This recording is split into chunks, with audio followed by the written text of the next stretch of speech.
How are you guys? Like and subscribe this channel for more parts. Chapter 1. The sun sets into the distant starry sky.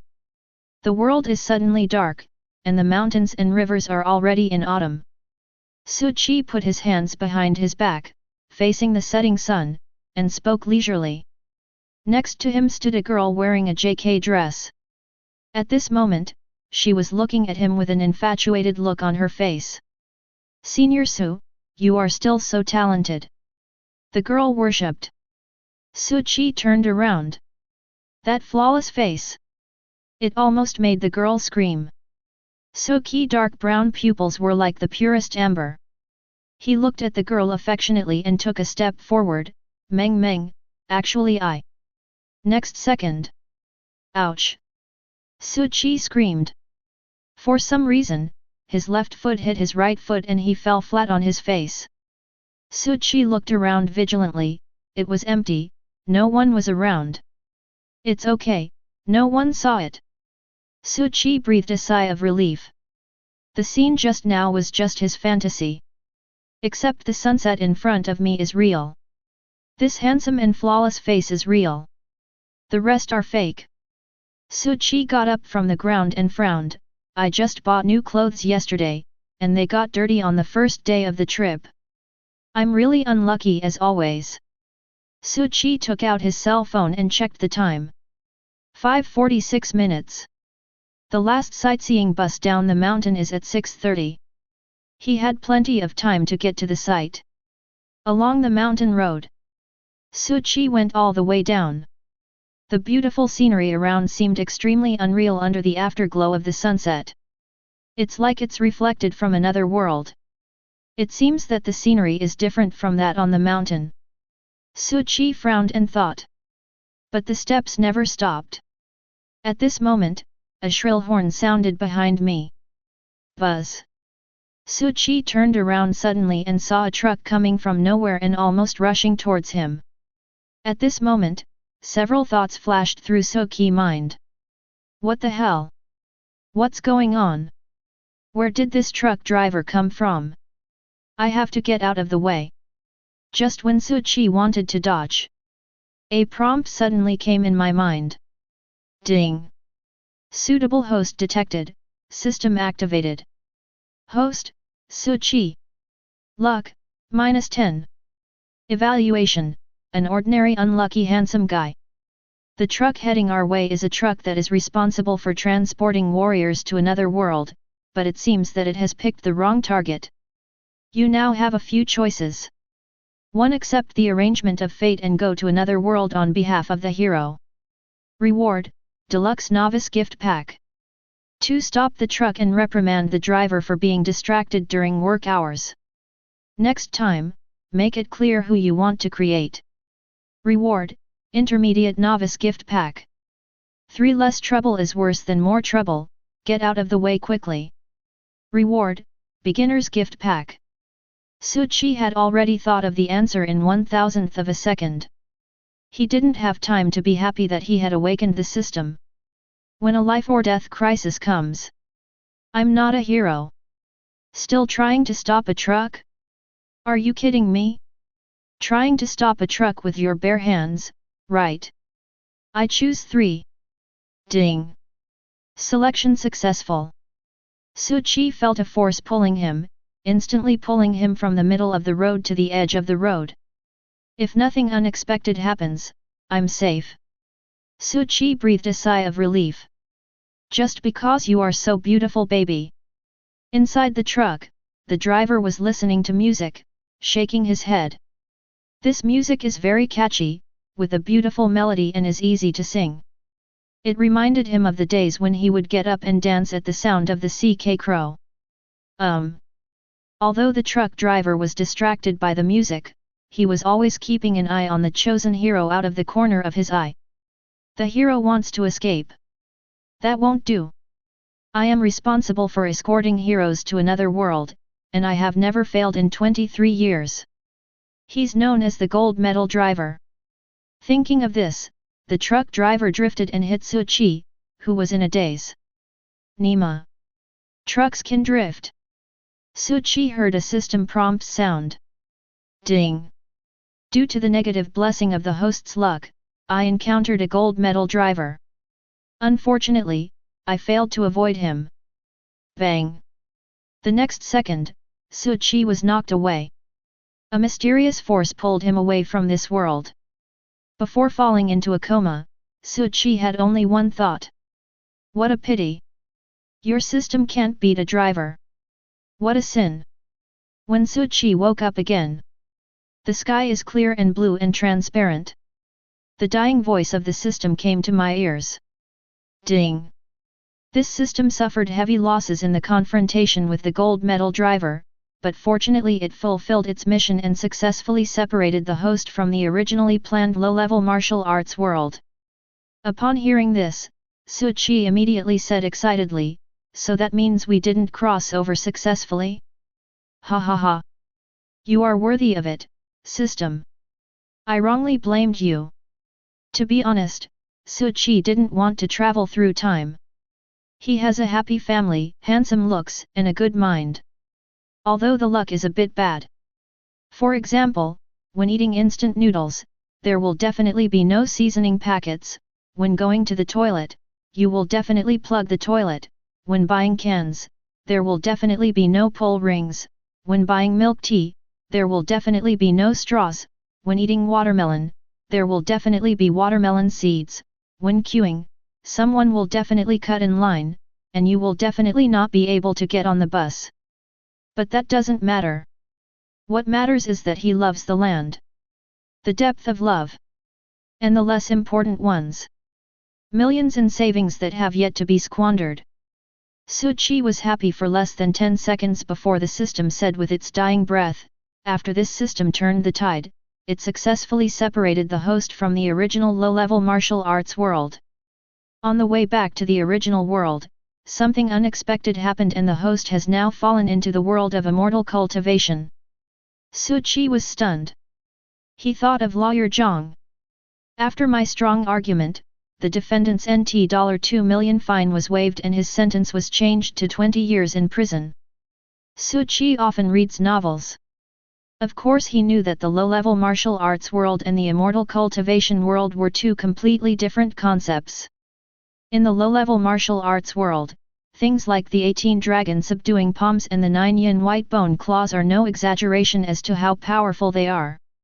Even if the world's #1 martial arts genius is beaten up by hundreds or thousands of people, he will die in the northwest. What about the world of immortal cultivation? Immortals would burn mountains and fill the sea, reversing yin and yang. Evil cultivators would even slaughter people and refine living beings. You can tell which world is easier to survive in just by thinking with your butt. System, why don't you just send me back to my original world? If that doesn't work, can you ask the truck driver to hit me again? Suchi said with a look of despair. Warning! Warning! This system has encountered an accident and the program is about to crash. Everything from now on depends on the host himself. I will only accompany you for one part of the journey of 1,000 miles. From now on, I will not care about the wind, snow, or sunshine. Good luck! After that, there was no more system voice in Suchi's mind. System! System, please come back soon. How can I live without you, system? But no matter how Suchi shouted, the system was silent. I activated the system at the beginning, and then the system crashed. It took Suchi 5 minutes to accept this fact. Forget it, now that we are here, let's make the best of it. Suchi calmed down and got up from the ground. Then a dialogue box suddenly appeared in front of me. The system is severely damaged and only basic functions are retained. Host, Suchi. Luck, -10.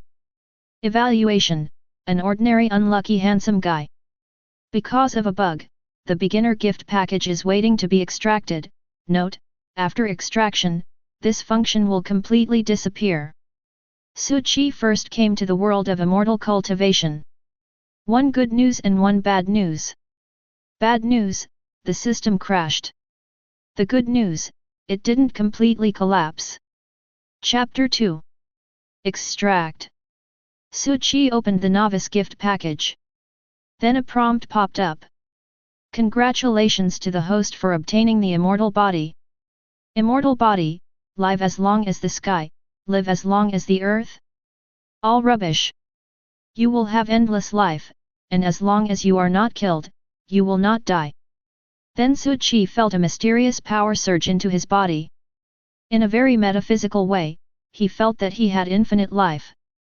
Doesn't this mean that as long as I can hide, I will be invincible? Su Qi's eyes lit up and he muttered to himself. Just then, another dialogue box popped up. You are at a loss when you first come to the world of immortal cultivation. What are you going to do next?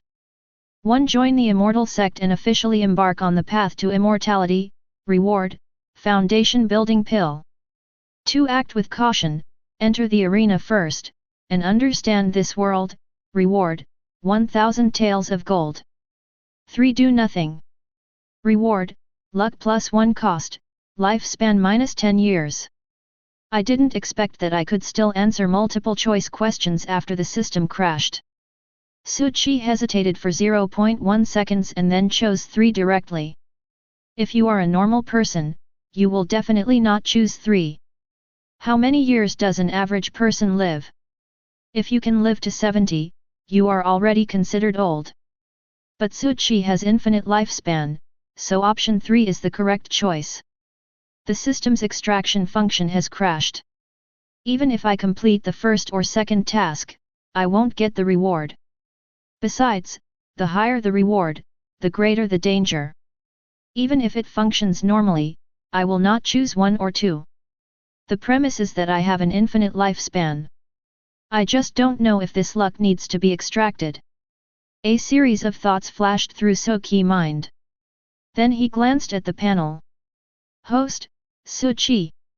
Luck, minus 9. Evaluation, an ordinary unlucky handsome guy. It can be added directly to your luck. Su Qi was suddenly excited. He has been unlucky since he was a child. But if he could increase this luck to 0 or even higher, he should be able to get rid of this unlucky title. From an ordinary unlucky handsome guy to an ordinary handsome guy. I just don't know how long this task will take to be triggered.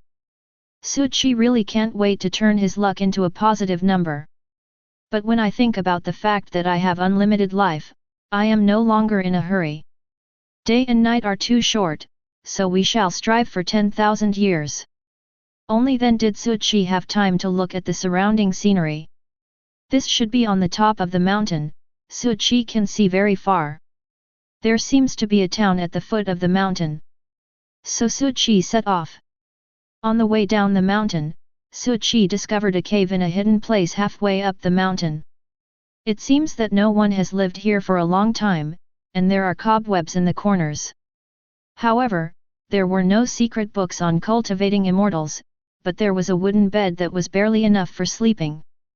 Su Qi did not stay here for long, but he made note of this secret base. In the future, he would come here for retreat so that he would not be easily discovered. It took 2 hours for Su Qi to finally get down the mountain. The town is right in front of us, and it will take about an hour to walk there. As he got closer, Su Qi saw the town clearly. It's not large in scale, but it looks well organized, and there are even soldiers guarding it. Su Qi was a little worried about being questioned. After hesitating for a moment, he decided to go forward and give it a try. Don't panic. Be calm. Maybe we can get away with it this way. Su Qi said in his heart. But before he could get close, he saw soldiers stopping a man in black robes. Stop. Pay the toll. The black-robed man laughed strangely. An ant dares to stop me. The man in black robe raised his hand, and the 2 soldiers screamed and turned into mummies, as if they had been sucked dry by something. Passers-by fled in panic. The man in black robe raised his hand again, and dozens of people around him turned into mummies with screams. Hiss! Su Qi took a breath of cold air. What kind of luck is this? As soon as you arrive you run into an evil cultivator killing people? Su Qi didn't dare to get any closer and quickly hid behind a tree.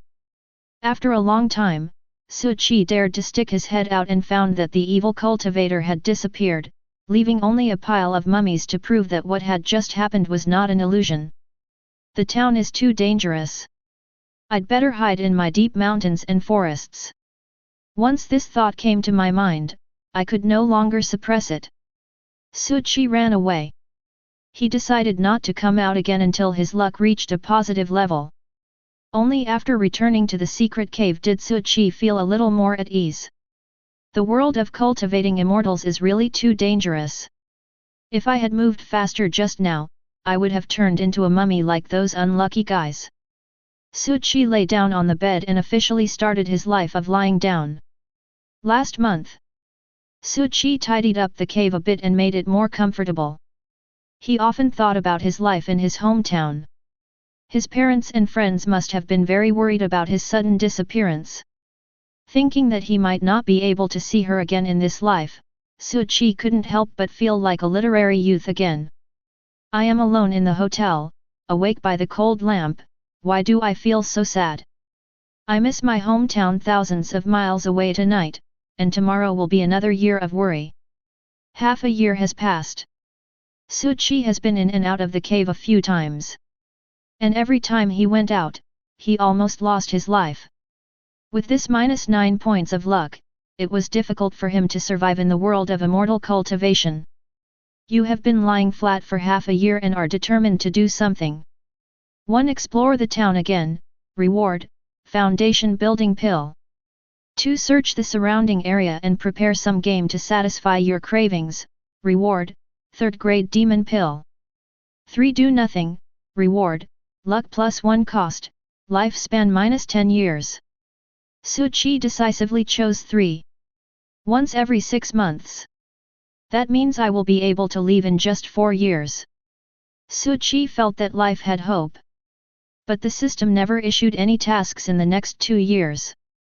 Spring of the 3rd year. The system released the task again. It doesn't matter what is released, what matters is that Su Qi discovered that the 3rd item will never change. So he chose 3 again.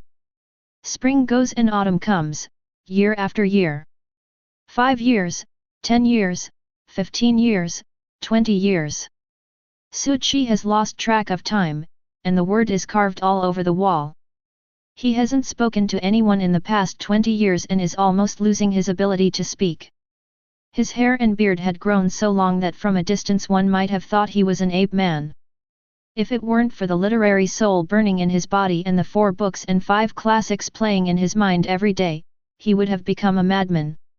In 20 years, the system only issued 10 tasks, and his luck finally went from negative to 0. Time flies by, day and night, 20 years of loneliness is about to break you.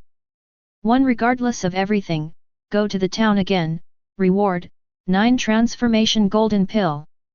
2. Go out for a walk. Reward, foundation building pill. 3. Do nothing. Reward, luck +1 cost, lifespan -10 years. Su Qi numbly chose 3 again. He almost didn't know what he was doing, it was all purely instinctive. But just as he clicked 3, there was a loud noise outside the cave. Boom! Chapter 3. Su Qi became a Taoist priest without knowing it. There is one more cheap master. After the loud noise in the cave that day, he panicked and bumped into the wall, passed out. When he woke up, he was already in a Taoist temple. According to his cheap master, that day he fought a great battle with a dragon and finally defeated it. He accidentally found the unconscious Su Qi and picked him up. Su Qi was skeptical about this because his master Liu Chang'an didn't really seem like an expert. This Taoist temple is called Changsheng Temple. There were only 2 of them in total. In the past, Liu Chang'an was the abbot of the temple and also a Taoist priest. After Su Qi came, Liu Chang'an could finally be the master of his temple in leisure. Su Qi became a little Taoist priest. Changsheng Temple is located 5 miles north of Qingzi Town. This Qingzi Town is the town where Su Qi almost died. The temple of Chongsheng was not very popular, but since Su Qi came, the temple has gradually become more popular. Most of them are young women. To catch a glimpse of this handsome little Taoist priest who was rumored to be so handsome. In fact, it doesn't matter whether he is handsome or not. What matters is that I like Taoist priests. Even Su Qi didn't know how he became famous. After much thought, he attributed it to his good fortune. Ever since his luck turned good, picking up money when he went out has become a common occurrence. There were no more things that could threaten his life. Life became leisurely. Name, Su Qi. Luck, 1. Evaluation, a handsome guy who is a bit lucky. Su Qi sat in the backyard, looking at the system panel. He has been in Chongsheng Temple for a year and has gradually become familiar with this leisurely life. Disciple, Grandma Li's cat is missing. Go and help her find it. Just at this moment, Lu Chang'an's voice came from the front yard. No. Su Qi agreed lazily. Then he stood up and walked towards the front yard. Arriving at the front yard, a beautiful young girl stared at Su Qi intently, then smiled sweetly. Thank you for your help, Taoist Master Su. Is this Grandma Li? Su Qi looked at Lu Chang'an and asked with his eyes. Lu Chang'an coughed and said, this is Grandma Li's granddaughter. She knows where the cat was lost last time. Hello, Taoist Xiao Su, my name is Li Xiao Xiao. The girl came forward with a smile on her face. Hello. Su Qi smiled and nodded. Since his luck turned positive, Su Qi often helped his fellow villagers find cats and dogs. Su Qi was also happy to do so. Although it's a small matter, it's safer. The two walked out of the Taoist temple together. There was a 2-mile-long peach forest in the direction of Qingzi town leading from the Taoist temple. It was early spring, and peach blossoms were in full bloom. Everywhere you looked was pink, and the ground was covered with pink petals. The beauty of April on earth has faded, and the peach blossoms in the mountain temple are beginning to bloom. I long for spring to return but cannot find it, I don't know where it came from. This poem flashed through Su Qi's mind. Master Xiao Su. Li Xiao Xiao called out softly. Su Qi turned his head and looked at Li Xiao Xiao. In the blooming peach blossoms, Li Xiao Xiao seems more beautiful than the peach blossoms. Your robe is dirty. Li Xiao Xiao took 2 steps forward, her heart pounding. The closer I get to Su Qi, the more I can feel his breathtaking handsomeness. Then she brushed 2 peach petals from Su Qi's shoulders. What would you like to do in this romantic environment? 1. Lift Li Xiaoxiao's chin and say, woman, you have caught my attention, reward, foundation building pill. 2. Tell Li Xiaoxiao that peach blossoms falling on shoulders are not considered dirty, reward, heartbreaking knife. 3. Do nothing, lifespan -10 years, luck +1. I didn't expect your system with thick eyebrows and big eyes to be so greasy. I decisively choose 3.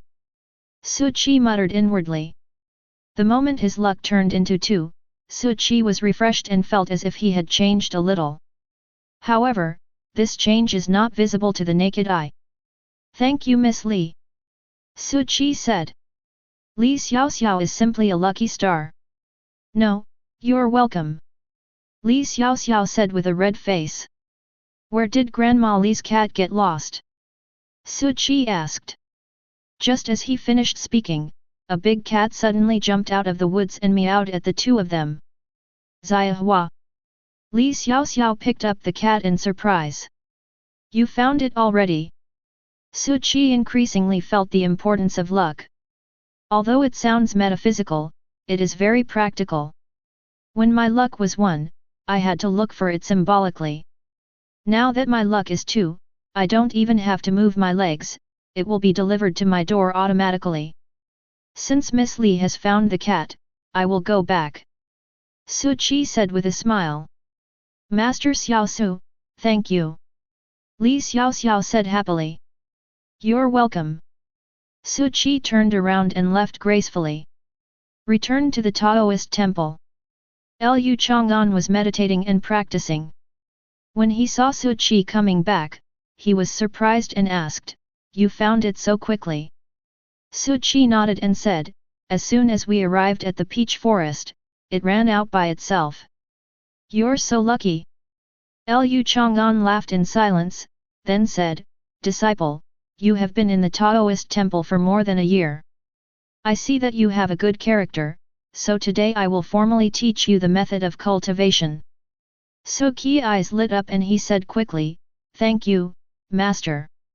Lu Chang'an took out a tattered book from his clothes, on which was written, "Qi Training Technique." Lu Chang'an said seriously, "This mental method can help you practice to the Qi training stage." The levels of cultivators are divided into Qi training stage, foundation building stage, golden elixir stage, nascent soul stage, spirit transformation stage, void refining stage, fusion stage, Mahayana stage, and tribulation crossing stage.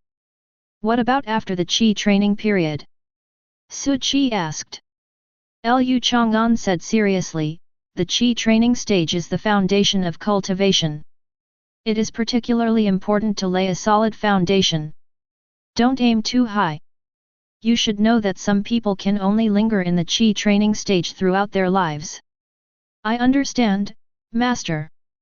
Su Qi nodded and said, "What about after I have consolidated my foundation during the Qi training period?" "We'll talk about it later." Lu Chang'an's face turned red. "Master currently does not have a foundation building mental method suitable for you." "Turns out there isn't."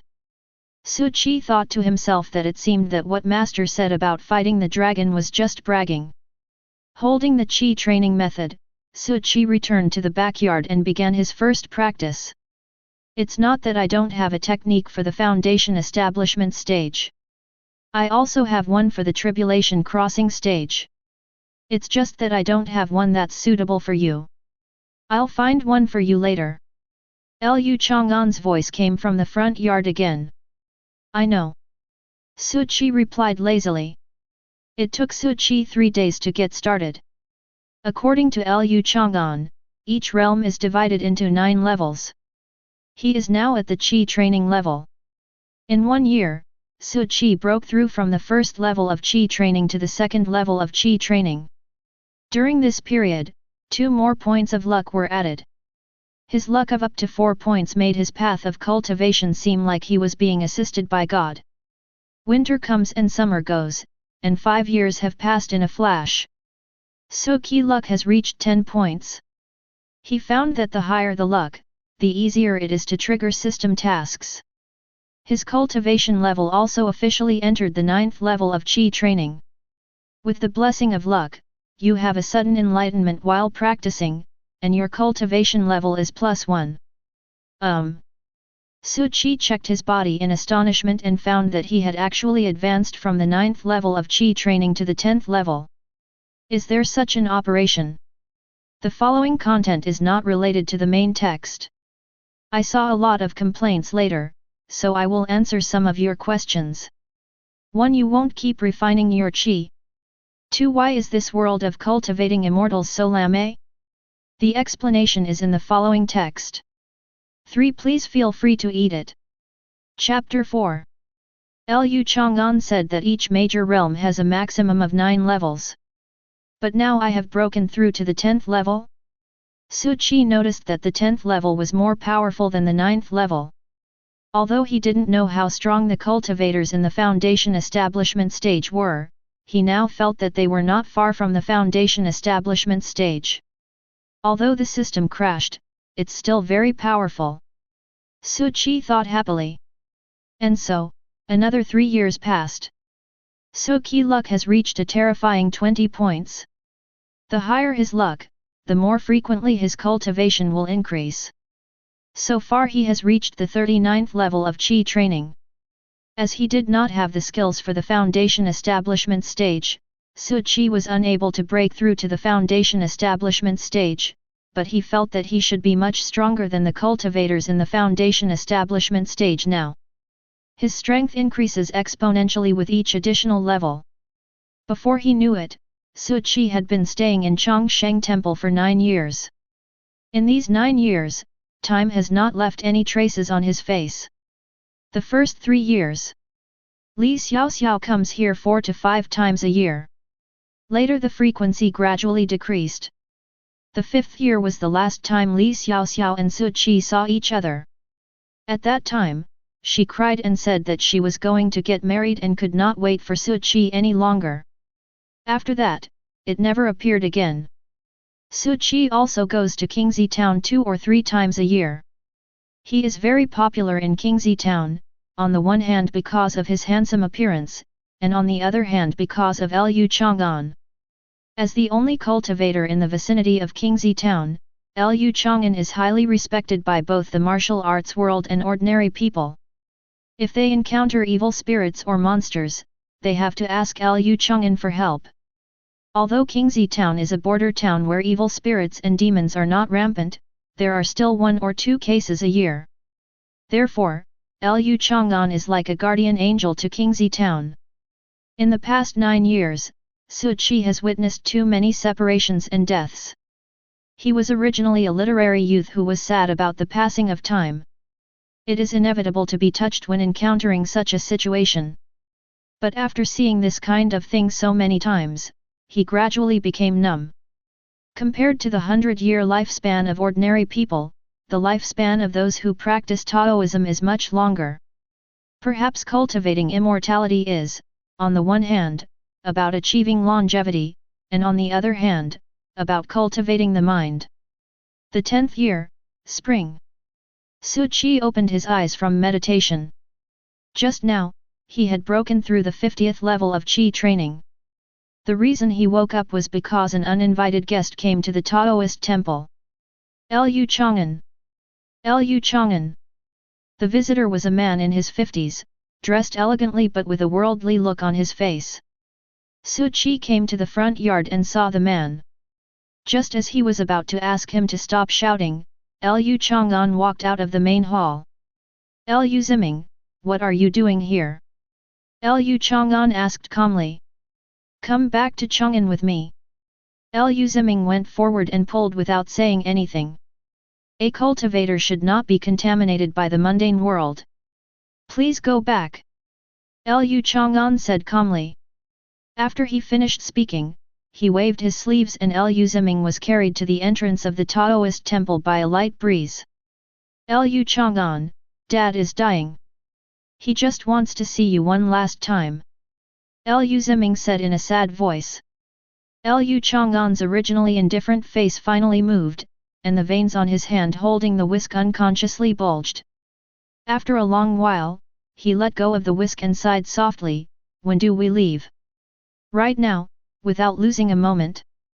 Liu Ziming said immediately. You go out first, I need to tell my apprentice something. Liu Chang'an said. Liu Ziming glanced at Suchi, then turned and left. Disciple, come here. Liu Chang'an said to Suchi. Suchi stepped forward and said, Master, you can go home and visit your family without worry. I will take good care of the Taoist temple. Liu Chang'an's serious face relaxed and he smiled, every time I see your face, it reminds me of when I was young, I was also as handsome as you. Then he continued, I hope you can protect this Taoist temple and the residents of Qingzi Town. If you encounter evil spirits causing trouble, your current abilities should be enough to deal with them. If you encounter something you really can't deal with, you can open this treasure bag. Suchi took the brocade bag and said solemnly, I understand. Then I'll leave. Liu Chang'an smiled. Looking at Liu Chang'an's departing back, Suchi suddenly felt reluctant. After 10 years of living together day and night, Suchi had already regarded Liu Chang'an as a relative. He found that Liu Chang'an's back seemed to be a little hunched, and there were a few more strands of silver hair. It turns out that the only thing that has not changed is myself. Master! Suchi yelled. Liu Chang'an turned his head. When will you come back? I will prepare your favorite osmanthus cake. Suchi asked. Liu Chang'an smiled, a very bright smile. He said, next year when the peach blossoms are in full bloom. Liu Chang'an left.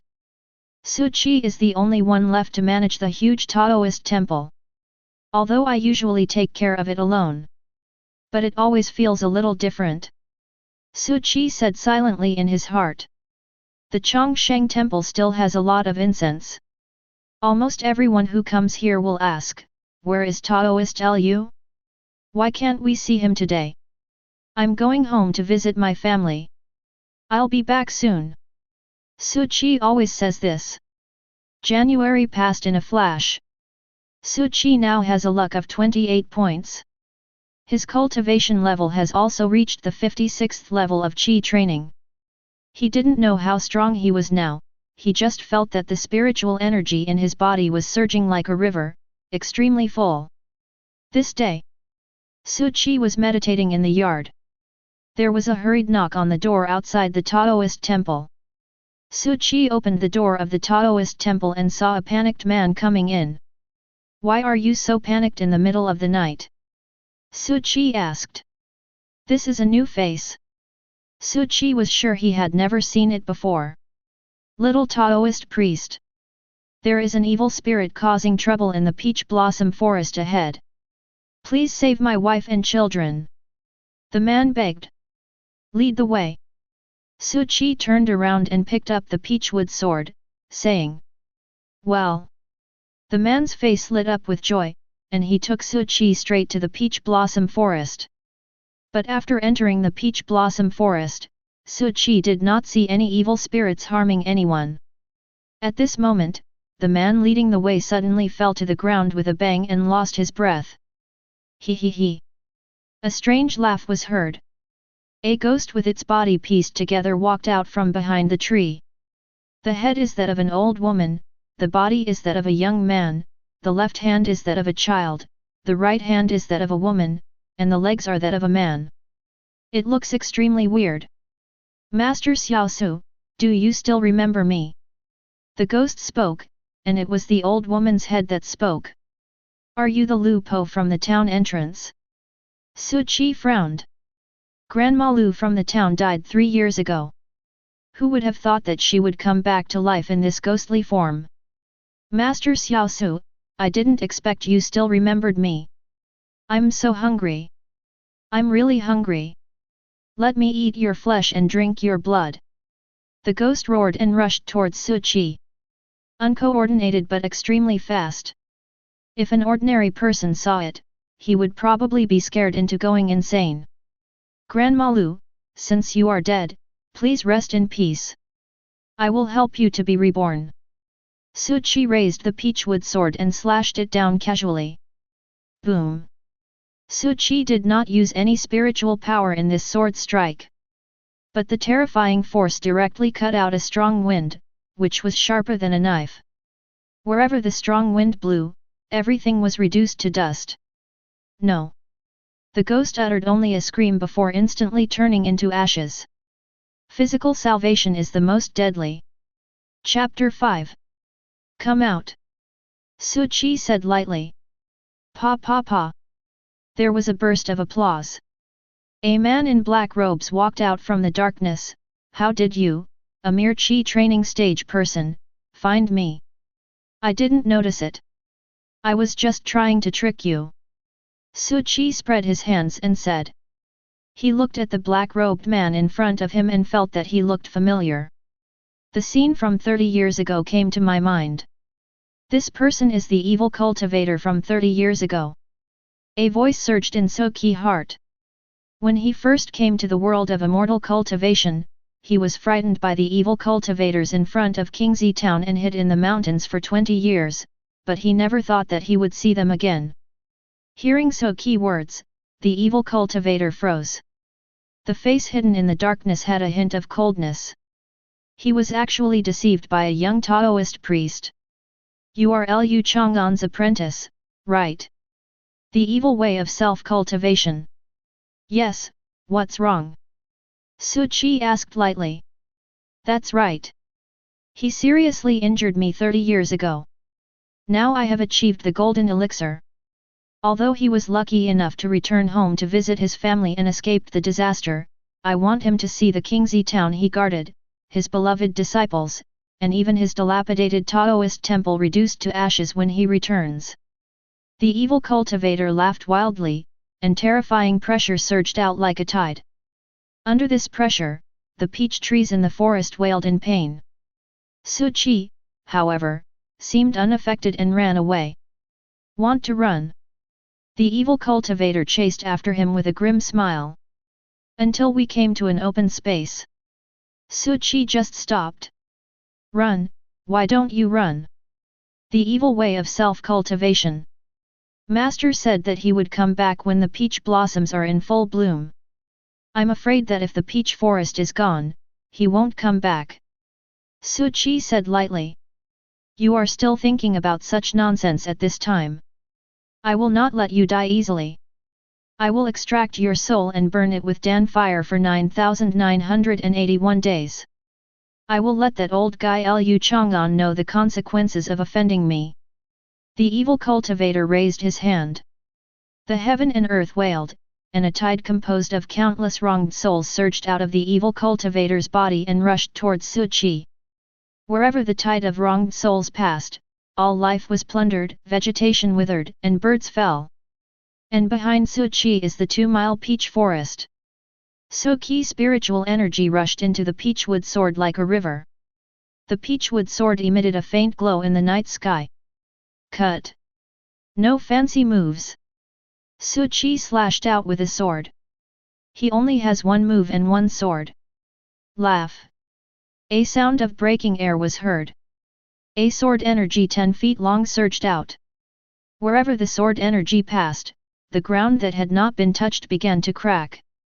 The strong wind brought by the sword energy lifted up the ground, covering the sky and the earth, like a mountain crashing towards the evil cultivator. The so-called tide of wronged souls. It collapsed and disintegrated before being touched by the sword energy. The sword energy illuminated the night sky. It also illuminated the evil cultivator's face filled with fear. His body was unable to move, but his mind was extremely active. This horse! What the hell? Is this the Qi training period? Can a cultivator in the nascent soul stage slash out with such a sword? If I had known this, why would I have come to provoke him? Now regret it. Is it still too late? Wait, I have something to say. Before the evil cultivator could finish his words, his body was engulfed by the sword energy and turned into dust. The sword energy rushed into the sky, until it was finally swallowed up by the darkness and disappeared. Su Qi retracted his sword. His face was full of fear. That was a close call. I was almost swallowed up by the tide of wronged souls. Just a few 100 million. It seems that my strength still needs to be improved. But that evil cultivator seemed to say that he was a golden elixir. I'm only at the 56th level of Qi training, how can I possibly defeat a Jindan stage cultivator? His golden elixir must be a fake one, just for bragging. Well, I don't know when I can officially start building the foundation. Before I knew it, another March had passed. During this period, Su Qi never encountered any evil ghosts or blind evil cultivators again. Qingzi town is peaceful and harmonious. Su Qi realm was raised again, reaching the 57th level of Qi training. He knew that he was very strong now, but he had no specific idea of how strong he was. A rough estimate is that he should have the combat power of a golden elixir. After all, according to the legend, Jindan cultivators can destroy mountains and cut off rivers, and it seems that I can do it now. In the border town of Qingzi. Not to mention the Jindan stage, even in the Qi training stage one can be the king. Su Qi finally felt a little safe, at least he could protect himself around Qingzi town. In addition, Su Qi still helps residents with small tasks such as finding cats and dogs and adding bricks and tiles. The days go by. Winter came in the blink of an eye. Every winter, heavy snow falls in Qingzi town. Su Qi often stands in the yard watching the snow.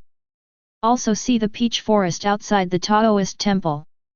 In the past, every winter, Lu Chang'an would always build 2 big snowmen at the entrance of the Taoist temple to serve as doormen. It is said that having a doorman is more impressive. Su Qi came to the gate of the Taoist temple and started making a snowman. Master Xiao Su, are you making a snowman again? At this time, a woman came over with a little girl. Yes, Aunt Zhang. Su Qi kept working and said with a smile, Master is not here this year, so I will do this job. The woman said cheerfully, when will Taoist Master Lu come back? We all miss him so much after not seeing him for so long. Soon, he will be back next year when the peach blossoms are in bloom. Brother Su, can I build a snowman with you? The little girl blinked her big, lively eyes and asked in a baby voice. Sure. Su Qi said with a smile. Tian, then you and Taoist Xiao Su build a snowman together, and I will go in and pray first, okay? The woman said to the little girl. Okay. The little girl answered in a baby voice. The little girl didn't know how to make a snowman at all, she just thought it was fun. But Su Qi taught her patiently. The little girl was quite clever and she quickly built a small snowman. Brother Su, look at the snowman I made, isn't it pretty? The little girl said coquettishly. It's beautiful. Tian is really smart. Su Qi praised. Encouraged, the little girl quickly built another snowman as big as her body. It just looks a little funny. The woman finished praying quickly and came out. After chatting with Su Qi for a while, she left with her daughter. Mom, Brother Su is so gentle. I want to be as gentle as him in the future. Okay. The mother and daughter gradually walked away, and Su Qi was left alone again. He patiently and meticulously built 2 big snowmen. What's different from previous years is that there is a small snowman in front of the 2 big snowmen. Master, this year our temple has 3 doormen. I am better than you, right? Su Qi chuckled. If Lu Chang'an were here, I'm afraid he would argue with him again. Su Qi turned around and looked at the peach forest. Covered in a blanket of silver. Then Su Qi walked into the Taoist temple. There was charcoal burning in the stove, and the warm flames dispelled the cold in the house. Su Qi lazily lay on the recliner that Lu Chang'an often used. I just feel particularly comfortable. Winter is here, can spring be far behind? Chapter 6. As the days go by, the atmosphere of the spring festival is becoming more and more intense. Every household began to post spring festival couplets and the word fu, good fortune. Every year, the villagers send spring festival couplets, lanterns, etc. to Chongsheng Temple. This year is no exception. Su Qi hung 2 big red lanterns at the entrance of the Taoist temple and posted spring festival couplets and blessing characters, adding a festive atmosphere to the temple. New Year's Eve. The sound of firecrackers was deafening. Even in a remote place like Qingzi town, the bustle is still there. Su Qi stood at the gate of the Taoist temple, looking at the bustling Qingzi town from afar. It forms a sharp contrast with the coldness of Chongsheng Temple. In previous years, Lu Chang'an would set off 2 strings of firecrackers to make the Taoist temple appear more lively. The sound of firecrackers continued until late at night. Su Qi also stood until late at night. Wait until everything is quiet. Su Qi just closed the door of the Taoist temple and went back to the house to rest. Early the next morning, Qingzi town welcomed 2 uninvited guests. A man and a woman. The man had a horse face and there was a murderous look between his brows. The woman has a beautiful face and looks very heroic. The Demon Suppression Division is investigating the case. The 2 went directly to the mayor's house. After looking at the badges of the 2 men, the old mayor Kong he asked in a panic, Sirs, are there any monsters causing trouble here? As everyone knows, the Tang Dynasty Demon Suppression Bureau is an institution founded by the royal family. It is responsible for suppressing evil cultivators, evil spirits, and monsters to ensure peace and prosperity in the country and the safety of the country. Any monster that can cause the Demon Suppression Bureau to take action must be a disaster. In all the years since Kingsley Town was founded, the Demon Suppression Bureau has only come here twice. The first time was 50 years ago, when a great demon escaped to Kingsley Town, slaughtered people indiscriminately, and almost destroyed the town. Later it was suppressed by the Demon Suppression Division. This is the second time. Shi Xinghua said with a straight face, "Let me ask you, did you see anyone or anything suspicious last night?" Kang He quickly shook his head, "I have never seen it." Shi Xinghua frowned and said, "Call all the residents of the town immediately. I want to question them one by one." "Well." Kang He nodded quickly. Then they hurriedly began to gather the residents. Zhang Yu said to Shi Xinghua, "Brother Shi, please speak more gently. There is no need to be so impatient." Shi Xinghua's expression eased a little, and he sighed, "Junior sister Zhang, we must act in an emergency. If the Snow Girl is not arrested as soon as possible, it will cause unrest in the Tang dynasty." Zhang Yu sighed, "That's true." All the residents of Kingsley Town were called to the square. Shi Xinghua asked questions one by one, and a little girl's words caught his attention. "You said you saw a strange woman last night." Shi Xinghua came up to the little girl and asked fiercely. The little girl seemed to be frightened by Shi Xinghua and kept hiding behind her mother. "I told you not to be so fierce." Zhang Yu pushed Shi Xinghua away and said to the little girl with a smile, "Little sister, tell me where the stranger you saw last night went, okay?"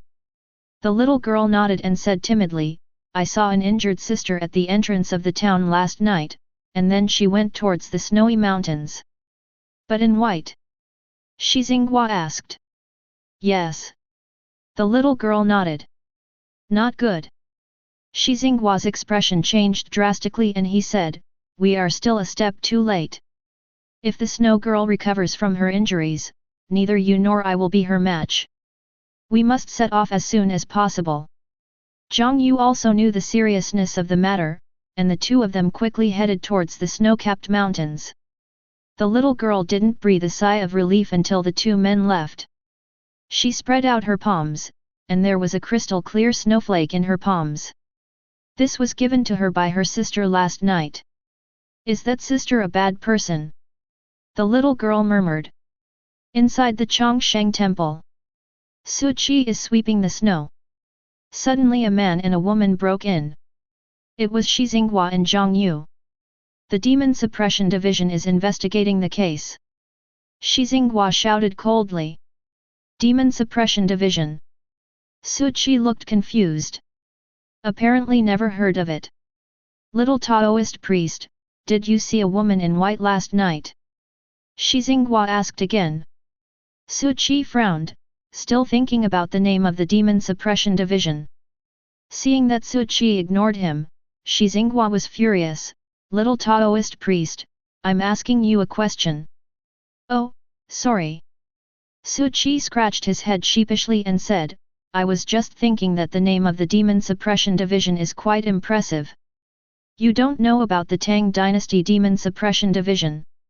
Zhang Yu looked at the extremely handsome young Taoist priest in front of her with curiosity. It is strange that there are still people in the Tang Dynasty who don't know about the Demon Suppression Bureau. "Have no idea." Su Qi shook his head and suddenly asked, "I know Chang'an. Is your Demon Suppression Division far from Chang'an?" Zhang Yu smiled and said, "Our Demon Suppression Division's headquarters is in Chang'an." "So you are from Chang'an?" Su Qi said with his eyes lighting up. "Don't ask about things you shouldn't ask about." Shi Xinghua snorted coldly and said, "I'm asking you if you saw a woman in white or anything suspicious last night." Su Qi was a little unhappy with the man in front of him. "It's like you owe me 5 million. The key is to keep interrupting yourself." "No." Su Qi said unhappily. "A waste of time."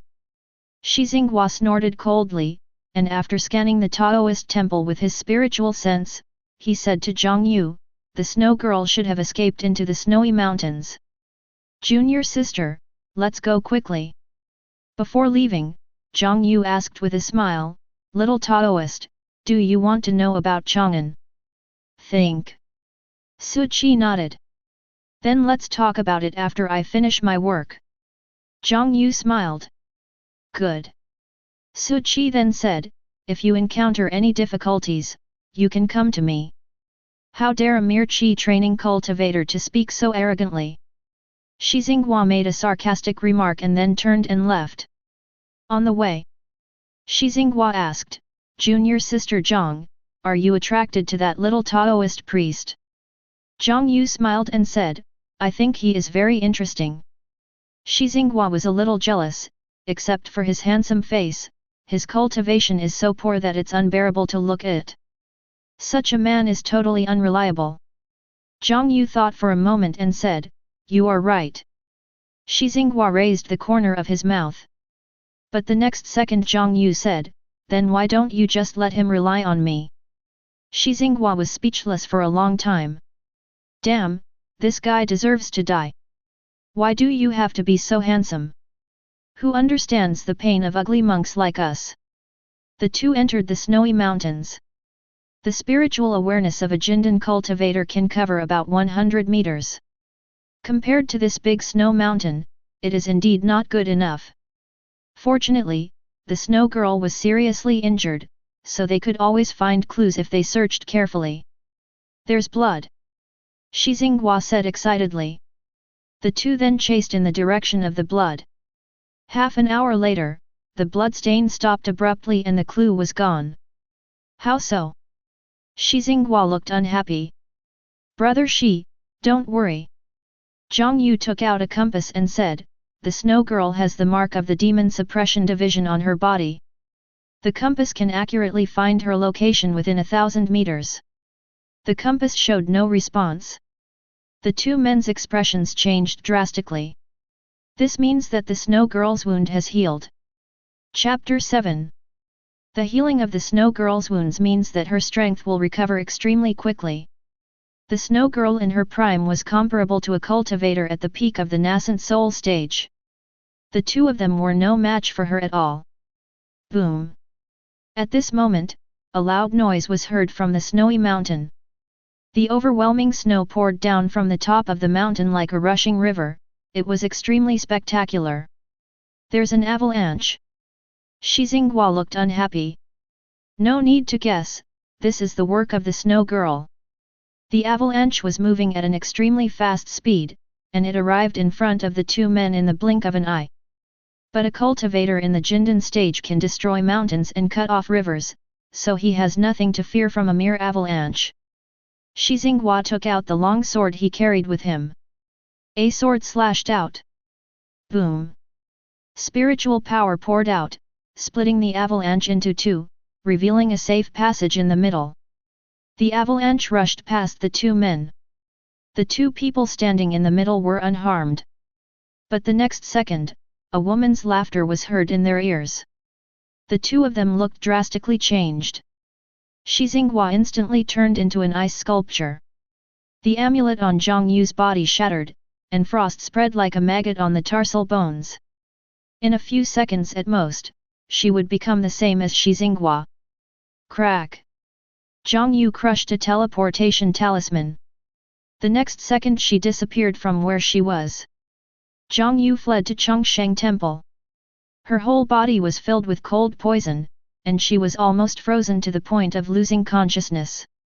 When Su Qi saw Zhang Yu like this, he quickly invited her into the house. The warmth in the room didn't make her feel any better, and she was shivering all over, unable to control herself. I was poisoned by the snow girl's cold poison, and I need to use my spiritual power to dispel it, but... Zhang Yu hadn't finished speaking yet. Su Qi immediately grabbed her wrist. Don't! Just as Zhang Yu was about to stop him, a mellow and warm feeling was injected into her body. Ah! This mellow spiritual energy dispelled all the cold poison wherever it passed, and the warm and comfortable feeling made Zhang Yu moan involuntarily. Then she quickly covered her mouth and her face turned red. This is so embarrassing. In less than a minute, Zhang Yu's cold poison was dispelled. What were you just going to say? Su Qi let go of his hand and asked. Nothing, nothing. Zhang Yu said a little absent-mindedly. The warm feeling left her body and made her feel a little empty, and she wanted to experience it again.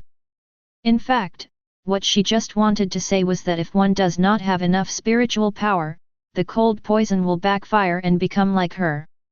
But I never thought that this young Taoist in the Qi training stage had such rich spiritual power. Where's that man who always has a stern face? Su Qi asked. Maybe he's dead. Zhang Yu said with a gloomy look. The snow girl has apparently recovered her strength. There is even further improvement. If she didn't have the teleportation talisman and amulet given by her master, she would have suffered the same fate as Shi Xinghua. Su Qi became alert when he heard it. They have a formidable monster here. Even a Jindan stage cultivator was defeated. I'm afraid I'm no match for it. Do you want to open the master's treasure bag? Su Qi hesitated. I need to rest here for one night. Once my spiritual power is restored, I will contact the nearest demon suppression division and send someone to support me. Zhang Yu said. Although the cold poison was removed from her, the spiritual power in her body was completely drained away, and she was unable to use any special means to contact the demon suppression division. Good. Su Qi heard this and gave up the idea of opening the brocade bag. He then asked, Can you tell me about Chang'an? You are so interested in Chang'an. Now that this matter is over, why don't you follow me to Chang'an? Zhang Yu asked with a smile. It seems like it would be a good thing if I could become a Taoist partner with Su Qi, the handsome young Taoist priest. I promised master to protect the Taoist temple. Su Qi shook his head. Then why are you so interested in Chang'an? Zhang Yu asked curiously. Because my master went to Chang'an. Su Qi said. Zhang Yu nodded, and then said, So that's how it is. Chang'an is the imperial capital of the Tang dynasty. It is extremely prosperous and has everything. You can see everything you can think of in Chang'an. Su Qi was fascinated by what he heard, and asked, Are there many powerful monks? Golden elixirs are as numerous as dogs, and nascent souls are everywhere. Zhang Yu added, The current Tang dynasty imperial master is also in Chang'an. He is a Mahayana cultivator and may enter the tribulation crossing stage and ascend to the immortal realm at any time. When Su Qi heard this, he immediately gave up his yearning for Chang'an. It's too dangerous. If you happen to meet a crazy monk, you will be no match for him. To be on the safe side, it is better to stay in this remote area. Survive for 1,000 years first, and then go to Chang'an when you have enough strength. How about it, do you want to go to Chang'an? Zhang Yu asked with a smile. Not at all. Su Qi shook his head and said. In the evening, the sun sets. Su Qi was sweeping snow in the yard when a couple rushed in anxiously. Aunt Zhang, Uncle Zhang, what's the hurry? Su Qi asked. Master Xiaosu, Tian is missing. The woman was so anxious that tears were about to fall. What's going on? Su Qi asked. The man slapped himself and said, It's all my fault. I was working in the fields at the time and didn't keep an eye on Tian. When I turned around, she was gone. Are there any traces at the scene? Su Qi frowned. This was picked up at the scene. Aunt Zhang quickly took out a crystal-clear snowflake.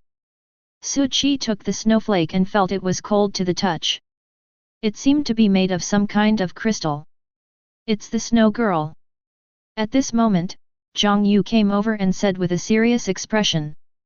Master Xiaosu, you must save my daughter. Upon hearing this, the woman fell to her knees with a bang.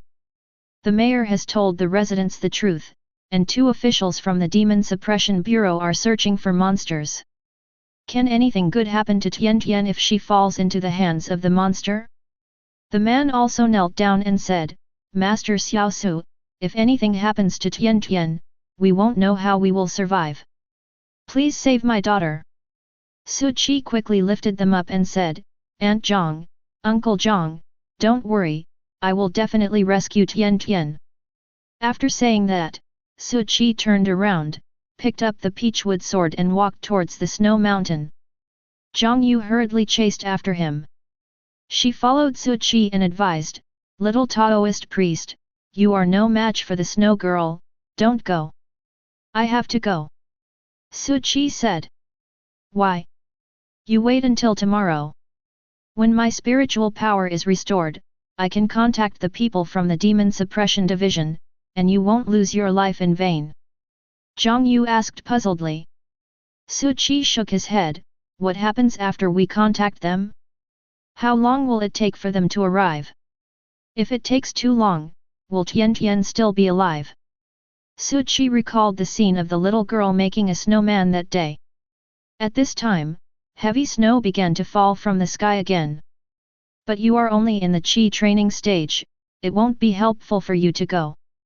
Zhang Yu said helplessly, besides, where there is snow, the snow girl can move at any time, and you can't find her at all.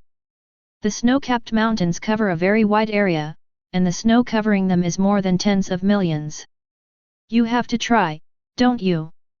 Su Qi raised his hand and caught a falling snowflake, and I promised Master that I would protect the residents of Qingzi Town. Just do good things and don't worry about the future. Chapter 8. Zhang Yu stood where she was. I watched Su Qi walk step by step towards the depths of the snow-capped mountains. Just do good things and don't worry about the future. Zhang Yu was touched. I'm a member of the Demon Suppression Division, but I'm not as brave as a folk Taoist priest. Think of this. Zhang Yu chased after him. At worst, just use that thing. No matter what, I can't let a little Taoist priest look down on me. Wait for me. Zhang Yu chased after him and walked side by side with Su Qi. Why are you here? Su Qi was a little surprised. He thought Zhang Yu had been frightened by the snow girl, after all, her companions had already been killed. Because I am from the Demon Suppression Department. Zhang Yu smiled brightly, I can't let you, a civilian, take the lead, right? But your legs are shaking. Su Qi pointed at Zhang Yu's legs and said.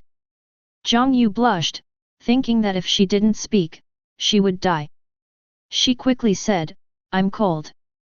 I don't have any spiritual energy in my body now, so I can't resist this severe cold. Then go back and don't hold me back. Su Qi said. Zhang Yu's face turned red with anger. How could this guy not know how to be gentle and considerate to women? If a fight does break out, you don't ask me to save you. Zhang Yu snorted and said. Just take care of yourself. Su Qi said. The reason why he dared to come was because he had already reached the 60th level of Qi training. He felt that his strength was increasing exponentially with every level he advanced. If nothing unexpected happened, he should be a little stronger than a Jindan stage cultivator now. It took half an hour to walk. Zhang Yu and Su Qi came to the old place. Be careful, we were attacked by the snow girl here before. Zhang Yu said vigilantly. Thinking that Xinghua might be buried under the thick snow, Zhang Yu felt a little suffocated. Has there been an avalanche here? Su Qi asked.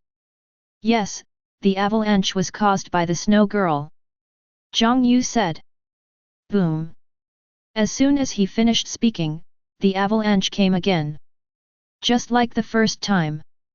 Zhang Yu's face changed drastically and she quickly took out a porcelain bottle.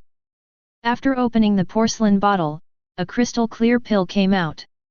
A look of pain appeared on Zhang Yu's face, but for the sake of her own safety, she swallowed it. What did you eat? Facing the avalanche, Su Qi didn't seem nervous at all. Instead, he turned his head and asked. 4th grade elixir, great tonic pill. Zhang Yu explained, it can temporarily increase my strength and increase my spiritual power. You hide behind me. After taking the tonic pill, Zhang Yu's momentum surged, and he took out a talisman and threw it out. Boom! The talisman exploded and turned into a fire dragon, rushing towards the avalanche. Wow! Su Qi exclaimed. Compared to his plain sword moves, this is so cool. Wherever the fire dragon passed, the snow melted. The avalanche was stopped abruptly. Hee hee. But at this moment, Su Qi heard a chuckle that seemed to come from the sky. He saw a woman in white suddenly appear in front of the fire dragon. The woman in white blew a breath and the fire dragon was immediately extinguished. Boom! The avalanche became 10 times more powerful, rushing towards the two men like an overwhelming force. Zhang Yu gritted her teeth and slammed out 12 talismans in one breath. 12 pillars of fire shot up into the sky. It collided with an avalanche that blocked out the sky. 12 fire pillars protected Su Qi and Zhang Yu inside, and they were in a stalemate with the avalanche. But the avalanche seemed endless. If you looked closely, you would find that the column of fire was being pressed down inch by inch. I still have a teleportation charm, so hold on to me later. Beads of sweat kept dripping from Zhang Yu's forehead, which showed that she was working very hard. How about I take over instead? Su Qi took out the peachwood sword. Even I am not a match for you, let alone you. Zhang Yu smiled bitterly but didn't finish her words. Then Su Qi slashed out with a sword. Laugh! A sound of breaking air was heard. A 10-foot-long sword beam gushed out. Stir up a terrifying gale. Zhang Yu widened her eyes. She saw that her pillar of fire and avalanche collapsed under this sword and dissipated along with the strong wind. Wherever the sword passed, the snow evaporated in an instant as if it had touched the sun. The endless avalanche just disappeared. A blue-black mark was left on the snow mountain, as if it had been cut in half by a sword. Looking closely, it turned out that the snow had melted, revealing the original color of the stone. Zhang Yu's mind went blank. Was this done by the little Taoist priest? Isn't he in the Qi training stage? Is there such a powerful Qi training period? What an amazing little Taoist priest! Just when Zhang Yu was still in a daze, a silver bell-like laughter was heard. A woman in white appeared in the air, with snow falling around her. Snow Girl! Zhang Yu's expression changed drastically. The Snow Girl has indeed recovered from her injuries. The little girl from Qingzi town is in your hands. Su Qi asked. Yes, you are here for this little girl. The Snow Girl smiled foolishly. Hand her over. Su Qi said lightly. She can't come back, because I have killed her. The Snow Girl smiled foolishly, and the snow fell heavier and heavier, just like rain. Su Qi originally calm eyes gradually became sharp. That cute little girl in her memory, is she dead? Do you really want to kill me? The Snow Girl laughed louder and louder, but, you can't do anything to me. This is my natural home ground. I can appear anywhere there is snow. Although your sword energy is very strong, it can't hit me. Ha ha ha ha. Yeah. Su Qi also laughed. He didn't know whether to be angry or sad. I just feel that the innocent little girl shouldn't have died like this. She clearly still had a lot of life ahead of her. I think of the little snowman at the entrance of the Taoist temple. Su Qi felt sad. But he was obviously used to separations and deaths. I shouldn't be that sad. Endless spiritual power poured into the peachwood sword. The peachwood sword glowed brightly, and the sound of the sword could be heard faintly. But this spiritual power was too powerful, and cracks actually appeared on the peachwood sword. Then there's no snow, isn't it? Su Qi said lightly. A sword was swung out. Cut! He used all his strength in this sword strike. The sword light, nearly 1,000 feet long, was as dazzling as the sun. It contrasts beautifully with the fiery red sunset in the sky. This sword was swung out with anger. This sword carries the most terrifying gust of wind in the world. This sword cannot be described in words. Wherever the sword passed, the earth cracked and the mountains shook. The ground was lifted up by the strong wind, carrying the snow on the mountain and blowing it towards the sky. The sword light passed through the frozen river, through the towering snow-capped mountains, and flew into the endless starry sky. Half of the snow mountain disappeared. Also disappearing was the snow all over the mountains. Time seems to freeze at this moment. The heavy snow that had been falling continuously was blown in the opposite direction by the strong wind, as if it was falling from the ground to the sky. I have a sword. It can melt snow and cut the winter wind. Chapter 9. Zhang Yu opened her mouth wide enough to fit a duck egg. Is this the Qi training stage? If this is the Qi training period, my golden elixir has been transferred to a dog? Then Zhang Yu understood. Su Qi is definitely not in the Qi training stage. It should be some hidden powerful person. The hidden great power has extremely high cultivation level, so it is understandable that his age cannot be seen. This is the only way to explain why this young Taoist priest, who only looks like he is in the Qi training stage, is so powerful. To achieve this level, one must at least be in the spirit transformation stage. The snow girl's pupils trembled in mid-air. She panicked.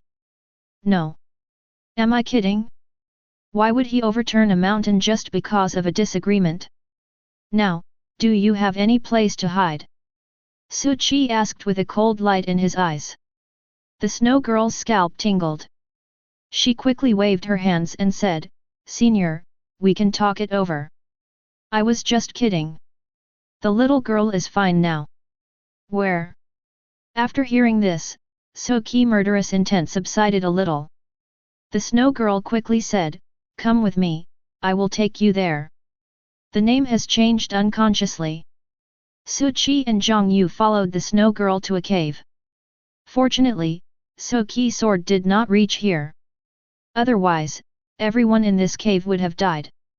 After coming here, Su Qi saw Zhang Tian, the little girl, who was sitting by the fire and warming herself.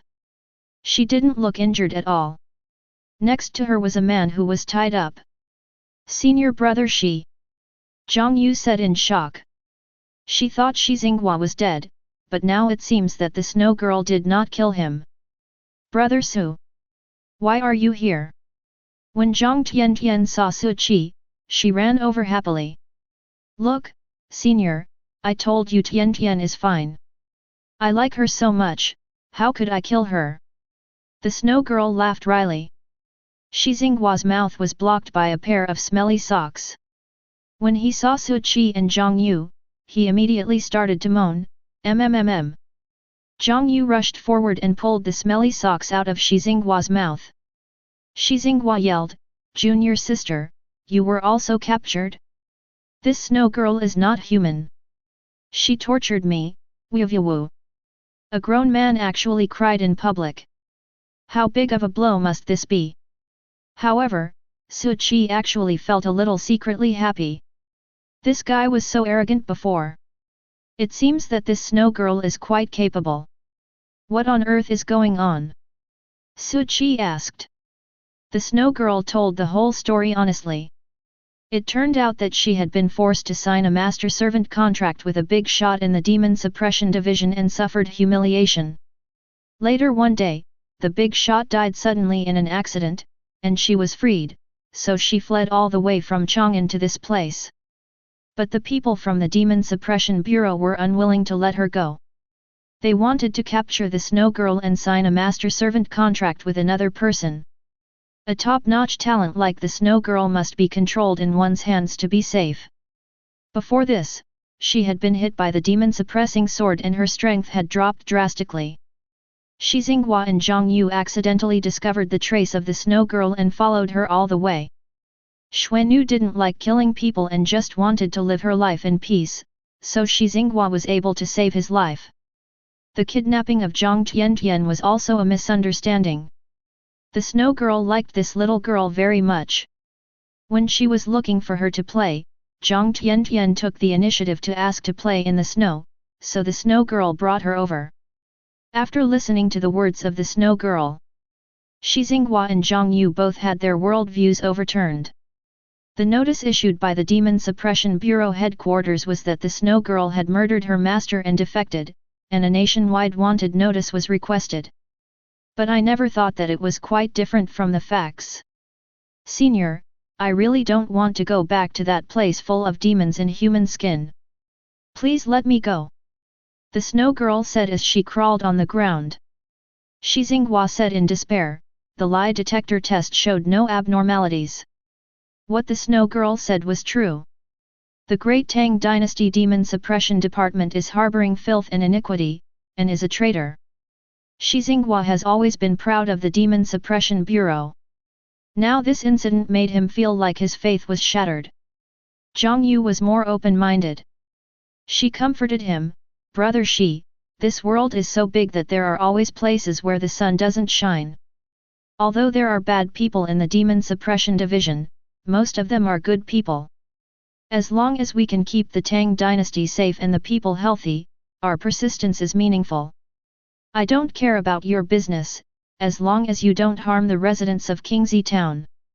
After Su Qi finished speaking, he pulled Zhang Tiantian out of the cave and said, Tiantian, your parents are worried.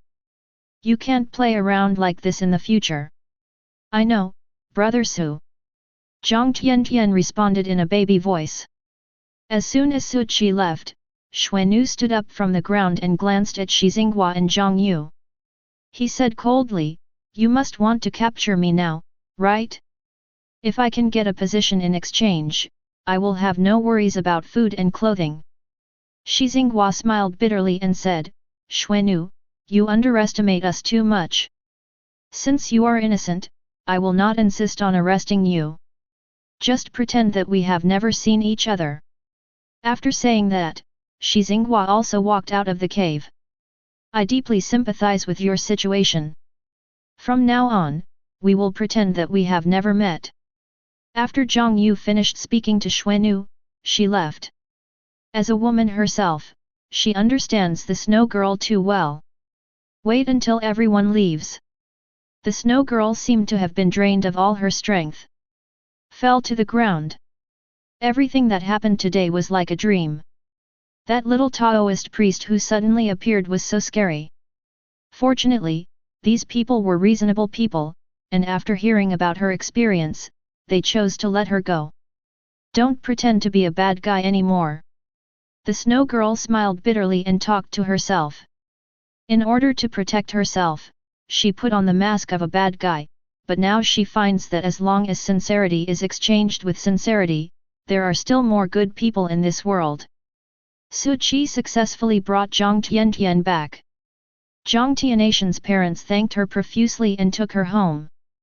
Su Qi told Zhang Tiantian not to tell her parents the truth and just keep it as a little secret between them. Although Su Qi was used to separation and death, his heart gradually hardened. But in the final analysis, he still insisted on the so-called kindness and justice. Night. Shi Xinghua went to Qingzi Town to get drunk. He wanted to get drunk and forget the unpleasantness of today. Zhang Yu stayed and talked with Su Qi late into the night. The weather is very good tonight and you can see the starry sky. The two sat in the yard and looked up at the sky together. Senior, have you really never been to Chang'an?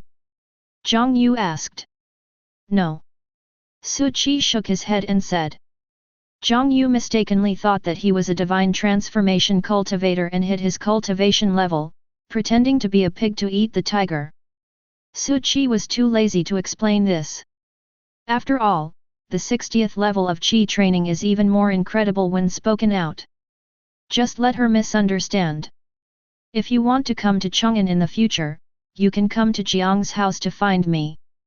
I will take you to see the prosperity of Chang'an. Zhang Yu took out a jade pendant and said with a smile, this is my personal jade pendant. I am giving it to you now. When you see this jade pendant, it is like seeing me in person. If you need anything in the future, you can bring this jade pendant to the Zhang family to seek help.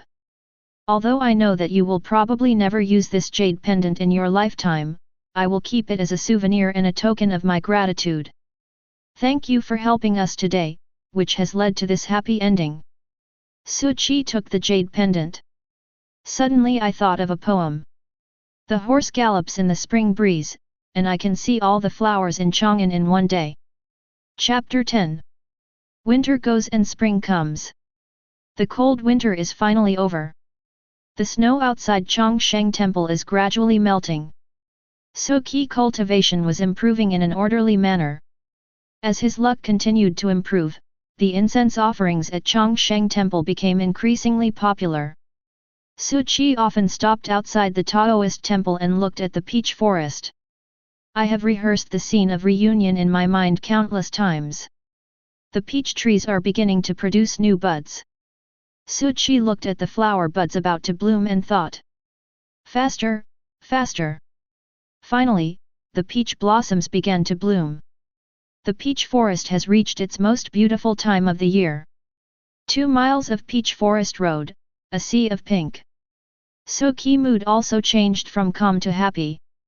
He went to Qingzi town and bought Lu Chang'an's favorite osmanthus cake. I thought that since my master had been in Chang'an for so long, he must be missing the osmanthus cake from Qingzi town. After all, he would ask me to buy it 2 or 3 times every month. Su Qi kept waiting. Wait until the peach blossoms are at their most beautiful. I thought Lu Chang'an was probably almost at Qingzi town. And wait again.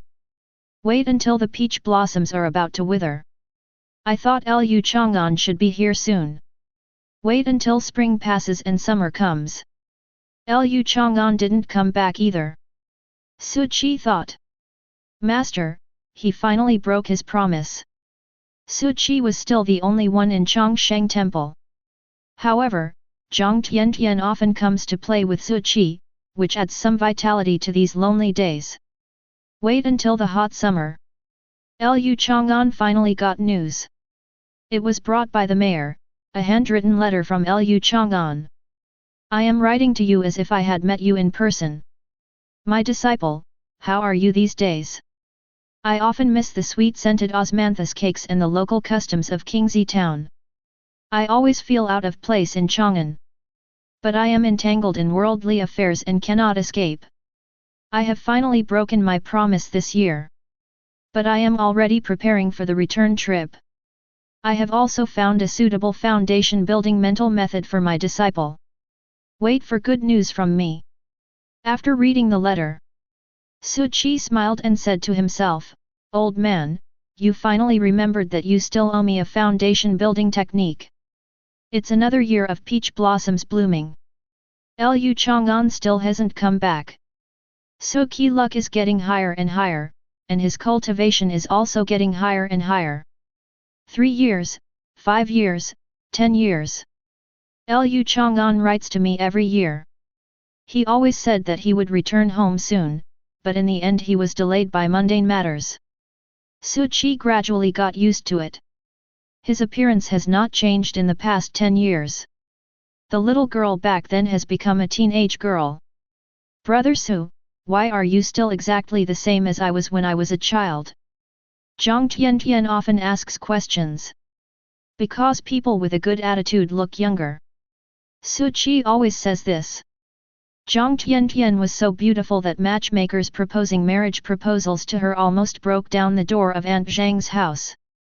But Zhang Tiantian always says that she doesn't want to get married and has no such idea for the time being.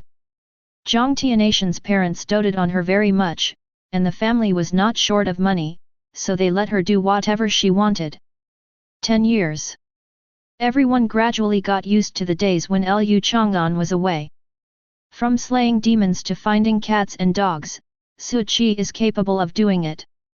If you have any problems, just look for Taoist priest Xiao Su, you can never go wrong. Perhaps due to the influence of Su Qi extremely high luck value, Qingzi town has been very peaceful in the past 10 years. Not to mention evil spirits, even bandits have never been seen. It really is like a paradise. Host, Su Qi. Luck, 99. Evaluation, a handsome man with great luck. Su Qi looked at the system panel. Now he has reached the 188th level of Qi training. It has been a long time since an event that increases cultivation has been triggered. Su Qi didn't know what level his cultivation was at. Anyway, he hadn't had a chance to make a move in the past 10 years. Brother Su, I'm here. A girl's voice was heard outside the Taoist temple. Then a girl in a green dress jumped in like an elf. She was holding a lunch box in her hand. Brother Su, come and try the black chicken soup I made myself. Zhang Tiantian jumped in front of Su Qi. Zhang Tiantian comes here 3 or 4 times a week, and every time she comes she brings home-cooked food. Su Qi opened the lunch box, took a sip of the rich black chicken soup, nodded and said, "It tastes good. If Brother Su likes to drink it, I will make it for you in the future." Zhang Tiantian smiled and her eyes turned into crescent moons. No. Su Qi smiled and said, "No matter how delicious the delicacies are, you will get tired of them eventually." Zhang Tiantian was startled, "Then I will find different ways to bring food to Brother Su." Sweet. Su Qi looked at Zhang Tiantian calmly. Ah! Zhang Tiantian panicked for no reason and felt that something bad was going to happen. Don't come to the Taoist temple so often in the future. Su Qi said calmly, "Someone will gossip. It doesn't matter to me what other people say." Zhang Tiantian gritted her teeth and said, "The important thing is that I want to be with Brother Su. It's important to me." Su Qi finished. He turned around and went back into the Taoist temple. Zhang Tiantian stood there, tears welling up in her eyes, but they didn't fall. Then she cleaned up the dishes and disappeared into the bright spring sun. Su Qi sighed. How similar is Zhang Tiantian to Li Xiaoxiao back then? Su Qi remembered that he had said the same thing to Li Xiaoxiao at that time. It is not advisable to get too involved between immortals and mortals. It's not good for either of them. Su Qi is a sentimental person. When the cat he has raised for 10 years dies, he will be sad for a while. Having witnessed too many separations and deaths over the years, he realized that he should not and could not be emotional.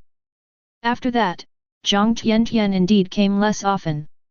It went from 4 or 5 times a week to once a month. Time always has to move forward. 3 months later, good news came to the Tang dynasty. The Tang dynasty's imperial master ascended to heaven. The imperial master protected the Tang dynasty for more than 300 years, and finally achieved perfection in his merits, transcended the calamity and ascended to heaven. The whole country celebrates. But behind this carnival, there is a storm. If the royal family loses the protection of the imperial teacher, it will be tantamount to losing its greatest reliance. Only half a year. The world's #1 family, the Zhao family, rebelled. The country was in chaos, countless people were displaced, and the number of bandits increased. The Tang dynasty royal family was defeated one after another, and countless states and cities were lost one after another. The direct consequence of this was that the Tang dynasty's Demon Suppression Bureau came to a halt, and the number of evil practitioners in various places increased greatly, creating a scene of people living in misery and the end of the world. Anyone with a discerning eye knows that the Tang dynasty is about to end. But no matter how war-torn the outside world is, as a small border town, Qingzi town still leads a comfortable and peaceful life. The town seemed to have been forgotten. No one disturbed. 3 more years passed like this. Su Qi still leads a regular life every day, and there has been no letter from Liu Chang'an for 3 years. He didn't know what happened in the outside world. The news had not reached Qingzi town, so naturally no one told him. Su Qi just thought that Liu Chang'an was busy with mundane affairs again and had no time to write a letter. Until this day, the new official took office. The news of the change of dynasty finally reached this isolated town. Chapter 11. Dynasties came and went, and kingdoms rose and fell. This is the normal course of history. The officials are from the new dynasty, but the people are still from the old dynasty. After taking office, the new official was shocked by the peace and tranquility of Qingzi town. He originally thought that the people in such a small border town must be living in poverty. Now it seems that people are living and working in peace and happiness. It has never been invaded by bandits. The new mayor is called Luo Kaijia. As the name suggests, a man with a will of steel. After Luo Kaijia took office, he did not make drastic changes to Qingzi town. Instead, he thought that maintaining the status quo was fine. After learning about the history of Qingzi town in detail, he went to the Taoist temple to visit Su Qi in person. Master Xiao Su, I have long heard of your great name. When Luo Jiajia came, he brought a pot of fine tea. I haven't seen you before. Su Qi said calmly. I'm the new mayor. I hope you'll take care of me in the future. Luo Armor said with a smile. Then he repeated the story of the fall of the Tang dynasty and that the country was now called Song. When Su Qi heard this, his thoughts drifted far away. No wonder the master hadn't written to him for 3 years. During the war, even a pigeon could not fly out of Chang'an, let alone a letter. How is Chang'an now? After a moment of silence, Su Qi still asked. Chang'an is no longer the imperial capital. The current imperial capital is Kaifeng. Luo Armor said. Su Qi nodded, wondering if his master had finished his mundane affairs. Luo Armor left. The two had a pleasant conversation. In fact, as long as Qingzi town and Chongsheng temple are not damaged, it makes no difference to Su Qi who becomes the emperor. Another half a year passed. A group of gangsters came to Qingzi town. This paradise-like place made them very happy. After this group of people arrived, things were peaceful for 3 months, then something unexpected happened. On a dark and windy night, a wretched man went out at night. He was less than 5 feet tall, and dressed in black, almost blending into the night. No one knew that he was Yuan Guang, a well-known flower picker in the world.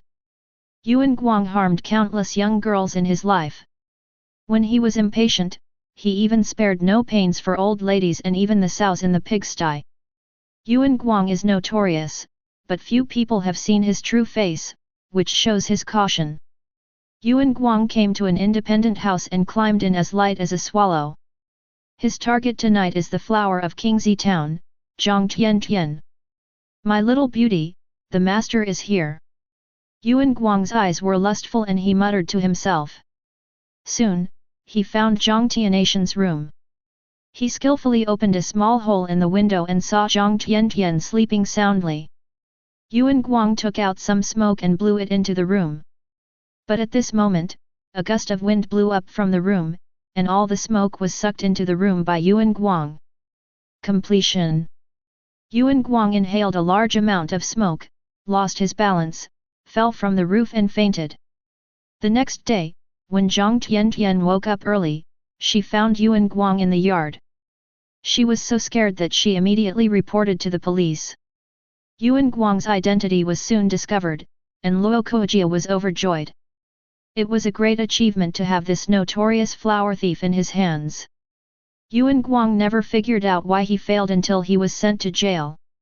He just thought it was bad luck and that he was caught because he inhaled his own smoke. After what happened to Yuan Guang, Luo Jiajia became more alert and thoroughly checked the identities of the dozen or so people from the martial arts world who came. He actually found the problem.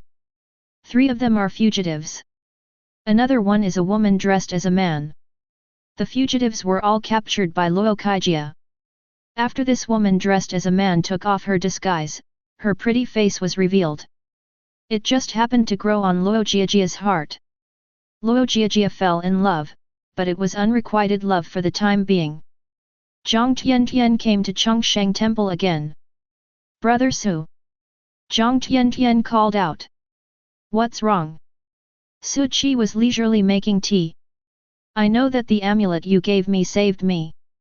Zhang Tian took the amulet around her neck in her hand and said. This amulet was given to Zhang Tian by Su Qi and has been nurtured with spiritual energy for 5 years. That's right. Su Qi nodded and said, if you have nothing else, go back.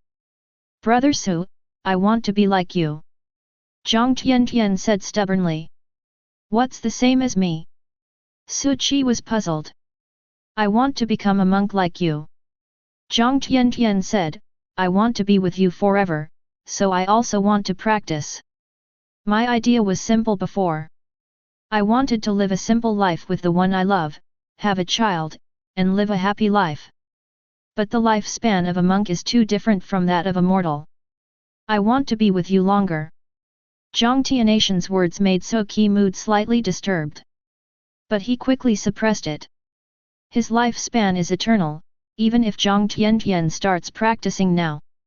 The lifespan of a cultivator in the Qi training stage is no more than 125 years, that of a cultivator in the foundation building stage is 250 years, and that of a cultivator in the golden elixir stage is 500 years. Even if one succeeds in cultivating, overcoming the tribulation, and ascending to the immortal realm, their lifespan has an end. Besides, he had no cultivation method to pass on to Jiang Tiantian. The only book he had was the Qigong technique given to him by Liu Chang'an. I can't teach you. Su Qi said frankly. I see. Jiang Tiantian stood up with a stubborn look on her face, even if you don't teach me how to practice, I will find a way. After saying that, Jiang Tiantian left. Su Qi was still making tea, but he sighed imperceptibly. Sometimes, those who are too clear-headed are the most miserable. Jiang Tiantian stood under the peach tree, staring blankly at the falling petals. She still remembers the first time she met Su Qi when she was a child. Su Qi gently taught her how to make a snowman without showing any impatience. I still remember the scene when Su Qi brought her home from the snowy mountains. Later, she saw that a section of the snow mountain was missing. Everyone in the town thought that the gods were angry, but she was the only one who knew that it was Su Qi work, and he did it for her. Sister Shui told me this herself. I don't know when it started, but the figure in the green shirt has been deeply imprinted in my heart. Jiang Tiantian took out a book from her clothes. The book was made of craft paper and had nothing written on the cover. She sat down under the peach tree and began to look through the pages. Jiang Tiantian opened the first page, on which was written Su Qi miscellaneous poems in beautiful handwriting. Jiang Tiantian memorized these poems carefully after they were spoken by Su Qi, and copied them down word for word when she got home. Jiang Tiantian flipped through the pages one by one. These magical poems made her obsessed. Butterfly loves flowers. Spring scenery. The flowers have faded and the green apricots are small. When the swallows fly, the green water surrounds the houses. The willow fluff on the branches is blown away. There is fragrant grass everywhere in the world. There is a swing inside the wall and a road outside the wall. There are pedestrians outside the wall, and the beauty inside the wall is laughing. The laughter is gradually fading and the voice is getting quieter. The affectionate one is annoyed by the heartless one. See here. Jiang Tiantian kept muttering, I am affectionate but I am annoyed by the heartless. After a long time, she closed the book. Put the book back in its place. Jiang Tiantian looked back at the Taoist temple for the last time. Then he turned around and left resolutely. Brother Su. I'm going to look for my own opportunity to practice. I'll be with you for a long time. A long, long time. Chapter 12. The third year of the Song dynasty. The world economy is recovering and thriving. During the war, all the major sects that had been closed were reopened and began to recruit disciples. Who in the world doesn't want to live forever? From the emperor to the common people. Thus, a new round of cultivation craze began. There are such changes after practicing Qi for 200 levels. At this time, Su Qi was sitting cross-legged in the Taoist temple. Just now he broke through to the 200th level of Qi training. Amazing changes have taken place. His left hand was actually assimilated with the spiritual power. This assimilation does not mean that the left hand has turned into spiritual power, but that it is penetrated from the inside out. The stronger the spiritual power in his body, the stronger his left hand will be. As long as his spiritual power is sufficient, his left hand can be invulnerable to swords and guns, water and fire, and can even blow up a mountain with one punch. Is this considered another type of body training? Su Qi was somewhat delighted. Since the left hand can be assimilated after the 200th level of Qi training, does it mean that the right hand can be synchronized after the 400th level? Until his whole body is filled with spiritual energy, then he can be considered to have achieved another kind of physical sanctification. In a good mood, Su Qi planned to go for a walk in the town after a long absence. He hasn't left the Taoist temple for 3 years. After arriving in Qingzi town, Su Qi found that not much had changed, but there were still a few new tea houses and restaurants, all of which were opened by outsiders. Master Xiao Su, long time no see. Master Xiao Su, why did you leave the temple today? I haven't seen you leave for 3 years. Master Xiao Su, come and try the meat buns I just made. Master Xiao Su. Basically everyone who meets Su Qi will greet him enthusiastically. He is now more popular than Liu Chang'an was back then. In response, Su Qi would also exchange a few polite words with everyone. When passing by Zhang's house, Su Qi ran into Zhang's mother who was sweeping the floor. In more than 10 years, this once charming middle-aged woman has now grown white hair and many more wrinkles on her face. Master Xiao Su. Seeing Su Qi, a look of joy flashed across Zhang's mother's face. Aunt Zhang. Su Qi smiled and nodded. Oh, it would be great if Tian Tian was at home. She would definitely be very happy.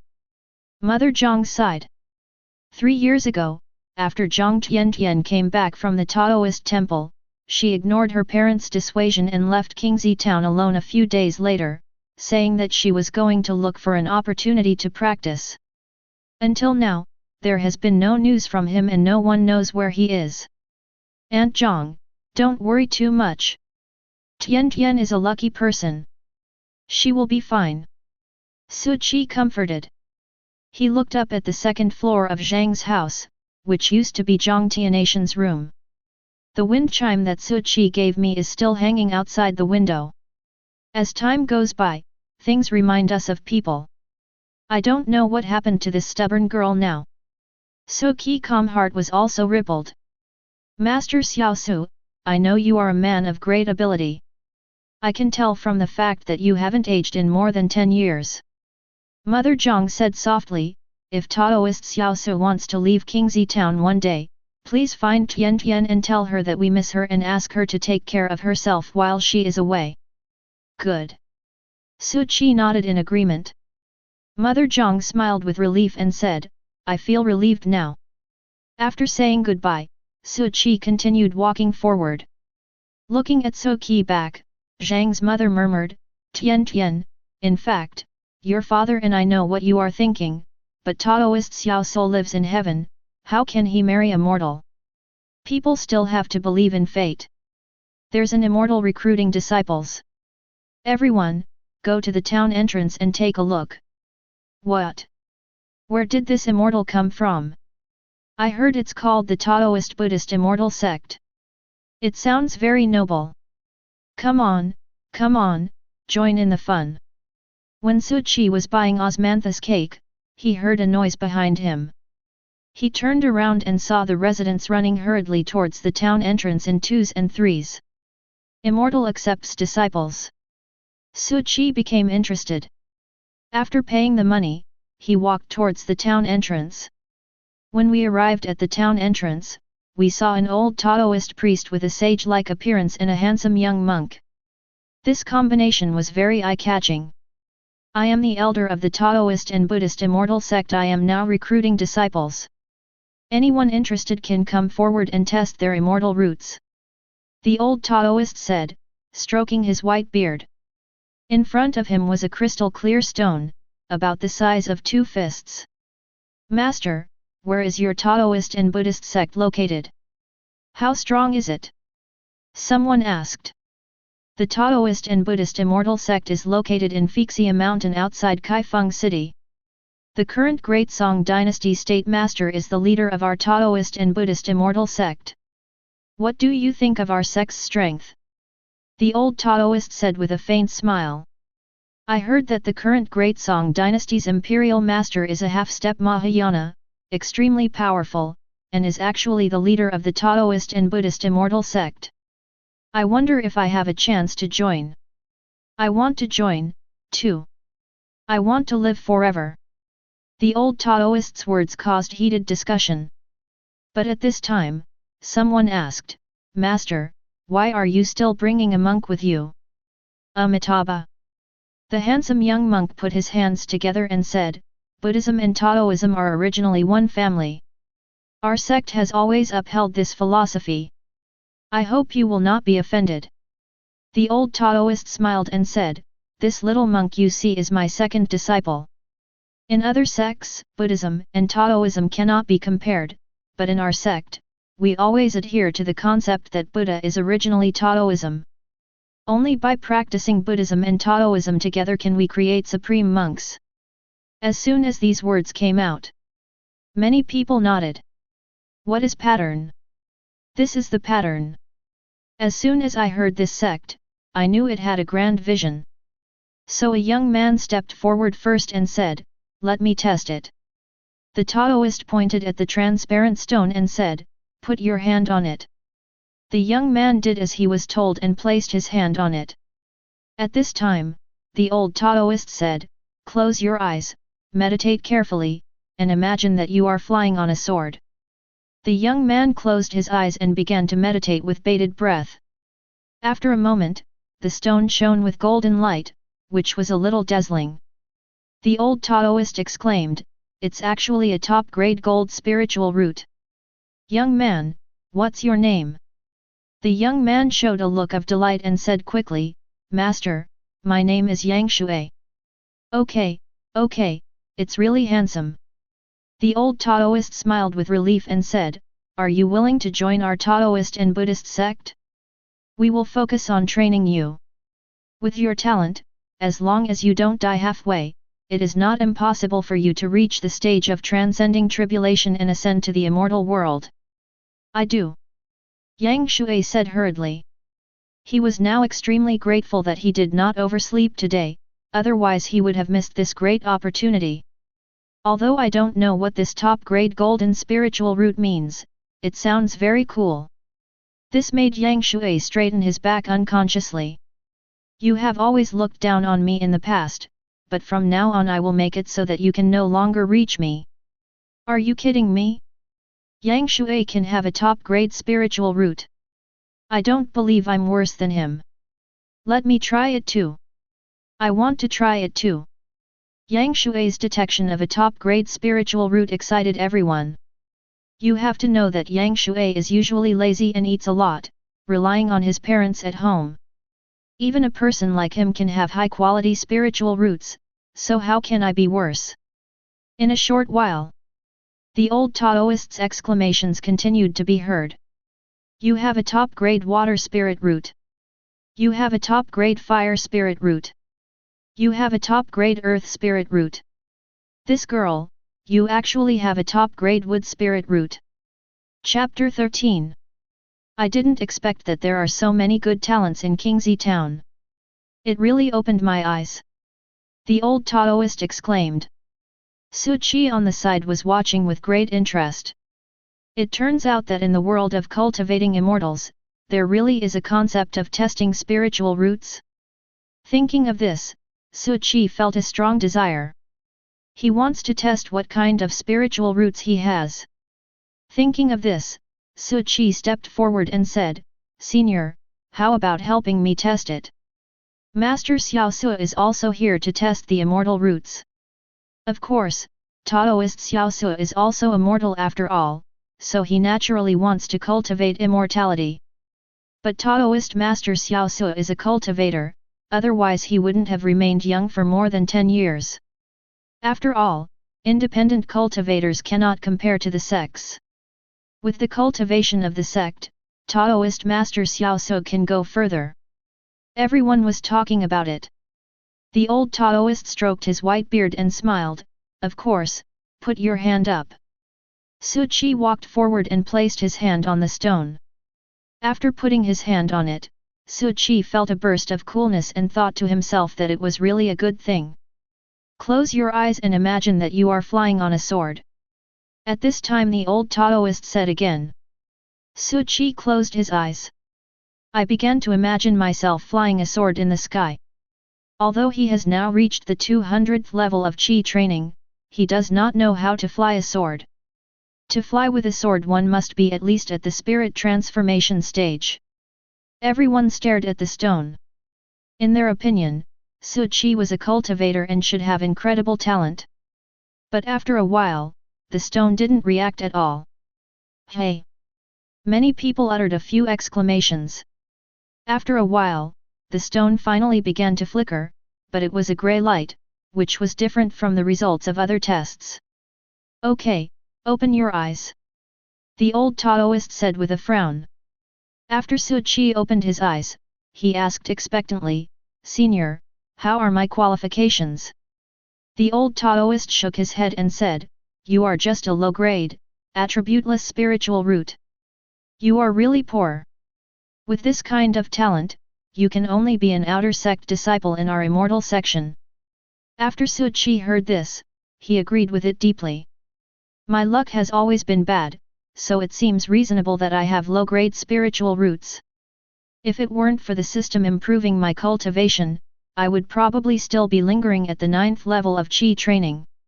When the old Taoist saw Su Qi didn't say anything, he thought he was sad. Then he said, But you don't have to be sad. After becoming our menial disciple, you still have the opportunity to be promoted to an inner disciple. After being promoted to an inner disciple, you may even get the elixir that can change your fate, the reshaping pill. What's the use of reshaping pill? Su Qi asked curiously. The reshaping pill can completely change your aptitude. Maybe you can be promoted from a low-grade spiritual root to a high-grade spiritual root. We have had precedents before. The old Taoist said with a smile. Master Xiao Sui actually only has a low-grade spiritual root. It doesn't sound that great. It seems that many people in our town have better qualifications than Taoist Xiao Sui, right? If they get the method of cultivation, they should be much more powerful than Taoist Xiao Sui. Master Su should be very sad now, right? Many people looked at Su Qi with pity. It turned out that Su Qi didn't seem to have any emotional fluctuations at all. At least that's what it looks like on the surface. Thank you for clearing up my confusion, Senior. After Su Qi finished speaking, he stepped aside and started watching the fun again. Master Xiao Sui, no matter what, you will always be the best in our hearts.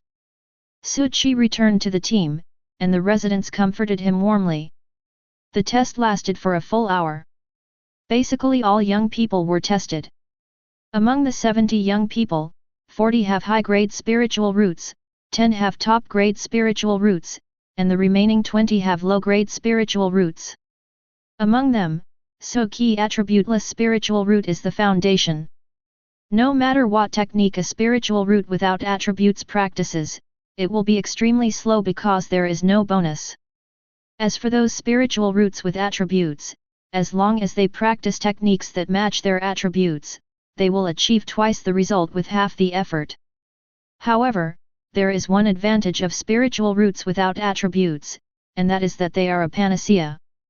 There are no special requirements for the exercises, and there is no concept of mutual generation and mutual restraint. For example, a cultivator with a gold spiritual root cannot practice fire-attributed techniques, as this will only damage his own foundation and even endanger his life. After testing the spiritual roots, the old Taoist said that anyone who was interested could go to Penglai Inn to find him, and he would rest there for one night. Many young people who were tested to have good talents were tempted. Who doesn't want to live forever? Who doesn't want to become a high-ranking monk? Su Qi was not interested in this. He just wanted to protect Qingzi Town and the Taoist temple. Just when he was about to leave Qingzi Town and return to the Taoist temple, the handsome monk called him. Donor, please stay. The handsome monk came up and saluted with his hands clasped together. What's the matter? Su Qi asked. Look at the way you are dressed, you must be a Taoist priest, right? The handsome monk said. That's right. Su Chi nodded. What's the difference between this and asking an air conditioner repairman whether he is an air conditioner repairman? The Taoist priest has always been predestined with my sect. You don't have to be discouraged. You can come to the inn to find me at midnight tonight. I will help you. The handsome monk said with a smile. How can you help me? Su Chi asked curiously. You'll know when you get here. Remember not to be discovered. The handsome monk said with a smile. After saying that, he turned and left. Then let's go and have a look at it now. Su Chi said in his heart. Looking at the mysterious look of this handsome monk, he actually felt a little interested. He wanted to know about anything that interested him. After all, eternal life was too long, and wouldn't it be boring if he didn't have some fun? What Su Chi didn't know was. The handsome monk said the same words to these 70 people 70 times. It's just that the time to find him is different for each of us. But the general meaning is, you have a connection with our sect, can you please give me some free help? Night. The moon is bright in the sky and the Milky Way is shining brightly. Kingxi town has such scenery all year round. Su Chi lay on an old tree at the entrance of the town, gazing at the distant starry sky, with a myriad of thoughts in his mind. When he is not practicing, he always has many strange thoughts, for example. How to provide postpartum care for sows to ensure tender meat. Is it better to mix pasta with number 42 concrete or C15 concrete? What kind of chemical reaction will Newton's universal gravitation and the Pythagorean theorem produce? After careful thinking, Su Chi actually figured out some truths. For example, if something does not succeed, it is a failure. Every 60 seconds that passes is a minute lost. The reason why avocado is called avocado is because it tastes like avocado. Therefore, when you eat avocado, you will taste the flavor of avocado. And also, he has been lying there since the afternoon. I found that 50 young people entered the inn, looking around, and then came out. So, what is this handsome monk doing? Chapter 14. As soon as the midnight arrives, Su Chi jumped down from the tree. He was too curious now. I really want to see what this monk is up to. After arriving at the inn, the innkeeper said without even raising his head, Are you here to see the immortal?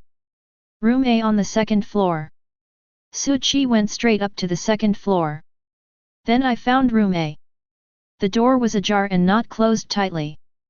Su Chi knocked on the door. Enter. The voice of the handsome monk came from inside the house.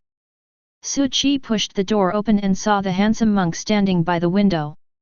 The moonlight poured down, making his head look shiny. It also has a certain artistic conception. You are here, benefactor. The handsome monk said with a smile. You said you could help me this afternoon. How can you help me? Su Chi asked with a smile. Amitabha. The handsome monk put his hands together and said, Then I will be frank. Since you are a Taoist priest, you must know the importance of incense. If you can donate some to me, I will be able to help you when you enter the section. So you want money? Su Chi had a flash of thought in his mind. No wonder it feels weird, this old Taoist priest and this young monk are probably swindlers. That so-called talent testing stone might also have something fishy to it. But Su Chi was not in a hurry to expose it. Instead, he asked, Oh? How much do you want? The handsome monk showed an inexplicable smile on his face. 100 taels of silver will be enough. 100 taels of silver is not a small amount. It would take an ordinary family 20 years to save that much money. This is really a big mouth.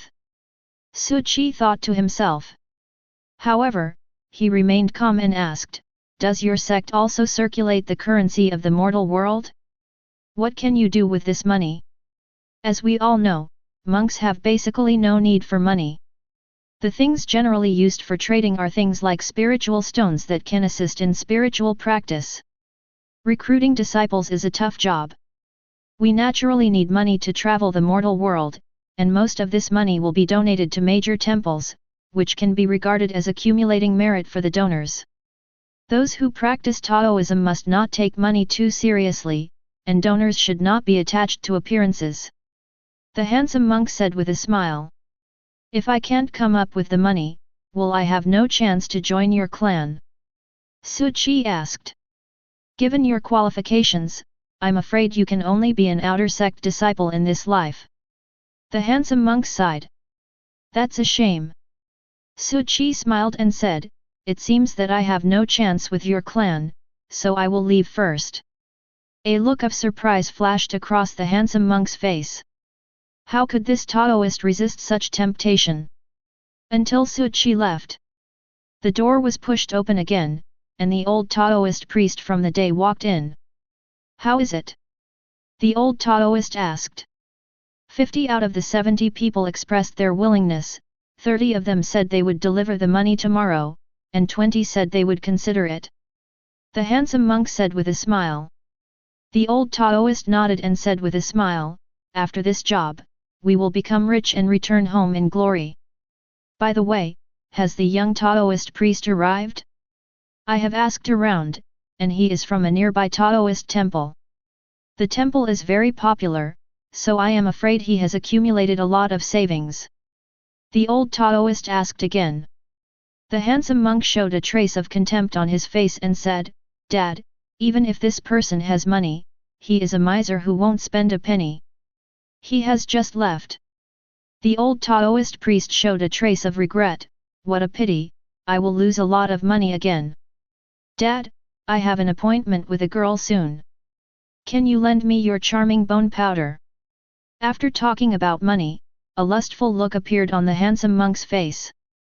However, you have to change your merciful character, otherwise you will cause disaster sooner or later.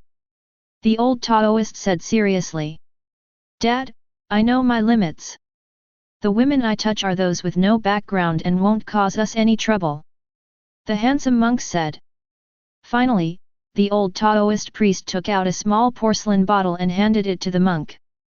Then the old Taoist priest returned to his room. No one knows that they are the notorious old and young scammer duo in the underworld.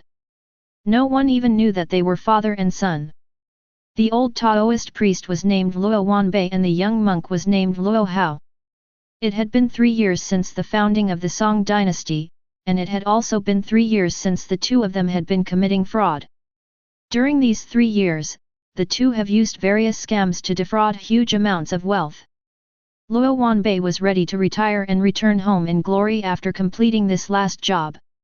Luo Hao skillfully brewed a pot of tea. Open the porcelain bottle and pour the charm powder into it. There was a lustful look on his face. I thought tonight would be another good night. Soon, there was a knock on the door. Luo Hao adjusted his expression and then said in a serious tone, Come in. The door was pushed open with a creak. A young girl in a goose yellow dress walked in. The girl has a pretty appearance, looks pitiful and lovable. Master, I'm here. The girl said softly. Come and sit down. Luo Hao said with a pleasant expression. The girl walked over and sat down timidly. Is it true what the immortal said today that he could help me become a formal disciple of the sect? The girl was diagnosed with low-grade water spiritual roots, and according to the old Taoist, she could only become a menial disciple. But Luo Hao said that he could help her become a formal disciple of the sect directly. Nature. Luo Hao smiled slightly, then asked, Before that, tell me your name first. My name is Zhao Heli. The girl said. What a nice name. It seems your parents are cultured people. Luo Hao smiled. My parents asked Taoist Xiao Su to give me this name. Zhao Heli said shyly, My parents told me that there is a poem that goes with my name. Oh? What poem? Luo Hao started pouring tea as he spoke. After the rain, the green lotus pond is as cold as glass. Zhao Heli said. That little Taoist priest does have some literary talent. Luo Hao handed over the tea. Come and try the tea I made. Thank you, Immortal. Zhao Heli took the tea, took a sip and said, it tastes good. Then drink more. Luo Hao chuckled. Zhao Heli didn't suspect anything and drank it all. After drinking it, she felt hot all over and her face flushed. She couldn't help but say, Master, this tea seems a little strange. This is a fairy tea. It can cleanse your bones and marrow, and it can make you feel like you are in heaven for a while. Luo Hao's smile began to become obscene. It only takes 5 minutes. The girl will lose her mind and let him do whatever he wants. Thinking of this, Luo Hao became a little impatient. Master, what did you tell me today?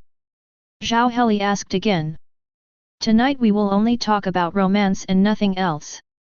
Luo Hao said. Ah. Zhao Heli's mind has been a little confused since she drank that cup of tea. What does the immortal mean when he says we should only talk about love and romance? Before she could figure it out, Luo Hao came over. Zhao Heli, are you willing to be my Taoist partner? Chapter 15. Dao Companion. Zhao Heli felt her brain was in a state of chaos and her thoughts were beginning to show signs of being disconnected. Excuse me, Immortal, what is a Taoist companion? Zhao Heli asked with a blushing face. It means that you and I are in perfect harmony, practicing together. Luo Hao said while exhaling hot air. Ah! Zhao Heli suddenly woke up and shook her head like a rattle. No, Immortal, this won't work. Why not?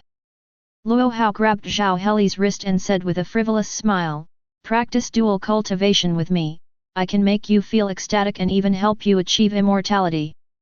Zhao Heli struggled and said, Master, you are a monk, please respect yourself.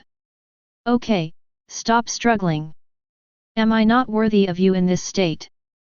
Luo Hao pushed Zhao Heli onto the bed and pounced on her like a hungry tiger. There was despair in Zhao Heli's eyes. She wanted to resist, but her whole body was limp and powerless, and she could only hear the soft music and could not move at all. Good mood.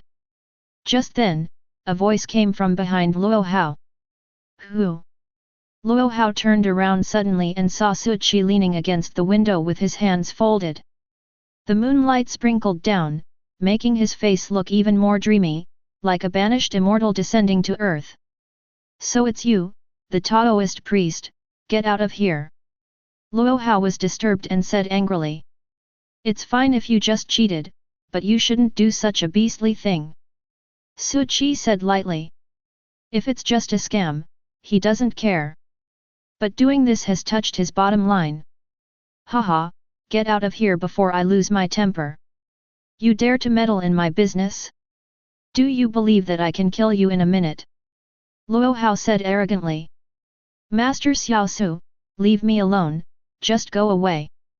Zhao Heli, lying on the bed, spoke intermittently. The aphrodisiac was about to break her will. But she still didn't want Suchi to get hurt. Suchi walked towards Luo Hao step by step as if he didn't hear anything. I'll say it again, get out of here. Luo Hao was a little panicked, but he still shouted in a timid manner. Seeing Suchi not stopping, Luo Hao finally couldn't help but jumped up and planned to escape. But Suchi grabbed Luo Hao by the collar and lifted him up with one hand. Luo Hao is just an ordinary mortal, and even a cultivator at the first level of Qi training can easily kill him. Not to mention Suchi. Luo Hao had absolutely no power to resist. Suchi threw it casually. He didn't use much strength, but Luo Hao flew out like a sack and knocked down the door. Save me, Dad! Luo Hao screamed like a pig being slaughtered. The door of the next room opened and the old Taoist priest hurried out. Seeing Luo Hao's miserable appearance, Luo Wanbei hurriedly ran up and wanted to help Luo Hao up. Luo Hao quickly screamed, Don't move, it's broken. Luo Wanbei looked into the room and saw Suchi in a green shirt. He looked indifferent and emotionless. Luo Wanbei's scalp went numb. His years of traveling around the country made him instinctively feel dangerous. "Dad, kill him for me!" Luo Hao screamed in pain, unable to move. Although Luo Wanbei was extremely scared, he still said with a straight face, "Young man, you hurt my disciples, aren't you afraid of fierce retaliation?" "No." Su Qi smiled slightly, "Even if the King of Heaven comes, he can't run wild in Qingzi town." As soon as these words came out, Luo Wanbei was shocked. It seems that this matter cannot be resolved peacefully today. This young Taoist priest is not someone who can be easily fooled. "You name a price. How much will it cost to let my father and I go?" Luo Wanbei gritted his teeth. "I don't need the money." Su Qi said calmly, "Why don't you take him to the government office to surrender?" "You want to kill my father and me?" Luo Wanbei said angrily. After surrendering themselves, given their crimes, they would probably be sentenced to death directly. "Dad, stop talking to him and use that thing. Suck him dry." Luo Hao on the ground was shouting wildly. "Young man, I don't want to fight you to the death. I'll give you 10,000 taels if you let my father and I go. Otherwise, I'll take you with me to be buried with me." Luo Wanbei said with a fierce look. "Oh." Su Qi smiled slightly, "Do you have that ability?" He walked towards Luo Wanbei. Luo Wanbei's eyes flashed with despair, "You forced me to do this." After that, he took out a bone from his pocket. The bone seemed to be human, and there were some complex inscriptions carved on it. Luo Wanbei bit his finger without hesitation. The bone instantly became shrouded in black mist, and his blood was sucked crazily by the bone as if it was free. Bang! A minute later, the bones fell to the ground. Luo Wanbei's spirit became extremely weak. It was visibly seen that he had changed from his immortal appearance just now to a dying and emaciated person. Such a strong and strange aura. Su Qi looked at the white bone, which had turned blood red at this time. "It should be called a blood bone.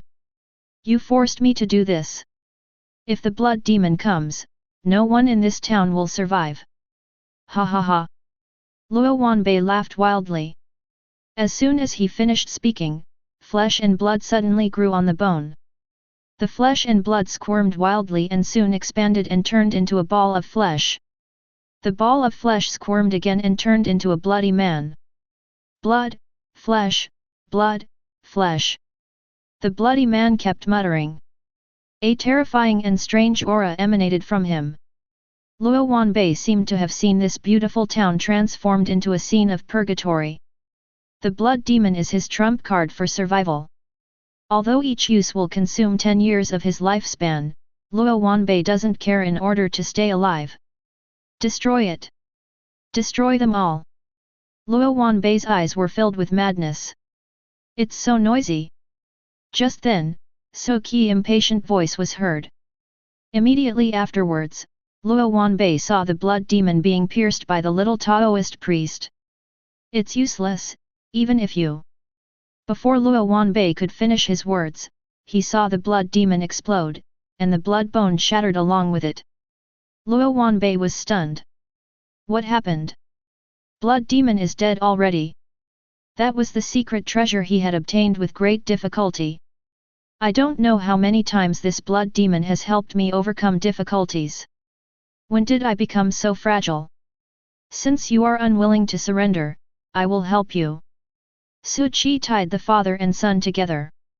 Then returned to the room. At this time, Zhao Heli had completely lost consciousness. She was squirming on the bed and trying to take off her clothes.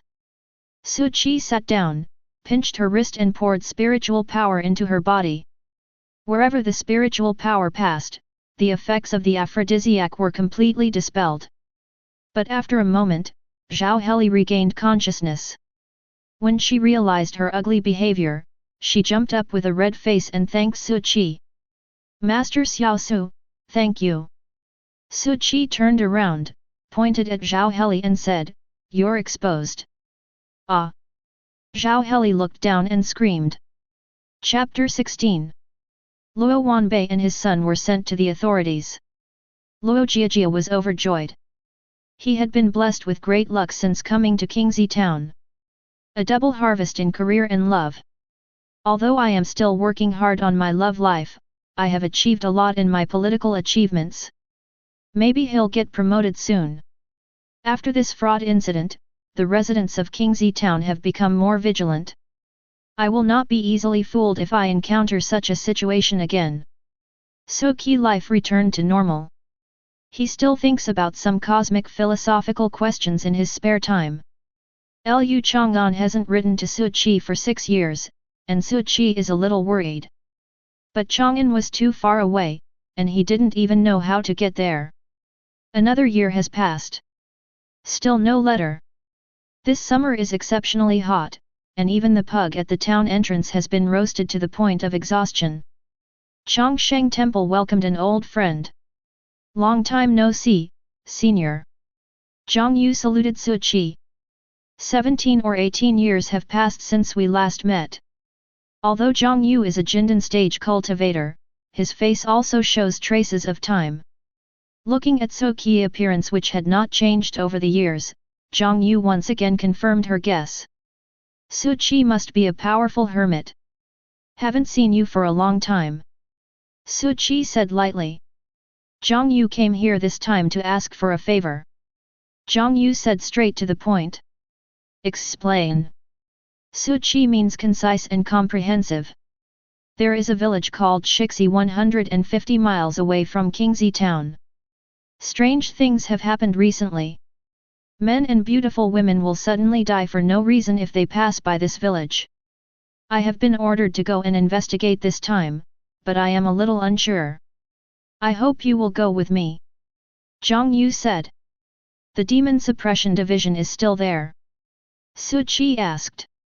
Zhang Yu smiled bitterly and said, although the name of the country has changed, the Demon Suppression Division has not changed. It is now called the Great Song Demon Suppression Division.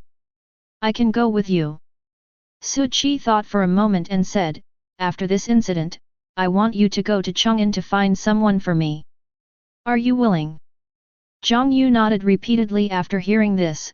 Don't worry, senior, no matter who you are looking for, as long as he is still in Chang'an, I will definitely help you find him. Thank you very much. Su Qi nodded and said. After a little preparation, Su Qi picked up the cracked peachwood sword and followed Zhang Yu. He also posted a notice at the entrance of the Taoist temple. If you have to go out recently, you can go there by yourself to burn incense and pray. Zhang Yu looked at the peachwood sword behind Su Qi, and she became suspicious. It seemed that the peachwood sword of Su Qi was just an ordinary one, and it might be broken if she swung it again. Maybe I could give you a sword?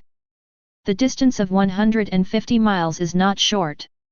It would only take half an hour if flying on a sword, but neither of them is a divine transformation cultivator, so they can only walk there. Zhang Yu was talking to Su Qi all the way. He talked on and on about what had happened over the years. Now she has gone from the initial stage of Golden Core to the complete stage of Golden Core. When she enters the nascent soul stage, her lifespan will double again, and she will be able to restore to the way she was more than 10 years ago. Su Qi asked about her arrogant senior brother. Zhang Yu smiled and said that Shi Xinghua had lost interest since the Snow Girl incident, and soon resigned from his job at the Demon Suppression Division, went home to get married and have children, and now lives a happy and fulfilling life. After traveling for half a day, the two finally arrived at the Shixi village mentioned by Zhang Yu. Today, only a few families remain in Shixi village. Most of the people have already fled. Zhang Yu and Su Qi found the few remaining families. Zhang Yu knocked on the door, and it opened after a while. A wrinkled woman opened the door. Hello, I am from the Great Song Dynasty Demon Suppression Division, and I have been ordered to come here to investigate the strange events in Shixi village. Zhang Yu took out a token and said.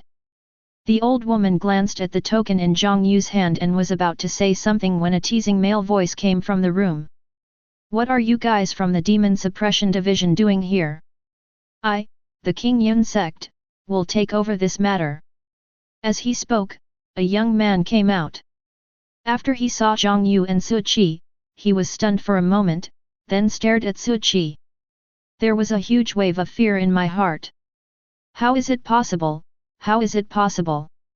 Impossible. It's impossible for a man to be so handsome.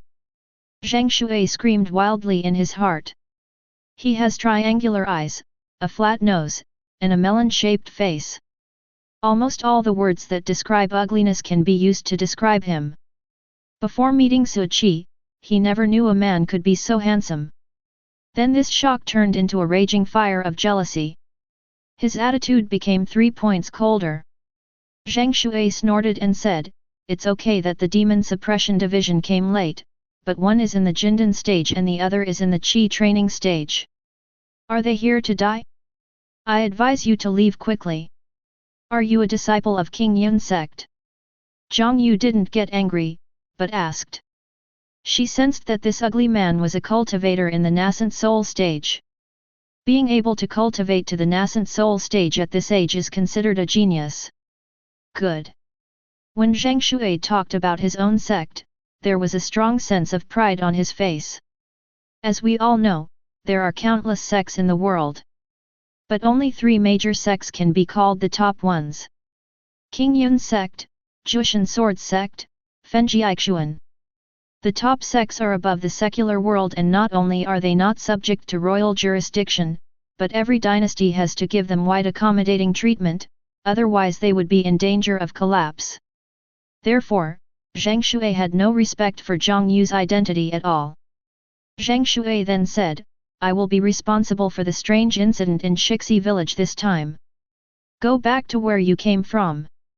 Then Zhang Shui said in a vicious voice, "Especially you, a cultivator in the Qi training stage, why are you here to join in the fun? It's simply ridiculous. Everyone was wearing Taoist robes, but you looked like a sect leader, while I looked like a menial disciple." This made Zhang Shui very angry. Su Qi felt targeted. "But I don't know why this guy is targeting me." But he didn't care. Zhang Yu said quickly, "Master, although you are a nascent soul cultivator, you may not be sure of success. With the senior next to me, I can ensure that everything is safe." Zhang Shui was shocked when he heard this. A Jindan cultivator calls a Qi training cultivator a senior? What's the trick? Zhang Shui quickly examined Su Qi carefully, but no matter how he looked at it, he was just a cultivator in the Qi training stage.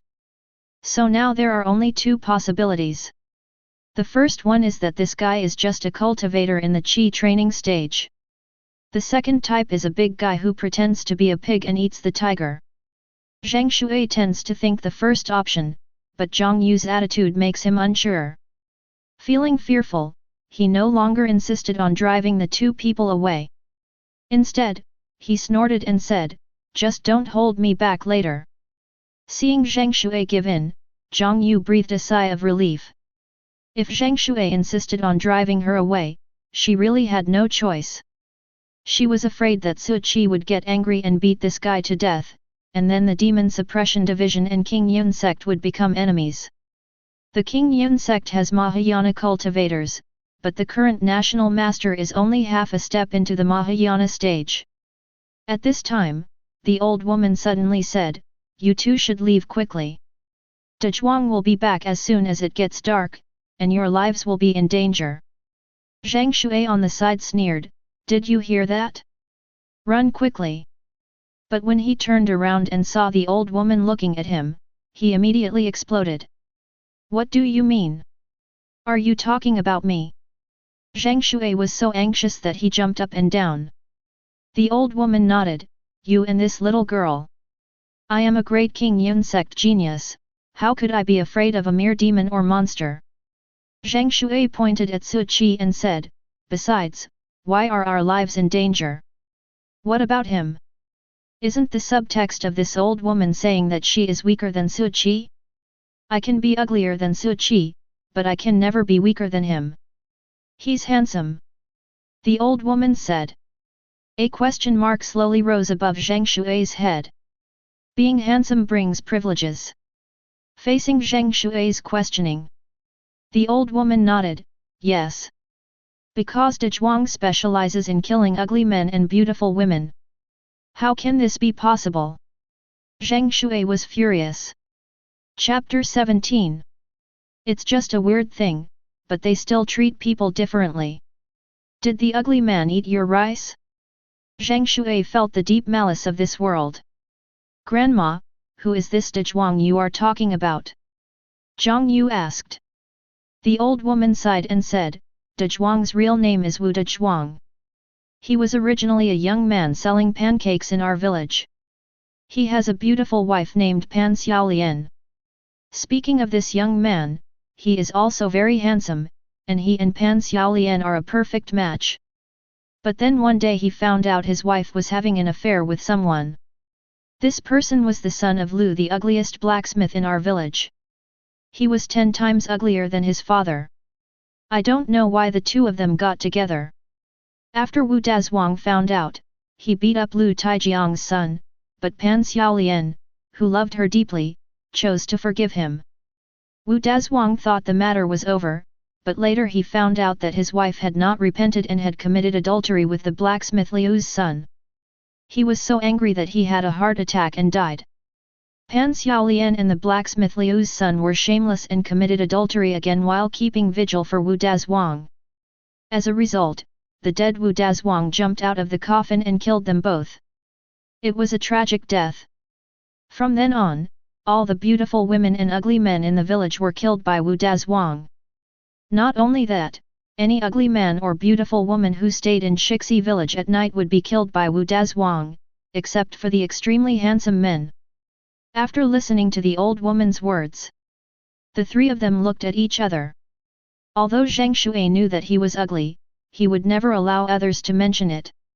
He snorted coldly and said, if that's the case, it suits my purpose. I'll wait for Wu Dazhuang to come today and help him to transcend. A cuckold who specializes in killing ugly men? I, Zheng Shui, will beat you to pieces today. Zheng Shui said viciously in his heart. You are no match for him. The old woman sighed. What a joke! How can a mere cuckolded ghost beat me? Zheng Shui snorted coldly. As a prodigy of the King Yun sect, he has few rivals among his peers. How could a mere cuckold be his opponent? Don't follow me, both of you. Zheng Shui glanced at Su Qi and Zhang Yu, then turned and walked out of the room. This young man is too impulsive. Go and try to persuade him. The old woman said. Zhang Yu smiled and said, it's okay, Grandma. The one just now was a genius from King Yun sect. Ordinary evil spirits are no match for him. Seeing that persuasion was of no use, the old woman sighed and stopped trying to persuade him. Su Qi and Zhang Yu also walked out. After going out, Zheng Shui had disappeared. Senior, it's already Shen time. According to what that grandma said, the evil spirit will probably come out at you time. Zhang Yu said. Then wait. Su Qi said. After hearing what the old woman said, Su Qi thought that this was still a cuckold, no wonder he was so resentful. The more resentful a ghost is, the stronger its magic power is. It seems that the red-clothed ghost is already equivalent to a nascent soul cultivator.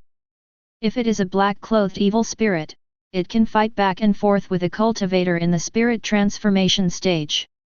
These ghosts that have gained consciousness can also practice cultivation and are called ghost cultivators. Su Qi found a flat stone and sat down, waiting for the night to fall. Zhang Yu also sat down and started talking to Su Qi again. And the other side. Zheng Shui found Wu Dazhuang's home.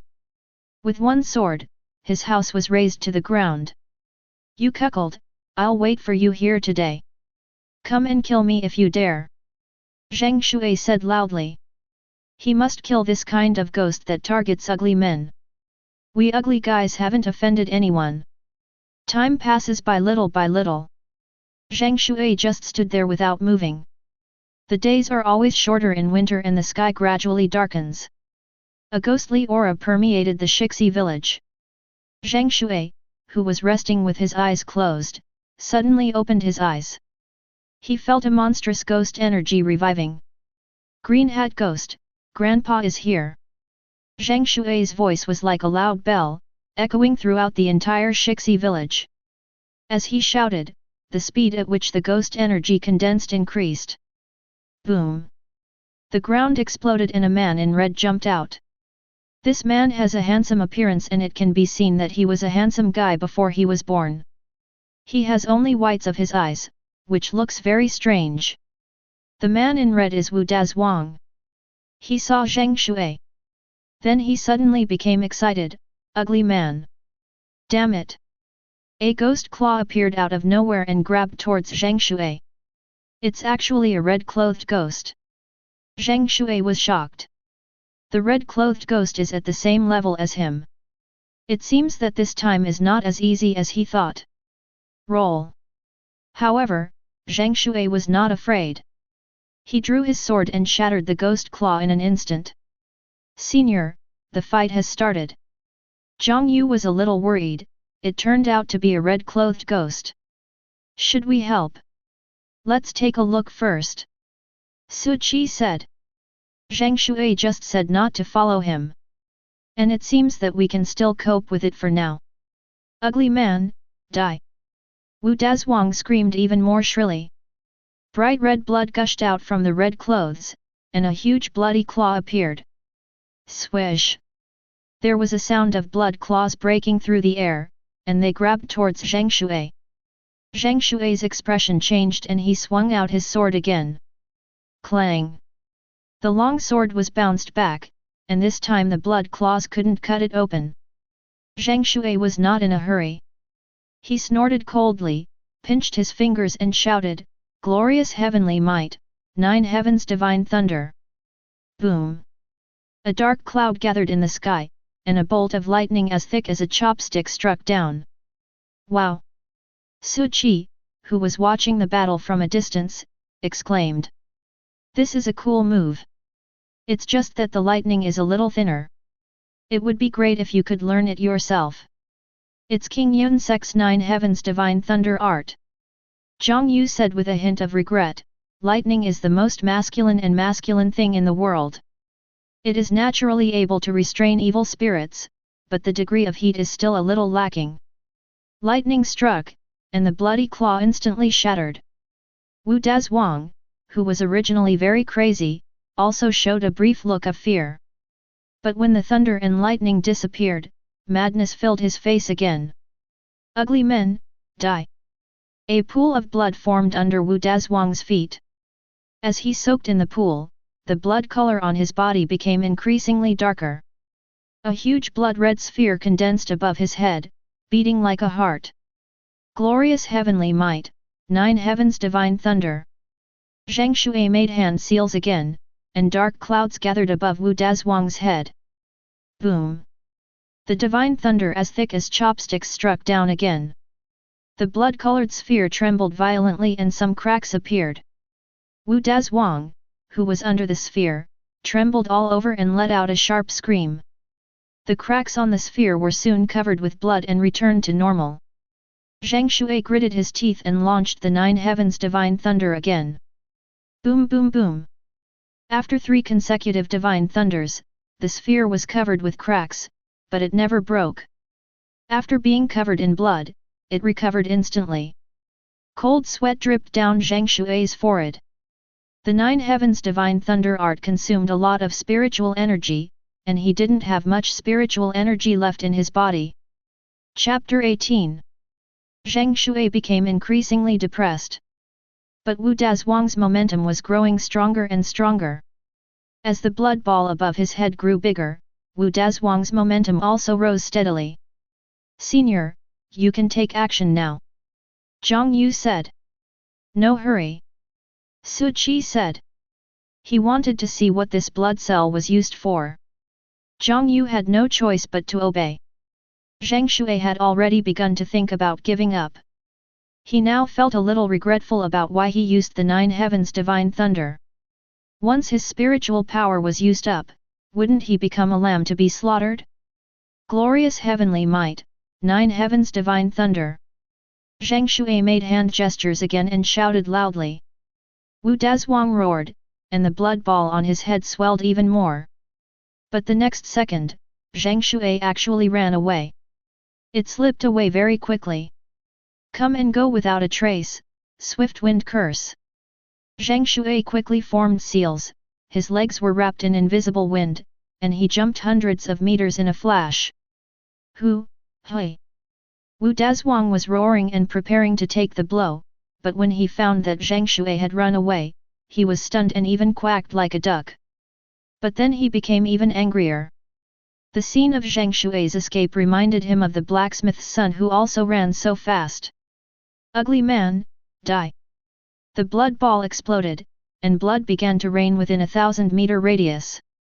Then a blood-red light curtain was formed. Boundary! Zhang Yu exclaimed. This Wu Dazhuang actually knows the art of setting up a barrier. The barrier is the prototype of the domain. The real domain can only be displayed when one reaches the void refinement stage. Within one's own domain, the cultivator is an absolute god. The barrier is a weakened version of the domain. Within this barrier, who can enter and who can exit depends on Wu Dazhuang's will. Unless one has the strength to crush Wu Dazhuang and break the barrier directly, there is no solution. Moreover, within this barrier, his strength will be greatly enhanced, at least comparable to that of a cultivator who has reached the perfect nascent soul stage. Zhang Yu didn't expect that Wu Dazhuang's talent would be so amazing after becoming a fierce ghost. Bang! Zhang Shui bumped headfirst into the edge of the barrier. He fell down suddenly, with a bump on his forehead. Boundary, boundary! Zhang Shui looked like he had seen a ghost. In fact, he did see a ghost. But this cuckold ghost can actually cast a barrier. Why? This is a technique that he hasn't even understood. While Zhang Shui was stunned, Wu Dazhuang had already flown in. In the blood rain, his expression was ferocious and his whole body was blood red.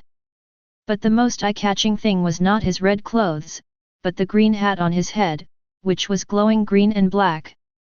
Ha ha ha! Zhang Shui's smile was uglier than crying. Brother Gui, actually we have a misunderstanding. If I say that I raised your house to the ground to help you, would you believe it? The one who answered Zhang Shui was a blood-red ghost claw. Boil! Zhang Shui rolled over like a loach and barely avoided it. But where the claw wind blew, the clothes were torn, revealing most of the big white butt. You're a pervert! Zhang Shui was horrified. Before he could change his clothes, 2 blood-red ghost claws grabbed him again. You cuckold, you have no moral principles and you're attacking me by surprise. Zhang Shui shouted and dodged again. This time his clothes were torn to shreds again, revealing his skinny upper body. Now he was left with only his lower body and a piece of fig leaf. Don't go too far, I'm going to get angry. Zhang Shui shouted angrily. A gentleman can be killed but not humiliated. What's the point of you stripping my clothes? Oink oink! 3 bloody ghost claws flew over. Glorious heavenly might, 9 heavens divine thunder. Zhang Shui gritted his teeth, and dark clouds gathered above Wu Dazhuang's head. Lightning as thick as chopsticks struck down. This time the lightning formed very quickly, and Wu Dazhuang had no time to react and was struck directly. The bloody claws that attacked Zhang Shui suddenly shattered. Wu Dazhuang in the air was roaring and shaking all over, as if he was dancing. I'll chop you to death. Zhang Shui bit his finger and quickly formed seals. Boom! By burning the power of essence and blood, large dark clouds gathered, and lightning bolts the size of eggs streaked across the night sky and struck down. Wherever it passed, even the blood rain evaporated. Boom!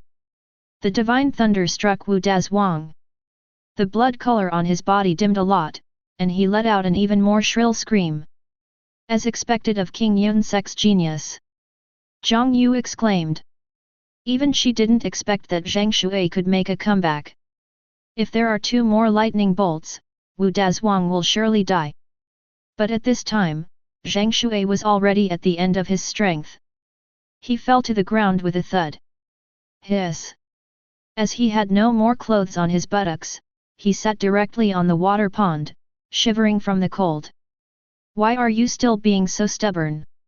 It's time to fall, you cuckold! Zhang Shui shouted at the top of his voice. Wu Dazhuang, who was originally trembling and roaring, suddenly opened his eyes when he heard this. His originally wooden eyes burst into endless hatred, and the clothes on his body turned blood red again, so red that it was almost black. Ugly man, die! Wu Dazhuang spoke every word clearly. There was a crackling sound coming from his body, and then his arms flew open. Countless blood-red ghost claws waved towards Zhang Shui. A rough estimate is that there are at least hundreds or thousands. I'm going to die. Zhang Shui smiled bitterly, he no longer had the strength to dodge. Besides, there's no way to avoid this. It is said that before dying, one will quickly review his or her life. Zhang Shui did start to recall. But he found that many of his memories had become blurred. It seems that since I became an immortal cultivator, many things in the mortal world have become a thing of the past. What a pity, I haven't ascended to the fairyland yet to see more magnificent scenery. Zhang Shui sighed and slowly closed his eyes. But at this moment, he saw an extremely handsome Taoist priest in green robes, leisurely walking through the sky full of blood claws and coming in front of him. Your trick of playing with thunder is very cool, can you teach me? The Taoist priest in green smiled at him. Zhang Shui's memories were interrupted, and he suddenly remembered that there were also two people from the Demon Suppression Division who came to punish the cuckold ghost this time. Isn't this the young Taoist priest in the Qi training stage? Thousands of ghost claws were sweeping towards them, trying to crush the two into pieces. Careful! Zhang Shui shouted. Then he saw Su Qi raise his left hand and punch casually. Boom! Zhang Shui felt as if the air had frozen, and the ghost claws in the sky had stopped. Next second. Boom! There was a sonic boom in the air. The strong wind in the sky instantly shattered all the blood claws. The green-hatted ghost in the sky had a look of astonishment and disbelief on his face. Just from the wind from the punches, his body had already begun to disintegrate. The cuckold ghost raised his head and saw that the cuckold that provided him with endless power had also collapsed. For some reason, he felt as if a huge weight had been lifted off his shoulders. Memories of the past are playing like a movie. He saw the happy times he had with Pan Xiaolian. Pan Xiaolian was waving at him over there. Just like many years ago, she said, "Husband, come home soon.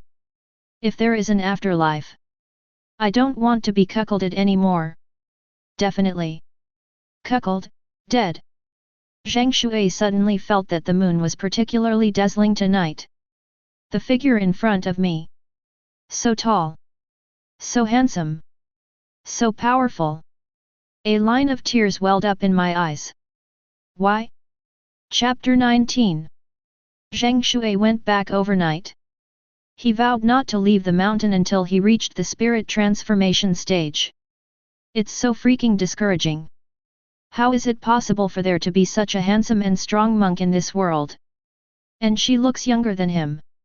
However, he is only over 80 years old now, and he believes that he may surpass Su Qi in the future. If Su Qi knew his idea. All I can say is, kid, you are still too young. I will only get stronger.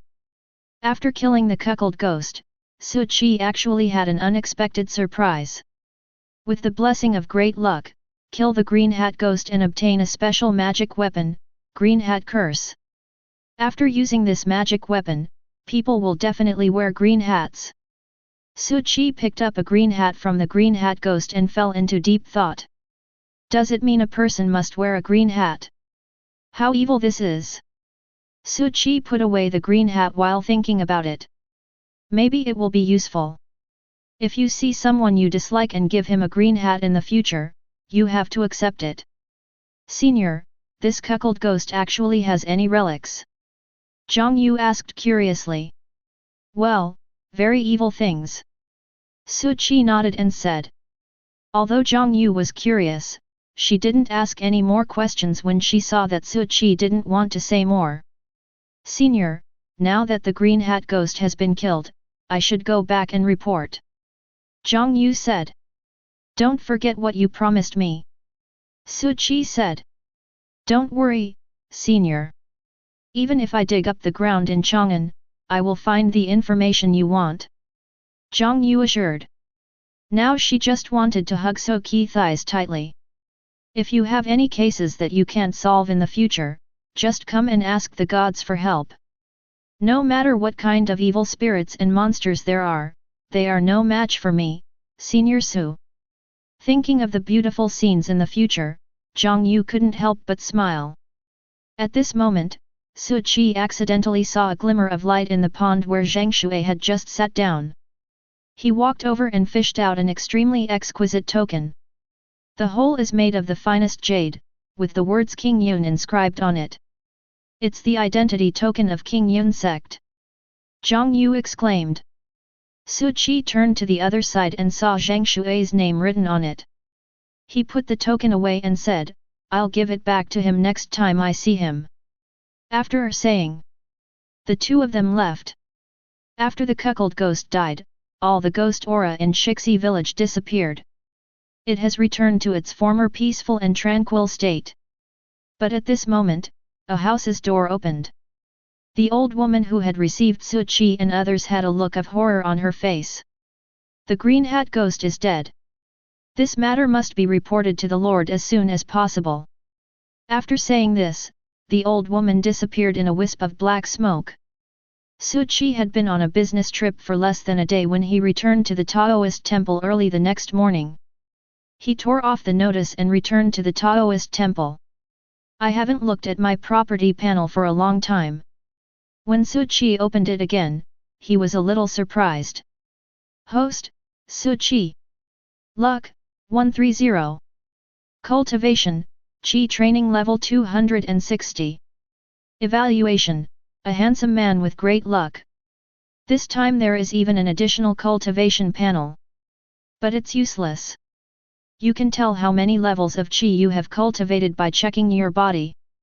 It's just that this is more intuitive and better than nothing. Su Qi sat down cross-legged and began to practice with ease. However, we welcomed a distinguished guest this afternoon. The mayor of Qingzi town Luo Kaijia. This is the second time Luo Jiajia has come to the Taoist temple since he took office as the mayor of Qingzi town. The first time was when he just took office. Master Xiao Su, I brought you the finest wine. Luo Armor said with a flattering smile. No one comes to see you for no reason. What does the mayor want to see me for? Su Qi asked lazily without opening his eyes. Hehe, I heard that Taoist priest Xiao Su is a very capable person who can predict good and bad luck and predict marriage. I came here this time just to predict marriage. Luo Armor said embarrassedly. Does the mayor have someone he likes? Su Qi asked. Sure enough, I can't hide it from Taoist Master Su. Luo Jiajia showed a happy look on his face. I have never seen such a wonderful woman. She had been disguised as a man. Later, I found her by accident. From the first time I saw her, I fell in love with her. You're miserable, you're in love. Su Qi vaguely remembered that he often heard this sentence on a certain software before he traveled through time. Write down your birth dates and names on a piece of paper. Su Qi took out 2 pieces of paper and said. Having followed Liu Chang'an for so many years, he is really good at predicting marriages and fortune-telling. Luo Kaijia quickly took the paper, picked up the pen and started writing. A lulling helmet. Su Qi asked. Isn't your name Luo Armor? Luo Kaijia said, Luo Kaijia is just my alias, Luo Lingkui is my real name, but everyone has gotten used to calling me that over the years, and I've gotten used to it too. Su Qi nodded. He looked at another piece of paper and his expression became strange. Wang Ling Dang. An armor and a bell? This name is absolutely amazing. This name should be fake. I checked and found out her real name is Wang Yiling. This time I mainly want to figure out which of our names is more suitable. Luo Armor said with a smile. Su Qi said he understood, and then began to calculate. About 5 minutes passed. He opened his eyes and said, "Congratulations, whether it's Luo Jiajia and Wang Ling Dang, or Luo Ling Kui and Wang Yiling, you are a match made in heaven. From the 5 elements to the zodiac signs, and the heavenly stems and earthly branches, you are the most compatible couple I have seen in recent years." Really? Luo Kaijia stood up suddenly, his face full of surprise. Real? Su Qi nodded. Thank you, Taoist Xiaosu. I would like to donate some incense to your temple. Being in a good mood, Luo Kaijia was not stingy and spoke decisively. Mayor, please. Su Qi said with a smile. After Luo Jiajia donated the incense, he felt like he was floating on the ground even when he walked. He always said that he would definitely invite Su Qi to drink at their wedding. What is love in this world? It makes people pledge to each other for life and death. Su Qi sighed. He didn't want to touch upon the love affairs of mortals. But he still feels happy when he sees lovers finally get married. Perhaps the visit was affirmed by Su Qi. After Luo Kaijia returned, he launched a fierce attack. 3 months later, a wedding invitation was handed to Su Qi. It was delivered by Luo Armor himself. People feel refreshed when they are happy. Luo Jiajia looks at least 10 years younger. Master Xiaosu, thank you so much. If it weren't for you, I'm afraid I still wouldn't dare to love bravely. Luo Armor smiled and said, after I confessed my feelings, I found out that Lingling also likes me. Our wedding banquet will be held in 3 days. I hope you can come and attend. Facing Luo Armor's invitation, Su Qi smiled and said, I will definitely be there on time. He had attended countless weddings in Qingzi town. He was very pleased and a little envious to witness many couples finally getting married. The life of a mortal is only 100 years, so living well in the present moment is eternity. 3 days passed quickly. On the day of Luo Jijia's wedding, the entire Qingzi town was decorated with lights and full of festive atmosphere. Su Qi arrived in town on time. People on the street were discussing Luo Jiaji's wedding. It's been a long time since we had such a grand wedding in our town. I miss it so much. Have you all seen the bride? I haven't even seen her yet. I've seen them. They look very well matched with the mayor. It's obvious that they are a match made in heaven. Chapter 20. Master Xiaosu. When everyone saw Su Qi, they all greeted him. Everyone is very happy. Su Qi said with a smile. Of course not. The mayor's wedding is something that only happens once in a century. The mayor usually treats us quite well, and we are all happy for him. Everyone responded. After chatting with everyone for a while, Su Qi walked towards Luo Jiajia's home. A sedan chair carried by 8 people, a formal marriage. Su Qi particularly appreciates this wedding ceremony. In the evening, the bride's sedan chair finally arrived at Luo's house. Countless people on the roadside cheered, and the bride covered with a red veil walked down from the sedan chair. Luo Kojia, the groom, was in high spirits and looked at the bride with deep affection. The guests cheered as the bride and Luo Jiajia entered the house together. Next is the worship ceremony. The man who performed the ritual was a well-known old gentleman in the town. He shouted, "The worship ceremony begins now." Luo Jiajia and Wang Lingdang stood on both sides. Bow to heaven and earth. Bow to the ancestors twice. Bow 3 times to your parents. Husband and wife greet each other. The ceremony is over. The moment Luo Jiajia lifted the red veil, everyone was stunned by the bride. So beautiful that it cannot be compared with anything else.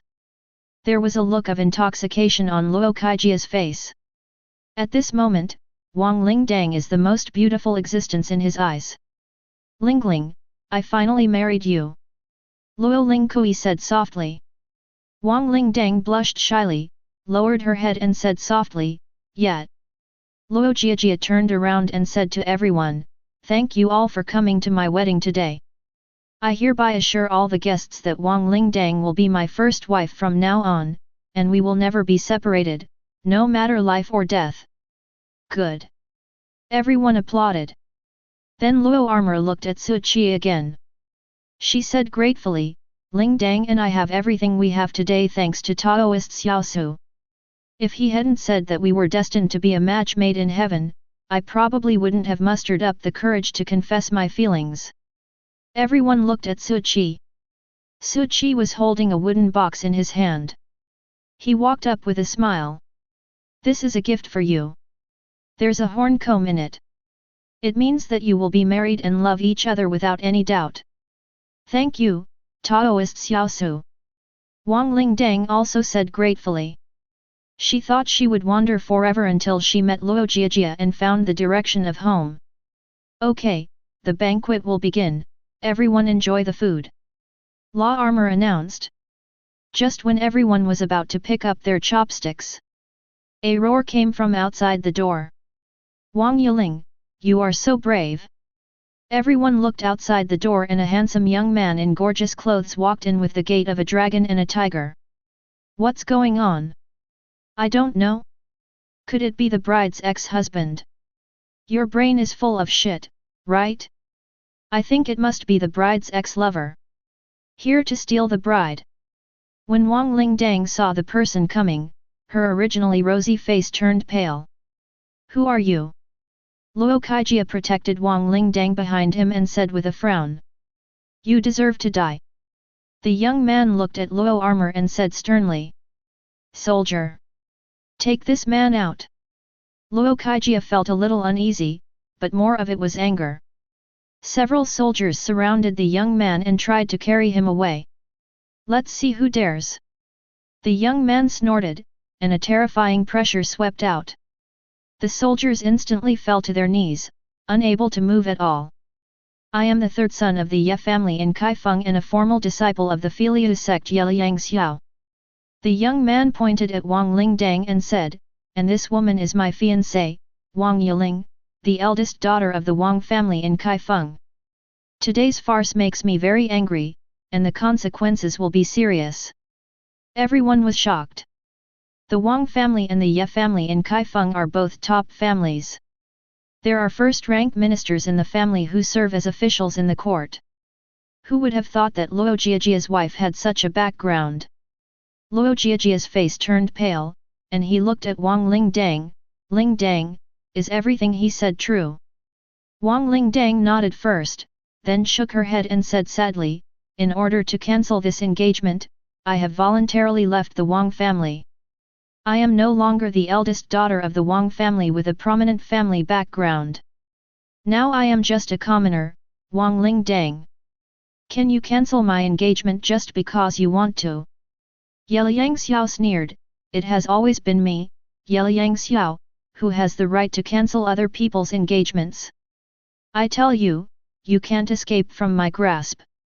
Even if I chase you to the ends of the earth, I want you to know that no one else can take away what belongs to me, Yeliang Xiao." "Lingling, she's nothing." Luo Jiajia shouted, then felt something was wrong and said, "What I mean is that Lingling is not an object, and she is no longer Miss Wang Yiling, but the commoner Wang Lingling. You cannot interfere with her marriage and life." Yeliang Xiao looked at Luo Lingkui and smiled coldly, "Who the hell are you? How dare you, a mere ant, yell in front of me? Everyone present today must die. Only in this way can the humiliation I have suffered not be spread out. That's all." Yeliang Xiao's momentum reached its peak. He took out a long knife and slashed at Luo Kaijia fiercely. The blade light was extremely dazzling. Seeing that Luo Kaijia was about to be cut down by the blade, Wang Lingdang pushed Luo Kaijia away and wanted to die for him. "Don't want!" Luo Armor shouted miserably. "I love you, Armor." There was endless tenderness in Wang Lingdang's eyes. Perhaps it would be nice for them to go to the underworld together and become a pair of doomed lovers. Bang! At this moment, a hand suddenly appeared, instantly dispersed the sword light, and then grabbed Ye Liangxiao's long sword. Isn't it a bit too overbearing to want to kill people at every turn? Su Qi smiled. Ye Liangxiao's eyes focused. This little Taoist priest was able to break his sword light with his bare hands and grab the blade. His strength should not be underestimated. Get lost. Do you think you have the right to meddle in the affairs of my Ye family? Ye Liangxiao shouted angrily. I can't control your Ye family's affairs, but when you come to Qingzi town, you have to listen to me in everything. Su Qi said lightly. What a big mouth you have. I'll see how you can protect these ants. Ye Liangxiao laughed wildly. As he spoke, a fiery red talisman appeared in his hand. Heaven-burning talisman. There was a mad look in Ye Liangxiao's eyes, and he slammed the talisman to pieces. A fire dragon roared and poked its head out from the vortex formed by the talisman.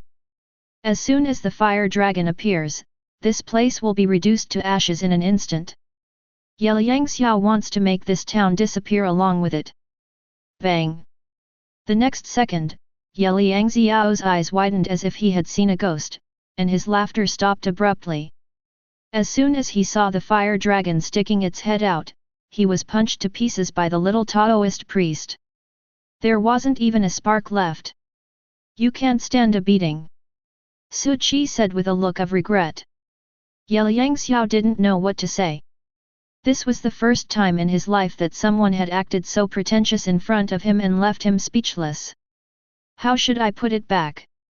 Waiting online, very urgent. Chapter 21. Are you sure you want to go against my Ye family? Ye Liangxiao said with a gloomy look. How strong is your Ye family? How many Mahayana cultivators are there? Su Qi suddenly asked. In novels, after the younger one is beaten, the older one comes. If the opponent is too strong, Su Qi has already planned to move to another place and hide there for 1,000 years. By then, even if the Ye family's Mahayana cultivators have not ascended, my strength should be enough to deal with it. But Ye Liangxiao was stumped by the question. What does this little Taoist priest mean?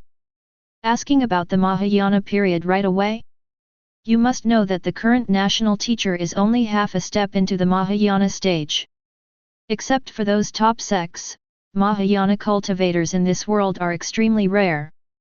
The strongest person in their Ye family is only at the void refinement stage. Could it be that this Taoist priest actually has the support of a sect that has a Mahayana cultivator? Otherwise, why would he ask himself this? Taoist, Mahayana period.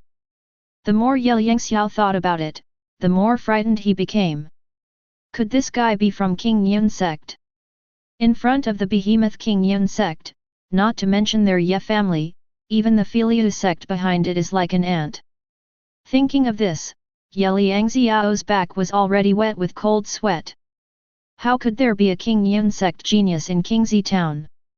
Is there something here that attracts King Yun sect? Various thoughts flashed through my mind.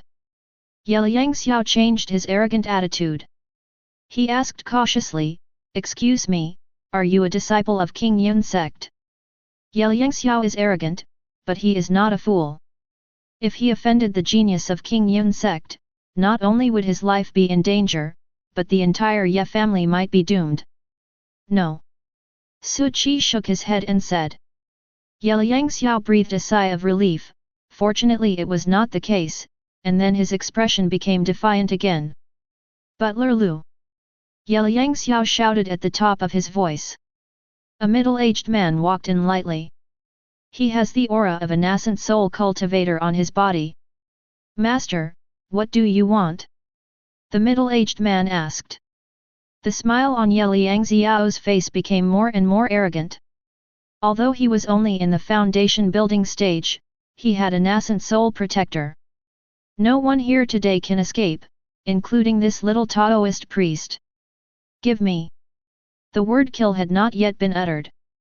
He saw that Su Qi seemed a little sleepy and yawned, revealing a jade token hanging around his waist that had just been covered by his Taoist robe. The words King Yun were clearly written on it. Gudong. Liang Xiao swallowed hard, his eyes widening. I just felt my back was wet with cold sweat.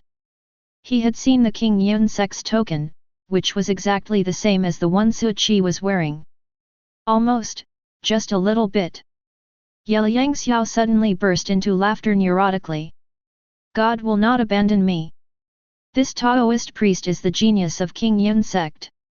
Absolute. Absolutely cannot offend. But unexpectedly, Butler Lu misunderstood. In the past, when Liang Xiao laughed like this, it meant that he was going to kill the entire family. So Butler Liu's expression turned cold and he asked, "Kill them all?"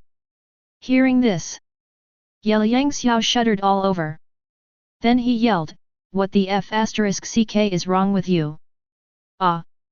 Butler Lu didn't know why he was scolded. Liang Xiao said angrily, "I asked you to come in to serve tea and water to everyone, so as not to disturb everyone's interest. What the hell are you talking about?" Ah! Butler Lu was dumbfounded. He felt that it was not him who had water in his brain, but his own young master. Didn't he come here to cause a scene? What was going on now? He was even acting as a waiter? What? Move more quickly. I won't forgive you for disturbing everyone's fun. Liang Xiao snorted coldly and said. Okay master, I understand. Although Butler Lu was completely puzzled, he still nodded and said. Then, Liang Xiao's expression changed faster than turning the pages of a book, and he said to everyone with a flattering smile, "I'm sorry to have disturbed everyone's interest just now, but I was just joking. I fully support this wedding today." Everyone was dumbfounded. Liang Xiao's attitude before and after is like two different people. Is this person mentally ill? Many people think so. Luo Kaijia and Wang Lingdang were also dumbfounded. How come the style changed so quickly? Liang Xiao clearly looked like he was unwilling to give up just now. How could they know that Liang Xiao was frightened by the token that Su Qi picked up accidentally? Even Su Qi himself doesn't know. Anyway, the wedding banquet returned to normal. Liang Xiao followed Su Qi happily. Why are you following me? Su Qi wondered. There was something wrong with Liang Xiao from the very beginning. He was being too attentive to others for no reason. He must be either a traitor or a thief. Could it be that this guy is actually into homosexuality?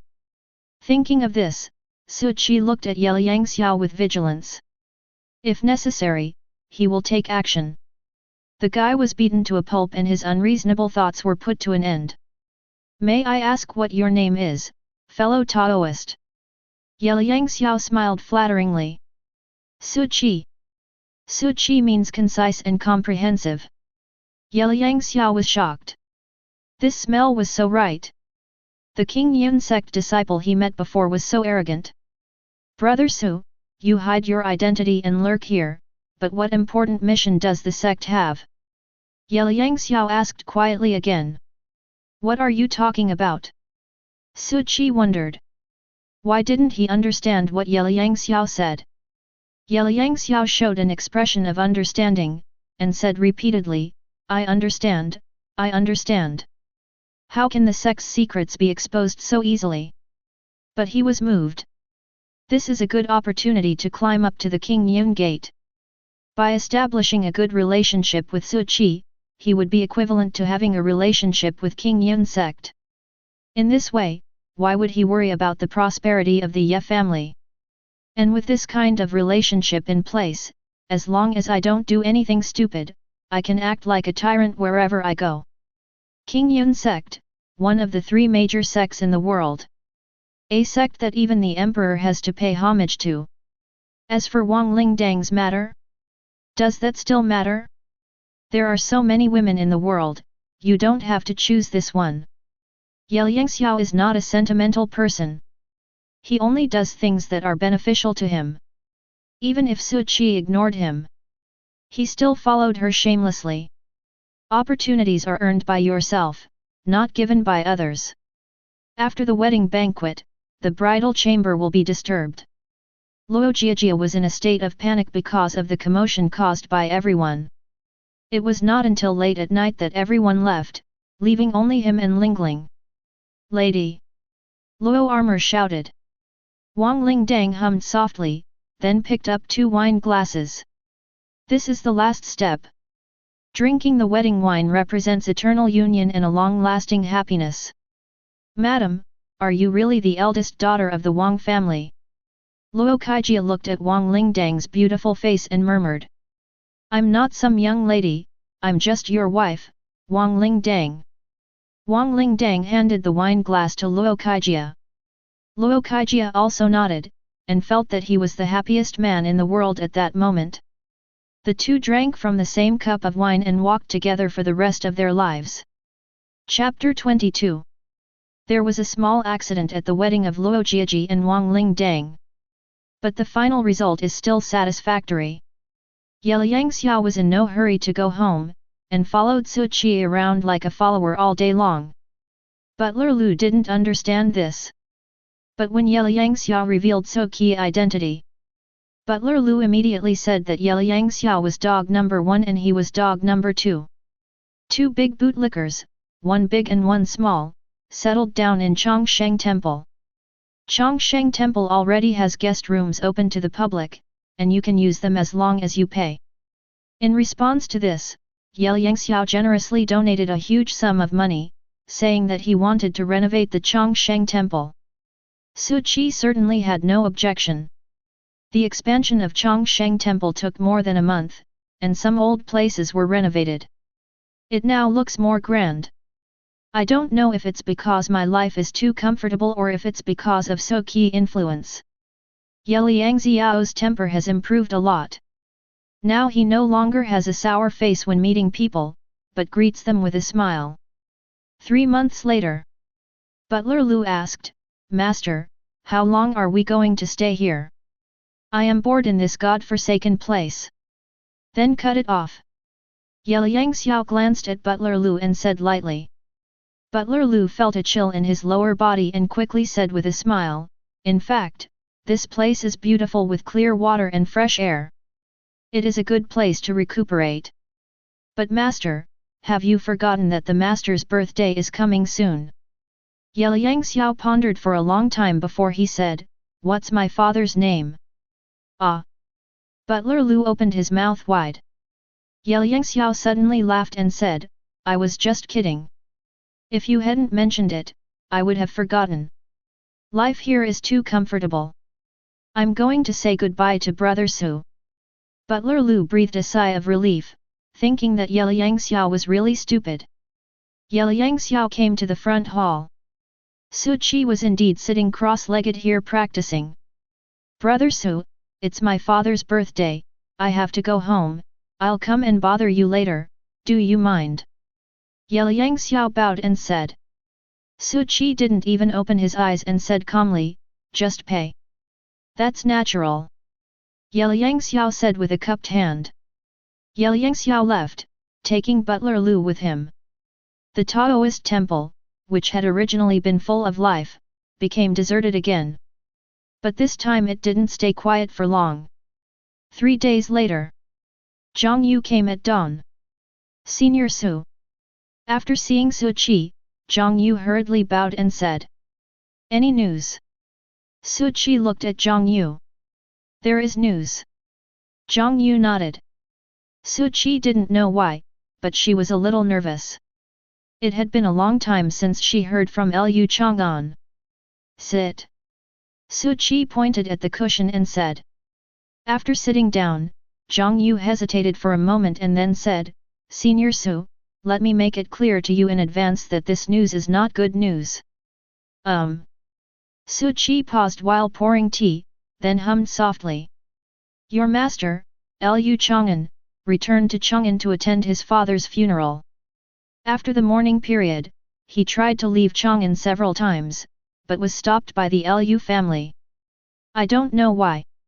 About a year later, Liu Chang'an became the head of the Liu family.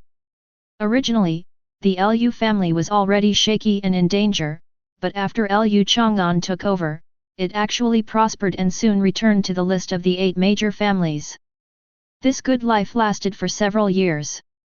Later, I don't know what I did to anger the then Tang Emperor, and the Imperial Master tried to wipe out the Lu family. Hearing this, Su Qi put down the teapot and asked, "Which Mahayana cultivator?" Zhang Yu nodded and said, "Yes, he has ascended now." "Go on." Su Qi nodded. Zhang Yu continued, "As everyone knows, the State Master is a Mahayana cultivator. It would be too easy for him to wipe out a family. But no one expected an accident. Lu Chang'an stopped the State Master. The two fought for 3 days and 3 nights, and finally Lu Chang'an was captured. After Lu Chang'an was captured, the Imperial Guards quickly ransacked the Lu family and exterminated them. Then, within half a year, the Imperial Master attained enlightenment and ascended to heaven in broad daylight. A massive thunderstorm razed the area 10 miles outside of Chang'an city to the ground. Hear this. Su Qi closed her eyes and recalled every moment with Lu Chang'an. No wonder, Master, who was such a man of his word, never came back after he went to Chang'an. Later on, there were even no more letters. The funny thing is that I don't know who to turn to for revenge, because the culprit has ascended to heaven and is no longer in this world. Senior Su, but there is another piece of news, which should be considered good news. Zhang Yu said again. What good news? Su Qi opened his eyes again. It is said that the Imperial Master's thunder tribulation was very abnormal, and was obviously much more powerful than what was recorded in the ancient books. Some bystanders even said that they saw 2 people going through the thunder tribulation at that time, and there were also 2 people when they ascended to heaven. The other person is very likely your master, Lu Chang'an. Zhang Yu said something shocking. At this point, she took out something that looked like a crystal ball and handed it to Su Qi solemnly. Senior Su, this is the video recorded by the monks who were watching at the time. You can take a look at it. Su Qi took the crystal ball. He had only heard of this thing in legends, the image stone. It's almost the same as a VCR on Earth, or even more awesome. It can not only record the scene at that time, but also make people feel as if they are there, with a maximum sense of immersion. Zhang Yu spent a lot of effort to get this thing. The method to activate the image stone is also very simple, just inject some spiritual power. Su Qi took the crystal ball and poured spiritual power into it. In an instant, the surrounding scenery darkened, the scene changed, and he came to the place where the video was recorded. Su Qi turned his head and saw the magnificent Chang'an behind him, with a clear sky and a picturesque view. He turned his head again and looked ahead. 10 miles away from Chang'an, the sky was covered with dark clouds, lightning, and thunder. Boom! The sky is like a thunder pool. Dark blue lightning thicker than a tree stump kept striking down. In the center of the thunder tribulation, there were 2 figures, still fighting. One was dressed in black and the other in green. Su Qi shuddered all over. The figure in green was so familiar, even though he couldn't see the face clearly, but just by the outline he knew it was Lu Chang'an. The fight between the 2 men escalated, and the ground within a 10-mile radius was shattered into dust. Every move and every style mobilized the power of heaven and earth. If it was not deliberately controlled, I am afraid that Chang'an, 10 miles away, would be razed to the ground by the aftermath of the battle. From this we can see that the monk who recorded this video was no simple character, as he dared to record it so close. In the end, the thunder tribulation ended without a clear winner between the 2. Under the illumination of colorful rays of light, he was forcibly dragged into the fairyland and ascended to heaven. After watching the video, Su Qi couldn't recover for a long time. Master did not lie to me, he is really strong. He can even be on par with the Tang dynasty's imperial master, and finally they can survive the calamity and ascend to heaven together. Chapter 23. No wonder Lu Chang'an hasn't sent any letters since the fall of the Tang dynasty. It turns out that he has ascended to the immortal world. The surrounding scene began to collapse and fell into darkness again. A moment later, the light returned and Su Qi had returned to the Taoist temple. He opened his eyes and returned the image stone to Zhang Yu. "Thank you." Zhang Yu was flattered and waved her hands quickly. "Senior Su, there is no need to be so polite. After all, you have helped me so much. I learned that master was fine." Su Qi was in a good mood. The lifespan of immortals also has an end, but it is much longer than that of cultivators in the lower realms.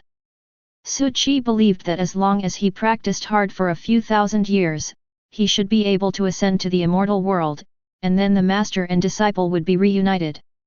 However, Su Qi felt that he should be more cautious and survive for 10,000 years first. After all, the power of immortals is even more terrifying. If I ascend rashly, it might be dangerous. The lifespan of immortals is measured in hundreds of thousands of years, so Su Qi doesn't need to be in a hurry. "Senior Su, is that person in the video your master?" Zhang Yu asked cautiously. "Yes." Su Qi nodded and said. Although she already had some guesses in her mind, Zhang Yu was still shocked when she heard the news. "That's an immortal." As a disciple of an immortal, Su Qi probably also has the inheritance of ascension. As long as you lick well enough, wouldn't you have a chance to ascend? In the world of cultivation, a good inheritance is very important. If you want to ascend, you must first have a technique that can be practiced to the tribulation period. This kind of skill is extremely rare, which is why there are almost no cultivators who can ascend to heaven. Thinking of this, Zhang Yu looked at Su Qi with even more passion. "Thank you very much this time." Su Qi said. "You're welcome, Senior Su, you've helped me so much, this is what I should do." Zhang Yu said with a smile. For the next period of time, Zhang Yu lived in Changsheng Temple. As a reward for Lu Chang'an's information, Su Qi did not charge any fees. Changsheng Temple always has an inexplicable magic. People who come here will feel inexplicably relaxed, and all the troubles in the outside world seem to be unimportant. So Zhang Yu had a very relaxing time during this period. Without the disturbance from the outside world, her cultivation had improved once again and she had already touched the threshold of the nascent soul stage. This also made her more determined to curry favor with the powerful. She made up her mind that she would be so key little follower in the future. In a deep mountain more than 100 miles away from Qingzi town, a pretty woman was kneeling in front of a man in bloody clothes. This man had a very strange appearance. Although he looked very outstanding, he gave people a feeling of being uncomfortable all over. If you look closely, you will find that every facial feature of the man is very good looking, but when put together they look weird, and his supposedly perfect appearance becomes weird. "Blood slave, you disappoint me," the strange man said sickly. The woman kneeling on the ground trembled all over, and then said, "Master, it is true that the Taoist priest is too powerful. The green hat ghost is no match for him at all. I don't want to hear any sophistry. I need a lot of resentment to recover now. Where can you get it for me?" There was a flash of blood in the strange man's eyes, and he said impatiently. The woman said quickly, "Don't worry, my lord. I have already found a place. There is a Qingzi town more than 100 miles away from Shixi village. There are more people there. I will find a way to kill them all and gather the resentment for my lord. You've screwed up once, and I hope it's the last time." The strange man closed his eyes. "Don't worry, my lord. I will definitely get it done." The woman got up from the ground and ran away in panic. Not long after the woman left, the air twisted and a man in black appeared in the same place. "My lord." The man in black bowed and said. "Yanu, what do you think of what Swanu said?" The strange man opened his eyes, with a cold look in his eyes. "My lord, I think this is just an excuse that the blood slave made for himself because he was incompetent. If it were me, the cuckold would never sacrifice himself in vain." The man in black said with a smile. In this operation, you will secretly assist the blood slaves. This mission must succeed and not fail. The strange man closed his eyes again. Yes. The man in black took the order, and the air twisted and then disappeared. A group of girls came to Kingsley town. These girls are all dressed up and have good looks. The leader was a charming woman known as Mei Niang. It is said that these girls all came from Chang'an. Not long after, an entertainment venue with the sign Xiaoxiang Pavilion was established. How could there be such a scene in such a tiny place like Kingsley town? Countless male residents, out of curiosity, went in to explore and fell in love with it after a while. The girls in Xiaoxiang Pavilion are all pretty and talented.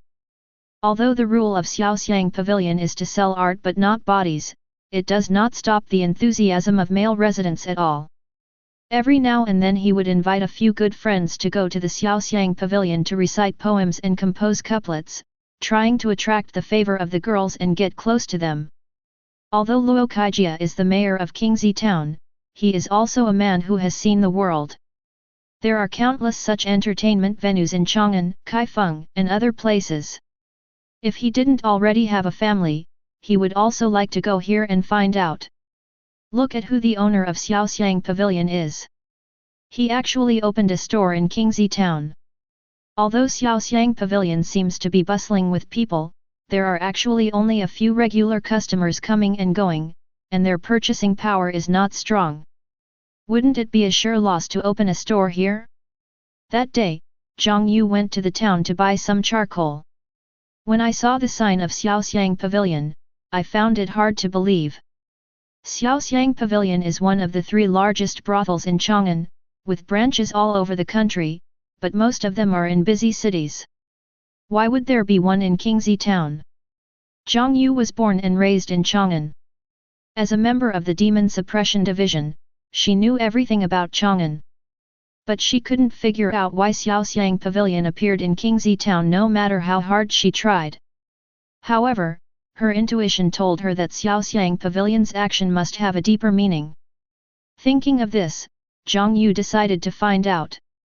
She disguised herself and turned into a handsome and elegant young man in the blink of an eye. Please come in, sir. Arriving at the entrance of Xiaoxiang Pavilion, Gui Nu's eyes lit up when he saw Zhang Yu, and he quickly greeted her. Led by the turtle slave, Zhang Yu walked into Xiaoxiang Pavilion. How long have you been operating here? Zhang Yu asked, looking around. Upon hearing this, the turtle slave quickly said, "We have been open for business for a month." Zhang Yu nodded. The decoration was exactly the same as those of Xiaoxiang pavilions in various places. It was definitely the real Xiaoxiang pavilion. Before coming in, she was still wondering if it was a fake. Now it seems that this is not the case.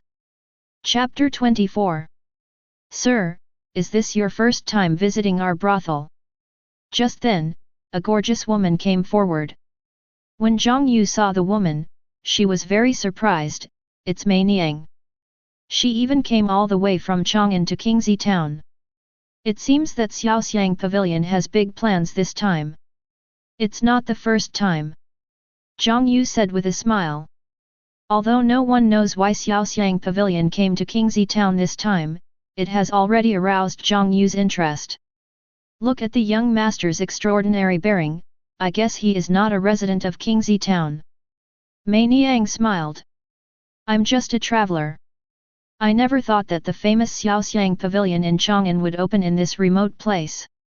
I originally thought it was just a fake, but when I saw Mei Niang, I was sure it wasn't. Zhang Yu chuckled. Since you know me, you must be from Chang'an. Mei Niang looked at Zhang Yu with seductive eyes. I met an old friend in a foreign land, how about you have a drink with me? Okay. Zhang Yu readily agreed.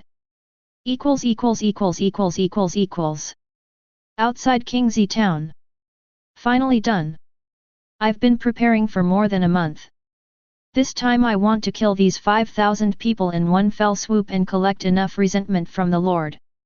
The blood slave buried the last piece of organ, his eyes flashing with excitement. She spent more than a month preparing this blood sea formation to ensure that it would be foolproof. The blood slave has already calculated that he needs to prepare enough resentment for his master, so that none of the more than 5,000 people in Kingxi town can escape. After the blood sea formation is activated, Kingxi town will become a hell on earth. The blood slave suddenly turned his head and said to the air, "Hidden ghost, you have followed me for so long, do you really think I don't know?" The air twisted and a hidden slave dressed in black appeared. "Interesting, you were able to find me." Yanu applauded and said. "How did you find me?" Yanu continued to ask. "Don't you know how smelly your farts are? As soon as you fart, you can smell it within a 5-mile radius." The blood slave sneered, "And you let out a lot of noise several times." Yangui's face darkened, feeling offended. He quickly changed the subject, "Hurry up and activate the blood sea formation." At this moment, he awkwardly tried to dig out 5 bedrooms and 2 living rooms on the spot with his toes. "You don't have to tell me." The blood slave snorted coldly and thrust his hand into his chest. Puff! Blood spurted out. Countless scarlet blood flowed into the ground, forming a small river. Boom! The ground shook.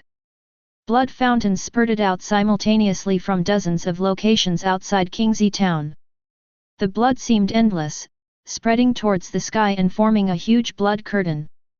The giant screen spreads extremely quickly, and it will cover the entire Kingxi town in 3 minutes at most. Please drink, sir. Mei Niang handed over the wine glass, her eyes like a pool of spring water. There was transparent wine in the glass, and a strong aroma of wine filled the entire room. "Chang'an Tiangxianzui? You actually brought this thing to Kingxi town?" Zhang Yu said with a smile. "Young master has a good eye, he even recognized Tiangxianzui." Mei Niang praised. Zhang Yu picked up the wine glass and drank it all, then said, "Good wine. Can I have another drink?" Zhang Yu pushed the wine glass away. "Sure." Mei Niang filled Zhang Yu's glass again. Zhang Yu drank it all again. "Sir, do you feel weak all over now?" Mei Niang asked with a smile as beautiful as a flower. "Still feeling a little dizzy?" Zhang Yu said with a ruddy face. "The young master may be drunk." Mei Niang said. "It's not the wine that makes you drunk, it's you who makes you drunk." Zhang Yu said with blurry eyes. "Then why don't you tell me, sir, are you from Ziwixianlu? Or Yingchenyuan?" Mei Niang approached Zhang Yu and spoke in a sweet voice. "Neither." Zhang Yu said with a dazed look in her eyes, "I feel dizzy." Then she fell head first onto the table and fell asleep. "Neither." Mei Niang frowned and stood up. He shouldn't lie after drinking the drug. Could it be that he is just a traveler from Chang'an? Mei Niang murmured. Boom! At this moment, the ground began to shake violently. The room was illuminated by a layer of bloody light, as if it was soaked in blood. The earthquake lasted for a few seconds and then stopped. After Mei Niang stood firm, she hurriedly opened the window. The sky was hazy and blood-red, as if there was an upside-down sea of blood. Blood sea formation! A voice came from Mei Niang's side. Mei Niang turned her head suddenly, only to see Zhang Yu, who seemed to have passed out from drunkenness, looking at the sky with a serious expression. "You're not drunk." Mei Niang lost her voice. "Soccer tricks have no effect on me." Zhang Yu jumped out of the window and came to the street. "You hide well." Zhang Yu waved her hand and the doors and windows of Xiaoxiang Pavilion closed automatically. "Monk!" Mei Niang exclaimed again. "Cultivators are unattainable to people in the martial arts world, but I never thought that I would meet one today." He even tried to control him with drugs. Mei Niang was already sweating coldly at the thought of this. Fortunately, the monk did not pursue the matter, otherwise 10 of them would not be enough for him to kill. The strange phenomenon in the sky brought the residents of Kingxi town to the streets. pointing at the strange phenomenon in the sky. Why did the sky suddenly turn blood red? Is a treasure about to be born? What treasure? I feel uneasy, as if something bad is going to happen. I'm afraid this is a bad omen. Go to Chongsheng Temple and invite Taoist priest Xiao Su. We can't leave Qingzi town anymore. The entrance to the town is blocked by blood, which can dissolve all weapons. It's so depressing, I feel like I can't breathe. Zhang Yu has returned to her original appearance. Her voice spread throughout Qingzi town under the influence of spiritual power. Everyone, go home and hide. This is a blood sea formation set up by an evil cultivator. It will confuse people and turn them into bloodthirsty beasts. Hearing Zhang Yu's words, the townspeople ran home one after another. They all knew Zhang Yu, the girl who often followed Taoist Xiao Su, so naturally everyone believed what she said. Although the residents all hid back in their homes. But Zhang Yu still looked solemn. She had only seen the blood sea formation in the records of the Demon Suppression Bureau, and this was the first time she had encountered it. The sea of blood formation is an extremely vicious formation. It will amplify the evil thoughts in people's hearts, causing them to gradually lose their reason and start killing each other. The longer the time goes on, the crazier people will become, drinking human blood and eating human flesh, just like purgatory on earth. The one who can set up the blood sea formation must be at least a cultivator in the spiritualization stage. I am no match for him at all. Zhang Yu looked worriedly in the direction of Chongsheng Temple. I just hope that Senior So can find out what's wrong with Qingzi town and come here as soon as possible. Just then, Zhang Yu heard the sound of a cane hitting the ground. She looked toward the empty street. An old woman with a cane slowly walked over with a strange smile on her face. Little girl, long time no see. Chapter 25. It's you. Zhang Yu widened her eyes. This old woman turned out to be the old woman from Shixi village, who told them the story of Wu Dazhuang. But at that time, there was no ghostly aura on her body, and she looked no different from an ordinary person. But today he looked eerie and terrifying, with a terrifying aura emanating from his entire body. This fluctuation is at least in the nascent soul stage. Long time no see. The old woman smiled, revealing her bloodshot teeth. At the time I thought your meat must be delicious, but I didn't dare to do it because of that ugly monk. Now there is no one to protect you. Boom. The old woman slammed her cane into the ground. The ground beside Zhang Yu suddenly cracked, and blood spurted towards her like a fountain. Zhang Yu's expression changed and she threw out a talisman. The next second she appeared behind the old woman. I am now a half-step nascent soul, I may be able to fight. A sharp blade appeared in Zhang Yu's hand, and she stabbed the old woman fiercely. But the old woman seemed to have eyes behind her back. She bent her arms in a way that was completely unreasonable and instantly grabbed Zhang Yu's hand. Fire talisman. Zhang Yu was caught, but she was not nervous. She shot out a talisman from her other hand. Boom! The flames instantly enveloped the two of them. The old woman's hand suddenly loosened, and she screamed and turned into a pool of blood. Zhang Yu was stunned. The old woman's aura was at the level of nascent soul stage. It was impossible for her to die so easily. Boom! At this moment, a blood-red lightning struck from the sky. A large pool of blood formed on the ground. Then the blood turned into 10 identical old women. Hello, little girl. The 10 old ladies said in unison. Then he raised his crutch, and 10 blood dragons roared and rushed over. Ice talisman. Zhang Yu threw out a talisman, and after it exploded, the 10 blood dragons were instantly frozen. Blade talisman. Zhang Yu threw out another talisman, and the blood dragon was instantly cut into hundreds of pieces. But she didn't have time to breathe a sigh of relief. Blood-red lightning kept striking from the sky, and old women appeared one after another, hundreds and thousands of them, densely filling the entire street. Thousands of old women cast spells at the same time, and thousands of blood dragons shook the earth. Zhang Yu was like a small boat in the ocean, which could be destroyed at any time. Escape talisman. Zhang Yu's body sank into the ground, but soon she felt half of her body immersed in an unknown liquid. Zhang Yu was shocked and wanted to escape, but the liquid trapped her tightly and she couldn't move. Zhang Yu lowered her head and saw the liquid that trapped her. It was endless blood.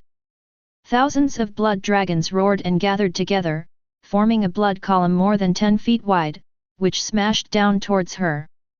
Senior Su! Zhang Yu shouted in her heart, wishing Su Qi was here at this moment. She doesn't want to die yet. Call out! At this moment, a sword light flashed like lightning, instantly splitting the blood column into two, and the domineering sword energy spread out, breaking the severed blood column into pieces and evaporating directly in the air. Hey, beautiful girl, are you okay? Zhang Yu saw a swordsman in white holding a long sword walking towards her. His whole body was snow white, as if he was not tainted by the worldly air at all, but his face was full of smiles, which ruined the atmosphere. The swordsman in white walked up to Zhang Yu, stretched out his hand and said, "Give me your hand." Zhang Yu stretched out her hand and was easily pulled up by him. Then the swordsman in white stepped back a few meters. "Sorry, I have mysophobia." Zhang Yu lowered her head and saw that her lower body was covered in blood. She blushed and said, "Thank you for your help, fellow Taoist. No need to thank me. If evil spirits are causing trouble, I will naturally intervene. If beauties are in trouble, I will naturally save them." The swordsman in white gathered his long hair, blinked, and smiled, "Remember my name, Nine Heavens Sword Sect, Wang Nanbo." After that, during Zhang Yu's conquest of the gods, he slashed 3 times with the sword. Peach Blossom Sword. Flying Snow Sword. Sword of the Fiery Sun. Every time he swung his sword, the swordsman in white would shout something. Zhang Yu saw that various strange visions appeared behind each sword light. Flying peach blossoms, drifting snow, and scorching sunshine. The 3 sword lights formed a beautiful picture, strangling thousands of old women in an instant. The second most talented person in the Nine Heavens Sword Sect, Wang Nanbo. Zhang Yu suddenly remembered the rumors in the world of cultivation. The youngest peerless genius in the Jushan Sword Sect, who has been practicing Taoism for only 120 years, has already achieved the state of a god. But the reason why he is called the second pride is not because there are people of the same generation who are better than him. But he calls himself the second proud master. First, I hope to find a decent opponent, and second, I remind myself to keep striving to reach the first place. In the spirit transformation stage, one can already make initial use of the vital energy of heaven and earth, and each move can bring about various strange phenomena. Now it seems that the rumors are correct. Wang Nanbo has really reached the god transformation stage. So weak. Wang Nanbo smacked his lips, then shouted loudly, "The one who can set up this blood sea formation must be a divine transformation cultivator. How about coming out and fighting with me?" The sound shook the whole area. But the streets were still empty, and even the sea of blood in the sky was quiet for a moment. It's really boring. As an evil cultivator, you hide your head and show your tail. Seeing no one responding, Wang Nanbo raised the sword in his hand high up and said, "In that case, I will break this blood sea formation for you, and then you will naturally reveal your true form." Wait a minute. Just then, a female voice was heard. Zhang Yu looked at the person who came. She was dressed in red and was very beautiful, but she was filled with ghostly aura, giving people a weird feeling. "Are you a disciple of the Nine Heavens Sword Sect?" the seductive woman asked. "She is actually a beauty. It seems that the saying is right, femme fatale, the ancients were right." Wang Nanbo laughed, but did not answer the charming woman's question. The charming woman was not annoyed, but smiled, and said, "My master has some connections with your Nine Heavens Sword Sect. Why don't you just pretend nothing happened today and leave on your own?" Wang Nanbo smiled and said, "Not good. The charming woman was rejected and her face turned cold. You and I are both in the spiritual transformation stage. I also have the blessing of the blood sea formation, which makes me invincible. I give you the opportunity to leave because of the relationship between your clan and my master. Don't be ungrateful. Why bother talking nonsense? It's been a long time since I've had a good fight. I hope you can give me a good time. Wang Nanbo slashed out with his sword. The sword light was like thunder, instantly tearing the charming woman into pieces. But the next second, a charming woman appeared on the other side, her face grim. Since you don't know how to appreciate my kindness, then you will stay forever today. The heaven and earth shook. Countless residents ran out of their houses in panic, fearing that their houses would collapse and they would be crushed to death in their homes. Blood sea formation, refine it. The sea of blood in the sky was like a reservoir with the floodgates opened, rushing down like an overwhelming force. Chapter 26. The sea of blood is surging and is about to engulf the entire town. If this sea of blood were really allowed to fall, most ordinary people would die on the spot. It's over. I haven't married or had children yet, and I don't want to die yet. Someone come and save us? Please. Where is Taoist Xiaosu? Please come and save us.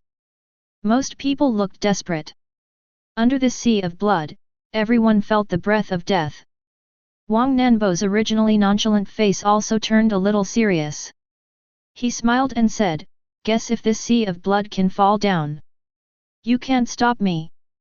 The seductive woman sneered, "Everyone here must die today, including you." "Congratulations, you got the answer wrong." Wang Nanbo replied with a smile, then raised his sword high up. One sword. Cut the galaxy. The sword was swung out violently. Laugh. The air shattered like torn silk. The ultimate sword energy is like light in the dark night. It passed through the entire town in an instant. The majestic sword intent was like a comet with a long tail. Wherever the sword passed, the air split in the middle, and the starlight formed a galaxy. Although I know that this is not the real Milky Way, but an illusion formed by the vital energy of heaven and earth. But Zhang Yu was still shocked. Is this the strength of a top genius? It is incredible that one can utilize the energy of heaven and earth to such an extent in the spirit transformation stage. This Milky Way blocked the sea of blood. When the sea of blood fell into the Milky Way, it was instantly swallowed up without even a single wave. The charming woman's face changed drastically. This sword actually cut off her connection with the blood sea formation. Although they are both in the spirit transformation stage, the man in front of him is simply insanely strong. This is the real top genius. Guess, can I kill you with my sword next? Wang Nanbo asked with a smile, holding the sword. Although you have temporarily severed my connection with the blood sea formation, you are still a little naive to kill me. The seductive woman sneered. Yet. Wang Nanbo held the sword horizontally, as if to strike, then let's give it a try. When the charming woman saw Wang Nanbo raising his sword, she instantly retreated more than 100 steps. Don't be nervous, my hands are just a little tired, change your position. Wang Nanbo said innocently. How dare you play tricks on me? The seductive woman was very angry. It's not just you who can utilize the energy of heaven and earth. The body of the enchanting woman slowly floated up from the ground, with bloodshot eyes. I said, everyone present will die today. Boom! The enchanting woman suddenly exploded, turning into blood all over the sky. Then a hideous ghost appeared, with a pair of blood-red wings behind it. Blood ghost. Wang Nanbo narrowed his eyes slightly, interesting. Blood intake. A shrill cry came from the vampire's mouth. The horrifying sound waves rushed towards everyone like a wave. Even before the sound waves arrived, the townspeople showed expressions of pain, and the blood in their bodies flowed wildly and uncontrollably, as if it was about to burst out of their bodies and fly towards the vampire. Wild Wind Sword. Wang Nanbo swung out another sword. A strong wind suddenly rises. It actually formed an invisible wind wall, blocking the sound waves outside. Under this gust of wind, the townspeople returned to normal. There was shock on their faces. So this is the monk? The various magical powers are dazzling. And, very handsome. Blood curse. The vampire raised his hand, and his arm suddenly exploded. Countless scarlet blood condensed into a red curse seal in the air. The next second, the curse also exploded. It appeared on Wang Nanbo's forehead, between his eyebrows. Wang Nanbo's eyes suddenly turned blood red, and hideous blood-colored lines appeared on his face. It's terrible. Zhang Yu's heart tightened. The blood curse is an extremely vicious magic. The person who is cursed will have all his blood and essence sucked away, and eventually turn into a dried corpse. A trifle. Wang Nanbo laughed. His eyes were like sharp swords, with sword intent spurting out, and the curse seal between his eyebrows was shattered in an instant. Puff! The vampire spat out a mouthful of blood. There was a look of horror in his eyes. Even the blood curse can't do anything to the boy in front of him. This boy's strength is too terrifying. Hemorrhage. The blood vampire gritted his silver teeth and slammed heavily to the ground from the air. Boom! The ground began to fluctuate like the surface of water, as if a magnitude 10 earthquake had occurred. Everyone was standing unsteadily, and then a lot of blood appeared in the cracks, and it looked like it was about to gush out. These are the blood essence of the vampires. Anyone who is contaminated by them will be sucked into a dried corpse in an instant. Earth-suppressing sword. The long sword in Wang Nanbo's hand flew out and instantly pierced into the ground, revealing half of the sword body. The ground stopped shaking and the cracks could no longer expand. So powerful! This feeling arose in everyone's heart. Even many people started thinking about it. If Taoist Xiao Su were here, would he be able to suppress this terrifying blood ghost? I'm afraid that's not possible. The vampire also felt a sense of powerlessness. It was the first time that she encountered such a difficult opponent among her peers. Using all your strength.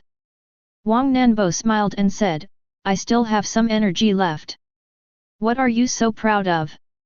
How long can you hold on? The vampire said unconvinced. Why should I hold on? I can just kill you. Another long sword appeared in Wang Nanbo's hand, but this sword was more exquisite than the previous one. Okay. After saying that, the long sword flew out of his hand and turned into a 10-foot giant sword, rushing straight towards the blood ghost. Magic flying sword. Zhang Yu's eyes showed longing. A cultivator in the spirit transformation stage could fly into the sky on a sword. And this magical flying sword is equivalent to a flying vehicle. The terrifying sword intent caused her to bleed all over before it even got close to the blood vampire. Hidden ghost, why don't you take action? The vampire screamed. What's your name? I'm coming. Puff. Accompanied by a shocking fart, the hidden ghost made a grand appearance. He grabbed the vampire and the two disappeared on the spot. Hey? He actually completely concealed his aura. Wang Nanbo moved his fingers, and the giant sword shrank and flew back into his hand. He closed his eyes and released his spiritual awareness, instantly covering the entire town, but still could not find the two missing people. Ah! At this moment, someone in the crowd screamed. In an instant, he turned into a mummy. The vampire appeared in the crowd. She returned to her human form, licked her beautiful red lips with her tongue, and giggled, "What sweet blood!" Wang Nanbo's expression changed, and the flying sword flew out of his hand and flew towards the blood ghost. But the next second, the vampire disappeared again. Ah! When he appeared again, someone on the other side of the crowd had turned into a mummy. For a moment, everyone panicked and rushed towards Wang Nanbo. "Master, save us! I don't want to die yet. I have old people and young children to take care of. My whole family depends on me for their livelihood. Run for your life." Chapter 27. Once the crowd becomes chaotic, it is like a wild horse running wild. The figure of a vampire appeared in the crowd from time to time, and then one of them turned into a mummy. Panic spread among the crowd. With the help of the hidden ghost, the blood ghost appeared and disappeared mysteriously, and even Wang Nanbo was helpless. The vampire could obviously suck hundreds of people dry in an instant, but she chose not to do so. It was as if she was playing with the crowd and also playing with Wang Nanbo. Wang Nanbo frowned. No matter how strong he is, he can hardly stop the two cultivators in the god transformation stage from slaughtering mortals. He can protect himself, but he can't protect others. Two cultivators in the spiritualization stage are like cowards, only daring to attack mortals. Don't they feel ashamed? Wang Nanbo said loudly. Ha ha ha. The voices of the hidden ghosts rang out from all directions. Provocation is useless against evil cultivators like us. Mortals are like pigs and dogs. What's the harm in killing them? The hidden ghost is very cautious. Even the sounds came from all directions. This made it impossible for Wang Nanbo to locate himself. Weren't you so arrogant just now? I said that no one can escape here today, including you. The voices of vampires also came from all directions. If I really want to leave, can you still stop me? Wang Nanbo said lightly. We can't keep you here, but will you just watch these mortals get slaughtered? The vampire chuckled and said, this is the fatal weakness of you self-proclaimed upright monks. The lives of mortals are like grass, but you still refuse to give up, even if it means sacrificing your own lives. When your sword intent dissipates and this blood sea formation regains its connection with me, how can you resist the two of us? Hearing this, Wang Nanbo laughed. Do you really think I'm so pedantic? What do mortal lives have to do with me? I can fly away on my sword at any time, and what awaits you will be the endless pursuit of the Nine Heavens Sword Sect. Nine Heavens Sword Sect? Ridiculous. The blood ghost chuckled and said, when my master recovers his strength, not only your Nine Heavens Sword Sect, but all the sects in the world will surrender. Otherwise, only annihilation will be waiting for you. Ah! Another person screamed and was turned into a corpse. The crowd became increasingly panicked. Many people cried and begged Wang Nanbo to save them. Wang Nanbo stood in midair on the flying sword, and now he also felt powerless. Do you feel powerless and angry? Hee hee. These mortals will die one by one under your witness. So what if it's a top-notch genius? But it's just a toy for me. Wang Nanbo sighed. The sword intent in the air is weakening. Wait another 3 minutes and the vampire will regain contact with the blood sea formation. By then, the restraining power of the blood sea formation will be greatly enhanced, and he will have to pay some price to escape. The best thing to do is to leave now. But he is a disciple of the Jushin sword sect. The chief disciple of one of the 3 major sects in the world today. If he retreats, his spiritual heart will be damaged and inner demons will be born. A cultivator with inner demons cannot survive the thunder tribulation, which means his path to immortality is cut off. Thinking of this, Wang Nanbo's eyes gradually became sharp. Monks fight against the heavens, the earth, and people. Cultivation is a path that goes against the will of heaven. If this is his destined fate, he cannot retreat. In this case, we can only block it with that sword. Wang Nanbo's expression turned serious. He has not yet fully mastered that sword. If you use it rashly, you might seriously injure yourself and damage your foundation, and it would be extremely difficult to recover. But Wang Nanbo had no choice. At this moment, Zhang Yu's voice came from below. Wang Nanbo, 5 miles north of the city, look for Su Qi, Senior Su, he can break this situation. Hearing Zhang Yu's words, Wang Nanbo was stunned for a moment. Su Qi, Senior Su. If he remembered correctly, this Su Qi was the Taoist priest Su that everyone referred to. He had secretly observed that this Taoist was only in the Qi training stage. How could he break the impasse? It is better to rely on yourself than to put your hope on others. Wang Nanbo said lightly. Bringing Su Qi along would be useless, it would just be an extra burden. Wang Nanbo, believe me, Senior Su is very strong. Zhang Yu said anxiously. Go ahead and look for it. I'll open the passage for you. Wang Nanbo snorted coldly and said. She can't leave. At this time, the blood ghost's laughter was heard again. No one here can leave today. It turns out there is a Taoist temple 5 miles north of the city. I hate Taoists the most. After I deal with you, I will go to the Taoist temple to massacre you. Haha. Do you really think I can't do anything to you? Wang Nanbo smiled again. Since you are looking for death, I will grant your wish. After saying that, Wang Nanbo waved his hand, and the flying sword under his feet suddenly turned into 2. 1 life, 2 lives, 3 lives, 10,000 lives.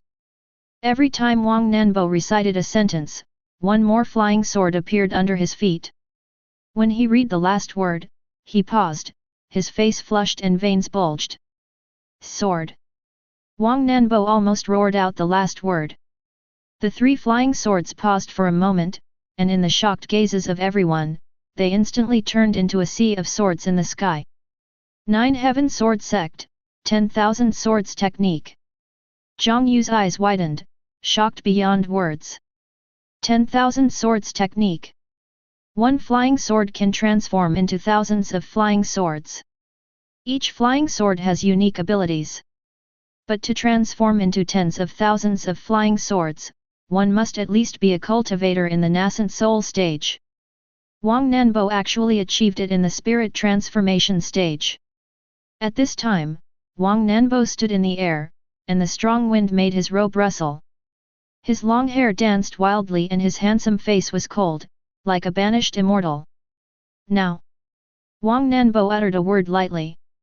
A golden flying sword burst out with dazzling golden light, illuminating the entire town.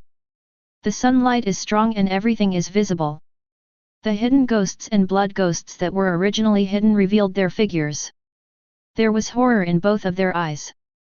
At this moment, they were locked by the sword shadows in the sky, as if they were pressed down by a mountain weighing thousands of pounds, and they could not move at all. I found you. Wang Nanbo smiled slightly and wanted to raise his hand, but it felt so heavy. Cold sweat had completely soaked his back, and at this moment he was using all his strength just to maintain this sea of swords in the sky. Go! Puff! Wang Nanbo raised his hand forcefully, and just as he was about to rush out of the sea of swords, he spat out a mouthful of blood and fell from the air. He is exhausted. The sea of swords disappeared. Wang Nanbo smiled bitterly and thought, in the end, he still failed in the bet. But it was just a little bit short, he was unwilling to accept it. It scared me to death. The hidden ghost breathed a sigh of relief. At that moment just now, he really thought he was going to die. To be on the safe side, I will refine these people right away. The vampire was also still frightened. The sword intent in the air disappeared, and she had regained her connection with the Blood Sea formation. Blood Sea, refine. The vampire raised his hand, and the sea of blood rushed over again, wanting to swallow everyone. Everyone looked desperate. The immortal has fallen. We are finished. Mom, woo woo woo. I don't want to die, I don't want to die. Zhang Yu clenched her fists and thought to herself, Senior Su, please find out and take action quickly. No one can save you. The vampire had a satisfied smile on his face as he sucked people dry. This was art. The sea of blood was surging, and it was already less than 5 meters away from them. It would engulf the entire town in the next second. Boom! But at this moment, a dull sound was heard. A strong wind blew. Before the vampire could react, blood spurted out. The sea of blood that was about to fall upside down stagnated in midair and was completely annihilated in the next second. The Blood Sea formation has been broken. The vampire's eyes were bloodshot and he was terrified. Chapter 28. Pa, pa, pa. There was a sound of footsteps. A figure in a green shirt came closer from far away. Little Taoist priest Su. Master Xiao Su is here. We are saved, we are saved. Countless townspeople cried for joy. Su Qi is the hope of the residents of Qingzi town. Even if the sky falls, Taoist Su will be there to hold it up. This is everyone's trust in Su Qi. Su Qi looked at the messy scene and the several mummies on the ground. His face was expressionless and his eyes were calm, so calm that there was not a single ripple. I'm sorry I'm late. Su Qi said to everyone. Chongsheng Temple is 5 miles away from Qingzi town. Thanks to the noise caused by Wang Nanbo, otherwise he would not have been awakened from his practice. Master Xiao Su, it's good that you're here, it's good that you're here. Master Xiao Su, we believe you will come. Master Xiao Su, please kill these 2 evil spirits and avenge the dead townspeople. Su Qi looked at the blood ghost and the hidden ghost. The vampire was shaking all over, trembling violently. The hidden ghost frowned. The guy who came was just a young cultivator in the Qi training stage. So who broke the blood sea formation? Vampire, why are you shaking? Even if we can't win, we can still run away. The hidden ghost said dissatisfiedly. The vampire trembled and said, He is the Taoist priest I was talking about. Which Taoist priest? The hidden ghost frowned. One punch, blast the green hat ghost Taoist priest. The vampire said tremblingly. She had witnessed with her own eyes how the cuckold was beaten to pieces. Just one punch. Isn't that something you made up? Yin Gui frowned and said. What nonsense? What I said is true. The vampire was about to cry, run. Run quickly. How powerful can a Taoist priest in the Qi training stage be? I just don't believe it. The hidden ghost looked at Su Qi and grinned, little Taoist priest, who helped you break the blood sea formation. Why not call him out to meet us? Su Qi looked at the hidden ghost indifferently, with no expression on his face. Are you scared? I really don't believe how powerful you are. Come and have a taste of my power. The hidden ghost laughed wantonly, and the terrifying darkness spread out from his body. Endless darkness. The hidden ghost roared towards the sky. Endless darkness began to spread from around him at an extremely fast speed, instantly shrouding the entire town in darkness. It's pitch black. Darkness is scary. The hidden ghost's arrogant voice came, in this endless darkness, you are all lambs to be slaughtered, he. I will kill you all. Boom. The hidden ghost hasn't finished talking yet. There was a loud noise. Then daybreak came. The darkness receded like the tide. The hidden ghost's hideous smile was still frozen on his face, and he felt as if his chest was empty. His pupils slowly dilated, and then he looked down at his chest. Half of his body is gone. What the hell is this? I am unwilling. Bang! He fell heavily to the ground. Hidden ghost, dead. The vampire was sweating profusely, an uncontrollable panic spreading in his chest. The hidden ghost was killed instantly like the cuckold ghost. Also a punch. Mortals may not be able to see what happens in the darkness.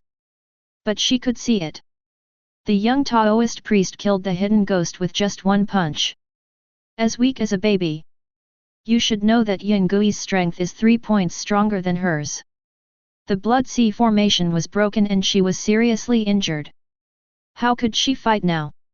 Even escaping is a luxury. Wang Nanbo stared. He was extremely powerful, so naturally he could see clearly what was happening in the darkness. The young Taoist priest whom he thought was just in the Qi training stage turned out to be so ferocious. Wang Nanbo suddenly understood why Zhang Yu asked him to find Su Qi. Su Qi can indeed break the deadlock. This must be a hidden boss. The vampire knew that he would not be able to escape death today, so he smiled miserably and said, "Can you leave me an intact body? You killed all those people? Su Qi asked lightly. It's me. The vampire looked dejected. I just want to die a good death. After that, she suddenly raised her head with a crazy look, but remember, the master will avenge me. When he recovers his strength and becomes king, my sacrifice will be praised by the world. You won't be praised. Su Qi pulled up Wang Nanbo's sword from the ground. Never. Laugh. The extremely dazzling sword light. Like the moon in the sky. The vampire looked dazed. What a beautiful moon. The vampire muttered. The memory that was covered in blood and dust came back. She remembered. She remembered everything. Before becoming a vampire with mad faith in the Lord. She is just an extremely ordinary girl. I have a happy family, an engaged lover, and a group of good friends. Everything is beautiful. But on a full moon night, the city where she was located was massacred. She fell in a pool of blood, her eyes soaked with blood, and the bright moon in the sky turned into a blood moon. And the one who massacred the city was none other than the master she madly believed in. Later, her memory was sealed and she became the master's most loyal blood slave. How ironic! The vampire was laughing miserably, tears of blood flowing from his eyes. I'm not a vampire. My name is Qian. Blood demon, graduated. But before she died, she was freed. Under Soqi's efforts, the situation was reversed. Qingzi town once again escaped danger. The post-disaster reconstruction work was extremely simple. With the help of Wang Nanbo and Zhang Yu, Qingzi town quickly returned to its original state. The dead were buried on the back hill by everyone. Filled with flowers. After this incident, many people have begun to think about cultivating immortals. Seek self-protection and longevity. Countless young people left Qingzi town in groups to look for their own opportunities. Watching the young people leave towards the rising sun. Su Qi asked, "Aren't you leaving?" Wang Nanbo and Zhang Yu stood on his left and right like two great guardians. "I'm not leaving." Wang Nanbo smiled and said, "I finally found a goal that I can catch up with, why should I leave? I'm only in the Qi training stage." Su Qi emphasized. Pretend. Wang Nanbo didn't believe it at all. During this time, he and Su Qi became more familiar with each other and spoke more casually. And he also found out Soqi's real age, which was actually not even older than him. It is precisely because of this that Wang Nanbo wants to stay. On the one hand, it is to motivate myself to become stronger, and on the other hand, it is to see the secret of Soqi's strength. Unfortunately, he found nothing during this time. Su Qi only meditates, sleeps, and eats. There is no secret at all. If anything, Su Qi eats an apple every day. Wang Nanbo also asked Su Qi why he ate an apple every day. As a result, Soqi's answer shocked him, leaving him tender inside and burnt outside. An apple a day keeps the doctor away. These are Soqi's original words. Wang Nanbo really wanted to complain. "Brother, we cultivators never get sick, okay? If you don't believe it, forget it." Su Qi said lightly, turned around and left. "Hey, brother Su, don't leave yet. How about we go to Xiaoxiang Pavilion to recite poems and write couplets?" Wang Nanbo pulled Su Qi and said. "Xiaoxiang Pavilion? Where is that?" Su Qi asked.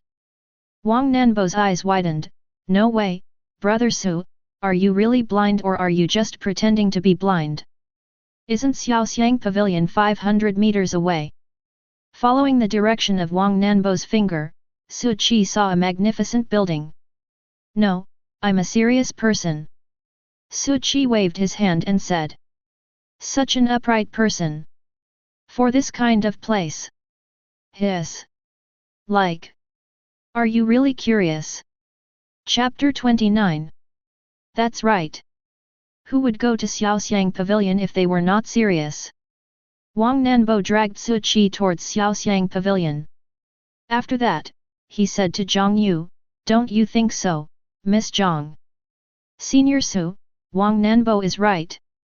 Xiaoxiang Pavilion is not a place for prostitutes, but a high-end place that scholars love to go to. Zhang Yu responded. They had already reached the entrance of Xiaoxiang Pavilion. Upon hearing this, Su Qi stopped immediately. No, after all this time, is this a decent place?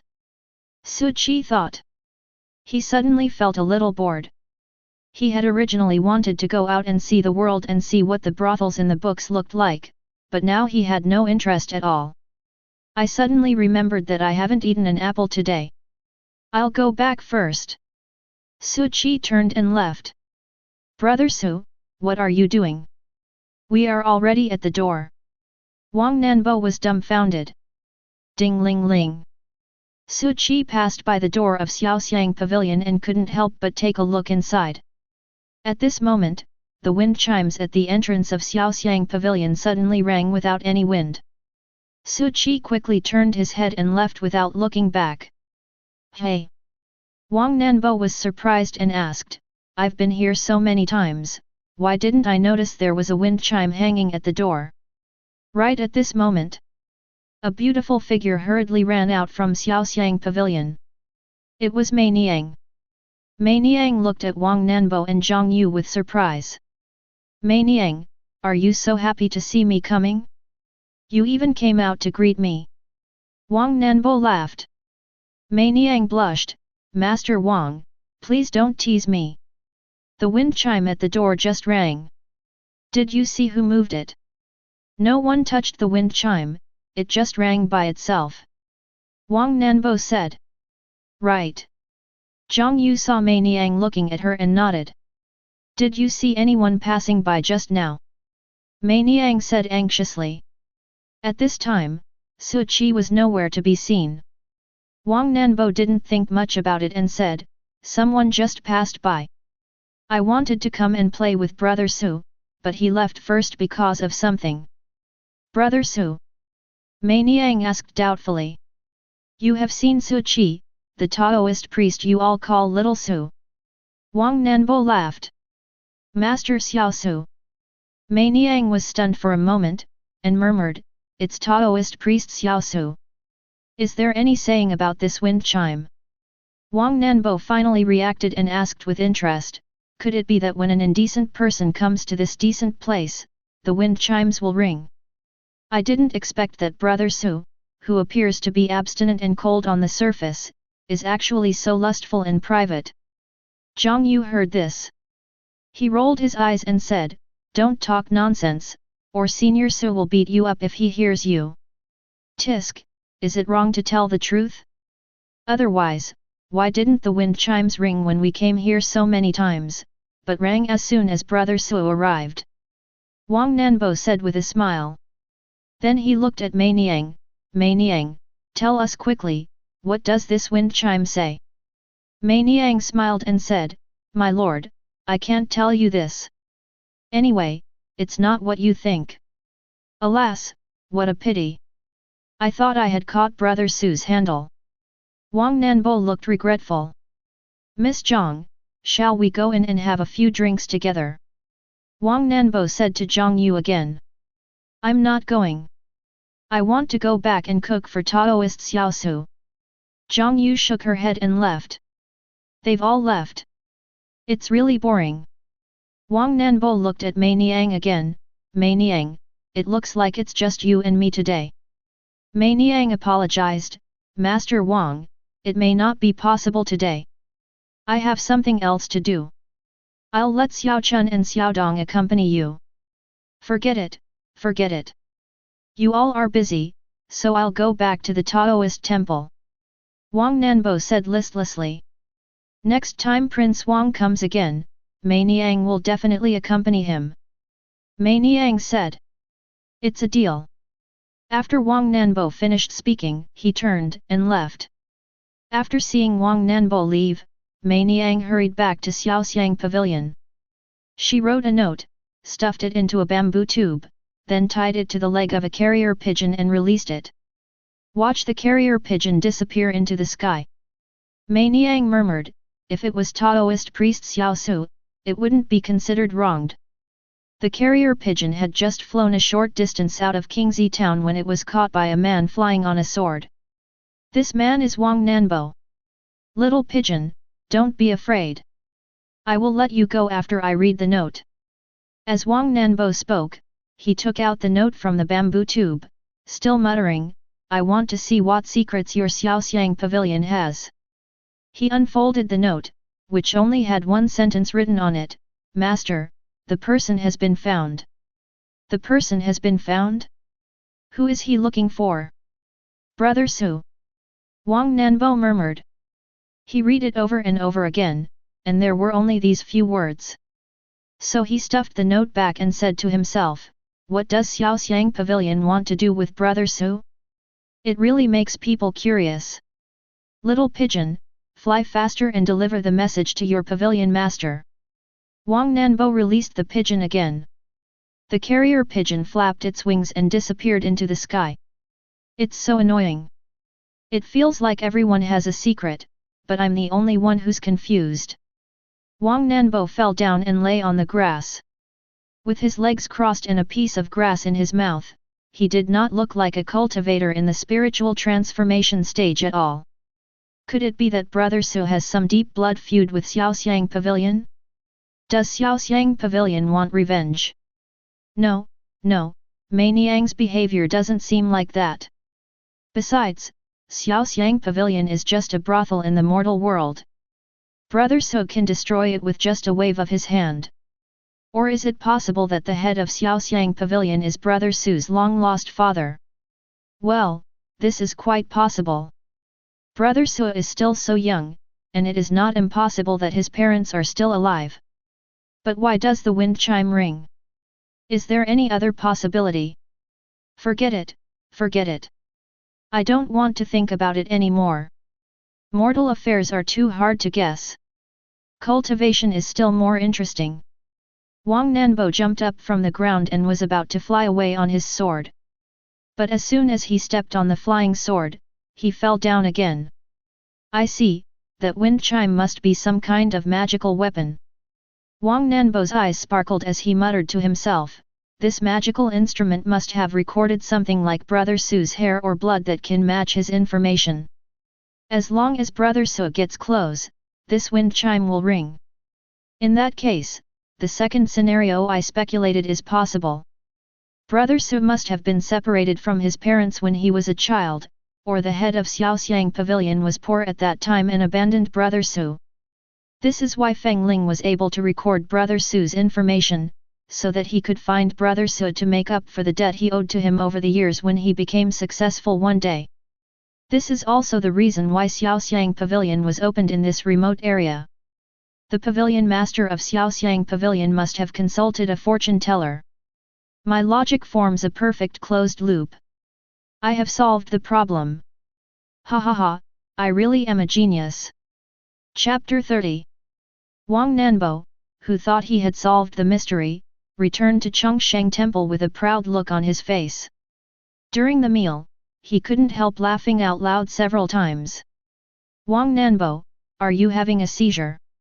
Zhang Yu glared at Wang Nanbo and said. When they first met, Zhang Yu thought Wang Nanbo was the kind of aloof and invincible genius, but after getting to know him more, she found out that this guy was just a funny guy. Although he has reached the spirit transformation stage, he does not look like a spirit transformation stage cultivator at all. He laughs and jokes all day long, flirts with other girls and is totally unruly. Wang Nanbo grinned and said, Xiao Zhang, how do you talk to your brother Bo? Your brother Bo now knows a huge secret. Nerve. Zhang Yu rolled her eyes. Seeing that Zhang Yu was not interested at all, Wang Nanbo turned his gaze to Su Qi who was eating quietly. Xiao Su, pick me some food. Wang Nanbo said in a mean way. Zhang Yu looked at Wang Nanbo in disbelief, thinking, has this kid really gone crazy today? Isn't he just asking for trouble? As expected, Su Qi paused, then looked at Wang Nanbo with a smile, which dish do you want to eat, Uncle Wang? Wang Nanbo coughed twice and said, Xiao Su, Don't look at me like that. I'm scared. You should know that I have great news to tell you. Great news. Su Qi didn't understand. According to my reasonable guess, your biological parents will come looking for you soon. Wang Nanbo said this with an unfathomable look. Biological parents. Su Qi could hardly remember what they looked like, but they were far away on Earth.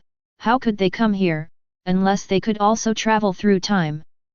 Thinking of this, Su Qi smiled and shook his head. Your speculation is simply impossible to achieve. Why? Wang Nanbo said unconvincedly, my logic is a perfect closed loop. Because my parents are in another world. Su Qi said. Hearing this, Wang Nanbo was dumbfounded. He had worked so hard to come up with the reasoning and thought he had grasped the whole truth of the matter, but now he realized, what? I guessed wrong. The other world that Su Qi talked about, in Wang Nanbo's understanding, has already been transformed. Although he was reluctant to accept this fact, Wang Nanbo had to admit that his reasoning was wrong. So he was in a dilemma again. What exactly is Xiaoxiang Pavilion looking for Su Qi for? Chang'an City. Dynasties have changed, and Chang'an is no longer the capital, but it remains prosperous. Which two cities are the top ones today? One is Kaifeng, and the other is Chang'an. Xiaoxiang Pavilion, one of the 3 largest brothels in Chang'an City, is located in the most prosperous city center of Chang'an. Judging from the appearance, its luxury is exaggerated. Everything about luxury can be described in its appearance. But after entering Xiaoxiang Pavilion, this sense of luxury was reduced a lot. There is an air of elegance everywhere. This is a paradise for scholars and also the preferred place for dignitaries to discuss matters. Xiaoxiang Pavilion does not engage in the flesh trade, which is only done in the lowest level brothels in Chang'an City. At this time, in the top floor room of Xiaoxiang Pavilion. This is the room of the master of Xiaoxiang Pavilion, and it is also the most heavily guarded place in Xiaoxiang Pavilion. Boom boom boom. The hurried knock on the door interrupted the thoughts of the man who was practicing calligraphy at his desk. Come in. The person practicing calligraphy was a woman, and also the most beautiful woman in Chang'an City, Song Xiaoxiang. The door opened and a beautiful woman rushed in with a note in her hand. Master, it's a letter from Mei Niang. The woman knelt on the ground and said. Read. Song Xiaoxiang said. Master, we found the person. As soon as these words came out, there was a gleam in Song Xiaoxiang's eyes, and his joy was beyond words. King Zhao's calculations were correct. He is indeed in this small border town. Song Xiaoxiang paced back and forth, with a look of joy and fear on his face. The woman kneeling on the ground secretly looked at Song Xiaoxiang. It was the first time she saw the pavilion master so flustered. She is Song Xiaoxiang, the leader of Xiaoxiang Pavilion. The most beautiful woman in Chang'an. He is the one that all the dignitaries want to curry favor with. Even the previous emperor and the current emperor have bestowed a name on Xiaoxiang Pavilion. The power of Xiaoxiang Pavilion is far greater than imagined. Song Xiaoxiang herself is also the object of admiration of countless powerful disciples, but she has always been indifferent to these people, so Song Xiaoxiang is also known as the coldest beauty in Chang'an. It's hard to imagine. The pavilion master would have this side. Song Xiaoxiang stopped, looked at the woman kneeling on the ground, and said, Xiao Chun, inform everyone that I will go to Qingzi town immediately. Ah! Xiao Chun raised her head, her mouth slightly open, full of surprise. Song Xiaoxiang had never left Chang'an, so the emperor had to come to Chang'an if he wanted to see her. Now she is actually traveling thousands of miles to that remote place just for a piece of news? What kind of person is the one that the pavilion master has been looking for? Don't just stand there, go now. Song Xiaoxiang urged. Yes. Xiao Chun nodded quickly and ran out. News that Song Xiaoxiang is about to leave Chang'an. First, the entire Xiaoxiang pavilion was detonated, and then the entire Chang'an was detonated. Maybe he couldn't hide it, or maybe he didn't want to hide it. With great fanfare and grandeur, Xiaoxiang Pavilion dispatched a team of hundreds of people to escort Song Xiaoxiang to Qingzi town. Looking at Song Xiaoxiang's traveling team on the streets of Chang'an, onlookers were whispering to each other. Song Xiaoxiang has never left Chang'an, but now he is leading a large number of troops and making a grand trip. Is he going to the front line to fight? Are you sick? How can a woman like Song Xiaoxiang lead troops to fight? Besides, the country is peaceful and the people are safe. There is no war on the border. All nations are paying tribute. Why do we need to fight? But with so many people and carriages, they must be transporting supplies somewhere. I'm afraid they will be targeted by bandits.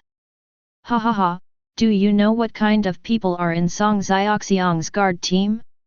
Take that Li Gui for example, he is 1 against 100, no problem. Bandits and robbers would not even have time to run away when they saw him, so how dare you think about him? You only have the power of the mortal world. I heard that Song Xiaoxiang has connections with the immortal sect. Feng Yuxuan knows about it, right? It is one of the 3 major sects today. I heard that Song Xiaoxiang's aunt is the elder of Feng Yuxuan. Who dares to touch this kind of relationship? At the same time, the other 2 brothels leaders gathered together. The other 2 brothels are Ziwa Shenglu and Yiranzhu. The helmsman of Ziwa Shenglu is an elegant middle-aged man named Zhang Wanli.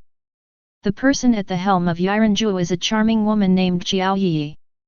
Brother Zhang, this BCH has never left Chang'an, but now she is leading a large number of people to travel in such a high-profile manner. She must have big plans. I want to get involved. Jiao Yi said with a frosty tone.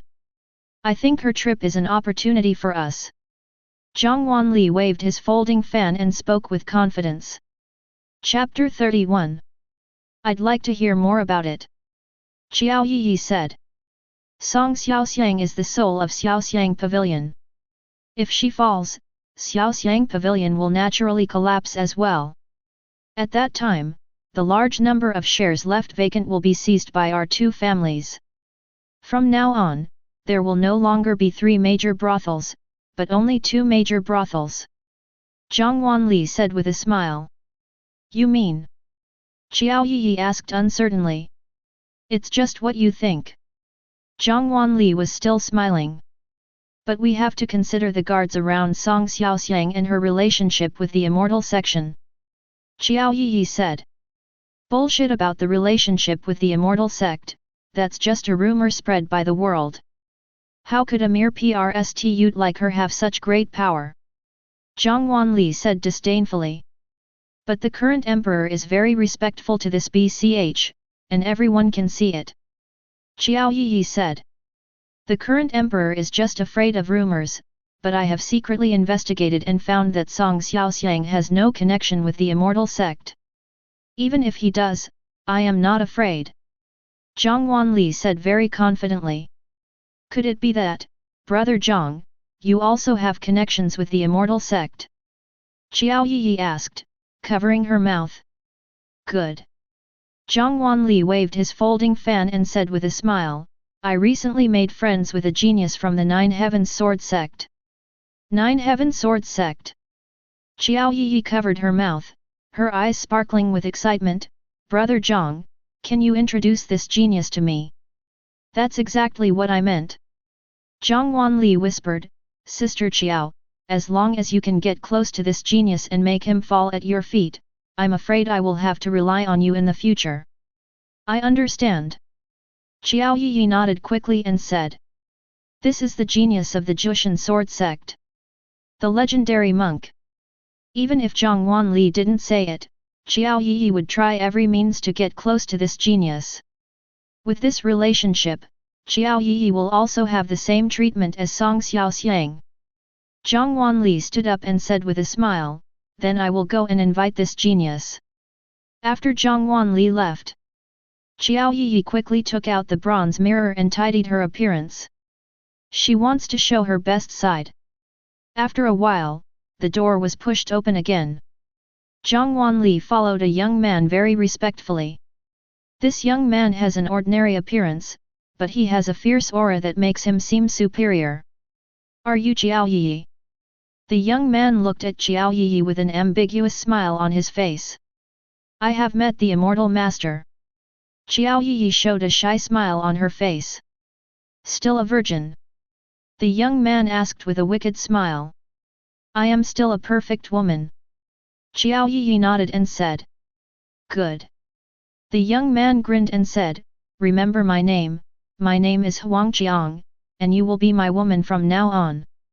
After saying that, Huang Jiang waved his hand, and Zhang Wanli flew out of the room uncontrollably. Go away, don't disturb my fun. Huang Jiang smiled evilly. Zhang Wanli didn't dare to talk nonsense, he got up from the ground and bowed, I wish you a happy night tonight, master. Bang! In response, the door slammed shut automatically. Inside the room, Huang Jiang looked at Jiao Yi with a lewd smile on his face. Come here yourself. Huang Jiang sat on the stool, patted his thigh and said. Jiao Yi looked shy and walked over awkwardly. Kneel down. Huang Jiang sneered. Ah! Jiao Yi was stunned for a moment. I told you to kneel down. Huang Jiang roared, and the terrifying aura made Jiao Yi's legs go limp and she fell to the ground. Serve me yourself. Huang Jiang smiled evilly. Jiao Yi felt like she had made a mistake. This immortal master was different from what she had imagined. He did not know how to be gentle and considerate to women at all. But she knew she had no choice. The next day, Huang Jiang walked out of the room refreshed. Zhang Wanli was already waiting outside the door. Huang Jiang patted Zhang Wanli on the shoulder and said, the woman you found for me is pretty good. Keep up the good work. As long as the immortal master likes it. Zhang Wanli said flatteringly. Okay, I'm going to practice, don't disturb me in the meantime. Huang Jiang waved his hand and said. What about what I told master last time? Zhang Wanli asked hurriedly. Let's talk about it after I finish my training. Huang Jiang waved his hands impatiently. Zhang Wanli didn't dare to say anything more. Wait until Huang Jiang leaves. Zhang Wanli walked into the room. The room was filled with a lewd smell. Zhang Wanli saw Jiao Yi slumped on the bed, her clothes disheveled and like a pile of mud. Ms. Jiao, thank you for your hard work. Zhang Wanli said. There was fear in Jiao Yi's eyes. Last night's experience was like a nightmare. But she also got what she wanted, Huang Jiang's promise. Thinking of the humiliation she had suffered, Jiao Yi's heart burned with rage. Why can Song Xiaoxiang, who is so high and mighty, live freely just by relying on a rumor, while I have to sell myself for fame and fortune? Brother Zhang, I want that BCH to die. Tell me your plan. Jiao Yi sat up and pulled her clothes up with her hands to cover up the sudden exposure of her spring light. I have arranged for someone to kill Song Xiaoxiang. Zhang Wanli paused and said, but I can't guarantee that I can kill her 100%. How can we guarantee 100%? Jiao Yi said somewhat out of control. As long as you can convince Master Huang to take action, Song Xiaoxiang will definitely die. Zhang Wanli said. So my devotion to Huang Jiang is also part of your plan. Jiao Yi finally understood, and a cold light flashed in her eyes. Miss Jiao, you are not at a disadvantage in this matter. Zhang Wanli smiled and said, you have now attached yourself to Master Huang, which is equivalent to having the Nine Heavens Sword sect as your backer. Won't you rise to prominence in the future? Besides, isn't this your own choice? Hearing this, Jiao Yi was silent for a moment and then said, I understand, but once Song Xiaoxiang dies, I want 90% of Xiaoxiang Pavilion's territory. Make a deal. A gleam of light flashed in Zhang Wanli's eyes, and then he lowered his head and smiled. Kingzi Town. Xiaoxiang Pavilion. Wang Nanbo sat opposite Mei Niang and kept saying, Mei Niang, please be kind and tell me why the bell rang and what your plans are. I can't eat or drink right now and I've been thinking about this problem. Mei Niang said helplessly, My lord, I really can't tell you this. The pavilion master is on his way here. You will know when the time comes. How many days will it take for him to arrive? Wang Nanbo asked. The journey from Chang'an to Qingzi town is long, and it will take about a month if we conservatively estimate it. Mei Niang said. 1 month. Wang Nanbo scratched his head and said, But I can't wait for a month. Forget it, you won't tell me even if I ask you, so I'll just wait a little longer. Let's drink. Senior Su, this Wang Nanbo goes to Xiaoxiang Pavilion every day and doesn't do his job properly. I don't know how he reached the spiritual transformation stage. In the Taoist temple, Zhang Yu said helplessly. That might be genius. Su Qi said with a smile. Chapter 32. It has been half a month since Song Xiaoxiang set out on his journey. Huang Qiang has been in seclusion for the past half month. Qiao Yi and Zhang Wanli were both very anxious. Especially Qiao Yi, she made such a great sacrifice just to seize the territory of Xiaoxiang Pavilion. As long as Song Xiaoxiang is still alive, she will feel like there is something stuck in her throat and will not be able to sleep or eat. Miss Qiao, go and urge the Immortal Master again. Zhang Wanli paced back and forth and said anxiously. How dare I rush him? He said he can't be disturbed during his retreat. Do you want me to die? Qiao Yi said impatiently. Alas, if you don't urge her, when Song Xiaoxiang returns to Chang'an, the Immortal Master won't be able to touch her. Zhang Wanli sighed. Although those who cultivate immortals are high and mighty, they cannot be slaughtered at will, otherwise it will attract suppression from the Demon Suppression Division. Large sects also have to maintain their reputation, so naturally they will not allow disciples in the sect to slaughter mortals at will. So annoying. Qiao Yi said with a frown. She really wanted to scold Zhang Wanli, but it was indeed she who had eagerly moved forward. However, she would never dare to urge Huang Qiang. Although they had only met for one night, she had already fully understood Huang Qiang's violent and domineering character. My people have failed to intercept him. Now it's up to you. Zhang Wanli left after saying this. Waste. Qiao Yi cursed as she looked at Zhang Wanli's departing back. After Zhang Wanli left, he showed a fox-like smile on his face. I don't believe you can bear it, stupid woman. Just as Zhang Wanli expected. After much deliberation, Qiao Yi finally couldn't bear it anymore and came to Huang Qiang's room. Knock, knock, knock. Qiao Yi knocked on the door gently, looking nervous. She didn't know whether Huang Qiang would be furious, but as his woman, she should have some privileges, right? After waiting for a long time, no one answered. Knock, knock, knock. Qiao Yi knocked on the door again. Her palms were already sweating from nervousness. Boom! The door suddenly exploded and broke into pieces. A flying sword suddenly hovered in front of Qiao Yi. Qiao Yi was so frightened that her legs went limp and she fell to her knees. Inside the house, Huang Qiang came out with a gloomy face. He looked down at Qiao Yi and said, Did I ever tell you not to bother me? Sorry. Qiao Yi's face was full of fear. If you weren't my woman, you would be dead. Huang Qiang waved his hand, the flying sword shrank, and was swallowed by him in one gulp. Thank you, husband.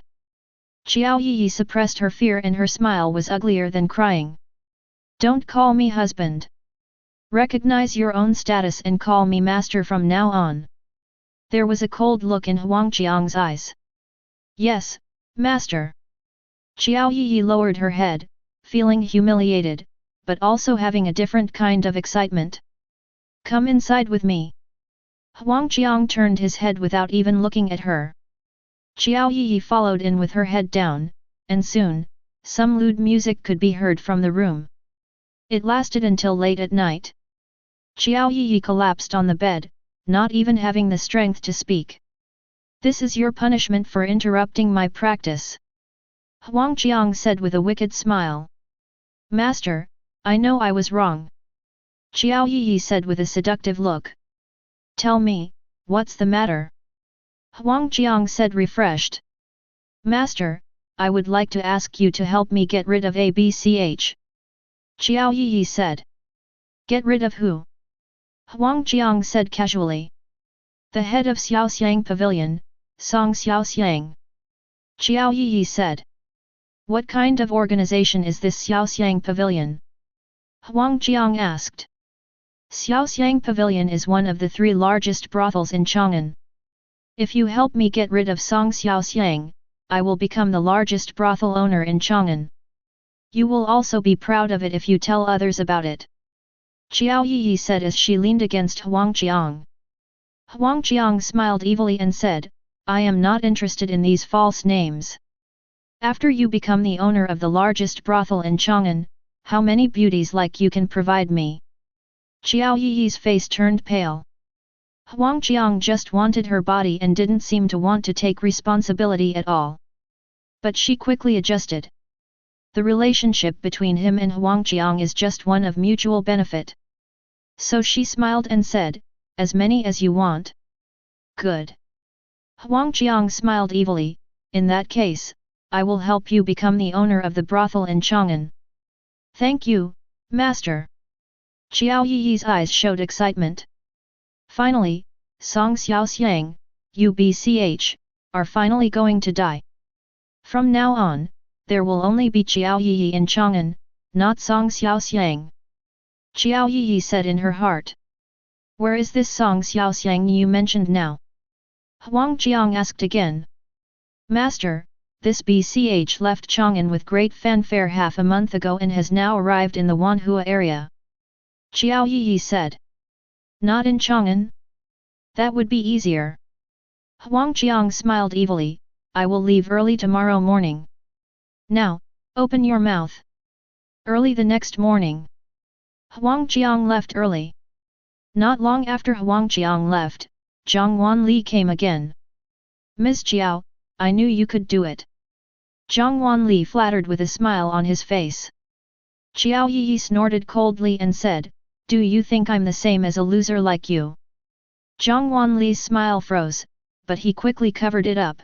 Zhang would like to congratulate Miss Qiao on becoming the largest brothel owner in Chang'an.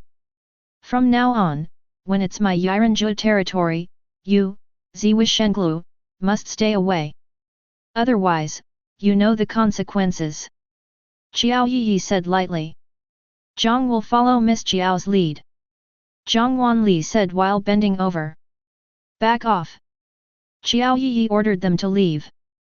Zhang Wanli walked out with his back bent. As soon as he got outside, his smile disappeared, and he turned gloomy and scary. Little BCH, you want to cross the river and destroy the bridge? It's hard to say who is the Oriole and who is the Mantis. Song Xiaoxiang's team has repelled the third wave of invaders. There were many martial arts masters among the intruders, but Song Xiaoxiang's guards were superior, so they escaped without any danger. Thank you for your hard work. Song Xiaoxiang said to everyone with a smile. Master, you are joking. Why is this so hard?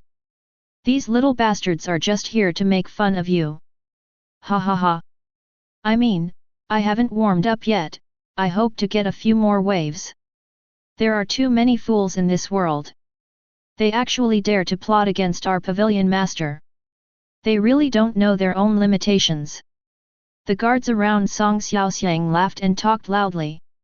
These 3 waves of invaders didn't even hurt them, they were too weak. Standing next to Song Xiaoxiang was a burly man with his upper body naked.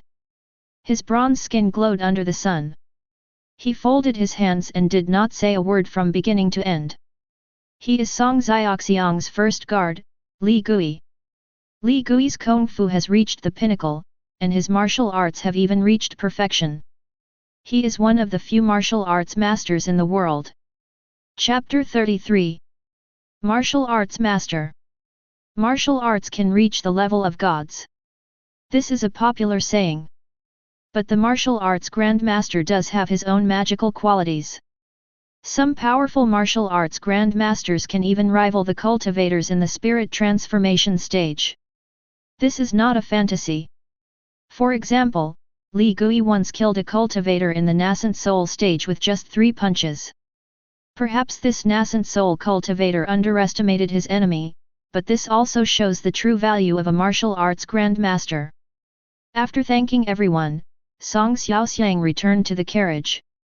There is a lot of space inside the carriage. On the table there is a scroll portrait. Song Xiaoxiang unfolded the scroll, and the person in the portrait was Su Qi. In the portrait, Su Qi is dressed in white clothes as white as snow, looking up at the sky with a sense of loneliness. Holding the sun and the moon in your hands and picking the stars, there is no one like you in the world. Song Xiaoxiang stroked the portrait and muttered to himself. The concept of longevity. As autumn turns to winter, heavy snow begins to fall from the sky again. Every winter is the most beautiful time of the year in Qingzi town. The land is covered with ice and silver. Even though Su Qi has practiced Qi to the 300th level, he still feels cold. In previous years, he had to make fire and burn charcoal himself in winter, but since Zhang Yu came, this kind of work is no longer his turn. Gradually, he seemed to become like Liu Chang'an. With the momentum of the master. Senior Su, let's drink pork rib soup today. Zhang Yu walked over with a casserole in her hand, smiling. Su Qi smiled, thank you for your hard work. Wang Nanbo sniffed hard at the side, oh my god, it smells so good, Xiao Jianjiu, your cooking skills have improved again. Zhang Yu put down the casserole. Wang Nanbo was impatient to open the lid, but Zhang Yu slapped his hand away, this is for Senior Su, you don't have it. Wang Nanbo rolled his eyes, you have such a big pot of ribs, can Su Qi finish it all by himself? I won't give you any if you can't finish it. Zhang Yu snorted and said. Xiao Jianjiu, you are wrong. After all, I usually take you out to have fun. Even if I don't have any credit, I have worked hard. Wang Nanbo said. Zhang Yu ignored Wang Nanbo and brought a small plate with dipping sauce in it. Senior Su, this is my secret spicy dish. It goes really well with the pork ribs. Try it. Zhang Yu said with a smile. Su Qi nodded, he opened the casserole, and the crystal clear soup made the ribs look very beautiful. Good dong. Wang Nanbo swallowed his saliva and said, oh my god, radish and pork ribs soup. Eat radishes in winter and ginger in summer, and you won't need a doctor to prescribe medicine. Xiao Jianjiu, you are so thoughtful. Zhang Yu rolled her eyes, pretending not to hear Wang Nanbo's mumbling. Su Qi picked up a piece of pork ribs, dipped it in the spicy sauce, and then put the ribs into his mouth. The ribs are soft and chewy, melting in your mouth, and paired with this secret dipping sauce, the taste is absolutely amazing. How about it? Zhang Yu asked expectantly. It's delicious. Su Qi affirmed. Let me try too. Wang Nanbo picked up the chopsticks, dipped them into the spicy sauce in a flash, and then put the ribs into his mouth. Oh my god! It's amazing! After finishing a piece of pork ribs, Wang Nanbo gave a thumbs up and said, Xiao Jianjiu, whoever marries you in the future will definitely be blessed. What a coincidence! Whoever marries you will definitely be convinced. Zhang Yu said with a smile. Correction, I will not be married. Wang Nanbo waved his hands and said. What about the uncertainty? Zhang Yu said. Su Qi has become accustomed to the two bickering. He would find it strange if we didn't quarrel one day. Master Xiaosu. Master Xiaosu. Is Taoist Xiaosu here? At this moment, the voices of a man and a woman were heard outside the Taoist temple. Then, two figures ran in panic. Aunt Zhang, Uncle Zhang, what's wrong with you? Su Qi stood up quickly. Both of them were covered in snow, their faces were pale, and tears were glistening in their eyes. How similar is this to a scene that happened more than 10 years ago? Su Qi remembered that it was also a snowy day, and the two of them ran to the Taoist temple in a panic to tell him that Tian Tian was missing. Master Xiao Su, there is news about Tian Tian. Aunt Zhang said excitedly, holding a piece of letter paper in her hand. This is good news. What's going on with you guys? Su Qi asked. Hearing the news about Zhang Tian Tian, he was actually a little happy. Master Xiao Su, take a look for yourself. Aunt Zhang sighed and handed over the letter. Su Qi took the letter, unfolded it and started reading. My dear parents, may you be blessed with good health. It has been more than 5 years since I left my hometown. Fortunately, I found an opportunity and have now entered Suyu Tower. I have always wanted to write to you, but the sect has been busy with many affairs, and I am dull and need to practice diligently, so I have been delayed. I often miss the moon in my hometown, the fragrance of rice in my hometown, the peach blossoms in my hometown, you in my hometown, and him in my hometown. I don't know how Taoist Xiao Su is doing now. He should still be the same as before, wearing a blue robe, like a banished immortal from the world. I don't know how you are doing. Are you still blaming me for leaving without saying goodbye and stubbornly looking for opportunities, or have you let it go and support my decision? Mother, you often tell me that people should believe in fate, but I don't. With my unremitting efforts, I finally got the opportunity to become a formal disciple. I heard from the formal disciples in the sect that the test is extremely dangerous and I don't even have a 10% chance. But I want to embark on the path of spiritual practice, and this is a hurdle that I must overcome. I didn't tell anyone, I was scared. I am afraid that I will never come back, that I will never wake up again, that I will never see you again, and that Taoist Xiao Su will be disappointed. But I am no longer the child who can hide under your protection. I have grown up. If I succeed this time, I will return home in glory. If I fail this time, please pick a bunch of peach blossoms next spring and say goodbye to Brother Su for me. The letter ends here.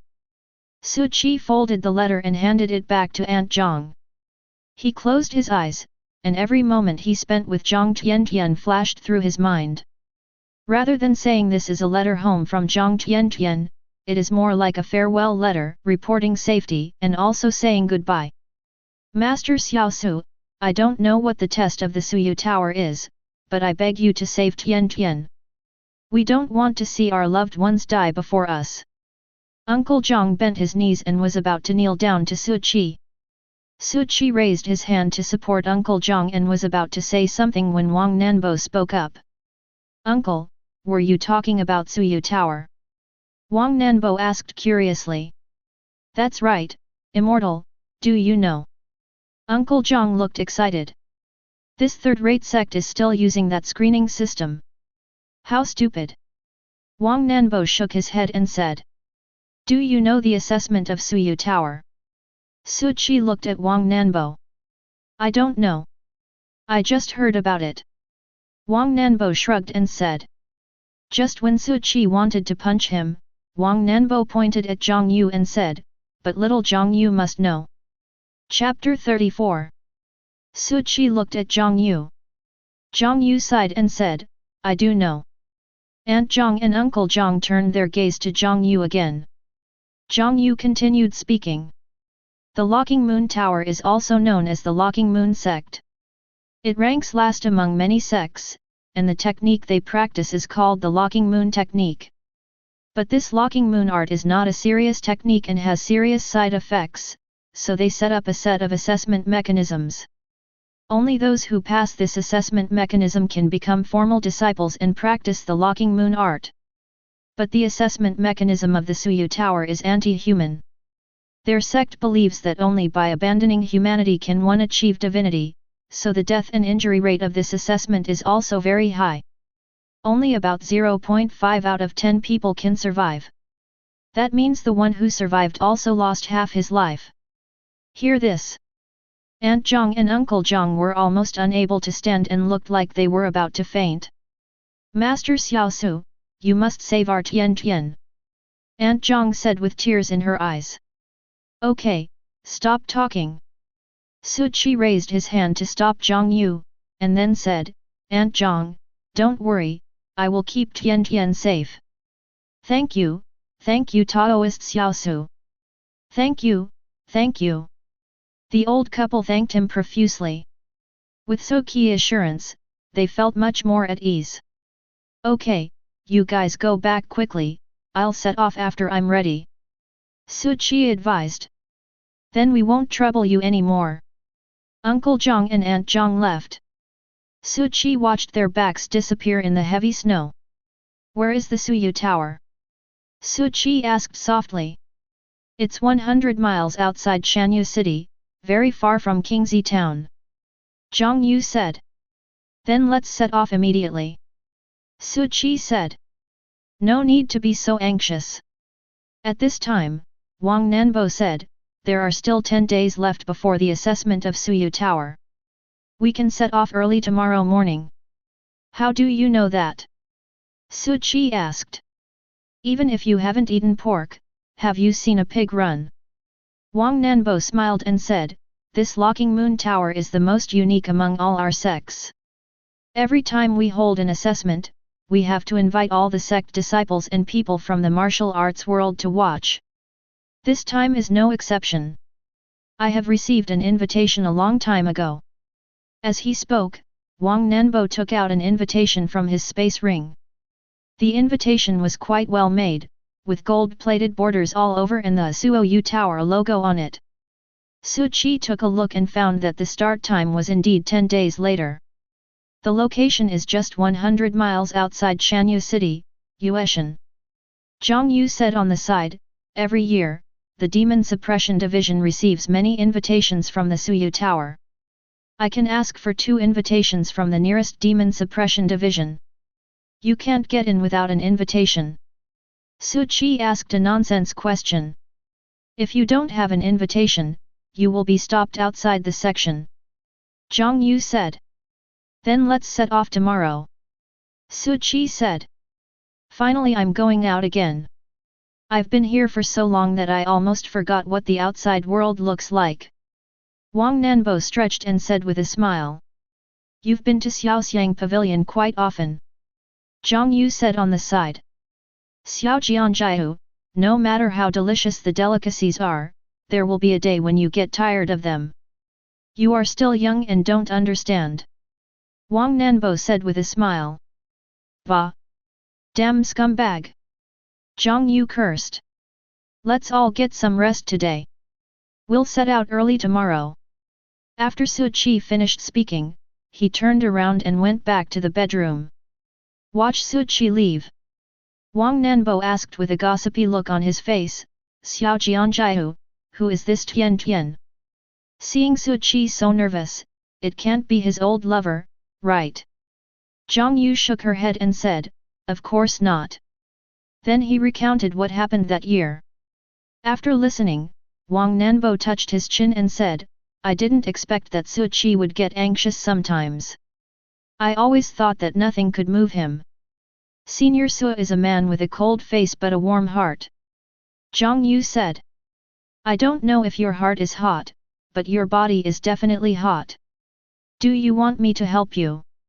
Wang Nanbo said with a wicked smile. Roll. Zhang Yu kicked Wang Nanbo. Shanyu City is far away from Qingzi town due to the high mountains. Even if you ride a fast horse and travel without sleep, it will still take a month to get there. But fortunately, Wang Nanbo is here. If you fly with a sword, including the time for rest, it will only take 3 days to get there. Early the next morning, Su Qi traveled light. A change of clothes and a peachwood sword were all his belongings. In addition, he also posted a notice at the entrance of the Taoist temple. I have to go out for something, so I will stay in seclusion for half a month. Even more casual than Su Qi was Wang Nanbo, who came with nothing in his hands. Because he has a space ring. Space rings are quite luxurious, and most monks use storage bags. For example, Zhang Yu, the small pink bag on her waist is a storage bag. It is about the size of a palm, but can hold hundreds of kilograms of things. You are such an awesome monk, but you still carry a cloth bag and a peachwood sword? Is this reasonable? Where is your space ring? Wang Nanbo yelled when he saw Su Qi dressed like this. No. Su Qi said lightly. Before Zhang Yu and Wang Nanbo came, he had never even seen a storage bag or a space ring.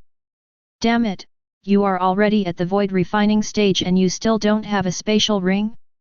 Make one yourself. Wang Nanbo opened his mouth wide. Cultivators in the Jindan stage can refine magical instruments on their own. However, magical instruments like space rings require the use of space stones, which are relatively rare. Therefore, it is extremely rare to find cultivators in the Jindan stage who can possess space rings. If you really encounter a cultivator who possesses a space ring in the Jindan stage, he either has a powerful background or is just extremely lucky. In Wang Nanbo's eyes, Su Qi must be at least at the void refinement stage. No matter how poor a cultivator at the void refinement stage is, it is impossible for him to not have a space ring. After all, for a cultivator to improve his realm, the most important thing is talent, followed by materials. I've told you hundreds of times, I'm in the Qi training stage. Su Qi said lightly. Okay, you are in the Qi training stage. Wang Nanbo didn't believe it at all. He rolled his eyes and said, Xiao Jianjiu, are you going to ride my flying sword or so Qi? As he spoke, Wang Nanbo waved his hand. A golden light flashed, and a flying sword appeared in front of him. This flying sword is golden all over, with a faint luster and carved with some intricate patterns. It is obvious that it is not an ordinary item. Zhang Yu was about to reply. Su Qi spoke first. You seem to have made a mistake. Su Qi said. What's up? Wang Nanbo was confused. You shouldn't ask Zhang Yu whether to ride on your flying sword or my flying sword, because both of us have to ride on your flying sword. Su Qi smiled. What? Wang Nanbo's eyes widened. Chapter 35. Brother, where is your flying sword? Wang Nanbo asked. I don't have a flying sword. How can I, a Qi training period student, get a flying sword? Su Qi said as a matter of course. Wang Nanbo held his forehead and sighed, I surrender to you. At this time, why don't we stop pretending? Is this world ever going to get better? No one believes the truth. Su Qi also sighed. Seeing that Su Qi refused to admit it, Wang Nanbo had no choice but to say, okay, both of you can ride on my flying sword. Big. As he spoke, Wang Nanbo made a magic gesture. His flying sword instantly grew to several feet in size, enough to hold several people. Su Qi walked up to the flying sword. It was his first time riding a flying sword and he looked around curiously. He found that since he stood on the flying sword, a faint halo enveloped him, as if to prevent him from falling. Let's go. After Su Qi and Zhang Yu were standing, Wang Nanbo called out. The next second, the flying sword soared into the sky, and as if to show off his skills, Wang Nanbo took off vertically at 90 degrees. According to the law of gravity, Wang Nanbo should have fallen down at this time. But because of the two balls of light, he could now walk on flat ground. It's really amazing. I hope I can find a method to cultivate to a higher level soon. Then I can fly with a sword. Su Qi thought to himself. The flying sword was very fast. After it soared vertically into the sky, it began to move towards Shanyu city. Every time I fly the sword, I particularly like the scene above the clouds. Wang Nanbo said with a smile. Zhang Yu said with some envy, I don't know when I can fly a sword. Ha ha ha, Xiao Jianjiu, you have great talent. If you work hard, you will have a chance in another 20 years. Wang Nanbo said with a smile. Thank you for your good words. Zhang Yu said unhappily. 20 years may seem very long to ordinary people, but it is too short for a monk. She is now at the peak of the golden core stage, and only after breaking through to the nascent soul stage can she strive for the divine transformation. It may take a cultivator with inferior aptitude hundreds of years to go from nascent soul to divine transformation. Su Qi, stop pretending. How about taking out your flying sword and let's have a competition? Wang Nanbo said with a smile. The higher the cultivation level of a cultivator, the faster he can fly the sword, but Wang Nanbo is not afraid. He likes to compete with others every time he flies the sword. I don't. Su Qi said lightly. He was looking at the scenery around him.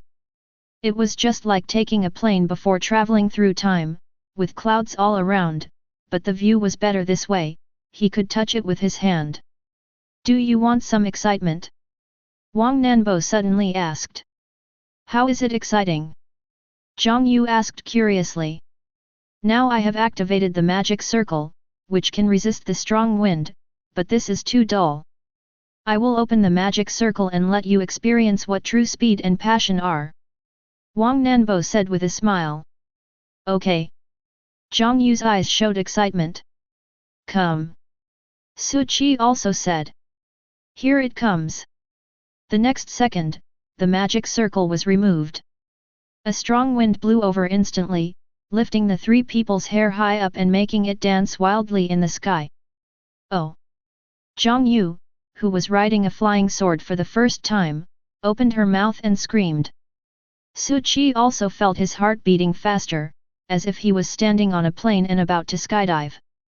Accelerate! Wang Nanbo laughed and the speed of the flying sword increased again.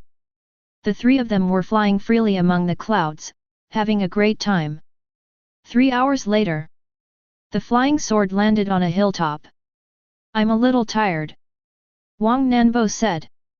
They had already covered nearly a fifth of the distance. Flying with a sword consumes a lot of spiritual energy. An ordinary cultivator in the spirit transformation stage has to rest once an hour, otherwise his spiritual energy will be exhausted and he will fall from the sky. Flying with a sword is really fun. Now I have the motivation to practice. Zhang Yu said with a smile. Su Qi also nodded, indeed. Brother, you are still pretending. If you really want to hurry up, take out your flying sword and we will continue on our journey. Wang Nanbo said. I really don't. Su Qi said helplessly. Why is it that no one believes me when I tell the truth? Forget it, I won't force you. Wang Nanbo sat on the ground and looked at the sky. Wait for me to recover for an hour, then we will continue on our journey. After saying that, he sat cross-legged and began to recover his spiritual power. Su Qi discovered that when Wang Nanbo was practicing, there was a small sword made of spiritual power on his head, flashing with a faint light, and the spiritual energy between heaven and earth was continuously pouring towards Wang Nanbo. Is this an illusion? Why does it seem like he absorbs spiritual energy so slowly? Su Qi thought to himself. The way he absorbs spiritual energy can be described as swallowing it like a whale. If he absorbs it with all his strength, all the spiritual energy within a 10-mile radius will be absorbed by him in a very short time. However, Su Qi doesn't need to absorb spiritual energy now. The spiritual energy in his body is like a river or sea, endless. Perhaps this is the magical part of the 300th level of Qi training. Su Qi thought silently in his heart. Wang Nanbo was very punctual. He said an hour and it would not exceed 1 second. After he opened his eyes, the small sword formed by spiritual energy above his head disappeared without a trace. Okay, let's keep going. Wang Nanbo said with a smile. He has fully recovered his spiritual power. The three of them soared into the sky again. Another 3 hours passed. This is equivalent to the three of them traveling for 12 hours today. We set out in the morning and the sky is now full of stars. There was no city nearby, only a small town, so the three of them landed outside the town. After Wang Nanbo put away his flying sword, the three of them walked in together. There were not many lights in this small town, only 2 big red lanterns hanging at the entrance of the town, making the plaque look blood red. Burial Flower Town. Wang Nanbo looked at the plaque and read. Why is there such a gloomy atmosphere in this place? I felt it was unreal just now in the sky, but now it feels very weird. Zhang Yu also said. Su Qi didn't feel anything, he just felt that the lights in this small town were a little dim. It may have something to do with his realm, which makes his 5 senses not so sharp. Wait a moment, I'll use my spiritual sense to explore. Wang Nanbo's spiritual consciousness was like a physical being, instantly sweeping across the small town and taking in all the scenes. Like the spiritual consciousness. Spiritual consciousness can be generated in the Jindan stage. When one reaches the nascent soul stage, his consciousness can transform into a physical form. But in order for spiritual consciousness to be truly lethal and ever-changing, one must reach the stage of transformation. Therefore, it is also said that the spirit transformation stage is the watershed for cultivators. Only cultivators who have entered the spirit transformation stage can be considered to have truly entered the path of immortality and have initially acquired the means of an immortal. Strange, this is actually an empty town. Wang Nanbo looked puzzled. Empty town? Zhang Yu murmured. It's not surprising to see an empty town in such a remote place. But there were still some lights in this empty town, and 2 big red lanterns were hung in front of every house, which was a bit weird. Chapter 36. Crack. Just then, a flash of lightning lit up the night sky. Look, there is a wooden board at the entrance of the town. Zhang Yu exclaimed. They didn't notice just now that there was an upright wooden board under the 2 big red lanterns at the entrance of the town. Written in blood on it were the words, Zhanghua Town, no one allowed to enter. Violators will be killed. Interesting, I still don't believe it. Wang Nanbo showed interest, let's go in and take a look. No wonder he's not afraid. There are 3 of them today.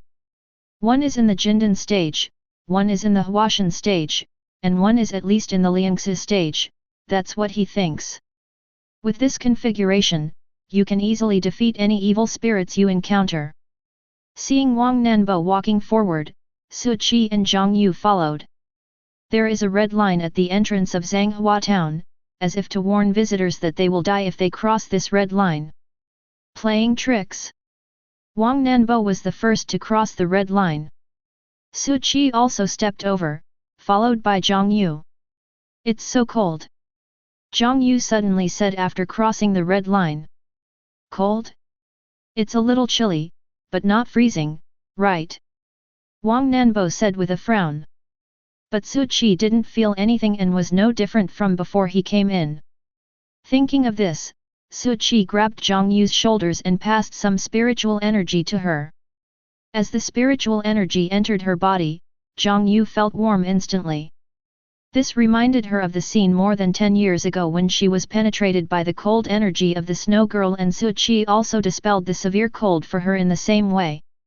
Thank you, Senior Su. Zhang Yu said with a slightly red face. Fine. Su Qi said. The 3 of them walked towards the town. The streets here are very clean, without even a speck of dust. There are also some fruit stalls with fruits neatly arranged on the stalls. Everything here is in order, and it doesn't look like an empty town at all, as if someone was tidying up here just a second ago. It's really strange. Wang Nanbo scanned again with his spiritual sense, but still no one was there. He picked up a cucumber from the stall and smelled it. It seemed to be no different from an ordinary cucumber. Then he put the cucumber back. There's something weird everywhere. Zhang Yu said. Then she took out a stone from her storage bag.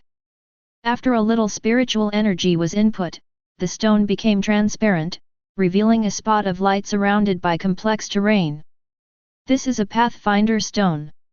It contains a map of the Song dynasty and our current location. Zhang Yu explained. There are actually such things among the people. I'll try to make one for fun in the future. Wang Nanbo laughed. This thing is not something that is common among the common people. It is a treasure that is unique to our demon suppression division. Zhang Yu said a little proudly. Where are we now? Su Qi asked. After looking at it for a while, Zhang Yu said, this town is not included on the map of the Song dynasty. Judging from the location, Zhengzi city is 200 miles east of this town. This is a bit strange. What's strange? Wang Nanbo asked. Zhengzi city is the largest city in the western region of the Song dynasty. Every large city is surrounded by 1,000 miles. Our people from the Demon Suppression Division have explored every inch of it before drawing this map. Logically, there shouldn't be an undiscovered town. Zhang Yu frowned and said, in short, this small town is full of weirdness, so we'd better be careful. In that case. Wang Nanbo smiled slightly and waved his hand. Boom! His golden flying sword flew into the air, bursting out with brilliant golden light, illuminating the entire town. Under this dazzling golden light, every corner of the town was clearly illuminated. No matter who you are, since you can evade my divine sense, you must have some extraordinary means. Why don't you come out and see me? Wang Nanbo said loudly. Zhang Yu held her forehead with her hand. She had just told him to be careful, but this guy immediately did something so high profile. You are worthy of it, Wang Nanbo. But the town was still as quiet as before, and no one answered Wang Nanbo. 5 minutes later, Wang Nanbo put away his flying sword and waved his hand, saying, it's boring. It looks like this is really an empty town. Do you want to wait until I recover and then continue on your journey, or do you want to rest here for a night? Wang Nanbo asked again. Ask Senior Su. Zhang Yu said. Although she wanted to say don't rest here, but when she thought Su Qi was next to her, there was nothing to be afraid of. Let's keep going. Su Qi said. I am just a small cultivator at the 300th level of Qi training. I must avoid all risks as much as possible. Hold steady, don't waste time. Su Qi said in his heart. Okay, when we come back, we'll explore the town again to see if it's still an empty town. Wang Nanbo sat down cross-legged and began to recover his spiritual energy on the spot. Su Qi found an old locust tree to sit down under. There was a stool under the tree. As soon as he sat down, Su Qi felt a strong sense of sleepiness. He was startled, but inevitably fell asleep. Su Qi opened his eyes again and found himself still sitting under the old locust tree, but Zhang Yu and Wang Nanbo were nowhere to be seen. Su Qi stood up, and a male voice suddenly came from behind him. You, a little cultivator in the Qi training stage, dare to step into the burial flower town. Are you really not afraid of death? Su Qi turned around and saw a man with a graceful figure and wearing a white dress. If you ignore the face and only look at the figure and skin, she is definitely a beauty. But it looks very inconsistent with that ugly face. You. Su Qi took a long time to decide what to say before saying, are you ASE? Su Qi clearly saw a big question mark rising above the man's head. Then he pointed to his face and said, you mean this face? It's just my mask. As he spoke, he removed the very realistic mask, revealing an even uglier face. Didn't expect that? Under the mask is an uglier mask. The man said with a smile. Su Qi suddenly wondered if this guy was a little mentally ill. I brought you here not because you have the lowest cultivation level. The man said with a smile. So? Su Qi asked, tilting his head. It's because of your handsome face. The man pointed at Su Qi's face and said. All the evil in the world is reflected in your face. If I had a face like yours, I wouldn't have come to this point today. The man smiled and said, the flesh on his face piled up like tree bark. So, I'm going to peel off your face and turn it into my mask. You don't have to be afraid or struggle. The peeling process won't be painful. I will try my best to make you feel more comfortable. The man approached Su Qi as he spoke. Can I ask a question? Su Qi suddenly said. Ask. The man stopped and said. Chapter 37. Why is there no one here? Su Qi asked. I thought that at the last moment of your life, you would ask some nutritious questions, or beg for mercy, but I didn't expect you to ask such a question. The man thought for a long time, as if he was choosing his words. Ugly question. But I am really curious about this. Su Qi tilted his head and thought for a while, then said. Of course there's no one here, because I killed everyone in this town. Otherwise, where do you think all these masks came from? The man smiled and pulled off another mask, revealing an even uglier face. So are all the people here so ugly? Or do you become ugly after you put it on? I think it's the latter. Su Qi said. The man's face twitched, as if he was thinking of some bad memory. Okay, you've asked enough questions. Now lie down and let me skin you. The man walked towards Su Qi. Etc. Su Qi raised his hand and said. What happened again? The man said a little impatiently. Is there anything else you want to ask me? Su Qi said with a smile. I don't have anything to ask you, just stand there obediently. The man said. Okay, I'm going to take action then. Su Qi said. This is a dream space. You can't use any of your abilities. What's more, you are just a young cultivator in the Qi training stage. Don't waste your energy. Damn. The man was so scared that he swore. He saw Su Qi throw a punch. This punch looked ordinary, but it brought with it an extremely terrifying gust of wind. Wherever the fist wind passed, space collapsed layer by layer, like broken glass. Are the Qi training stage practitioners in the outside world already this powerful now? Boom! The space continued to break and the earth began to shake. The man knew that the dream space was about to collapse. He wanted to escape, but he felt like he was stuck in a quagmire and couldn't get out. Wait, I have something to say. The man opened his mouth and wanted to beg for mercy. But the next second, he was swallowed by the fist wind. Just like a candle in the wind, it was extinguished. Not even a trace was left. I just asked you if you have anything else to say. If you have anything to say in your next life, please say it sooner. Su Qi sighed and said. I have already thrown a punch, but I can't stop it. What should I do? Boom! This space collapsed after the man died. Su Qi opened his eyes again and was under the old locust tree again. But this time Wang Nanbo and Zhang Yu were both there. Everything around was the same as when we arrived, as if nothing had happened. A dead leaf fell and landed right at Su Qi's feet. How long have I slept? Su Qi looked at Zhang Yu and asked. Less than a quarter of an hour.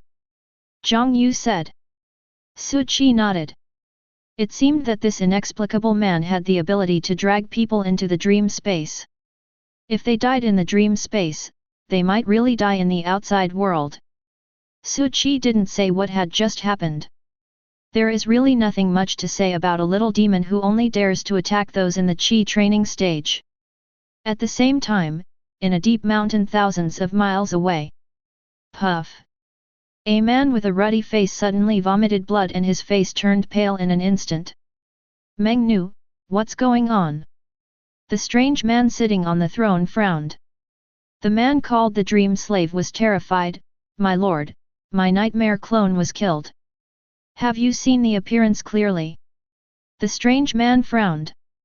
The footage that was transmitted back was already badly damaged, and all that was visible was a set of Taoist uniforms. Meng Nu said with a pale face. Another Taoist priest. The strange man slammed the throne and said, Have I been poking at the Taoist priests recently? Master, please calm down. At this stage, we should focus on restoring our strength. Meng Nu hurriedly persuaded. Humph, when I regain my strength, the first thing I will do is to kill the Taoist priest in Qingzi town and avenge the blood slaves and hidden slaves. The strange man said with red light in his eyes. If the blood slaves and hidden slaves knew about this, they would also feel relieved. Meng Nu quickly flattered. An hour later, Wang Nanbo recovered his spiritual power and soared into the sky with Su Qi and Zhang Yu, moving away from this strange town. They planned to rest in Zhengzi City for one night and continue their journey the next day. After about a quarter of an hour, the three of them arrived at Zhengzi City. Zhengzi City is the largest city in the western part of the Song dynasty. Although its prosperity cannot be compared with Chang'an, Kaifeng, and other places, it is also very lively. Wang Nanbo landed outside the city and several people walked in. Generally speaking, monks will not be too high profile when they are outside to avoid trouble. The soldiers at the Zhengzi city gate were very alert, their tiger eyes patrolling the passers-by.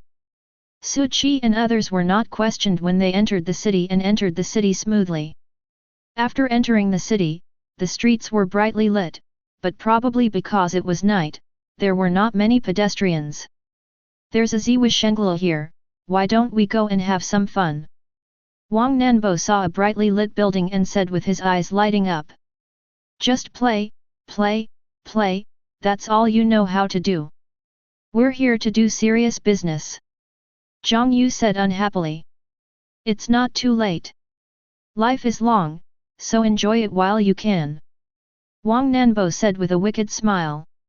How does this Ziwa Shengla compare to the Xiaoxiang pavilion from last time? Su Qi hesitated. Each has its merits. They are both decent places. Wang Nanbo said, patting his chest. No. Su Qi said decisively. It's not because of the decent place, it's mainly because I'm sleepy. Our senior Su is not as dissolute as you. Zhang Yu said proudly. Su Qi nodded in agreement. Tisk, you're so hypocritical.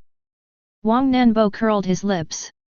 The three of them finally found an inn, which looked quite large from the outside. The name is Tianya. Su Qi thought the name was nice and chose this one. There are two wooden signs at the door of the Tianya Inn. It reads, "We are both people who have been cast away into the world, so why should we have known each other before we met?" After seeing this poem, Su Qi was cheered up, and thought to himself, could it be that the owner of this store was also a time traveler? Otherwise, how would he know this poem on earth?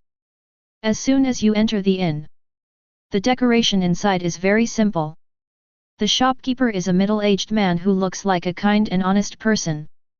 Dear guests, would you like to stay overnight or have a meal? The shopkeeper stepped forward and said with a smile. Accommodation, give us 3 upper rooms. Wang Nanbo said with a smile. Good. The shopkeeper smiled and said, I will ask the waiter to show you the rooms. Xiaoliu, take these guests to the upper rooms on the 3rd floor. Okay. A very energetic young man ran out of the room. In stark contrast to the shopkeeper, this young man looked like a very shrewd person. Chapter 38. Dear guests, please come this way. The young man called Xiaoliu said with a smile on his face. Su Qi and others followed. Xiaoliu secretly looked at a few people in secret. These 3 people don't look simple. The most handsome man in the middle looks like a Taoist priest. He should be a man of great ability. The man on the left is obviously a nobleman, he must be very wealthy. The woman on the right has a heroic look between her eyebrows and aura.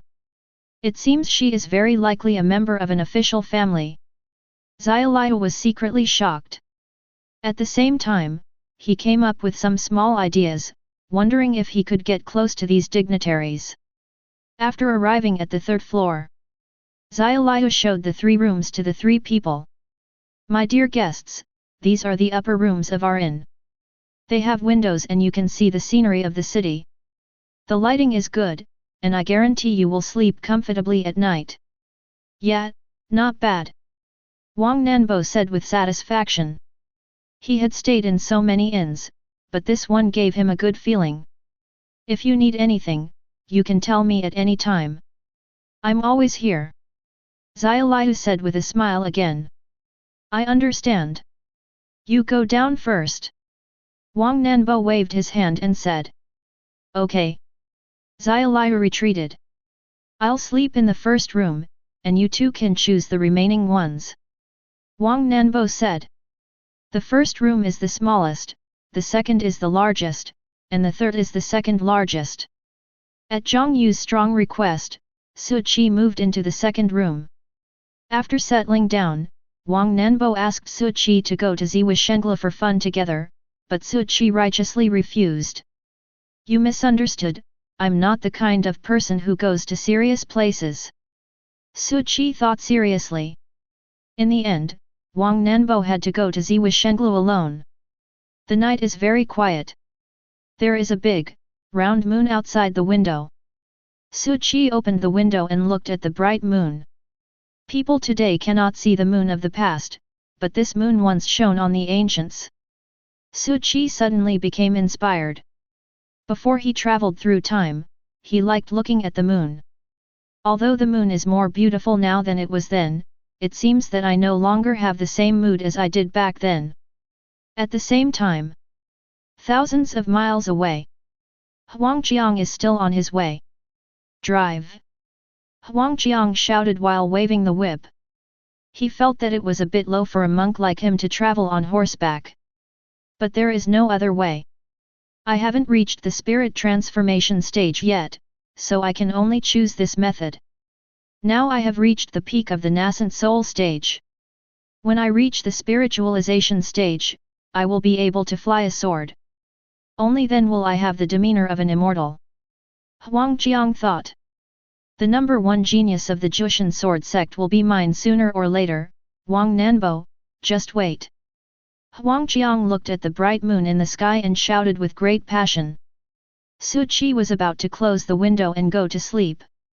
But at this moment, he saw a human figure above the full moon. The figure stood with his hands behind his back, his robes fluttering in the wind. His face could not be seen clearly, but he had the demeanor of a master. Su Qi rubbed his eyes. From the naked eye, it can be seen that this person did not step on the flying sword.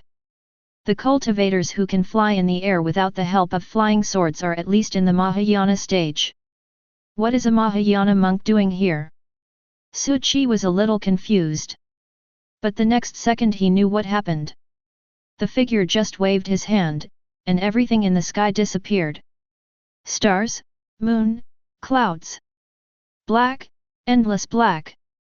The art of changing the stars. This is a true top monk.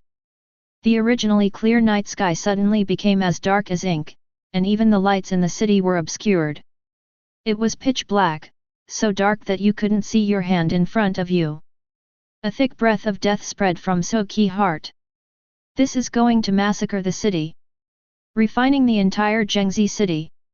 For the first time in so many years, he felt the horror of death. At this moment he suddenly realized that the 300 levels of Qi training were all just empty talk. The world outside was indeed too dangerous.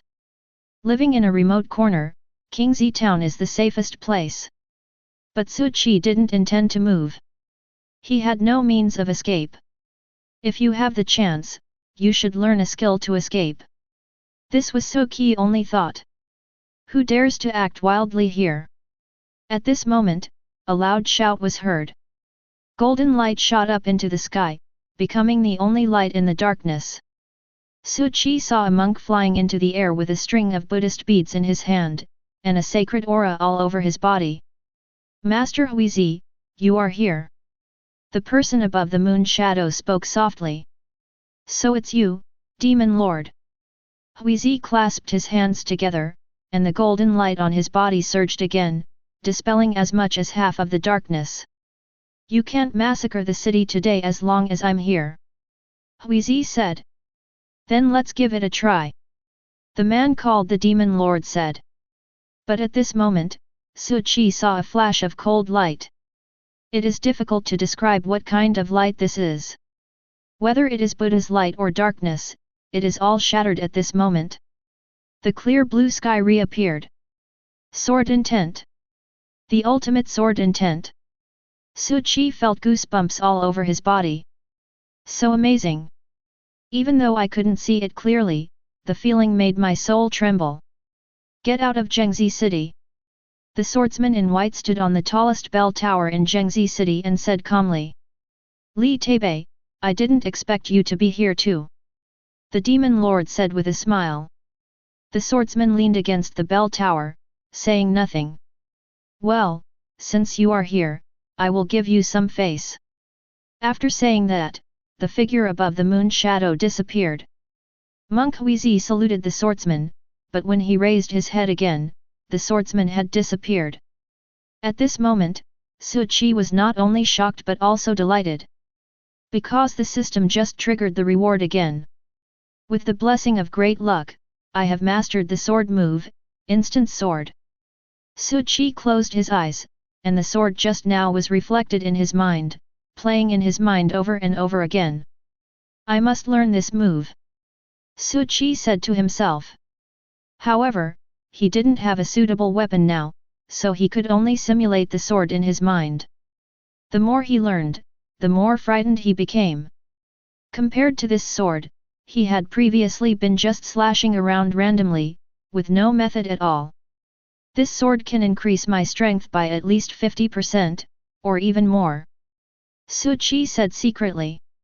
That night, Su Qi sat cross-legged on the ground, constantly simulating this sword in his mind.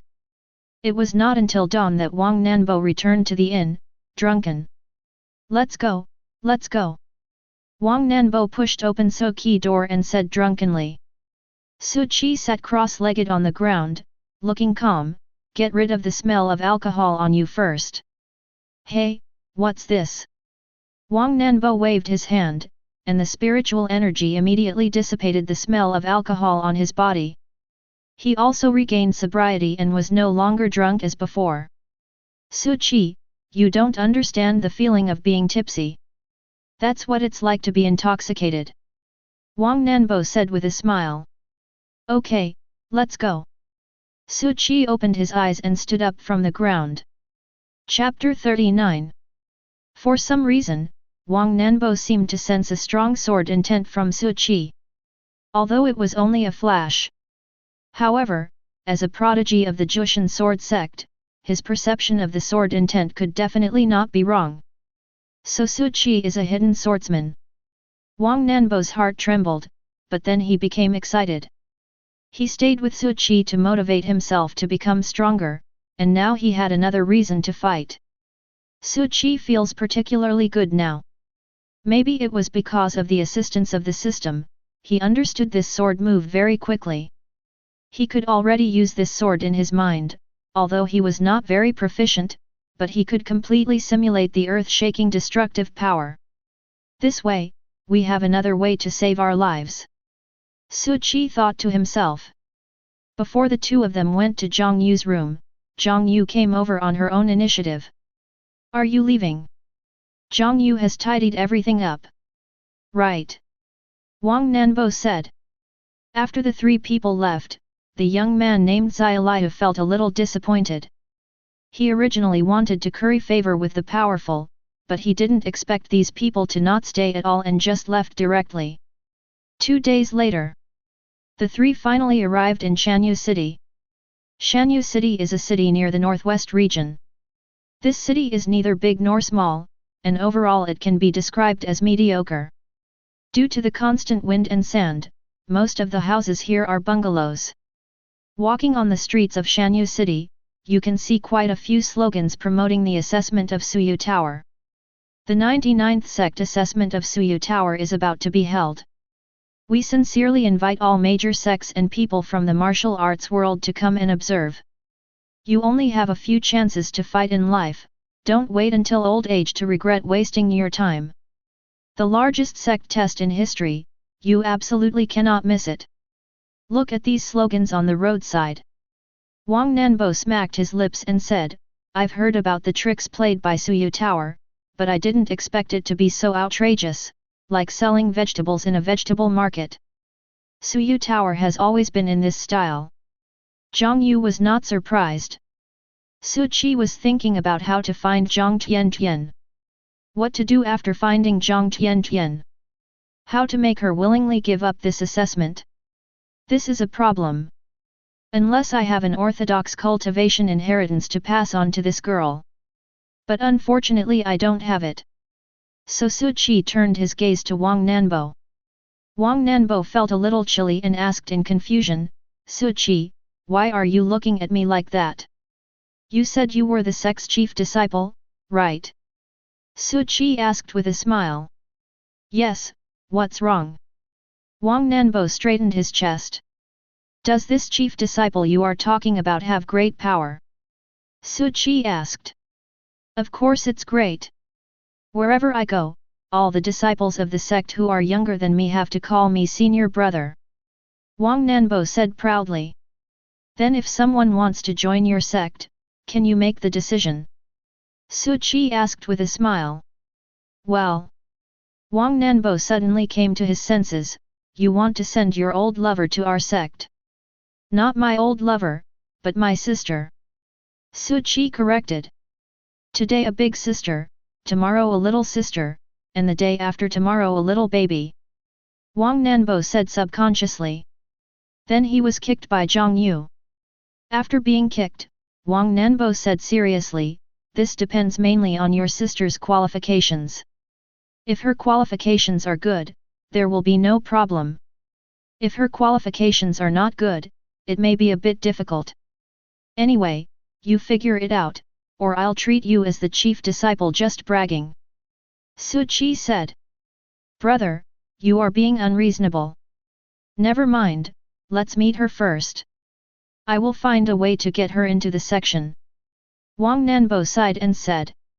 In his opinion, after more than 5 years of hanging around in the third-rate sect of Suoyu Tower and not becoming a formal disciple, his aptitude must not be that good. But in this way, if I get her into the sect, doesn't Su Qi owe me a huge favor? Wang Nanbo felt it was worth it for this favor. After convincing Wang Nanbo, Su Qi felt much better. Jushin Sword Sect is a top-notch sect, so Zhang Tiantian would not feel any burden even if she left Suyu Tower. You guys are not locals at first glance. Are you here to observe the test of the Immortal Gate?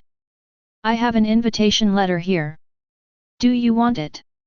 Just then, a thin man came up and asked with a smile. No, we have an invitation. Wang Nanbo said. I have an invitation letter, but I don't think I need a place to stay yet. It's getting close to the Immortal Gate test period, so it's hard to find a place to stay. Leave it to me, and don't worry. The thin man continued his sales pitch. You don't need that. I heard that Suyu Tower will provide guest rooms. Wang Nanbo said with a smile. Hey, that requires a high-level invitation letter. Ordinary invitation letters don't have this privilege. The thin man said with a smile. Then Wang Nanbo took out an invitation letter and said, then do you think I have any special privileges? As soon as Wang Nanbo took out the invitation letter, the thin man's eyes widened. He swallowed subconsciously and said, yes, yes, yes, this is the top invitation letter. You can stay in Suyu Tower. After that, the thin man looked at Zhang Yu and Su Qi again, and hesitated, do these two also have invitations of this level? Zhang Yu nodded and said, we are all the same. Excuse me, would you please sell this invitation? This level of invitation can be sold at a sky-high price. The thin man said through gritted teeth. Do we look like we're short of money? Wang Nanbo said with a smile. All right. The thin man sighed, and then said, but the journey to Suyu Tower is long. Do you need to rent a carriage or a fast horse? I can provide those. Well, you can have this. Wang Nanbo thought for a while and said. Every sect has its own rules, and flying with a sword is prohibited within 10 miles of Suoyu Tower. Although Wang Nanbo is a member of the Jushin Sword Sect, he has to adapt to local customs, otherwise people will say that the Jushin Sword Sect does not know the rules. As the chief disciple of the Jutian Sword Sect, he also needs to maintain the reputation of the Jutian Sword Sect when he is outside. The thin man's perseverance finally attracted business. Su Qi watched from the side and nodded secretly, this guy is a talented salesman. After receiving a positive answer, the thin man immediately smiled and said, the three distinguished guests, follow me. I will take you to the caravan. The three followed the thin man for about a quarter of an hour and arrived at the north gate. There are many horses and carriages here at the city gate. It looks like they are all used for leasing or buying and selling. The thin man led the three men forward and talked to the middle-aged man standing there. The middle-aged man had a scar on his face that ran almost the entire length of his face, making him look a bit hideous and scary. Chapter 40.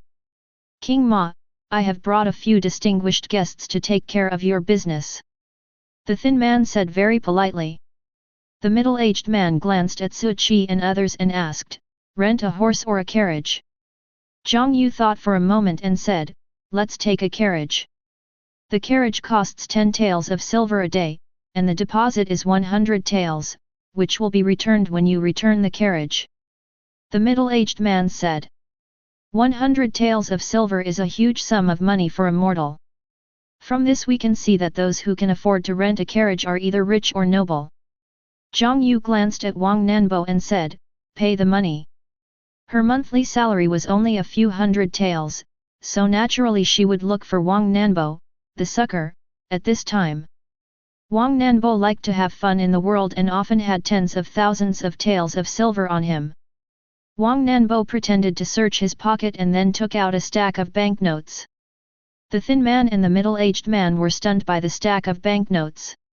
Each bill has a denomination of at least 1,000 taels, and at a glance it looks like at least tens of thousands of taels. A hint of greed flashed across the middle-aged man's eyes, but it quickly disappeared. It's really hard to find a small amount of money like 100 taels. Wang Nanbo directly threw out a silver note of 1,000 taels and said, how about this, I'll buy your carriage, no need to give me the change. Boss, you are very generous, but I really can't buy this carriage for 1,000 taels of silver.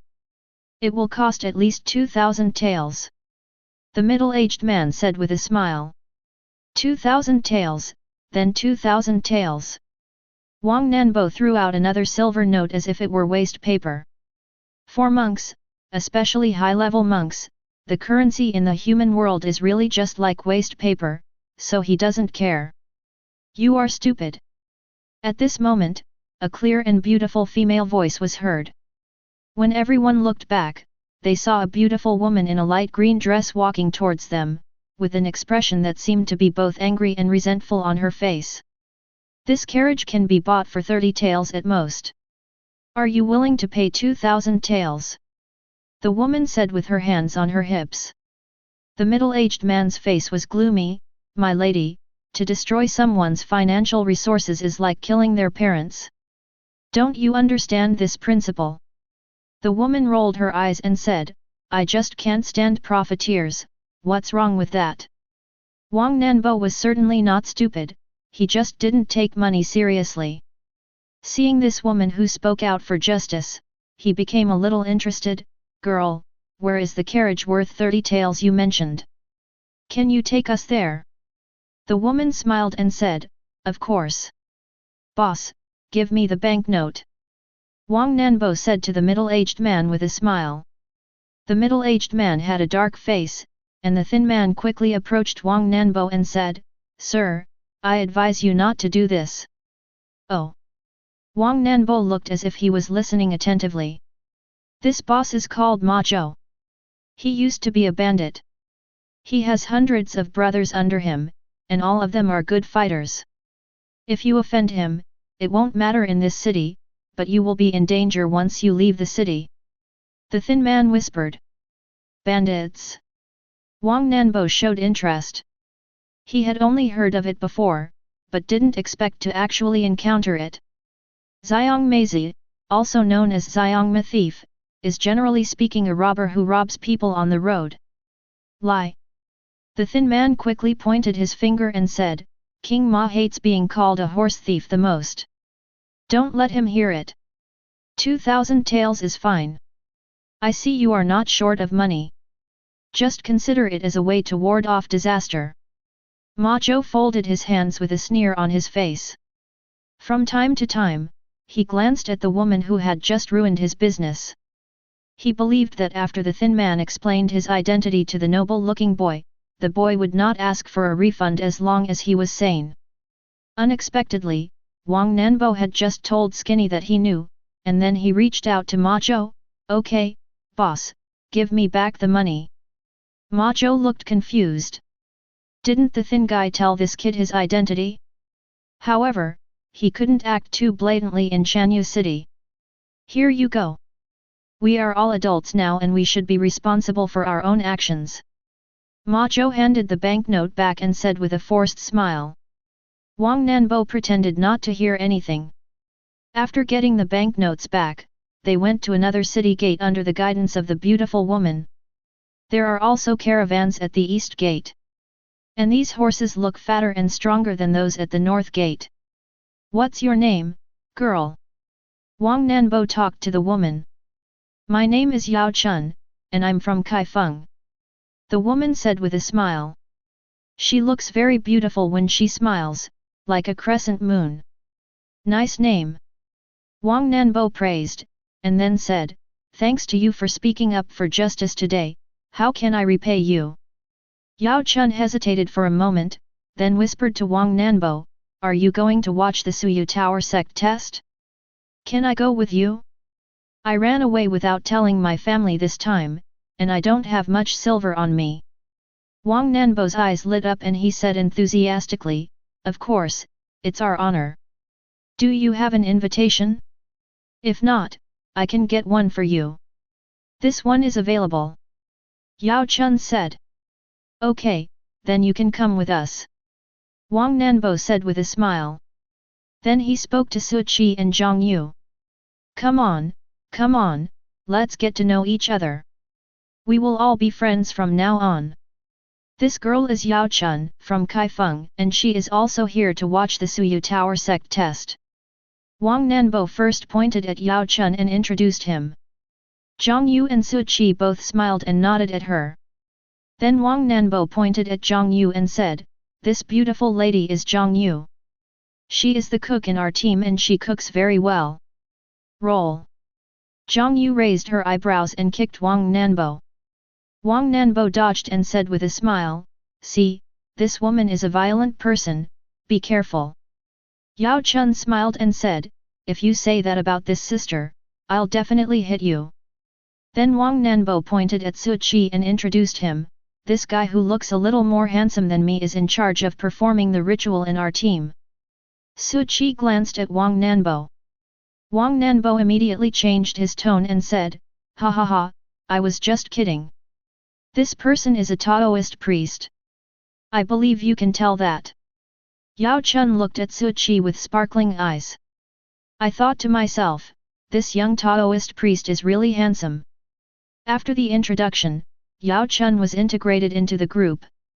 The 30 taels for buying the carriage were paid by Zhang Yu because Wang Nanbo had no change. The carriage left from the East City Gate.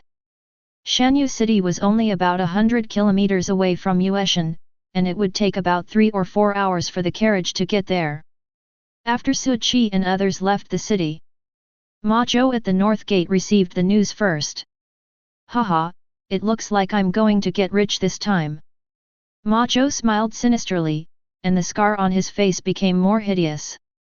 "King Ma, can you give me a little benefit?" The thin man said hesitantly.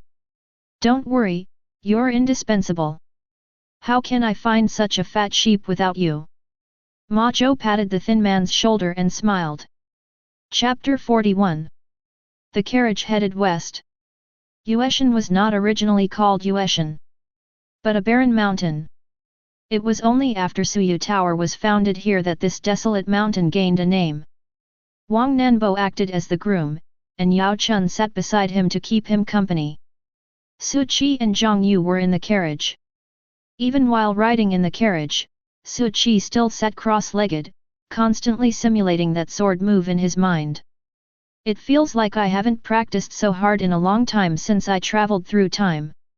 I don't know if it's because of the blessing of great fortune or for some other reason." Su Qi felt that he was practicing extremely fast, and he seemed to be about to grasp the essence of this sword. By then, the power of his sword will increase exponentially. Wang Nanbo has traveled all over the country for so many years and has learned a lot of sweet talk. He can often make Yao Chun laugh with just one sentence. This journey was not boring. After the carriage had traveled for more than an hour, it was already far away from Shanyu city. Suddenly, there was a sound of horse hooves behind me, accompanied by laughter and cursing. Yao Chun looked back and his face changed drastically. Oh no! It's a robber! The herd of horses soon overtook the carriage, and about 50 or 60 people surrounded the carriage. The two horses pulling the cart were frightened and stopped. A path was formed among the herd of horses, and Ma Zhou from the West City Gate came out on horseback, carrying a big sword on his shoulder, looking very wild. Hello, we meet again. Ma Zhou had a playful smile on his face. Wang Nanbo showed no fear at all, and said with a smile, what do you mean? Do you think it's unsafe for us to go to Yueshan, so you sent someone to escort us? Ha ha ha, this kid must be a fool. You still want to escort us? We are here to steal your money and women. Hand over the two women in your car and we will leave your body intact. Kneel down and kowtow to the grandfathers. A group of people said with laughter. Ma Zhou had a proud look on his face. Did you hear that? This is why we are here. Yao Chun's face was pale, but he still gritted his teeth and said, you bold horse thief, my father is the Minister of War Yao Ren. If you don't want to cause trouble, I advise you to leave quickly. Oh, I didn't expect he was the son of an official. No wonder he is so arrogant. Ma Zhou grinned and said fiercely, but the mountains are high and the emperor is far away here. Not to mention that your father is the Minister of War, even if your father is the emperor of the Song dynasty, it is useless. Yao Chun was so frightened that his face turned pale, but he was unable to speak. Okay, what's the point of scaring a little girl? Wang Nanbo yawned and said, let's go quickly. I don't want to kill anyone. Ha ha ha, is this kid stupid? He's never going to stop pretending, right? There are so many of us here, why don't you come and kill us? I'll chop off this guy's head and kick it like a ball. There was a burst of laughter from the horse thieves. Ma Zhou smiled and said, boy, I don't care which family you belong to. Do you hear what the brothers say? You must die here today. I'm sorry, Brother Wang, I've caused you trouble. Yao Chun said apologetically. She knew that no one could escape the disaster today. We are just a bunch of ants. What's there to be afraid of? Wang Nanbo took the opportunity to hold Yao Chun's hand and chuckled. Yao Chun's face turned red, but he didn't pull his hand away. Seeing that the two dared to flirt in front of everyone, a horse thief couldn't stand it anymore and rushed up. You bastards, take my sword. The horse thief raised his sword high and chopped at him. Bang! The next second, the horse thief flew out directly, flew hundreds of meters away, and disappeared without a trace. What's going on? Everyone looked at each other in bewilderment. In the distance, the screams of the horse thief could still be heard. No one knew how the companion flew out, and no one saw anyone take action.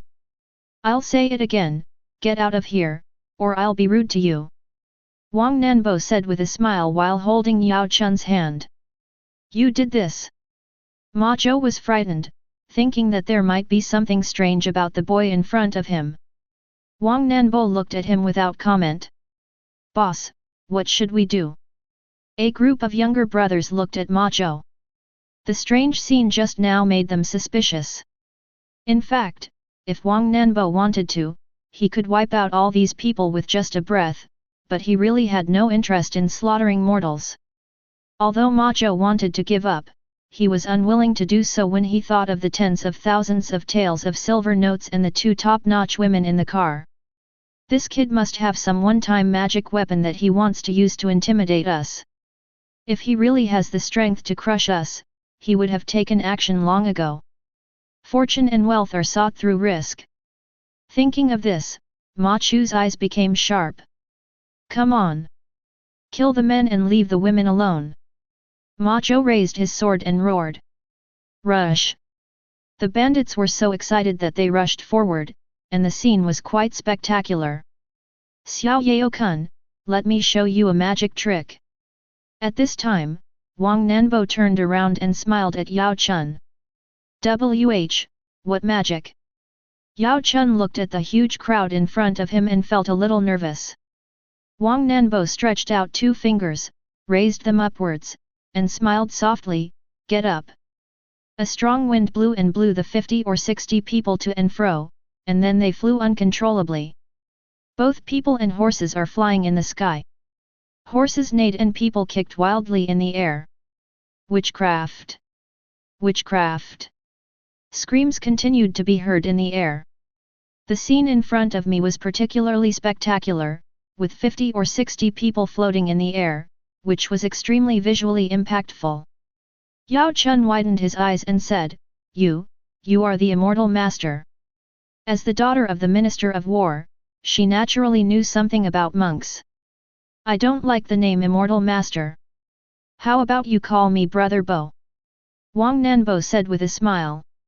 In the air, Ma Zhou was kicked several times by the frightened horse, and several kicks hit his lower body, making him feel extremely painful. Master, Master, please spare my life. Ma Zhou howled miserably. At this moment, how could he not understand the situation? No wonder the kid in front of him was so fearless, it turns out he is the high and mighty Immortal Master. When he thought about the fact that he had come to rob an Immortal Master today, if his body wasn't out of control now, he would have slapped himself a few times. He really values money over life. You should be thankful that it was me you met today. If it were anyone else, you would have died long ago. Wang Nanbo said calmly, but the death penalty can be avoided, but the living crime cannot be escaped. Little Yao-kun, watch out, Brother Bo will show you a talent. As he spoke, Wang Nanbo shook 2 fingers back and forth. Every time he moved, a horse would kick the horse thief in the groin. Let it let out a scream, oh! It rises and falls, very rhythmically, and it's a bit like a concerto. Substitute the rhythm of the onion swinging song. Oh oh oh, oh oh oh, oh oh oh, oh oh oh. This scene made Yao Chun burst into laughter. I thought Brother Bo was so mean. Chapter 42. After Wang Nanbo had enough fun, he continued to drive the carriage away. After he left, the horse thieves in the sky fell down and landed heavily on the ground. Now everyone has a feeling of having lost everything, and they are wailing on the ground for a long time and unable to get up. Ma Zhou was the worst off. Not only did he lose everything, but he was also kicked several times in the face, which was swollen like a steamed bun. For everything that just happened, Su Qi saw it clearly from inside the carriage. He couldn't help but sigh that Wang Nanbo really knew how to have fun. The chief disciple of the Jushan sword sect is not serious at all. Zhang Yu was even more disgusted with Wang Nanbo's behavior and said it was extremely vulgar. But Yao Chun is different. After Wang Nanbo demonstrated this skill, a pair of peach blossom eyes looked at him brightly, full of admiration. Brother Bo, why are you so awesome? Yao Chun held her face in her hands and looked at Wang Nanbo and said. It's just dealing with a few mortals. It's not that powerful. Wang Nanbo laughed. Can you teach me those tricks of yours? Then I won't be afraid of bad guys next time. Yao Chun asked. Xiao Yao-kun, it's not that I won't teach you. If you want to learn this from me, you'll have to practice for at least several dozen or even hundreds of years. Are you sure you still want to learn? Wang Nanbo asked with a smile. Hey? It takes that long to learn. Yao Chun stuck out his tongue and said, forget it. I can't stand the boring life of cultivation. I just want to travel around and see the beautiful world. Just like my ideal, we really met too late. Wang Nanbo stared into Yao Chun's eyes and said. Yao Chun blushed when Wang Nanbo stared at her, and lowered her head quickly. You don't know how many girls you have said this to. How is that possible? I say different things to every girl. Wang Nanbo cried out for injustice. 4 hours later, the four of them finally arrived at the gate of Suoyu Tower. There were already quite a few carriages and horses parked in front of the sect gate of Suoyu Tower. There are also staff members who are responsible for parking carriages or horses. These are generally the outer disciples of Suoyu Tower. After parking the carriage, Su Qi looked around. There was nothing special about it. Even the mountain gate to enter the sect was not very majestic. The 3 words Suoyu Tower were written crookedly. It did not look like a sect for cultivating immortals, but more like a tourist attraction. At the mountain gate, there are disciples who are specifically responsible for checking and accepting invitations. The disciple's cultivation is very low, and he is in the Qi training stage just like Su Qi. The invitations for the 4 of them were all of the highest standard. After the inspection, the disciple said to everyone very politely, "Dear guests, please go upstairs. You will reach our guest room area in about an hour." "Thank you very much," Su Qi said. Then a few people went up. Wang Nanbo chatted enthusiastically with Yao Chun as they walked, making Yao Chun laugh. Since Su Qi stepped into the Locking Moon Tower, he had a feeling of being relaxed and happy. He could feel that the spiritual energy in the air was much richer than that in the outside world. It seems that there is a reason why Suoyu Tower chose to establish its sect here. Judging from the richness of the spiritual energy here, it is the best place within 100 miles. Su Qi thought to himself. An hour later, they arrived at the guest room area of Suoyu Tower. The guest room area is quite large, with more than 100 buildings in total. Some are tall, some are short, some are gorgeous, some are simple.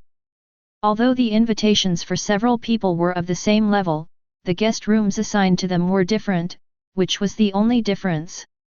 I was assigned to the Sky Zone, Wang Nanbo said as he looked at the invitation.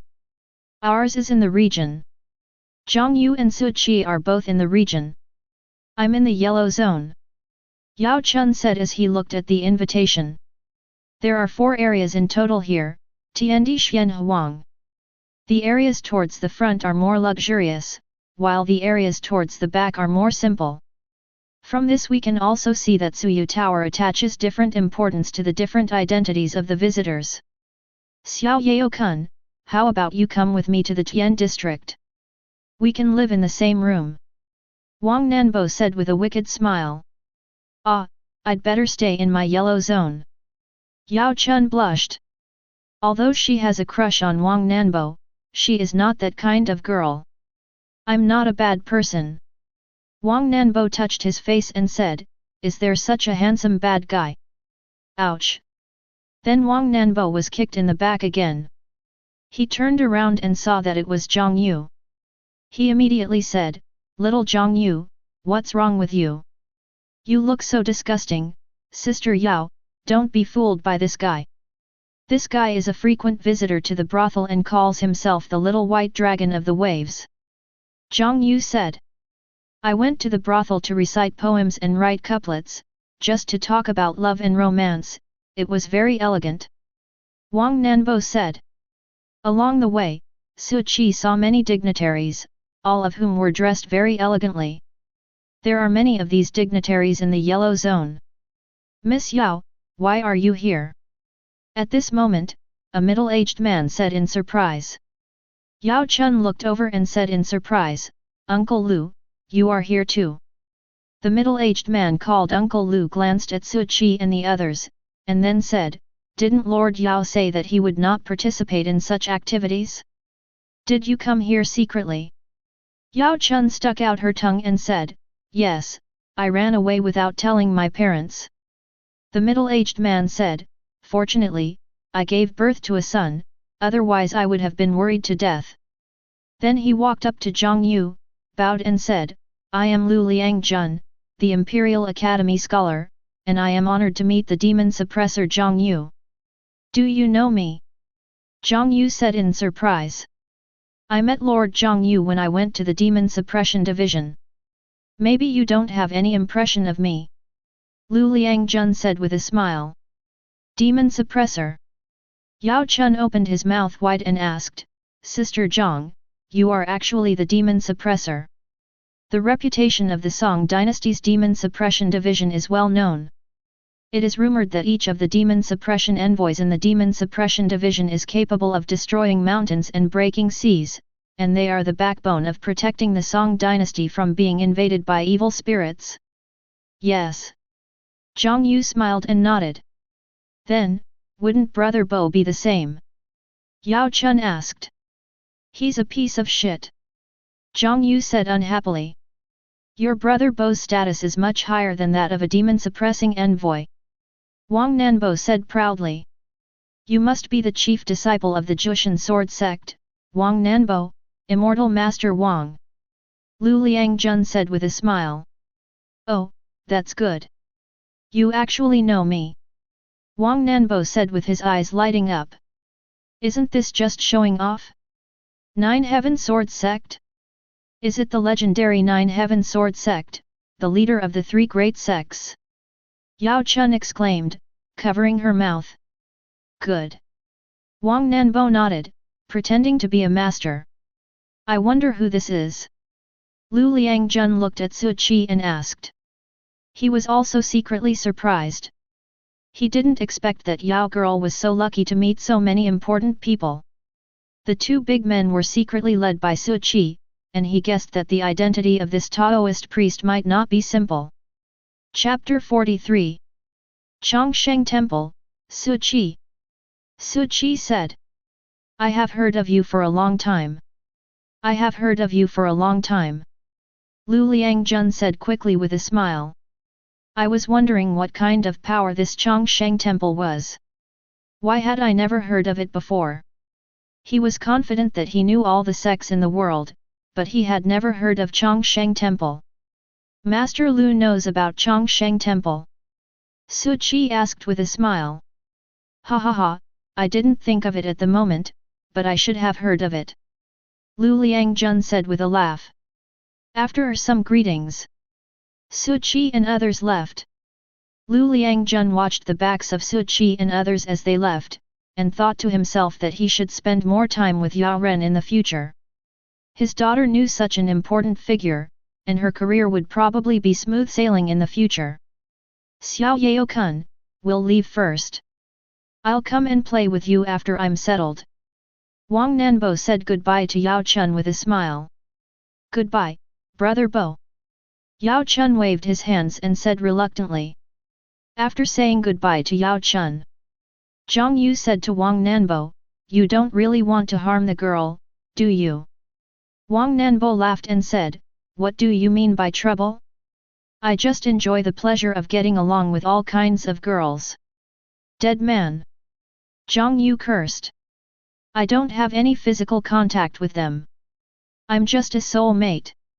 How can I be called a scumbag? Wang Nanbo smiled faintly. Yes, not a scumbag, just a pervert. Zhang Yu rolled her eyes. After a while, Su Qi and Zhang Yu arrived. Their rooms are next to each other. Su Qi entered the room and took a look. It had everything it needed, and was similar to the rooms in other inns. And Wang Nanbo continued to go to his residence. Su Qi sat in the room, thinking about how to find Zhang Tian. The current situation is that the reception area and the area for sect disciples are not in the same place. I am unfamiliar with the place and have no idea where to start. It seems I need to find a sect disciple to ask. Su Qi thought so. He left his residence and looked around for disciples from Suyu Tower. Even in the guest area, there were disciples from Suyu Tower patrolling everywhere. Soon, Su Qi saw a male disciple wearing Suyu Tower clothing. Su Qi walked over. The disciple glanced at Su Qi and asked before he could speak, "What's the matter? Where are the people from your sect who are taking the test this time? My friend is there and I want to meet him. Is that okay?" Su Qi asked with a smile.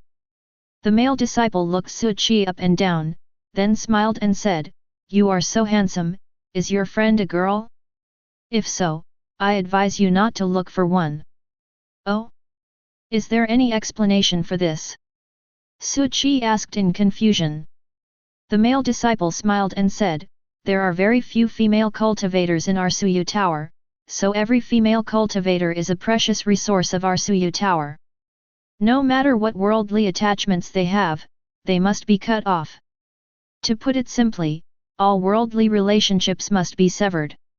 If you have a husband or boyfriend who joins our sect, you must sever all ties and choose a new disciple from our sect as your partner. One of the tests requires you to choose a disciple from our sect to merge his soul and body with before you can pass. Otherwise, you will be burned to death by the fire of lust. If your friend is a female cultivator, I advise you not to have any more delusions. You are no longer from the same world." After hearing what the male disciple said, Su Qi remained calm, but doubts arose in his heart. Given Zhang Tianatian's personality, she would definitely not participate if she knew the content of the assessment. So why did she want to participate in this assessment? But no matter what, Su Qi couldn't just watch Zhang Tiantian jump into the fire pit. "Thanks for the reminder, but my friend is a male cultivator, can you tell me where they live?" Su Qi calmly took out a large banknote from his pocket. These disciples who are responsible for patrolling are generally outer disciples. Outer disciples are more deeply involved with the secular world, so the silver bills from the people are still very attractive to them. The male disciple narrowed his eyes, looked around, and quickly put away the banknotes. Then he smiled and said, "You are quite sensible. The disciples who are taking the test still have to go up a distance, which will take more than an hour. But you can't go there.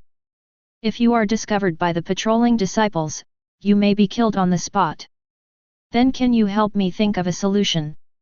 Su Qi took out another silver note from his pocket. The male disciple's smile became even brighter. "Well, there is a solution.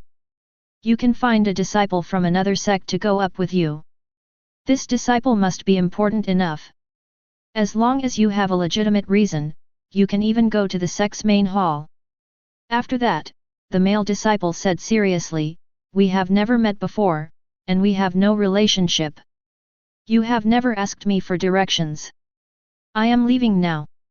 After saying that, the male disciple left. Su Qi laughed. "If you say that, wouldn't there be a ready-made victim?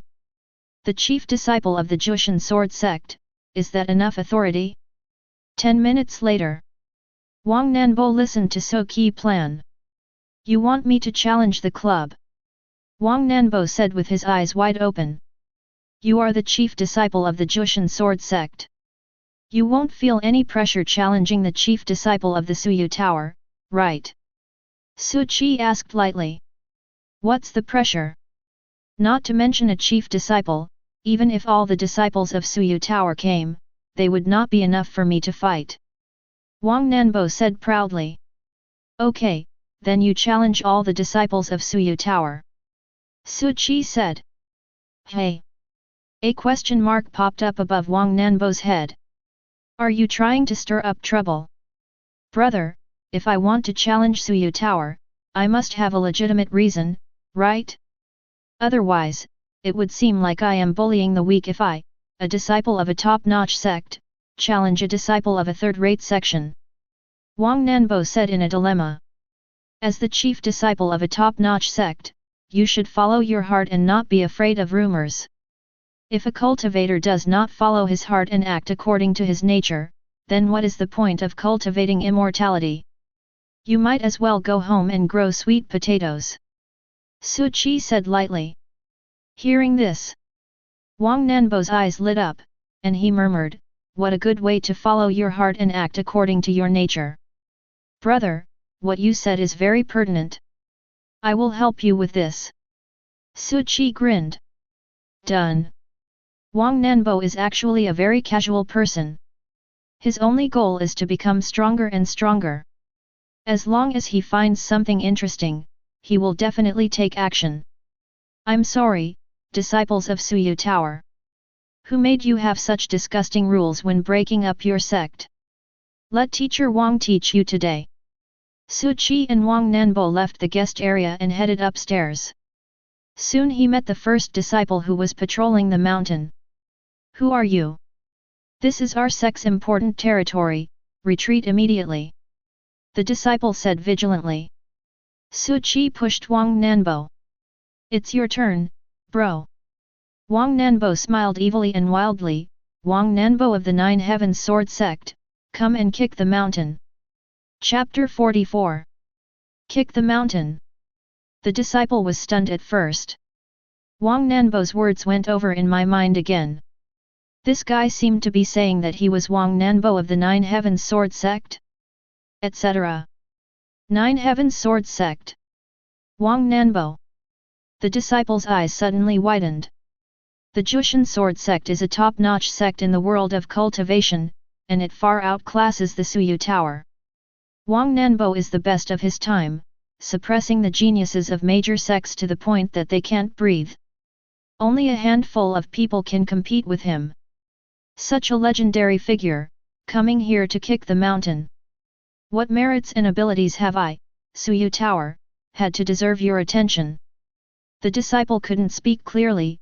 You want to kick the mountain? Wang Nanbo said calmly. Why, do I need to say it a second time? I heard that all the disciples of your Suyu Tower have extraordinary cultivation and claim that all the sects in the world are rubbish. Today I will come to test your depth. Su Qi secretly liked it. First of all, the big hat is put on him. Wang Nanbo is a very experienced guy. Nonsense. Who is so shameless as to spread rumors? The disciple said excitedly. Don't talk nonsense, you want to stop me. The pressure from Wang Nanbo in the God transformation stage gushed out like a tide.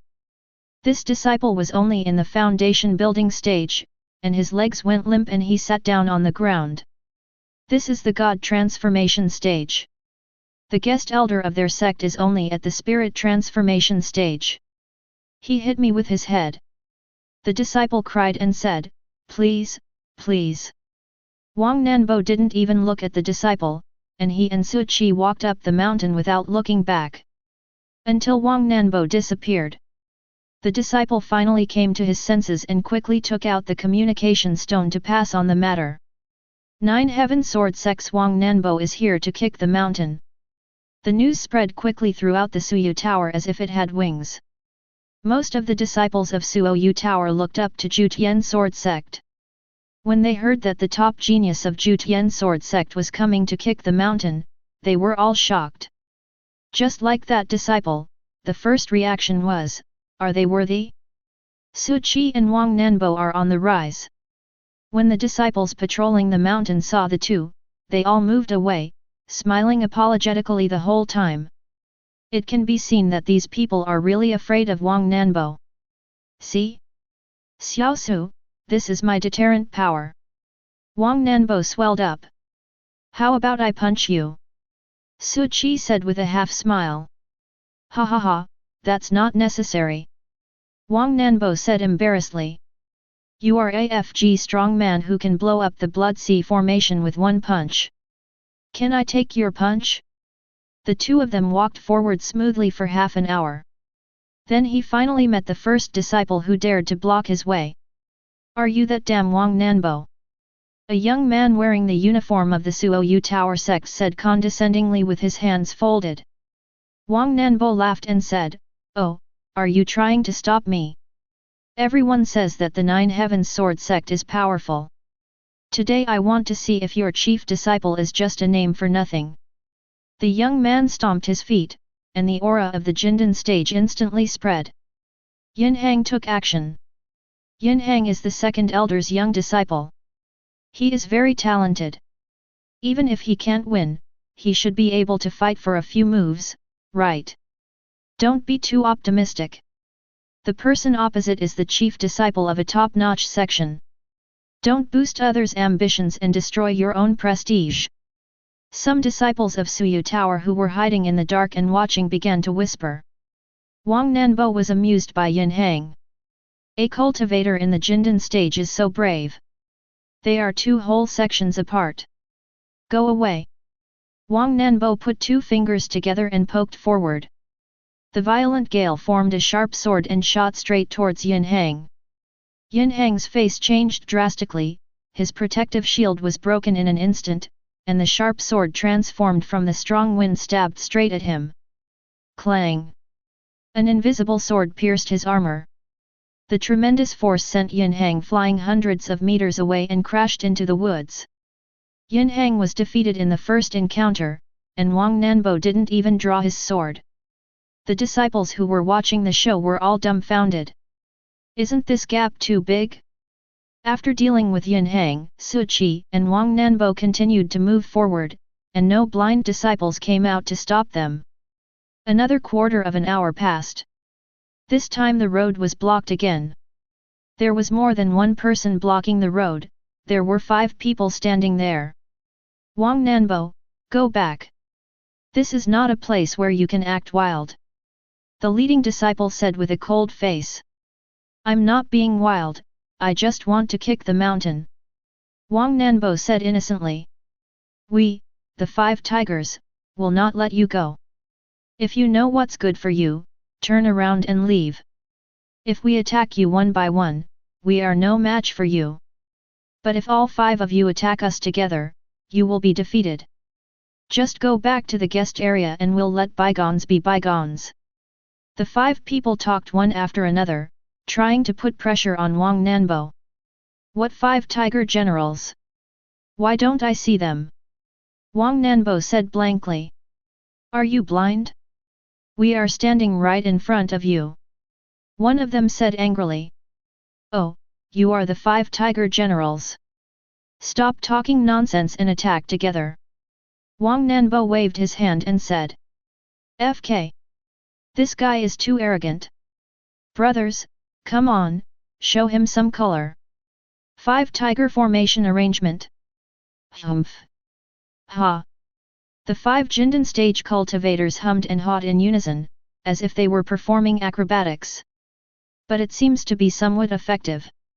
The momentum of the 5 people continued to rise, and soon they exceeded the limit of the Jindan stage and had the momentum of the Yuanying stage.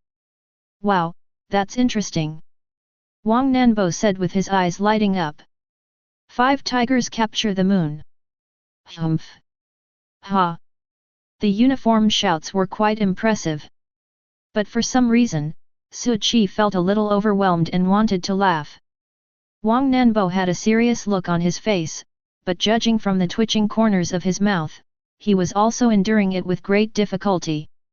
After the 5 people finished shouting, they took the stance of a tiger, and a tiger transformed from spiritual energy pounced towards Wang Nanbo. The only weird thing is that on the tiger's forehead there is not the word king, but a moon symbol. It's a bit like the cartoon Su Qi has watched, Sailor Moon. Roar! Although the shape of this spiritual tiger is weird, its momentum is still very strong. It seemed that the tiger was about to devour Wang Nanbo. The latter raised his hand, put 2 fingers together, and flicked it lightly. Hundreds of flying swords transformed from spiritual energy shot towards the tiger. Puff, puff, puff. The tiger was beaten into a sieve in an instant, and after a wail, it turned into a ball of spiritual energy and disappeared. The 5 men all spat out blood with a wow sound. He staggered from side to side, as if he were drunk. Hey, hey, hey, is this okay? If not, just go away. Wang Nanbo said. The 5 people looked at each other and saw unwillingness in each other's eyes. The 5 tiger generals will never back down. Humph. Ha.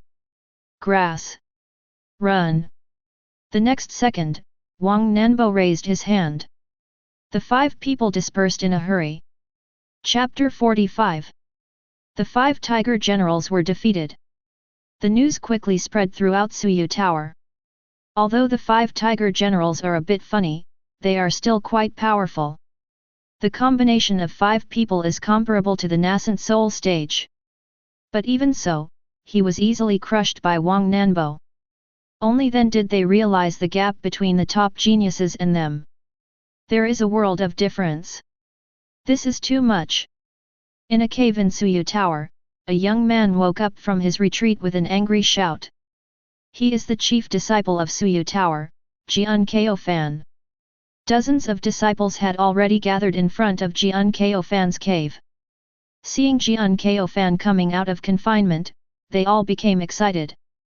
Brother Jian, you finally woke up. Wang Nanbo is almost reaching the main hall. The Nine Heavens Sword sect is too arrogant. Senior brother Jian must dampen Wang Nanbo's arrogance. With senior brother Jian here, we feel relieved. Facing the voice of the masses, Jian Kao-fan snorted and said, "Don't worry, fellow apprentices, I will beat this official to his knees and beg for mercy." After saying that, he put his hands behind his back and rushed down the mountain like the wind. At the same time, Su Qi and Wang Nanbo finally arrived at the area where the disciples were being assessed. This place is actually similar to the guest area. Some houses are being built, but each house is built very exquisitely. This is a sex-important place, no one is allowed to enter. There is also a sign at the door. You go in, I'll continue to fight up the mountain to attract their attention. Wang Nanbo said to Su Qi. Thank you. Su Qi patted Wang Nanbo on the shoulder. We two brothers follow each other. Wang Nanbo laughed and continued to move towards the top of the mountain. Only if he makes a big enough noise, things will go more smoothly for Su Qi. Boom boom boom. Who is it? I, Qi Yongzhou. Zhang Tiantian opened the door and saw a tall man standing at the door. Brother Qi, what's the matter? Zhang Tianatian's beautiful eyes were filled with vigilance. Junior sister Tiantian, I'm here to discuss serious matters with you today. Please let me in first. Qi Yongzhou said with a smile. Brother Qi, let's talk at the door. Zhang Tiantian stopped him. But Qi Yongzhou acted as if he didn't hear it and walked straight in past Zhang Tiantian. Zhang Tiantian said helplessly, Brother Qi, this is my residence, please respect yourself. The room was very small, with only a table and a bed, and not even a window. Qi Yongzhou sat directly on Zhang Tianatian's bed. He smiled and said, Junior sister Tiantian, come and sit down. As he said this, he patted the bed. Brother Qi, if you have something to say, just tell me. Once you're done, please leave. Zhang Tiantian said. Junior sister Tiantian, the assessment is coming soon, so I won't hide it from you. I want to become your Taoist partner. Qi Yongzhou laughed. Zhang Tiantian refused directly after hearing this, Senior brother Qi, I don't want to be your Taoist partner. Look at you, why are you so impatient? Qi Yongzhou smiled and said, what's wrong with being my Taoist partner? You can move to a bigger house, have better resources, and grow into a true monk faster. Brother Qi, please stop talking. Zhang Tiantian said resolutely, I won't agree to it. Ha ha ha. Qi Yongzhou laughed and said, Junior sister Tiantian, this is not up to you. Since you have participated in this assessment, there are some things you can't avoid. What's the meaning? Zhang Tiantian said with a frown. Do you remember what I told you? The assessment is divided into 5 levels. What I didn't tell you is that the second level is called the passion level. You must choose a contestant as your Taoist partner. Only by blending your soul and body can you safely survive the burning of the fire of passion. Qi Yongzhou smiled more brightly, I asked you to come here today because I wanted to get used to you in advance and taste the feeling of the fusion of soul and body, so that I won't be flustered when the time comes. Zhang Tianatian's face turned pale, and she said hurriedly, I will not become your Taoist partner, and I will not do anything shameful with you. I will just quit the competition and I will not participate. After saying that, Zhang Tiantian was about to turn around and leave. Qi Yongzhou rushed over, slammed the door shut, and said with a smile, Junior sister Tiantian, have you forgotten what I told you? You cannot withdraw from the competition after participating, otherwise you will be considered a coward by the sect. At that time, you will become a plaything of the sect disciples, unable to live or die. At this point, Qi Yongzhou grabbed Jiang Tianatian's hand, took a deep breath, and revealed an intoxicated look. It smells so good. Jiang Tiantian trembled all over and felt goosebumps all over. She pushed Qi Yongzhou hard and wanted to open the door and escape. But Qi Yongzhou would never let her get her wish. He dragged Jiang Tiantian and threw her onto the bed, then pounced on her and pressed her under him. Get out of here! Get out! Jiang Tiantian struggled desperately and was so scared that tears fell. Junior sister Tiantian, it's been 3 years. It's been 3 whole years. I've wanted you since the first time I saw you. The funny thing is that you can't see my sincerity and keep rejecting me. Qi Yongzhou pinched Jiang Tianatian's neck and said with a wicked smile, no one can refuse me. I was born to be the protagonist. The world must obey my will. When I was 18, I fell in love with the daughter-in-law of the Liu family. She was really pretty, but she didn't know what was best for her and refused to obey me. I had no choice but to strangle her husband to death in front of her. You don't know that she cried and begged for peace with me in the end, and after I was done, I mercifully let her go to see her dead husband. When I was 19, I fell in love with a girl, but her parents disagreed, so I had no choice but to feed her parents to the dogs.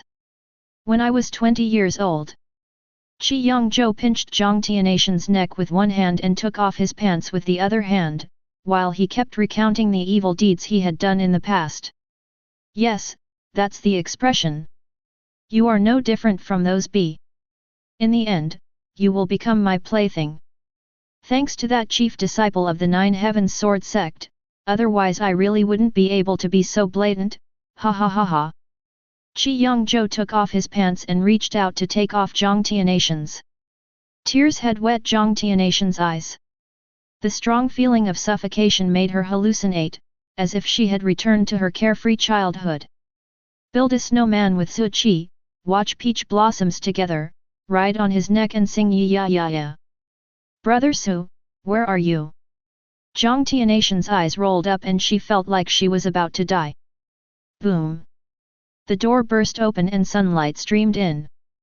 Qi Yongzhou was so frightened that his whole body trembled, and his hand on Jiang Tianatian's pants stopped. Who is it? Qi Yongzhou turned his head and saw a blue shirt. Because of the sunlight, he couldn't see the face of the person who came, but a murderous intent that was as tangible as a thorn in his side made him feel cold all over. Chapter 46. The next second, Qi Yongzhou's eyes widened. He saw the person coming to the bed in an instant and grabbing his head. He finally saw the face clearly through his fingers. Handsome. Extremely handsome. But this handsome face was covered with frost, and the murderous intent between his eyes was as real as substance, making Qi Yongzhou feel cold all over and almost frozen. Let me go! Qi Yongzhou screamed. He was grabbed by the head and lifted up abruptly. The empty lower body was blown by the cold wind. Su Qi swung violently. Qi Yongzhou was thrown out like a rag bag. Boom! Qi Yongzhou smashed the wall so hard that even the wall was punched through. He was stuck limply in the crack of the wall, and his whole body was completely unconscious. All that's left is the brain constantly feeding back the pain. Help! Help! Qi Yongzhou roared and shouted. Tears of despair welled up in his eyes. He could feel his life slipping away, but he was powerless to do anything. He hoped someone could hear him yelling. It's a pity, it's just as he said. Most people's attention was attracted by Wang Nanbo. There's no one here at all. Su Qi ignored Qi Yongzhou, his chest heaving, and looked at the bed. He is afraid. He was afraid of seeing the innocent and lovely little girl being defiled. But seeing that Jiang Tianatian's clothes were still intact, Su Qi breathed a sigh of relief. Fortunately, it's not too late. Jiang Tiantian finally caught her breath. She heard the noise just now, but she didn't know what happened. Fear made her head spin. With tears blurring her eyes, Jiang Tiantian vaguely saw a blue shirt, which slowly overlapped with the blue shirt in her memory. Jiang Tiantian was trembling all over. She quickly reached out to wipe away her tears. The moment she saw Su Qi, she could no longer hold back her tears. Brother Su. Jiang Tiantian didn't know whether she was excited or moved, tears kept falling. Su Qi walked forward, took out a handkerchief from his pocket and handed it over. You've cried like a kitten, come and wipe it.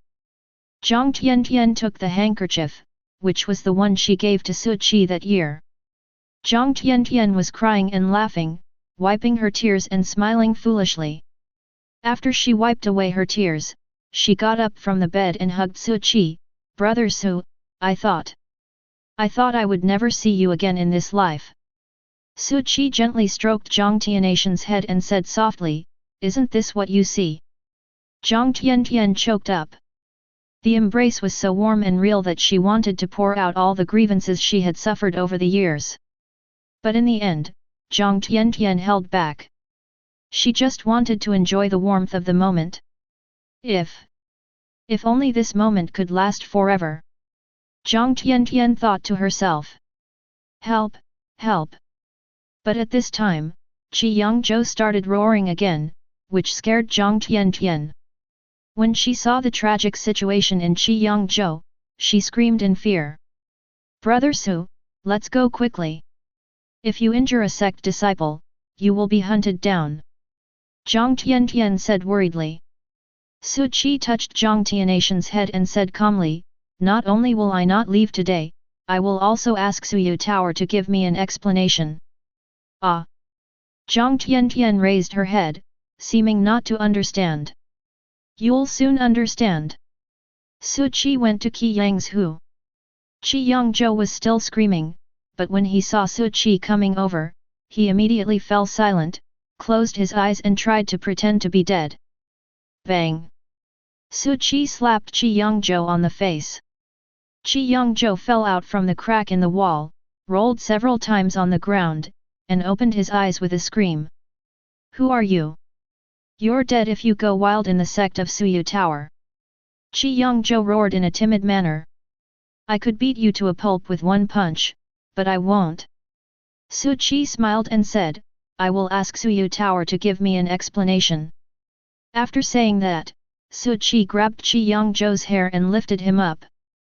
Qi Yangzhou screamed and begged for mercy, but Su Qi acted as if he didn't hear him and dragged him in front of Jiang Tiantian.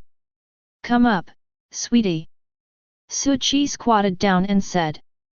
Jiang Tiantian was stunned for a moment, then she understood and jumped onto Su Qi's back. After being carried by Su Qi, Jiang Tiantian felt extremely warm, as if she had returned to her childhood. Her nose felt sore and she almost cried again. Next second. Boom! Su Qi poured spiritual energy into his feet, kicked them hard, and shot his body up like a cannonball, heading straight for the top of the mountain. The spot cracked inch by inch, and a huge pit with a diameter of more than 10 meters appeared. Ha ha ha, are all the disciples of Suyu Tower at this level? Come on, everyone! I'm going to have a blast today. There was a group of people lying on the top of the mountain. Wang Nanbo stood facing the wind, looking as if he was ready to ride on the wind at any time. Even Jian Kao Fan, who was highly expected, was defeated by Wang Nanbo in one move.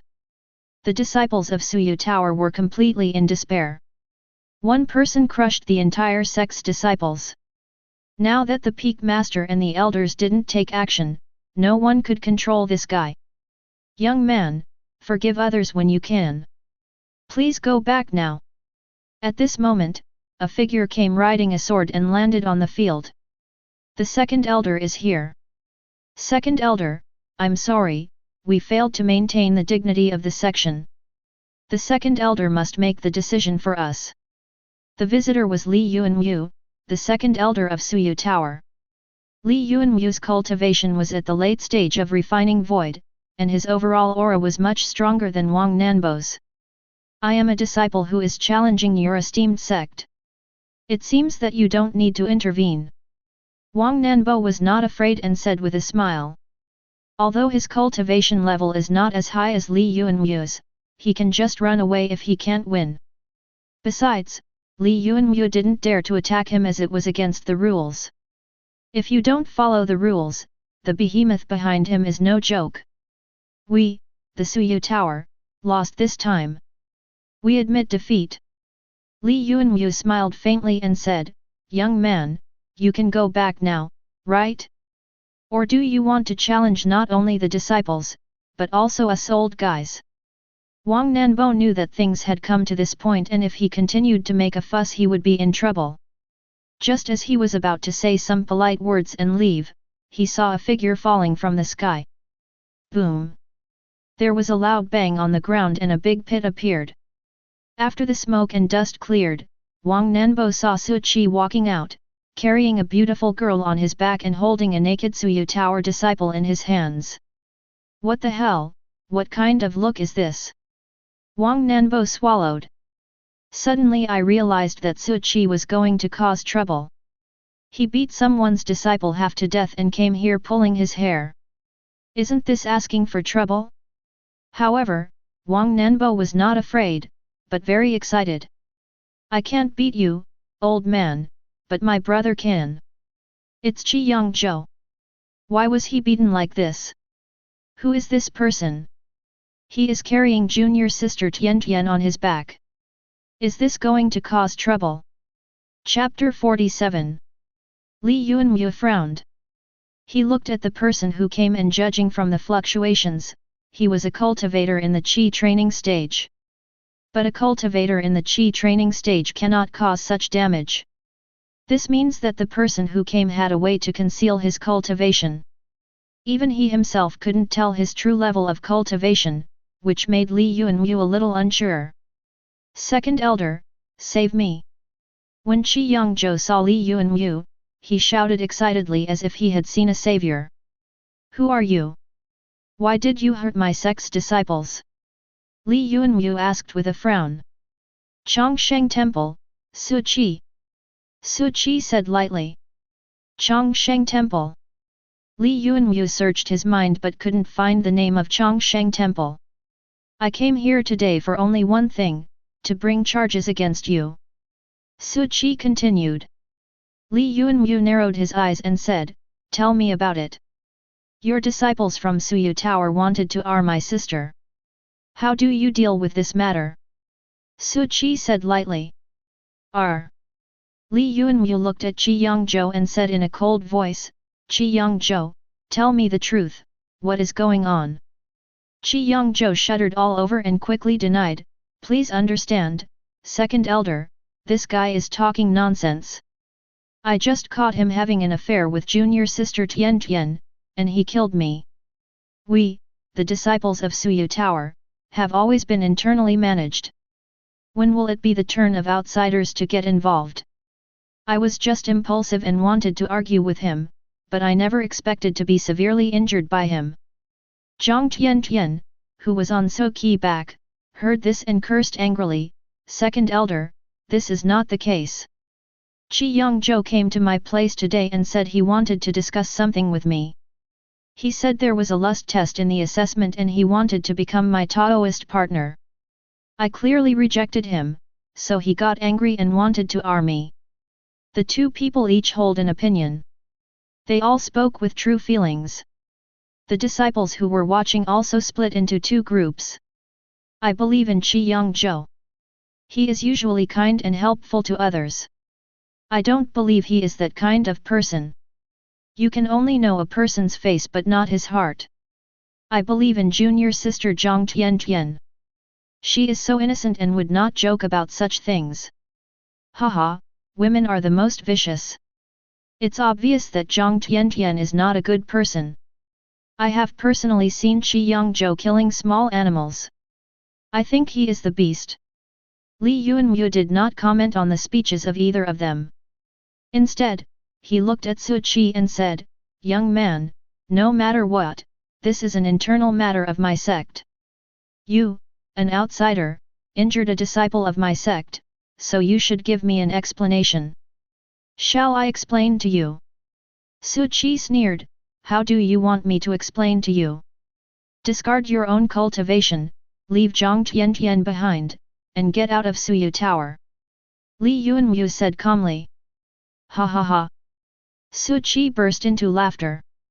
Li Yuanwu's words successfully angered him.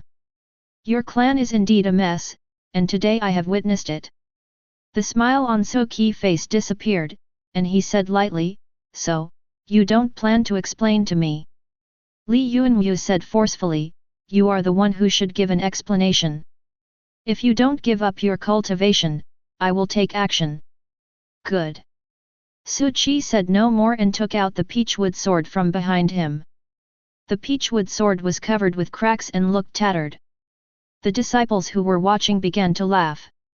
No way, this master who is so arrogant doesn't have any magic weapon?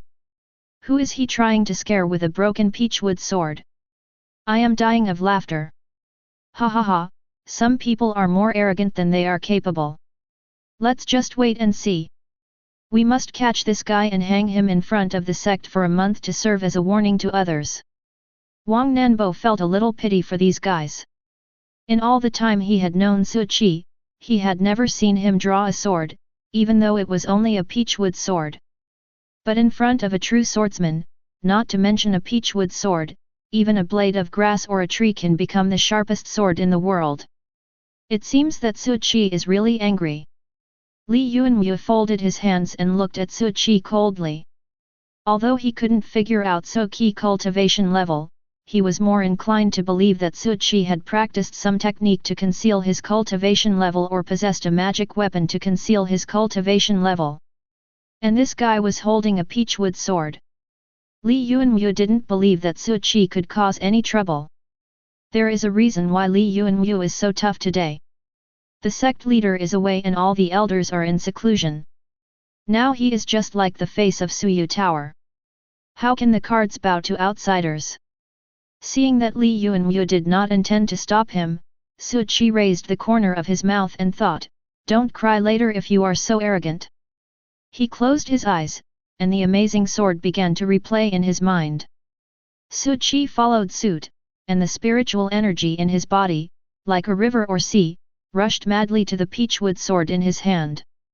The peachwood sword shone brightly, and even the cracks on it began to glow, which actually had an unexpected beauty. What a terrifying aura! Wang Nanbo's expression froze. He could feel the endless spiritual energy infused into the peachwood sword, its magnitude far exceeded that of this area. Moreover, Su Qi seemed to have no end and was still pouring in continuously. Wang Nanbo couldn't even imagine that the human body could contain so much spiritual energy. Li Yuanwu was finally moved. He felt that he couldn't let Su Qi continue to be infused like this, otherwise there was a real possibility of capsizing in the ditch. Since you are unwilling to give up your cultivation, I will do it myself. Li Yuanwu snorted coldly. He spread his hands, and a terrifying spiritual pressure swept out, and a bright moon transformed from spiritual energy rose high into the sky. Moonfall. Li Yuanwu suddenly pulled his hands back. The bright moon burst out with an extremely dazzling light, brighter than the sun. This light has extremely strong destructive power, as if everything is melted by it. Su Qi was like a small boat in the ocean, which could be swallowed up by the terrifying moonlight at any time. But at this moment, Su Qi opened his eyes. His pupils turned silver-grey and an extremely terrifying sword intent surged out of his body. Instant sword. Su Qi uttered two words lightly. Laugh. A sound of breaking air was heard. A flash of silver appeared in an instant. This flash of light contained a powerful sword intent, as if it could cut through everything in this world. It is difficult to describe in words how stunning this sword is. Everyone who witnessed this sword opened their mouths wide, unable to hide their shock. Wherever the silver flash passed, everything was annihilated. The arrogant moonlight melted away like snow encountering the sun. The silver flash illuminated the entire Suyu Tower, and also illuminated the fear that Li Yuanwu could not hide on his face. Infinite regret welled up in his heart. If he had known that Su Qi was so powerful, he would have dealt with Qi Yongzhou directly without any hesitation. But, it's too late. Wait, this sword doesn't seem to be coming towards me. A flash of relief flashed through Li Yuanwu's mind, but it was immediately followed by endless fear. If it wasn't aimed at him, then what about this sword? Chapter 48. Li Yuanwu turned around with difficulty. If this sword was not directed at him, then we can only go for it. When Li Yuanwu saw the silver flash, his eyes turned black and he almost fainted. The magnificent hall of Suoyu Tower was directly cut into two parts by this sword and pulverized into pieces by the terrifying sword energy. The other disciples never closed their mouths. It is difficult to describe their feelings at the moment. The hall that symbolizes the face of the sect was actually destroyed so completely. How dare you? Li Yuanwu murmured. Since you won't give me an explanation, I can only ask for one myself. The peachwood sword in Soqi's hand collapsed after the sword was slashed, leaving no trace. After saying this, Su Qi looked at Qi Yongzhou who was lying on the ground. Qi Yongzhou was being watched by Su Qi, and in full view of everyone, a pool of yellow liquid actually flowed out of his naked lower body. I was actually scared to death. Since you at Suoyu Tower are unable to discipline the disciples and are unwilling to do so, then I will do it for you. Su Qi said with a smile. Mercy, mercy! Qi Yongzhou shouted in a crying voice. But what responded to him was a gust of falling leaves. The fallen leaf directly pierced Qi Yongzhou's neck, ending his sinful life. Just as Wang Nanbo said. For a sword expert, every blade of grass and every tree can be used as a sword. Li Yuanwu watched Qi Yongzhou die, and he lowered his head dejectedly, as if he had aged 10 years. He knew that Su Qi spared his life. He couldn't block that sword. If it was coming towards him, he would have dissolved under the sword. What is your relationship with Li Bai? Li Yuanwu said in a hoarse voice. It was just a chance encounter. Su Qi said lightly. It was just a chance encounter. What a chance encounter! Li Yuanwu smiled bitterly. He didn't believe it at all. He recognized that sword, Li Bai's famous skill, the instant sword. If they had only met once, how could Li Bai possibly teach him this skill? Let's go. Su Qi was too lazy to explain and turned to Wang Nanbo. Oh, okay. Wang Nanbo came back to his senses with a complicated expression. He also recognized this sword. This guy Su Qi is actually related to Li Taibei. Li Taibei is a powerful swordsman whom even he admires. I didn't expect Su Qi to know his unique skills. Wang Nanbo decided that he would pester Su Qi to take him to meet Li Bai. Coach, I also want to learn sword. Su Qi carried Zhang Tiantian on his back and walked down the mountain. Zhang Tiantian lay on Su Qi's back obediently like a kitten, lost in thought. This scene is so similar to the scene that happened more than 20 years ago. At that time, Su Qi flattened half of the mountain with one sword. This time, the sword destroyed the main hall of Suoyu Tower. The only thing in common is that both times it was for oneself. Thinking of this, Zhang Tiantian actually felt a little sweet. Su Qi and Wang Nanbo returned to the guest area, called Zhang Yu and left. As for Yao Chun, Wang Nanbo said that he was here to watch the sect test, so he didn't call him. Back down the mountain. Wang Nanbo recounted the incident of the riot in Suoyu Tower with exaggeration. In Wang Nanbo's version, he was so powerful that all the disciples of Suoyu Tower were forced to flee in fear. Finally, after the younger ones were defeated, the older ones came. Su Qi appeared and frightened them all, and destroyed the opponent's hall. In fact, what Wang Nanbo said was very close to reality, but in his story he was the most handsome one and Su Qi was just a tool. Master, we will reach Qingzi town in 3 days. It was getting late, and Song Xiaoxiang's carriage team stopped in the wild to camp. A maid said with a smile. It's finally almost here, but I'm actually a little nervous. Song Xiaoxiang murmured. The pavilion master seems to be worried. At this time, a guard came over with firewood and said with a smile. Ha ha ha, I guess pavilion master is thinking about that person he hasn't seen yet. Old new, will then see what kind of person can make the pavilion master so obsessed. The pavilion master is already a celestial being, so the person he is about to meet won't be much worse. Everyone started discussing it, and they didn't know how many times they had discussed it in the past half-month. Boom! Just when everyone was having fun, there was a sudden loud noise from outside. Enemy report! Enemy report! A powerful enemy is approaching. There was a roar coming from outside. Damn it, is this the 10th wave? Ha ha ha, who cares about them? They're just some small shrimps serving food. There are always people who are blind and like to die. The guards around Song Xiaoxiang all picked up their weapons and were ready to fight. They have experienced this situation too many times and are no longer surprised. But soon, everyone discovered something was wrong. There was only one person coming this time, a young man in a khaki robe, who walked over leisurely. Wherever he passed, people knelt down on the ground as if they had seen the emperor. It seems like this time it's a master, Lao Niu will go meet him. A burly guard said with a smile. Then he jumped up with 2 sledgehammers and smashed towards the young man like a meteor. Puff, puff. Before the guard could get close to the young man, he was shot by something and covered in blood mist.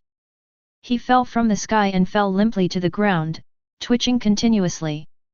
It was obvious that he was dying. Old cow! The guards exclaimed. You are just a piece of trash, and you dare to show off in front of me. The young man walked over with a smile on his face and said, let me introduce myself.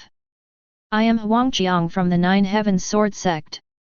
9 Heavens Sword Sect. That super sect in the cultivation world. This person is a cultivator. As soon as Huangqiang said this, everyone exclaimed. Huangqiang was very satisfied with everyone's reaction, and he looked at Song Xiaoxiang with an extremely aggressive gaze. Then he smiled and said, are you Song Xiaoxiang? It's me. Song Xiaoxiang said calmly, without any fear on his face. Aren't you afraid of me? Huangqiang said with interest. Why should you be afraid? Song Xiaoxiang asked back. Ha ha ha, aren't you afraid that if I get upset, I'll kill you? Huangqiang waved his hand, and a flying sword circled around him. This method of controlling objects through the air made all the guards change their faces. This must be a cultivator, and only cultivators have such means. Song Xiaoxiang smiled faintly and said, no matter how much you show off, I am not afraid of you. You are a cultivator, not an acrobat. I hope you can recognize your identity. Ha ha ha. Huangqiang laughed loudly and said, interesting, really interesting. I have met many women over the years. They are afraid of me, hate me, try to please me, and rely on me. Only you dare to scold me. Originally I wanted to kill you, but after seeing you I changed my mind. Be my woman and I will let you enjoy all the glory and wealth. How about that? Chapter 49. Facing Huangqiang's invitation. Song Xiaoxiang always had a faint smile on her face. You may not understand me. Why should I, Song Xiaoxiang, give you what I want? Domineering, I like it. Huangqiang gave a thumbs up, nodded and said, it's fun to conquer a woman like you. Song Xiaoxiang smiled but said nothing. Don't you have anything to ask me? Huangqiang asked curiously, for example, who asked me to kill you, why should I kill you, etc. So what if you know? Song Xiaoxiang asked back. Huangqiang was speechless after being confronted. After a long while, he said, forget it. Since you are my woman, I won't bother with you. Your carriage is great. We will have our wedding night in it tonight. By the way, are you still a virgin? Huangqiang smiled evilly and asked, if you are not a virgin, I will be angry. Asy idiot. Song Xiaoxiang said lightly. Although I like your personality, if you scold me again and again, I will still punish you. Huang Qiang glanced at the guards and said, I can't bear to hurt you, so why don't I just use these guards of yours as the first ones? Open your grandmother's knife, you stupid idiot. You're such a show-off, you think being a monk is so great? Go home and suck your mother's milk. When I see your nasty face, I want to give you 2 big slaps. I'll beat you so hard that your mother won't even recognize you. Unexpectedly, the guards started to curse. Huang Qiang's face turned dark. He hated being scolded the most, especially by a group of ants in his eyes. Haha, very good, since you all want to die, then I will grant your wish. Huang Qiang raised his hand, and dozens of flying swords transformed from spiritual energy shot towards the guards.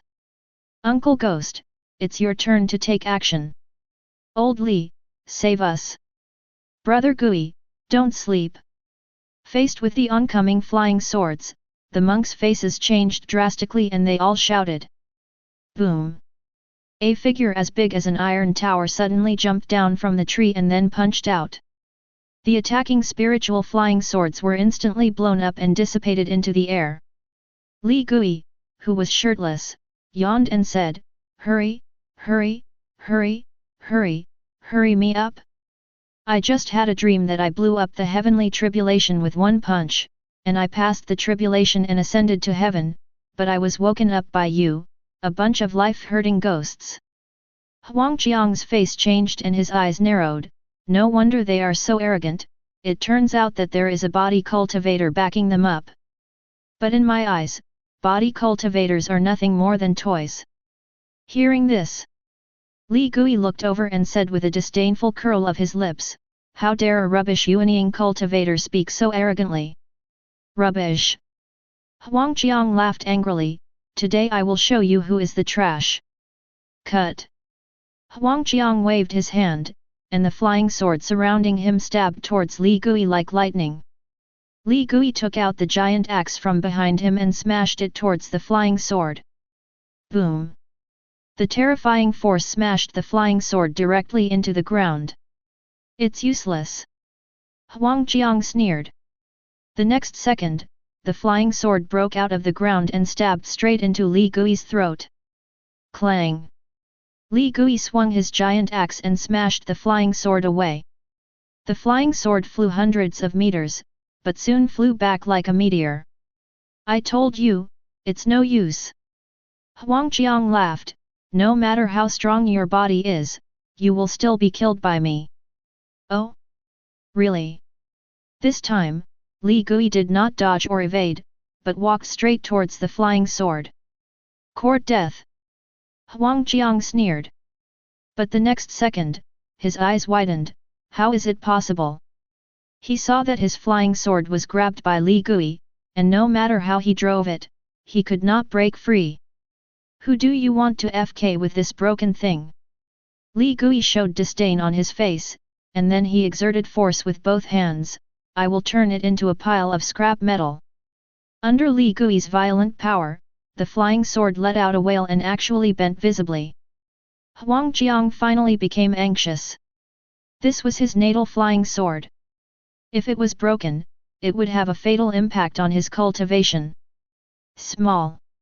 The flying sword shrank and instantly stabbed into Li Gui's throat. Laugh. The flying sword was against Li Gui's throat. Although it broke some skin, it couldn't penetrate into his throat. Have you had enough fun? Li Gui smiled at Huang Qiang. Huang Qiang's whole body trembled, and alarm bells rang in his heart. The next second, he saw Li Gui kick the ground and rush towards him like a cannonball. The distance of dozens of meters passed in a flash. Grass. Huang Qiang infused his legs with spiritual energy and hurriedly retreated. Boom! He barely managed to avoid Li Gui's surprise attack, and the other party stepped on a big hole where he was standing. Break the golden sword! Huang Qiang gritted his teeth, formed seals with his hands, and his flying sword split into hundreds of short swords, carrying a pale yellow light and stabbing towards Li Gui. Li Gui raised the giant axe and swung it like a windmill, smashing all the daggers in the sky down. No one knew what material his giant axe was made of, and even Huangqiang's gold-breaking sword couldn't break it. Ha ha ha, too weak, too weak. Li Gui laughed loudly, and the huge axe spun and smashed towards Huangqiang at lightning speed. Huangqiang was unable to dodge and was hit by the giant axe. Although he was lucky to be hit by the tail, the strange force still knocked him away. Puff! In the air, Huangqiang spat out a mouthful of blood, and he had already begun to think of retreating.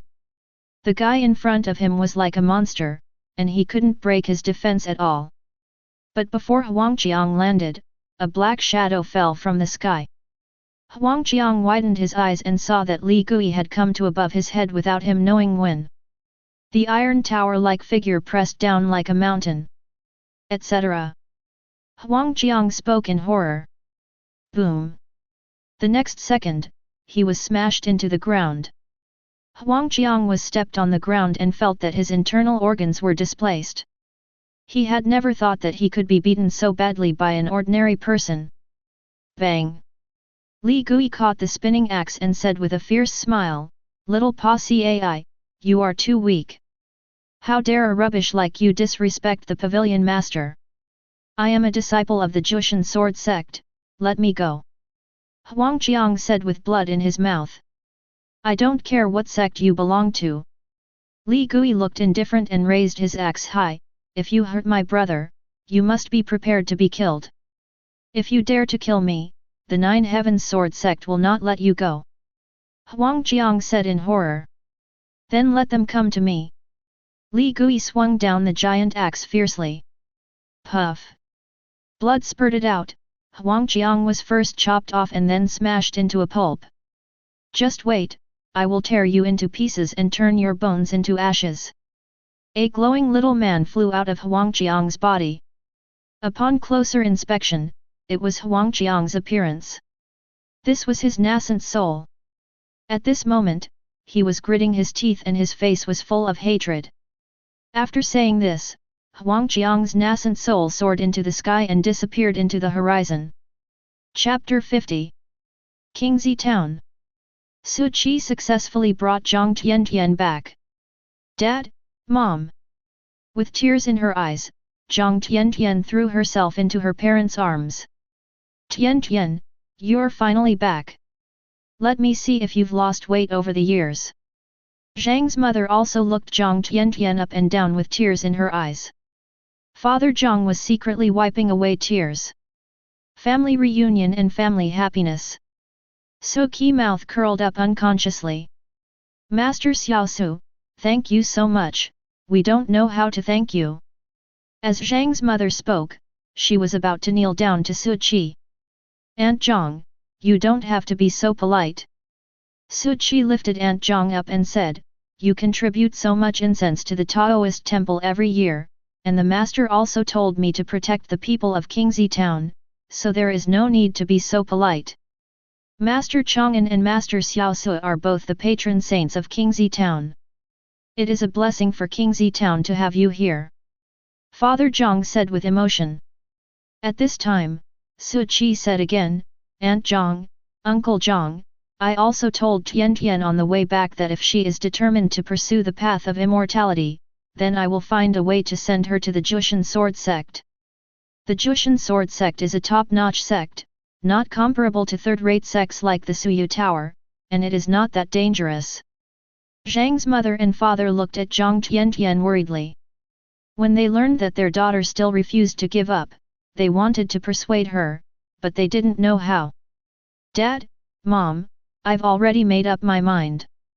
You don't need to persuade me," Jiang Tiantian said firmly. "Hey, Tiantian, you've grown up now. We support your decision." Zhang's mother finally let out a long sigh.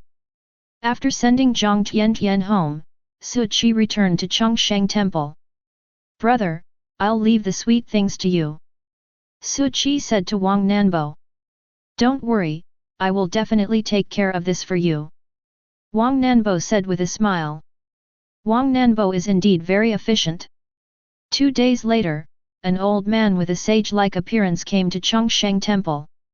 After seeing the old man, Wang Nanbo jumped 3 feet high in fright, like an eagle seeing a rabbit. Third elder, why are you here? Wang Nanbo was originally leisurely basking in the sun on a recliner, but the moment he saw the old man, he stood up hurriedly. Snort! The old man snorted coldly and said, if I don't come, you will make a scene. Your name, Wang Nanbo, is very prestigious in the cultivation world now. Ha ha ha. Wang Nanbo smiled awkwardly and said, actually, it's not that impressive. The disciples of Suyu Tower are too weak. The old man said calmly, I heard that not only did they beat the disciples, but they also destroyed the main hall. Other elders have come to complain. Third elder, that's nonsense. I only beat up the disciple. I can't beat them, the elders. Wang Nanbo chuckled. The third elder still had a stern face. Where is the person who caused trouble in Suyu Tower with you? You're looking for me. At this time, Su Qi walked out from Chongsheng Temple and asked. The third elder looked Su Qi up and down for a while. Just when Wang Nanbo wanted to say something, the third elder suddenly laughed, and laughed happily, ha ha ha, good. As expected, heroes emerge young. It's a good thing to destroy them. I have wanted to do this for a long time. Ah! Wang Nanbo was stunned. He thought the third elder was here to hold him accountable, but why did the result seem different from what he imagined? The third elder smiled again and said, let me introduce myself. I am the third elder of the Jushin sword sect, Nan Rongjian. I believe you are Senior Li's disciple Su Qi, right? I don't know any Senior Li. Su Qi shook his head and said. It doesn't matter if you don't want to admit it, my friend. Anyway, what you did this time is very satisfying. The broken sect of Suyu Tower should have encountered such a disaster a long time ago. Nan Rongjian smiled. Third elder, do you have a grudge against Suyu Tower? Wang Nanbo asked curiously. Nan Rongjian glared at Wang Nanbo and said, don't talk nonsense. Nan Rongjian then said, didn't you say you found a good seedling this time? I happened to be passing by here, so I came to take a look. Upon hearing this, Wang Nanbo immediately said to Su Qi, Brother Su, quickly call Tian Tian out. Su Qi returned to the Taoist temple and called Zhang Tian Tian out.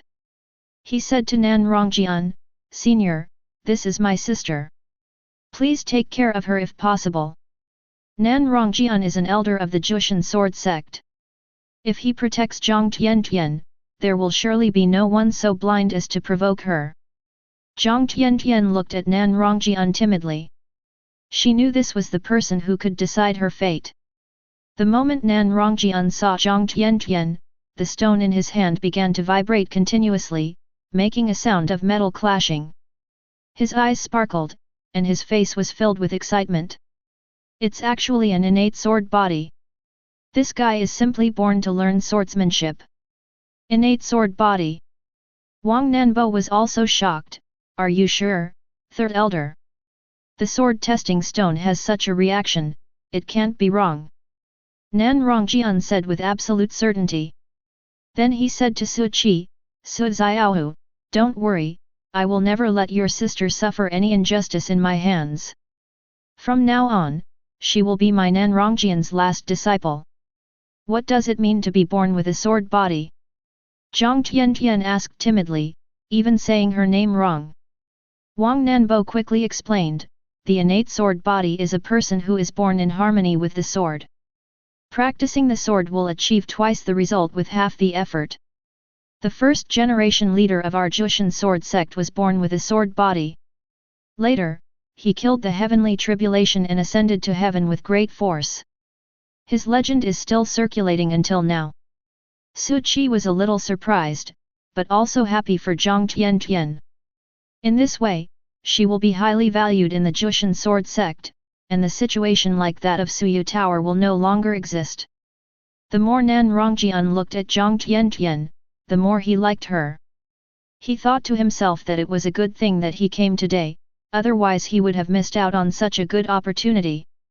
If the headmaster and his fellow disciples found out, they would definitely compete to accept her as their disciple.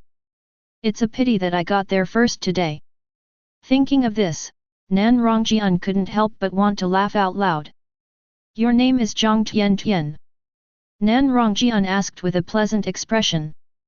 Zhang Tian said timidly, yes, immortal. Don't call me immortal anymore. Call me master. Are you willing to take me as your master?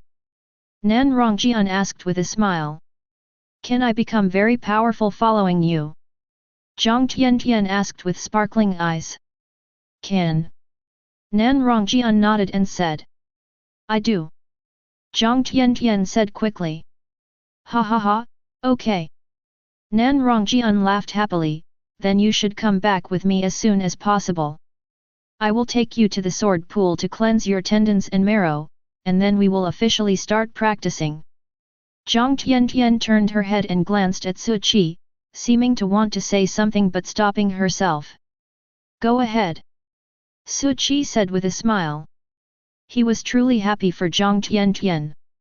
Brother Su, I will definitely become very powerful. I will be your turn to protect you from now on. Zhang Tian said firmly. Good. Su Qi nodded and said. Chapter 51. Zhang Tian has a strong desire to practice. So after saying goodbye to his parents that day, he followed Nan Rongjian to the Jushan sword sect.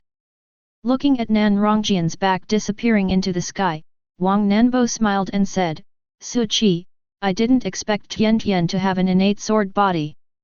Maybe her future achievements will be even higher than mine. Even I am a little jealous. Don't be jealous of others, you will be envied by others. Su Qi said lightly. Ha ha ha, that's the truth. Wang Nanbo said happily, I have found such a good seedling for the section I won't be scolded when I return. I may even be praised. Shall we go to Xiaoxiang Pavilion to have some fun? Facing Wang Nanbo's invitation, Su Qi decisively said, no. At night, Su Qi sat in the yard, gazing up at the starry sky. Zhang Yu stayed quietly by his side. Senior Su, why don't you teach Tian yourself? Zhang Yu asked curiously. I can't teach you that. Su Qi said. Zhang Yu nodded and said, Tianatian's innate sword body is indeed better left to the Nine Heavens sword sect for instruction. Look at this sky full of stars. Do they look like worlds? Su Qi suddenly asked. Zhang Yu smiled and said, maybe it's true? Doesn't the book often talk about the 3,000 worlds? I heard that immortals can travel through all the worlds at will. Maybe the people on the other side of the stars are also looking up at us. Can immortals travel through different realms? Su Qi murmured.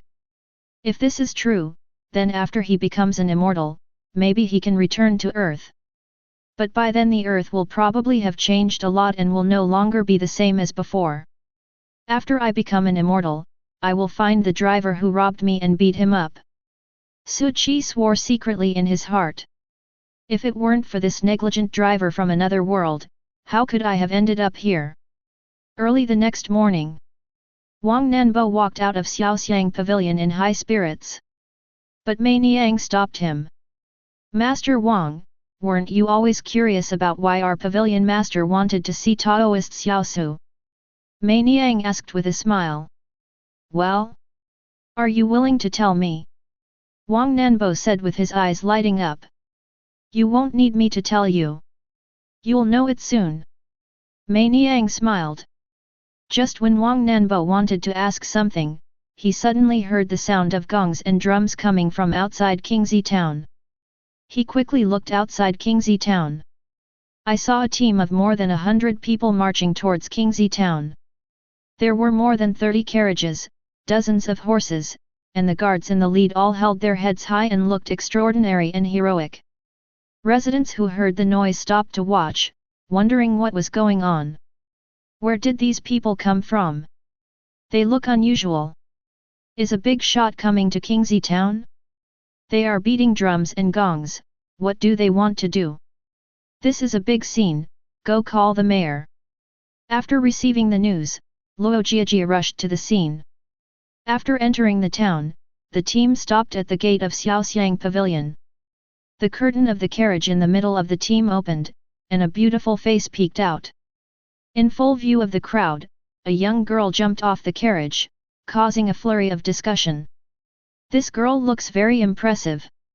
Could she be the daughter of a family in the capital? She looks quirky, like the girl next door. This is really impressive, they must be from a wealthy family. But the girl was waiting beside the carriage, pulling open the curtain, as if waiting for someone to show up. In the eager eyes of everyone, a woman came out. Everyone's eyes widened. This woman was wearing a light white palace dress, which was elegant yet had a more otherworldly temperament. The wide skirt flows behind her body, elegant and luxurious. The jet black hair is simply tied into a fairy bun, and a few plump and round pearls are randomly dotted in the hair, making the cloud-like hair look softer, brighter, and more moisturized. There is brilliance in her beautiful eyes and a faint smile on her red lips. Especially that face, which seemed to be the most perfect work of art in the world. Every frown and smile exuded amazing charm that made people unable to take their eyes away. Song Xiaoxiang! Luo Armor exclaimed. How could he not know Song Xiaoxiang? She was the most powerful woman in Chang'an. The emperors of 2 dynasties held her in awe. The dignitaries and nobles were eager to curry favor with her. The children of the noble families talked about her as their goddess. Such a heavenly figure actually came to this small Qingzi town today. Is this your pavilion master? Wang Nanbo was also shocked. Even in the world of cultivation, he had never seen a woman like Song Xiaoxiang. It's like a real fairy high above, the temperament is hard to describe in words. He had always thought that the head of Xiaoxiang Pavilion must be an old woman with faded looks, or an old man with a frail figure. The gap was too big. Yes. Mei Niang said with a smile. Then he hurriedly went up to him, Master, you are finally here. Song Xiaoxiang smiled lightly and said, Mei Niang, thank you for your hard work. It's not hard, it's not hard. Mei Niang quickly shook her head and said.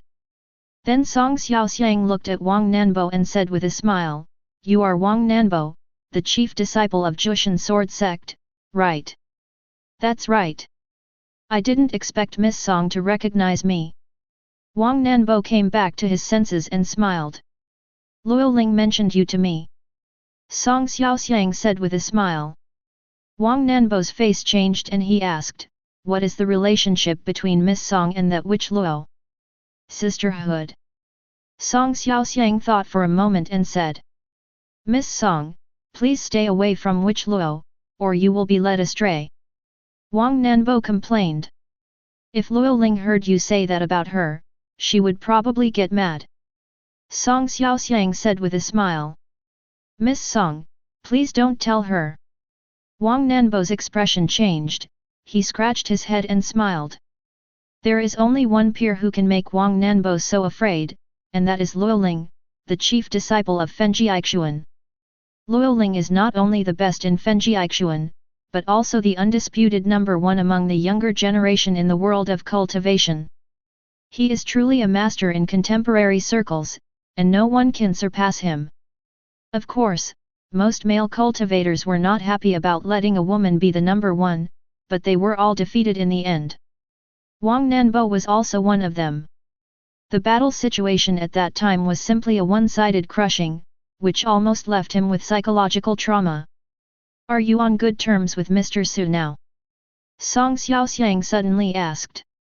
Wang Nanbo noticed that when Song Xiaoxiang mentioned Su Qi, she changed from her previous coldness to a hint of nervousness. Could it be? A flash of thought flashed through Wang Nanbo's mind. Then he smiled and said, Of course, we have a lifelong friendship. Then can you tell me what Mr. Su likes and dislikes? In exchange, I won't tell Luo Ling what you just said. Song Xiaoxiang said. Of course, I can, but I'm more curious about what Miss Song wants to talk to my brother about this time. This question has been bothering me for more than a month. Can Miss Song help me solve it? Wang Nanbo asked. Propose a marriage. Song Xiaoxiang's words were earth-shattering. Chapter 52. Propose a marriage. Wang Nanbo suspected that he had heard it wrong. He widened his eyes and said, "You just said a marriage proposal." "Yes, propose marriage." Song Xiaoxiang repeated it again. Wang Nanbo felt like his worldview had collapsed. Are there actually women who take the initiative to propose marriage to men? The key is that this woman is so outstanding. What do you want? Is Tu Suqi handsome? But Wang Nanbo thought again and felt that Suqi was indeed a little handsome. However, based on Wang Nanbo's understanding of Suqi, 99% of the time this unromantic guy will be rejected. So Wang Nanbo advised, "Miss Song, I'm not trying to discourage you, but if you propose marriage this way, the possibility of success is infinitely close to zero." Song Xiaoxiang smiled and said, "It's still possible, isn't it?" Too optimistic. Wang Nanbo sighed. "You don't have to worry about these. Why don't you tell me about Mr. Su's likes and dislikes?" Song Xiaoxiang said.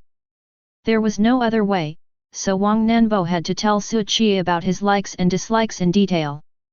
It's not that he wanted to explain it in such detail, but Song Xiaoxiang asked in such detail.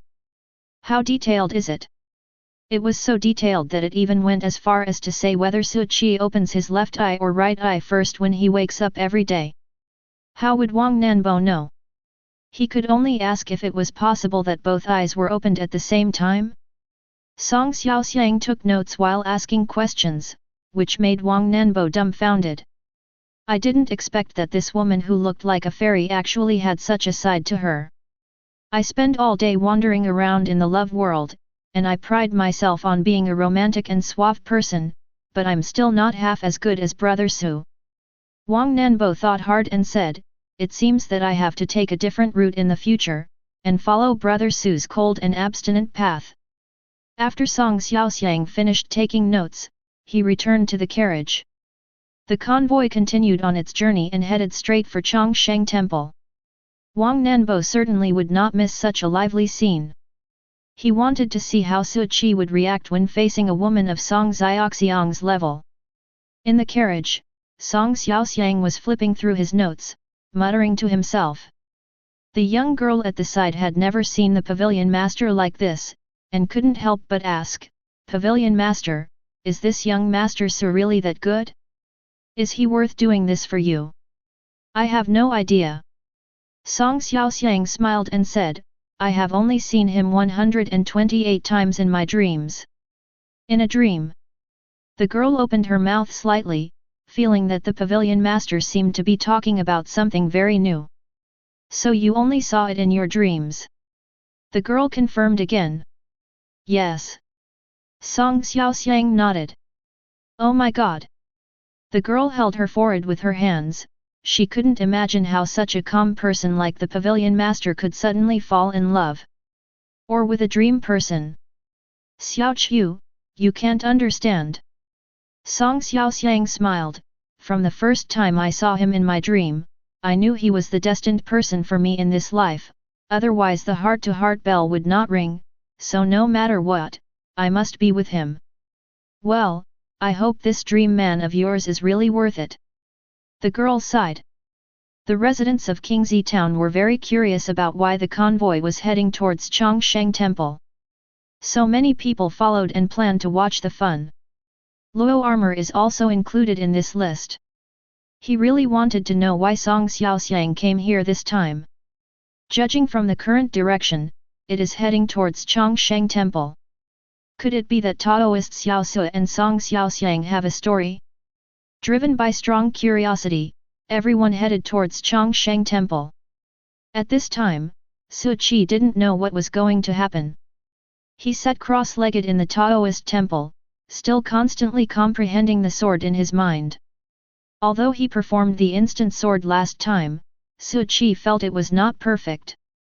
First, the control of force is imperfect, and second, the execution of the moves is imperfect.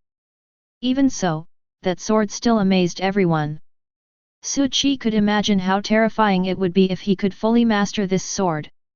The more he learned this sword, the more Su Qi felt the power of the white-clothed swordsman in Zhengzi city that day. Senior Su, there are sounds of gongs and drums coming from the peach forest.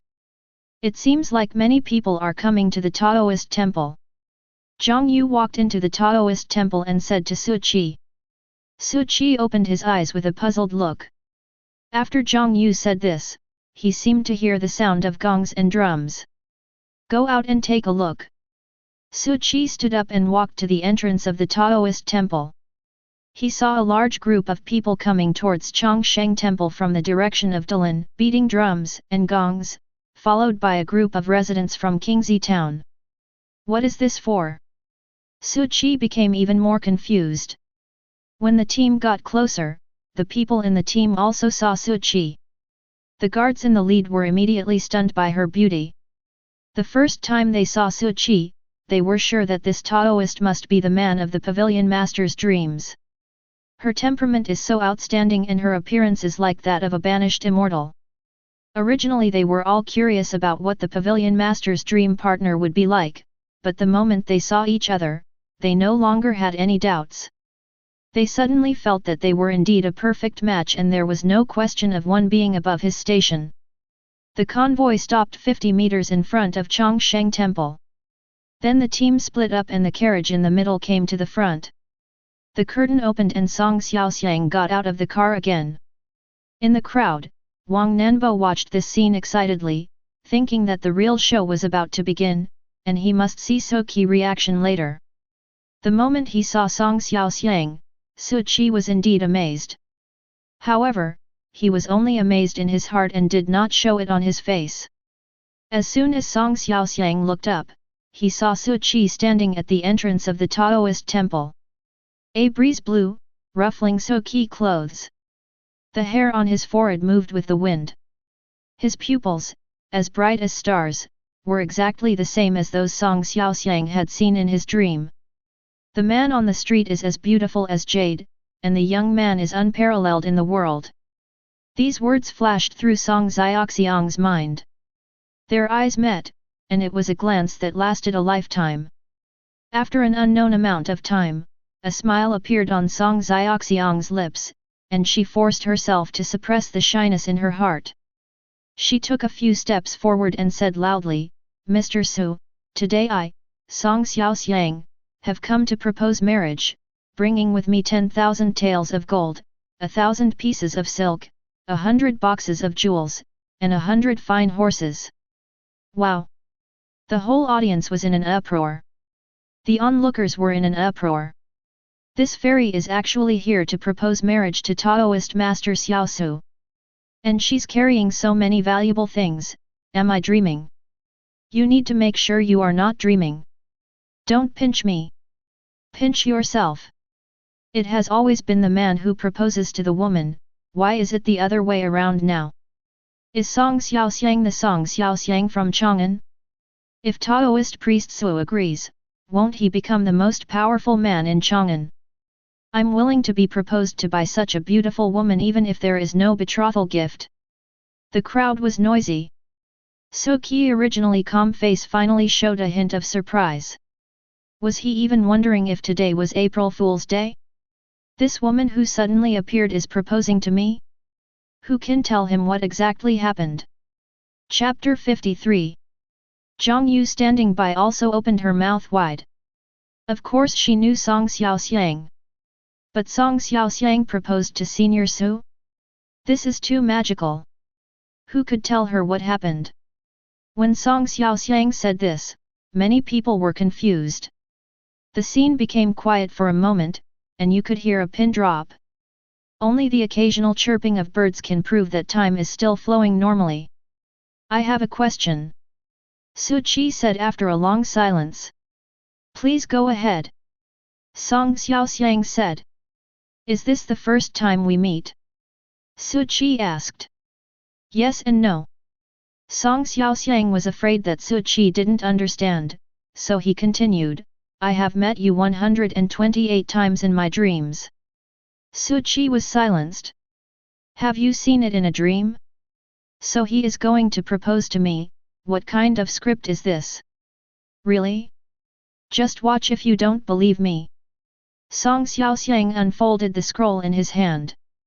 The person in the painting was exactly the same as Su Qi. Except for the clothes, even the temperament was the same. I drew this based on the impression from my dream. Song Xiaoxiang explained. Metaphysics, too metaphysical. Such a thought flashed through Su Qi's mind, but the world of cultivating immortals is full of metaphysics. I see. Su Qi said calmly, it's just that I can't agree to it. As expected, he refused. Although Wang Nanbo had expected this, he still felt a little regretful. Such a beauty took the initiative to propose to me, but was rejected. Boy! Do you dare to reject our pavilion master? I can't hold back my sword anymore. How can there be such an ungrateful person? Boy, can you say it again? Before Song Xiaoxiang could speak, the people under her command couldn't help it anymore, and the guards stood up one after another to speak up for Song Xiaoxiang. Everyone, step back! Song Xiaoxiang shouted. The guards suddenly became dispirited and stopped talking. I know this is a little sudden for you, and your refusal is also within my expectations. Song Xiaoxiang smiled and said, but I won't give up. One day you will fall in love with me. The heart bell has already told me the answer. Please go back.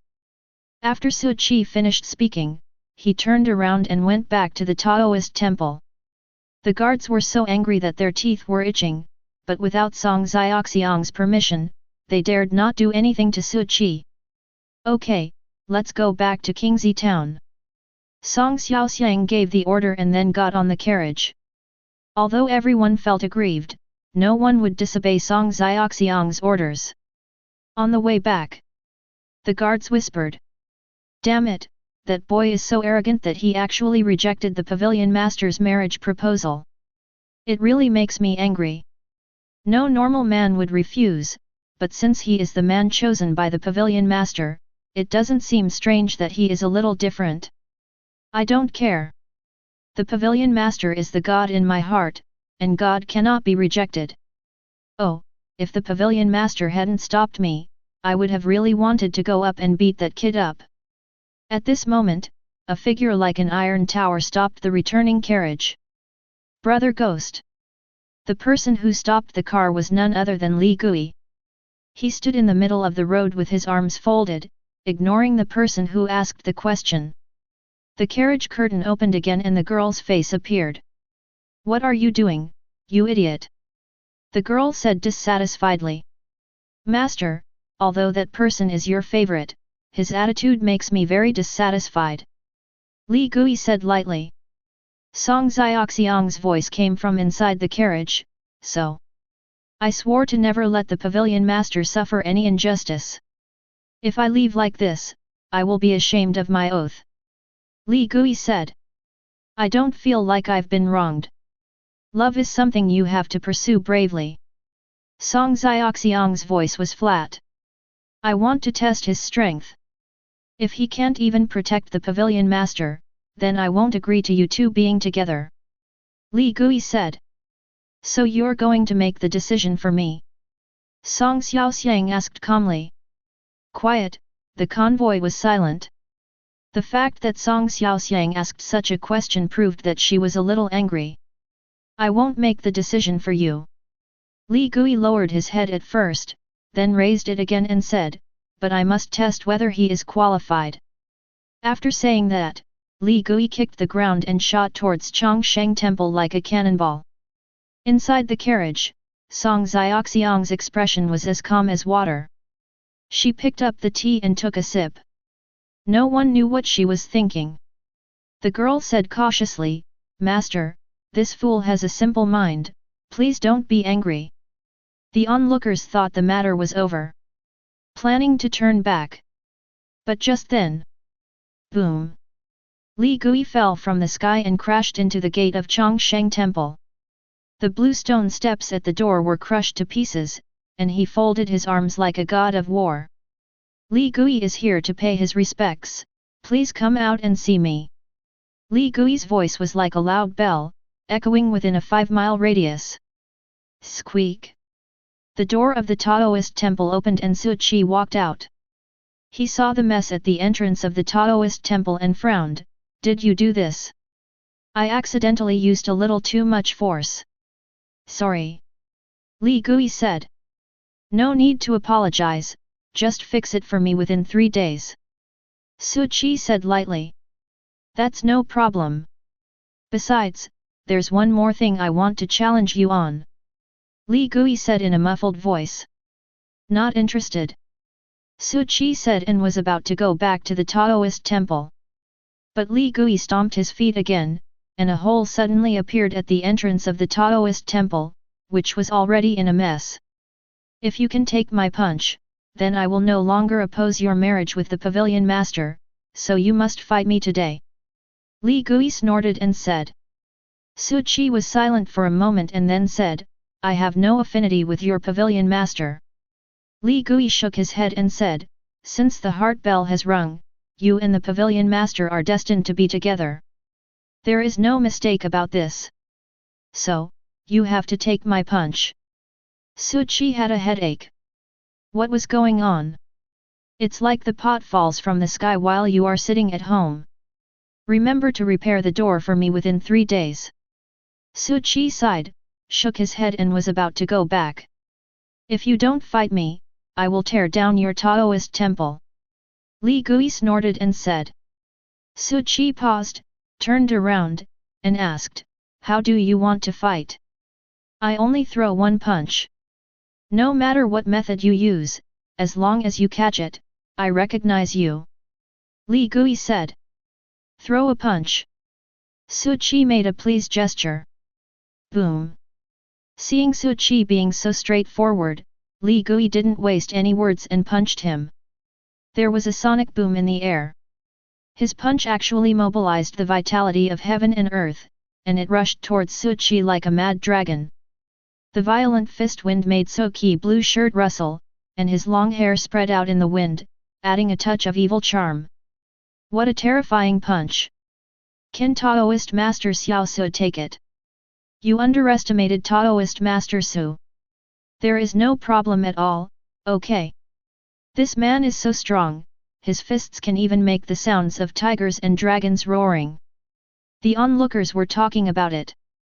Then they saw Su Qi slowly raise his left hand, bend his 2 fingers, and flick them. Boom! Li Gui's eyes widened. A force that even he could not understand instantly neutralized his attack. Immediately afterwards, a huge force came from the arm. His body involuntarily lifted off the ground and flew hundreds of meters away like a cannonball. In the end, it fell back to the front of the convoy without a single point difference. Chapter 54.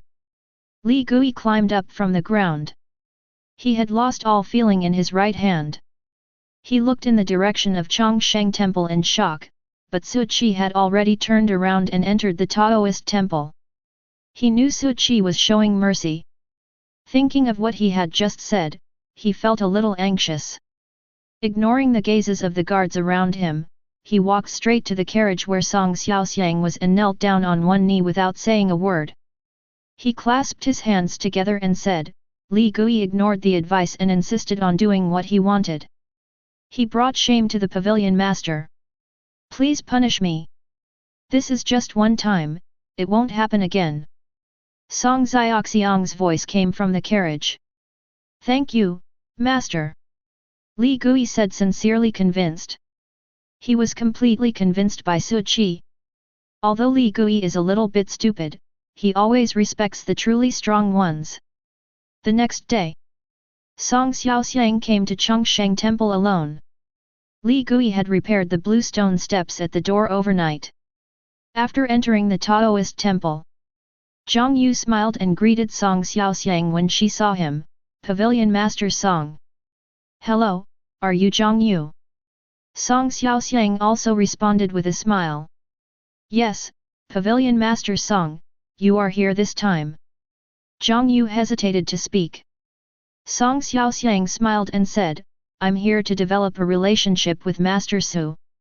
Hey, Miss Song is here. At this time, Wang Nanbo came out and said with a smile, Su Qi is meditating. Then I'll wait for him here.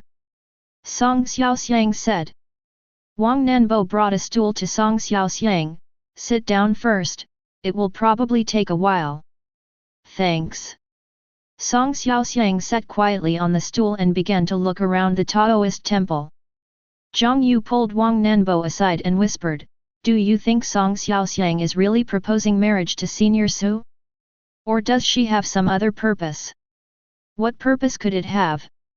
Song Xiaoxiang has everything she needs.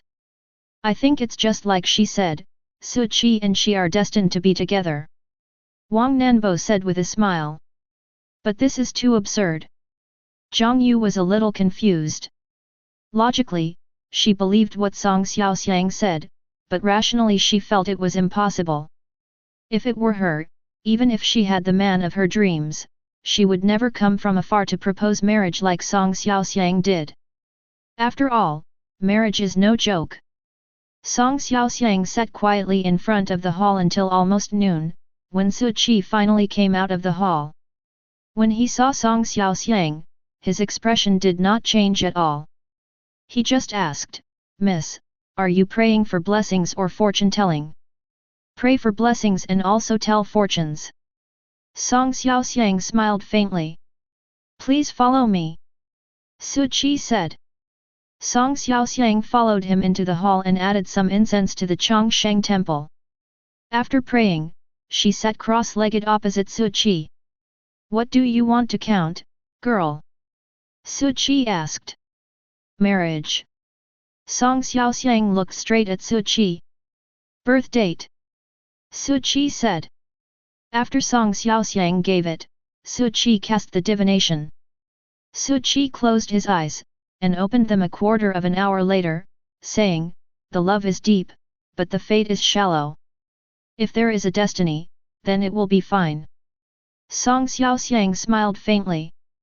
Su Qi then said, Miss, is there anything else? If not, please go back. Song Xiaoxiang asked, are you not allowed to stay in the temple? Girl, please. Su Qi said. After a while, Zhang Yu came with the food. Also coming was Wang Nanbo, holding 4 sets of bowls and chopsticks in his hands. It's time to eat. Wang Nanbo shouted. Su Qi was full of doubts when he saw the 4 sets of bowls and chopsticks in Wang Nanbo's hands. When was this guy bribed by Song Xiaoxiang? You are a guest from afar, Su Qi, please don't be so stingy. Wang Nanbo saw Su Qi gaze and said with a smile. Thanks. Song Xiaoxiang also said with a smile. In the past, there were always 3 of us dining together, but now there are suddenly 4 of us, and the atmosphere is a bit weird. During the meal, Wang Nanbo tried to liven up the atmosphere, but unfortunately it was still dull. After finishing his meal, Su Qi began to meditate again. Song Xiaoxiang stayed by her side until the evening when she left. Wait until Song Xiaoxiang leaves. Wang Nanbo found Su Qi. Su Qi, aren't you moved at all? Wang Nanbo asked. Su Qi asked back, what benefits did you receive from others? No. Wang Nanbo denied it, I don't look down on those worldly things. I just think you should give others a chance, and give yourself a chance as well. You are not a monk, you cannot have any feelings. It is not appropriate for immortals to get too involved with mortals. It is not good for both parties. Su Qi said. Gab. Wang Nanbo said, the life of a mortal is only 100 years, and only by daring to love and hate can one live a wonderful life. The life of a cultivator is long and endless. If there is no love to adjust, wouldn't it be too boring? Youth is easy to pass away, and beauty is easy to age. Su Qi said, if the person you love watches herself getting older day by day, but you are still in your prime, what would she think? If you watch her grow old, get sick, and die but you are powerless to do anything, and finally bury her with your own hands, what would you think? Su Qi doesn't get involved in emotions. It's not because there's no emotion. But it's too emotional. So he didn't dare to touch it, and couldn't touch it. Women would only slow down the speed at which he could draw his sword. The first page of the sword manual, forget your lover. Without women in your mind, you will be a god when you draw your sword. Wang Nanbo stroked his chin and said, I have never experienced what you are talking about. After all, the shelf life of my love is only 3 months at most. It is enough to have them when they are at their best. As long as you change girlfriends quickly, there is no sadness, only love. Wang Nanbo perfectly illustrates this point. In response, Su Qi could only sneer, what a scumbag. In the following days, Song Xiaoxiang went forward regardless of wind or rain.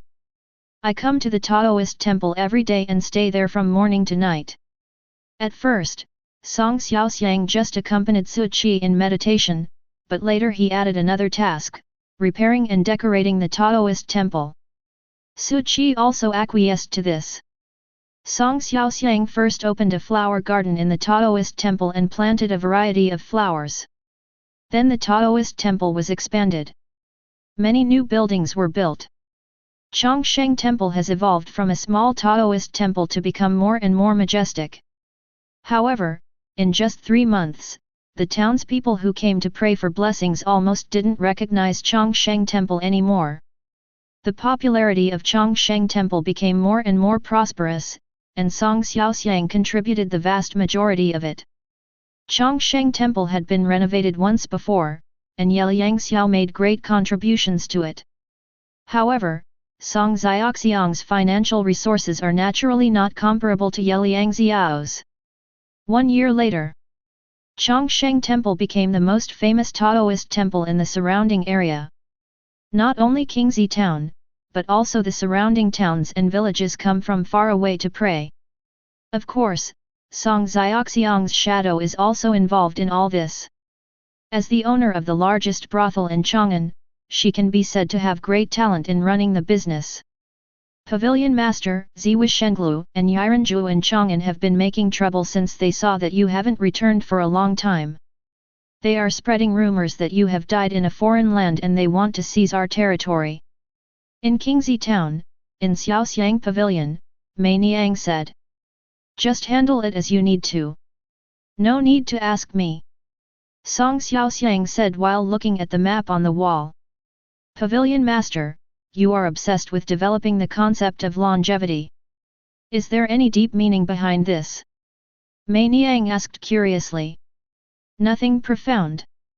Song Xiaoxiang smiled and said, I just want to give him the best Taoist temple in the world. Chapter 55. 1 year. Not only has Chongsheng Temple changed greatly, but Qingzi Town has also changed greatly.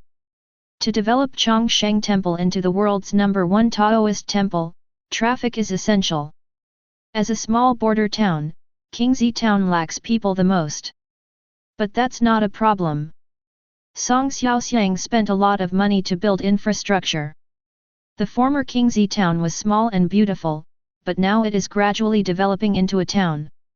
With money paving the way, everything becomes extremely simple. Luo Kojia's face was about to break with laughter.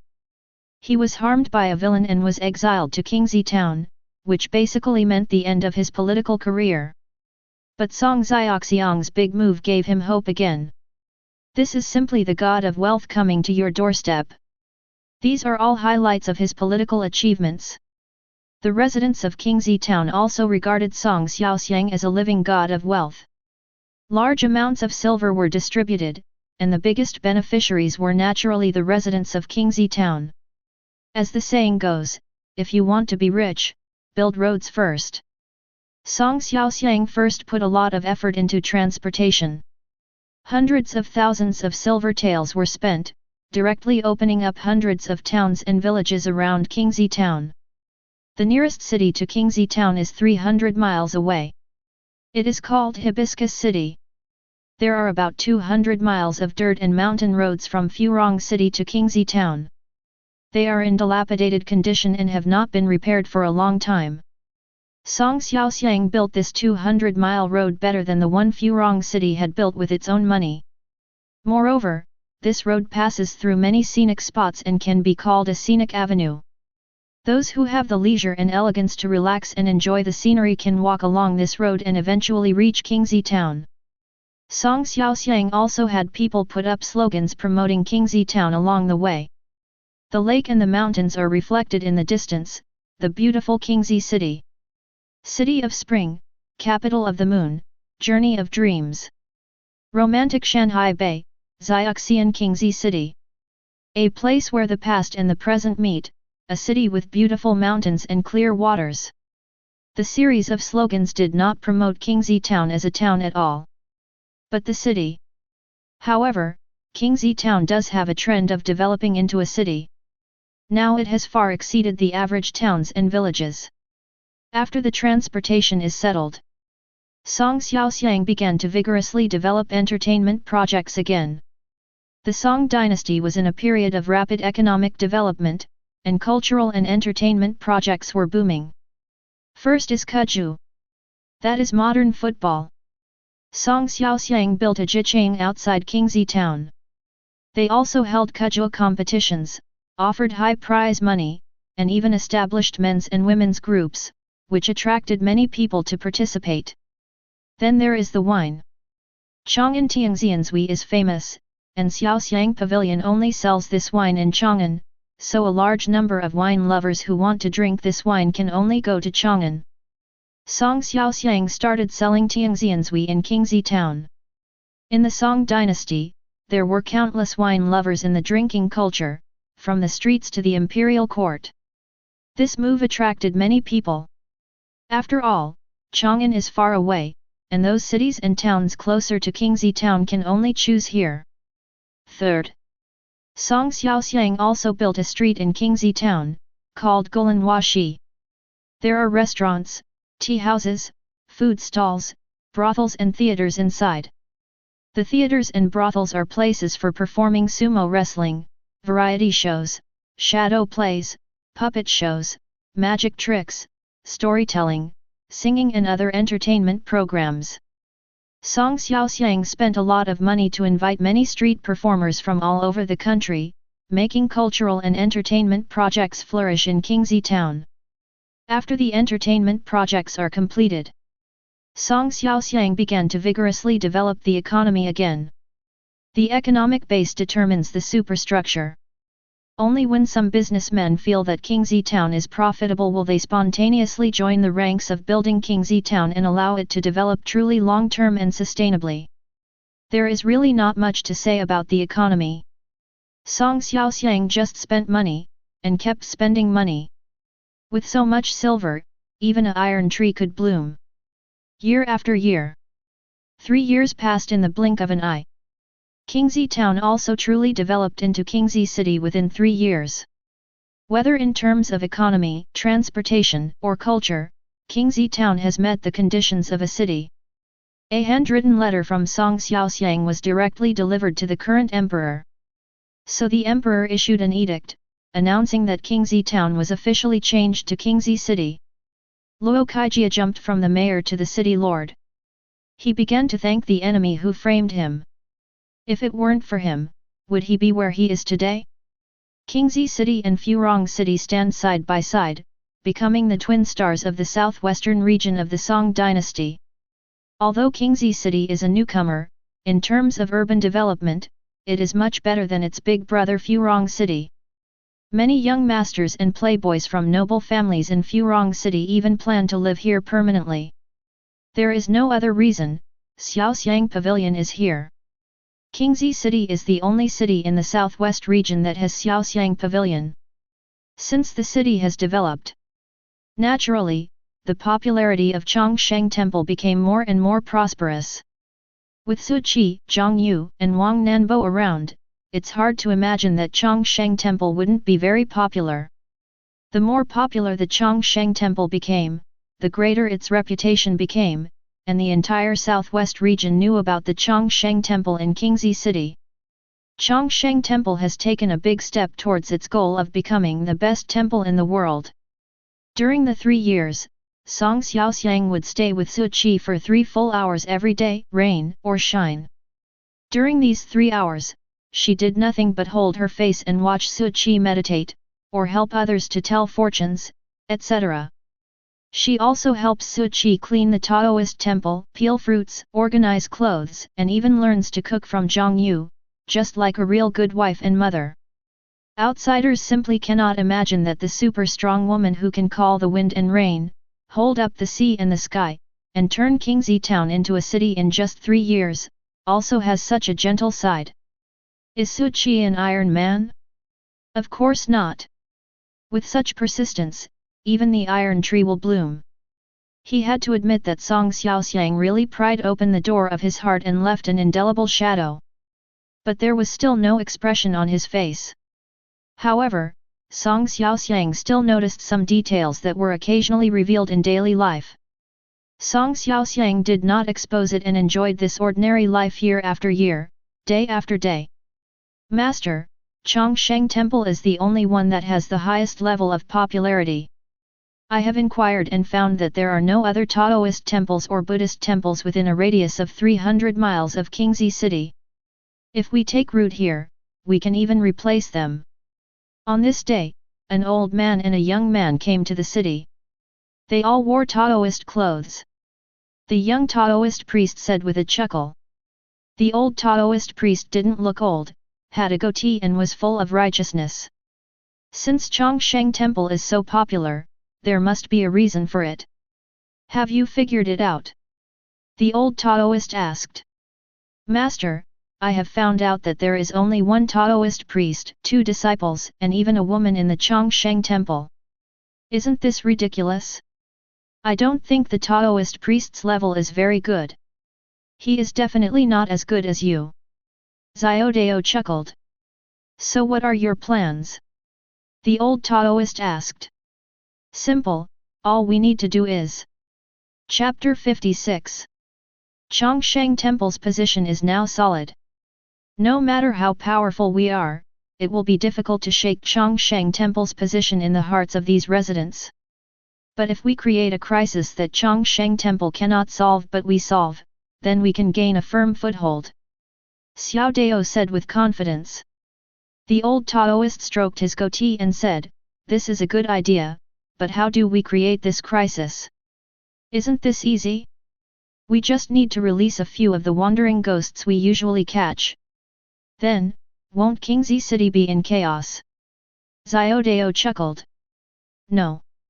The old Taoist shook his head and said, we are a ghost-catching clan. We cannot catch and control ghosts to cause trouble in the world. This goes against our ancestral teachings. Master, we have always followed our ancestors' teachings, but now we are almost unable to survive. The world is so peaceful, and our ghost-catching lineage has made great contributions, but how has the world treated us? Xiao Dao said unwillingly, the ghost hunting tradition has been passed down for thousands of years, but our 1000-year tradition is about to be cut off. How can we be worthy of our ancestors? Besides, we are not causing trouble in the world. We have set the rules in advance by releasing those wandering ghosts. We only need to scare mortals, so it is not considered breaking the rules. The old Taoist showed an interested look, and it was obvious that he was persuaded. Xiaodao was right, their tradition of catching ghosts was about to be cut off. If he continues to stick to the old ways and act in a pedantic manner, he will become a sinner. But if this matter is successful, the ghost-catching tradition may be able to expand and become bright again. Seeing that his master was wavering, Xiao Dao hurriedly said, Master, I have already inquired about it. There is no demon suppression division in Qingzi City. This is a good opportunity for us. The decline of the ghost-catching sect is closely related to the rise of the Demon Suppression Bureau. Since the establishment of the Demon Suppression Bureau, professions such as ghost catchers and exorcists have become increasingly declining. When common people encountered strange things, they reported it to the Demon Suppression Bureau, and within a few days the Demon Suppression Envoy came to investigate. The official organization was founded and many talented people emerged. How could ordinary ghosts be their opponents?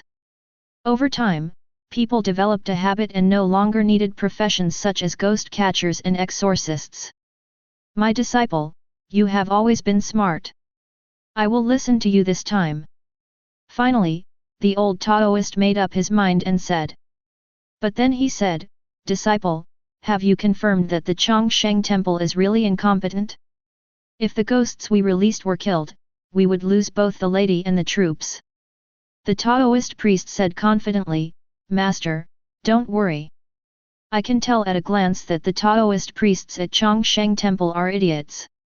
They can't possibly ruin our plan. Night falls. In the past, the streets of Qingzi town were basically dark and deserted at this time. But now Qingzi city is brightly lit and looks prosperous even at night. Xiaodao came to a deserted place and took out a small bottle stealthily. Pa! The bottle opened and a few wisps of smoke came out. Soon, the wisps of green smoke turned into several hideous evil spirits. Listen carefully, you will do this in a moment. Xiaodao ordered. Yes. He, isn't it just scary? I'm the best at it. It's okay to just absorb some of the essence of mortals, right? I'm almost starving to death. Several evil spirits spoke in unison. Xiaodao said sternly, don't hurt anyone. Otherwise, I will not let you off easily. Several evil spirits reluctantly agreed and quickly disappeared into the night. Xiaodao looked up at the night sky. The moon was bright and the stars were twinkling, just as bright as his future. He couldn't help but smile with longing. Hey! What are you doing standing there?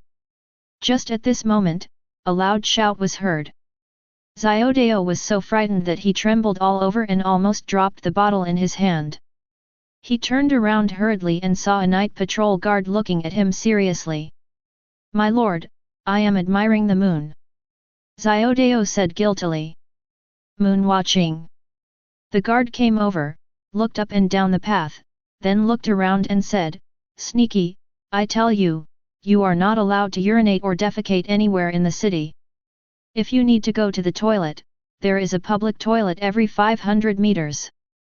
Violators will be severely punished.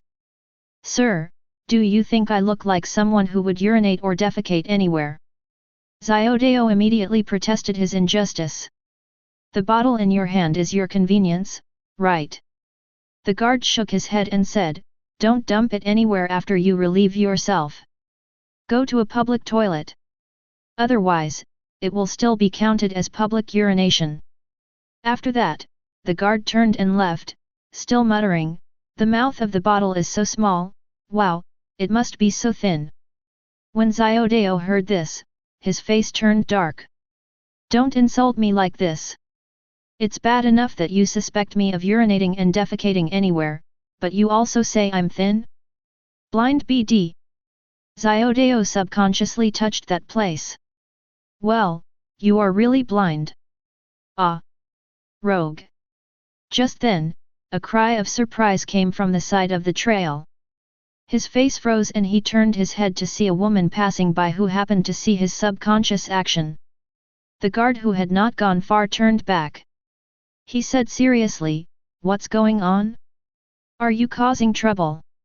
My lord, I have not.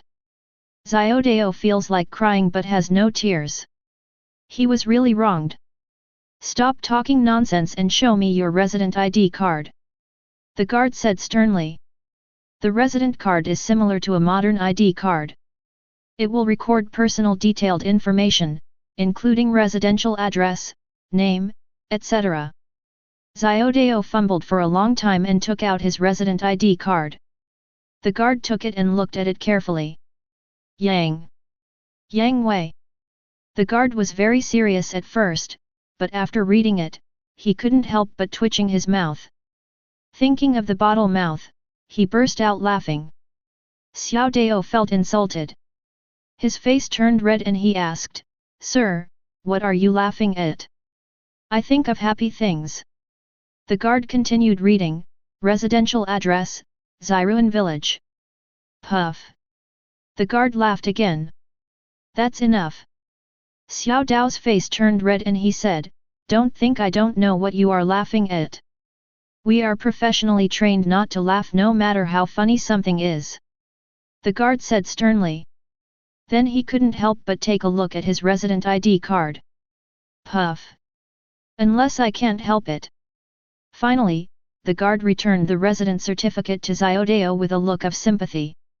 After the guard approached the woman and said a few words, the woman's eyes became a little strange when she looked at Yang Wei. Then she said in disgust and hurried away. Okay, I'm warning you kid not to cause trouble again. The guard pointed at Yang Wei and said. After walking a few steps, he turned around and said, as a man, I understand your pain.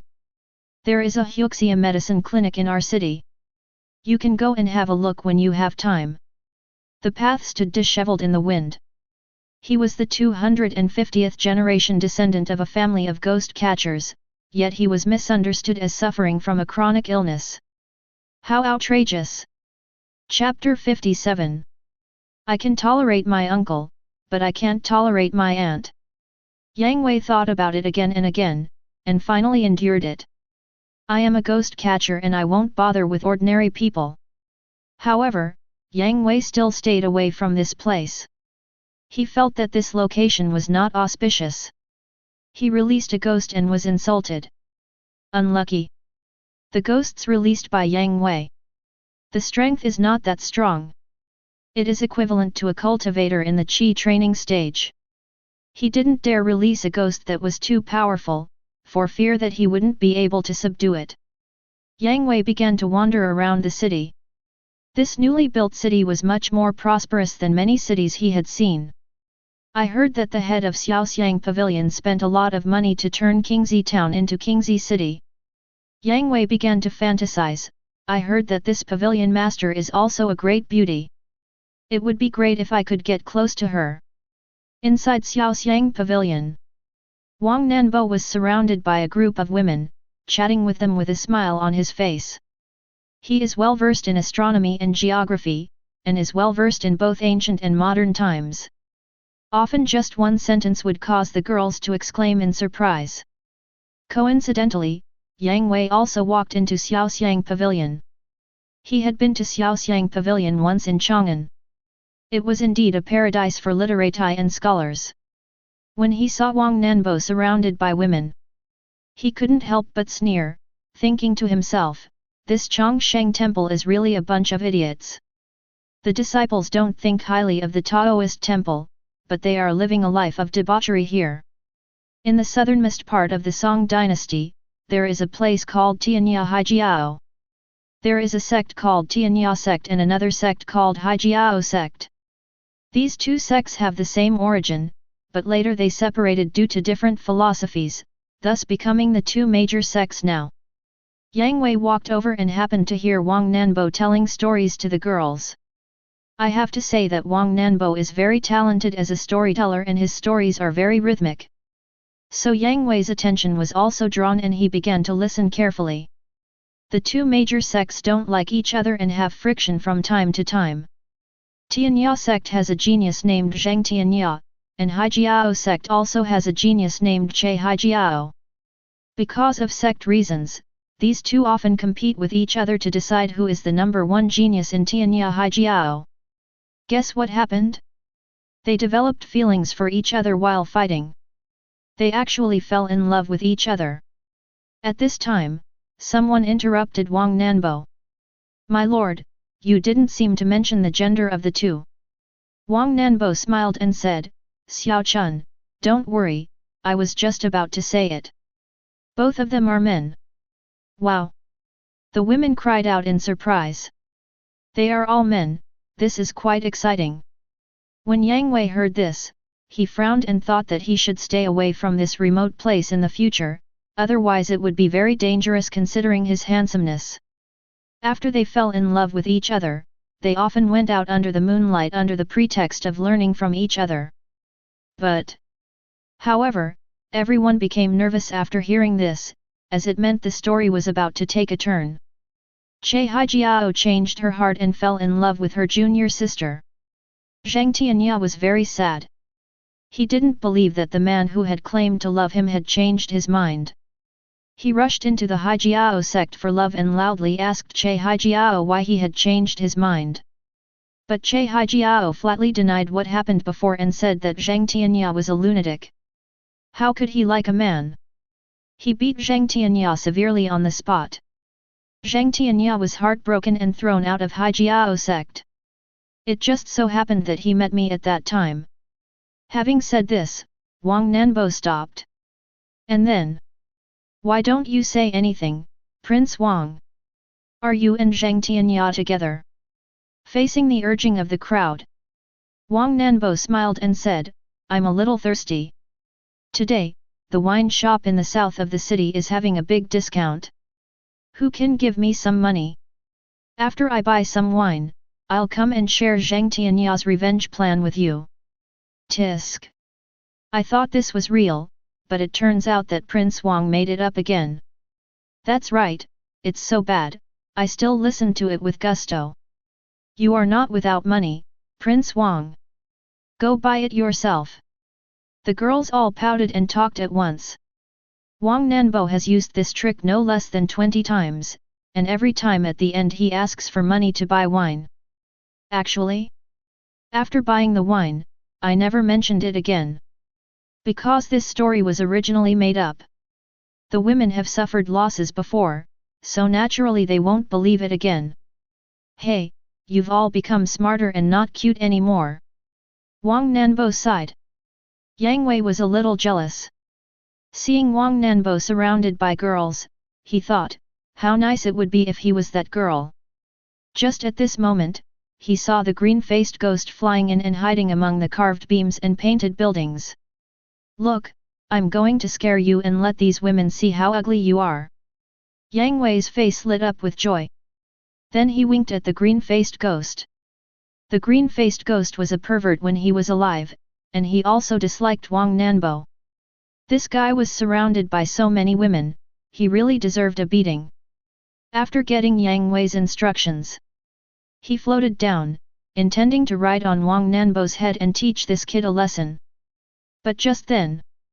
At this moment, Wang Nanbo raised his head and saw the green-faced ghost with a hideous smile on his face. The green-faced ghost does not reveal its form and is invisible to mortals, but Wang Nanbo is not one of them. Can this guy see me?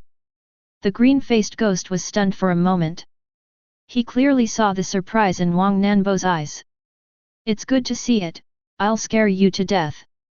The green-faced ghost tried hard to look ferocious and terrifying as he pounced towards Wang Nanbo. Girls, have you ever seen a ghost? Wang Nanbo suddenly asked with a smile. I've heard of it, but I've never seen it. Is the prince going to tell you another story about ghosts? Ha ha ha, everyone understands Prince Wang. The girls said with a smile. Since no one has seen it, I will show it to you. Wang Nanbo smiled and waved.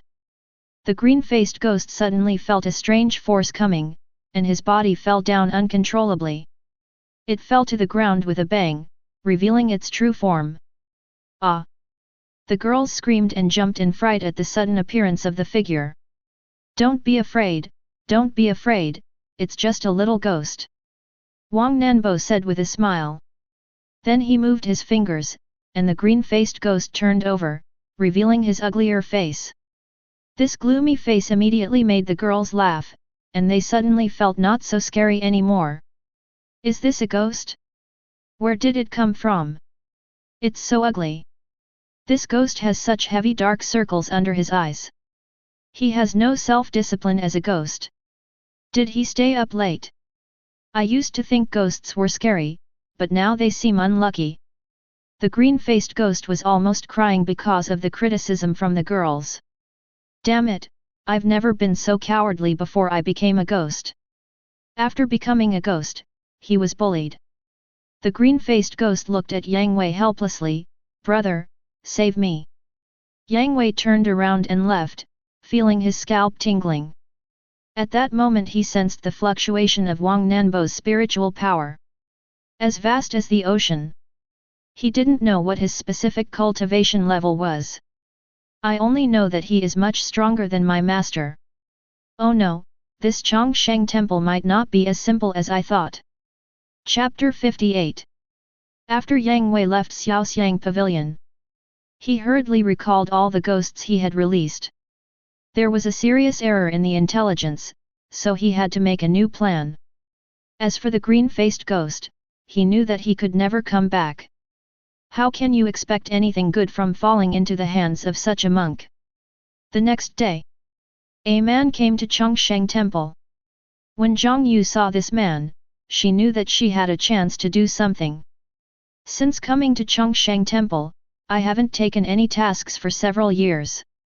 However, in terms of cultivation, Zhang Yu has officially entered the nascent soul stage. Junior sister Zhang, long time no see. Bulletin Yi said with a smile. Brother Bulletin, since you came here in person this time, the mission must be quite difficult, right? Zhang Yu asked.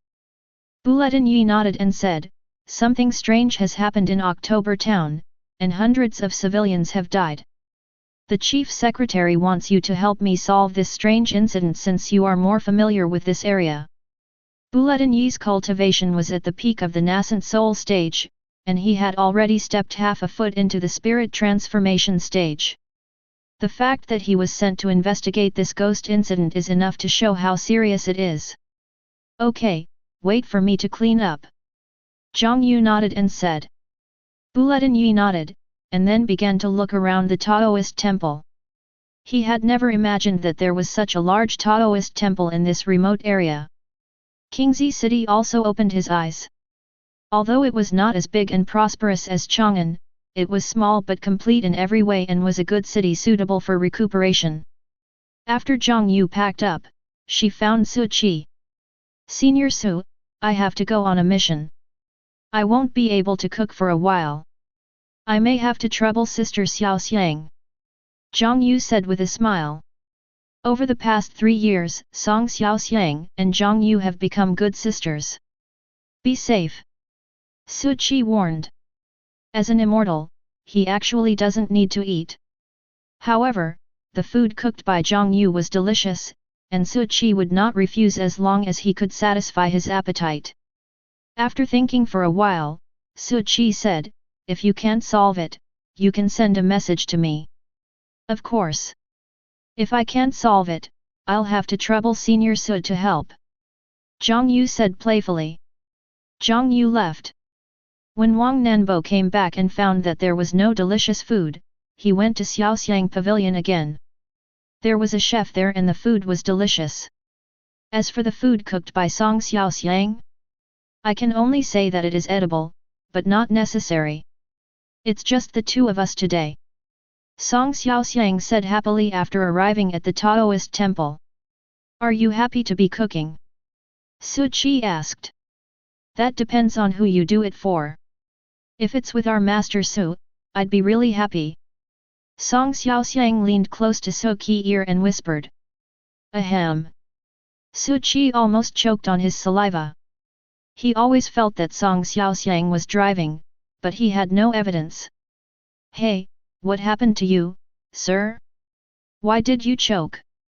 Song Xiaoxiang said with a smile, it seems that you are looking forward to it too.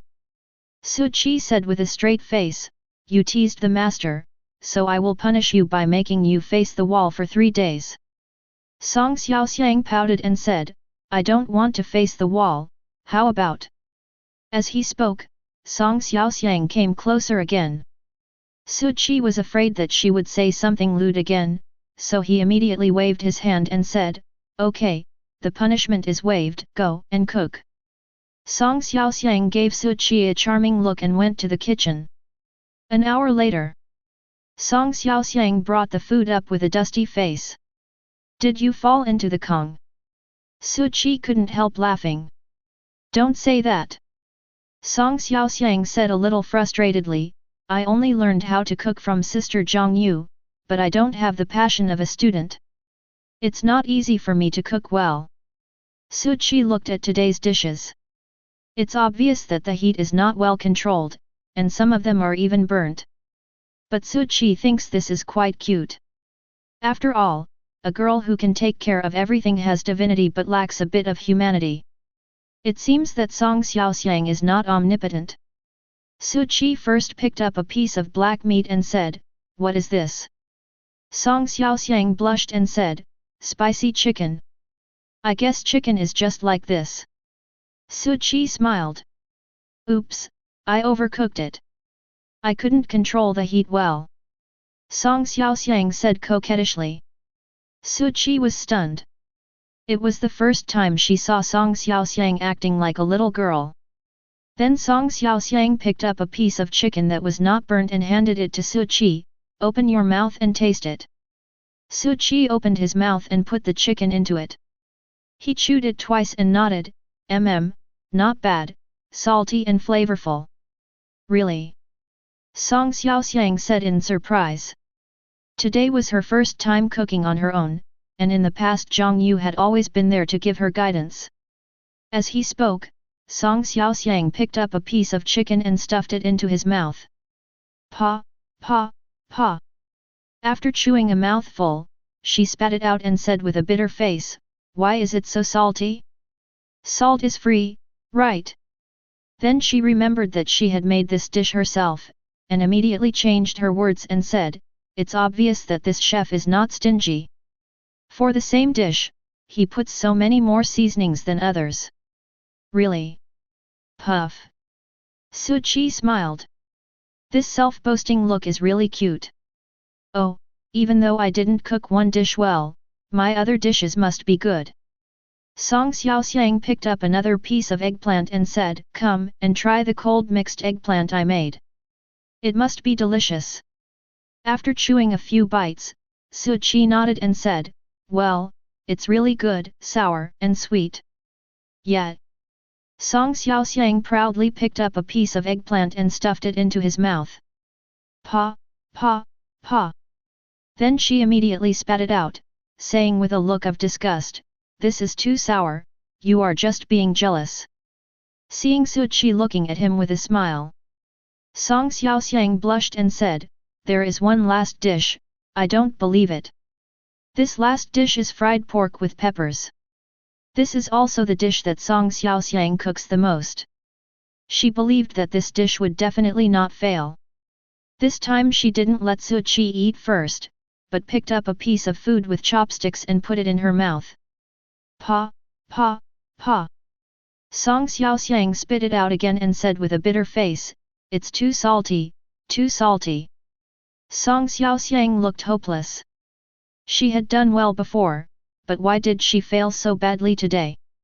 However, Song Xiaoxiang suddenly remembered that Zhang Yu was always there and she was the one who added the seasonings, and then she understood.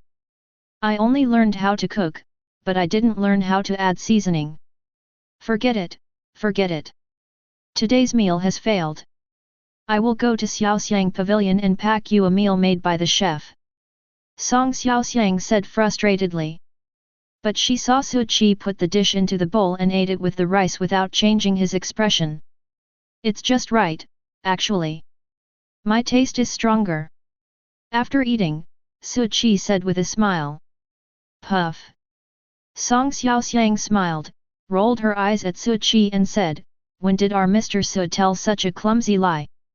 Her one smile makes her look charming, and all the beauties in the palace pale in comparison. Chapter 59. There has been no further relationship in 3 years. It seemed that after Song Xiaoxiang cooked a meal on her own, the relationship became much closer. At night, Su Qi was the only one left. He suddenly opened his eyes, and his pupils turned light gold. Golden mist was floating around, like auspicious clouds. Host, Su Qi. Luck, 365. Cultivation, Qi training level 730. Evaluation, a handsome man with great luck. When your luck exceeds 365, it can be converted into golden luck. Do you want to convert it? A dialog box appeared in front of Su Qi. Golden luck? What's the use? No one explained to Suchi, but he clicked the switch without hesitation. It shouldn't be a bad thing. Boom. The moment you clicked, a vortex appeared above the Chongsheng temple. In an instant, the wind and clouds rose, and there were gusts of thunder and lightning. Golden mist condensed in the vortex, dyeing the dark clouds golden. Wang Nanbo, who was in Qingzi City, was shocked. He looked out the window and couldn't help but exclaimed, "The luck is flowing back. It's actually the luck flowing back. Is the child of destiny going to appear in this world?" Boom! The heaven and earth shook, and golden light broke through the dark clouds, covering the Chongsheng temple. The golden light was extremely dazzling in the dark night, and the magical scene of Chongsheng temple also attracted the attention of the people in Qingzi City. Oh my god! What is that? Is it the Buddha's light? Idiot! How could the Buddha's light shine on the Taoist temple? It must be the three pure ones appearing. Even though it's so far away, just looking at that light makes me feel warm all over. It must be the instruction from the immortal world. Chongsheng temple is under the protection of the immortal world. I have lived in Qingzi City for more than a year, but I have never been to Chongsheng temple. I will go there to offer incense tomorrow. Everyone was talking about it. And at this time Suchi, stronger than anyone else's feelings. Under the shining golden light, he clearly saw countless golden water droplets floating out of his body and hovering in the air, which was extremely beautiful. Suchi counted them. No more, no less, exactly 365 drops. Is this my destiny? Suchi murmured. The next second, 365 drops of golden water trembled and quickly imprinted on Suchi's brow. Every drop of water that fell would form a faint water drop mark on his forehead. When the last drop of water fell, a water drop-shaped mark formed between Suchi's eyebrows, shining with light gold. Golden luck conversion completed. Cultivation plus 270. A dialog box flashed before Suchi's eyes. This also means that Suchi has officially broken through the 1000th level of Qi training. The spiritual power in the body began to flow frantically to the left foot, and after a moment the left foot was successfully assimilated with the spiritual power. Suchi completed the spiritualization of his right hand when he reached the 400th level of Qi training. He guessed that the number of levels required for spiritualization should be increasing.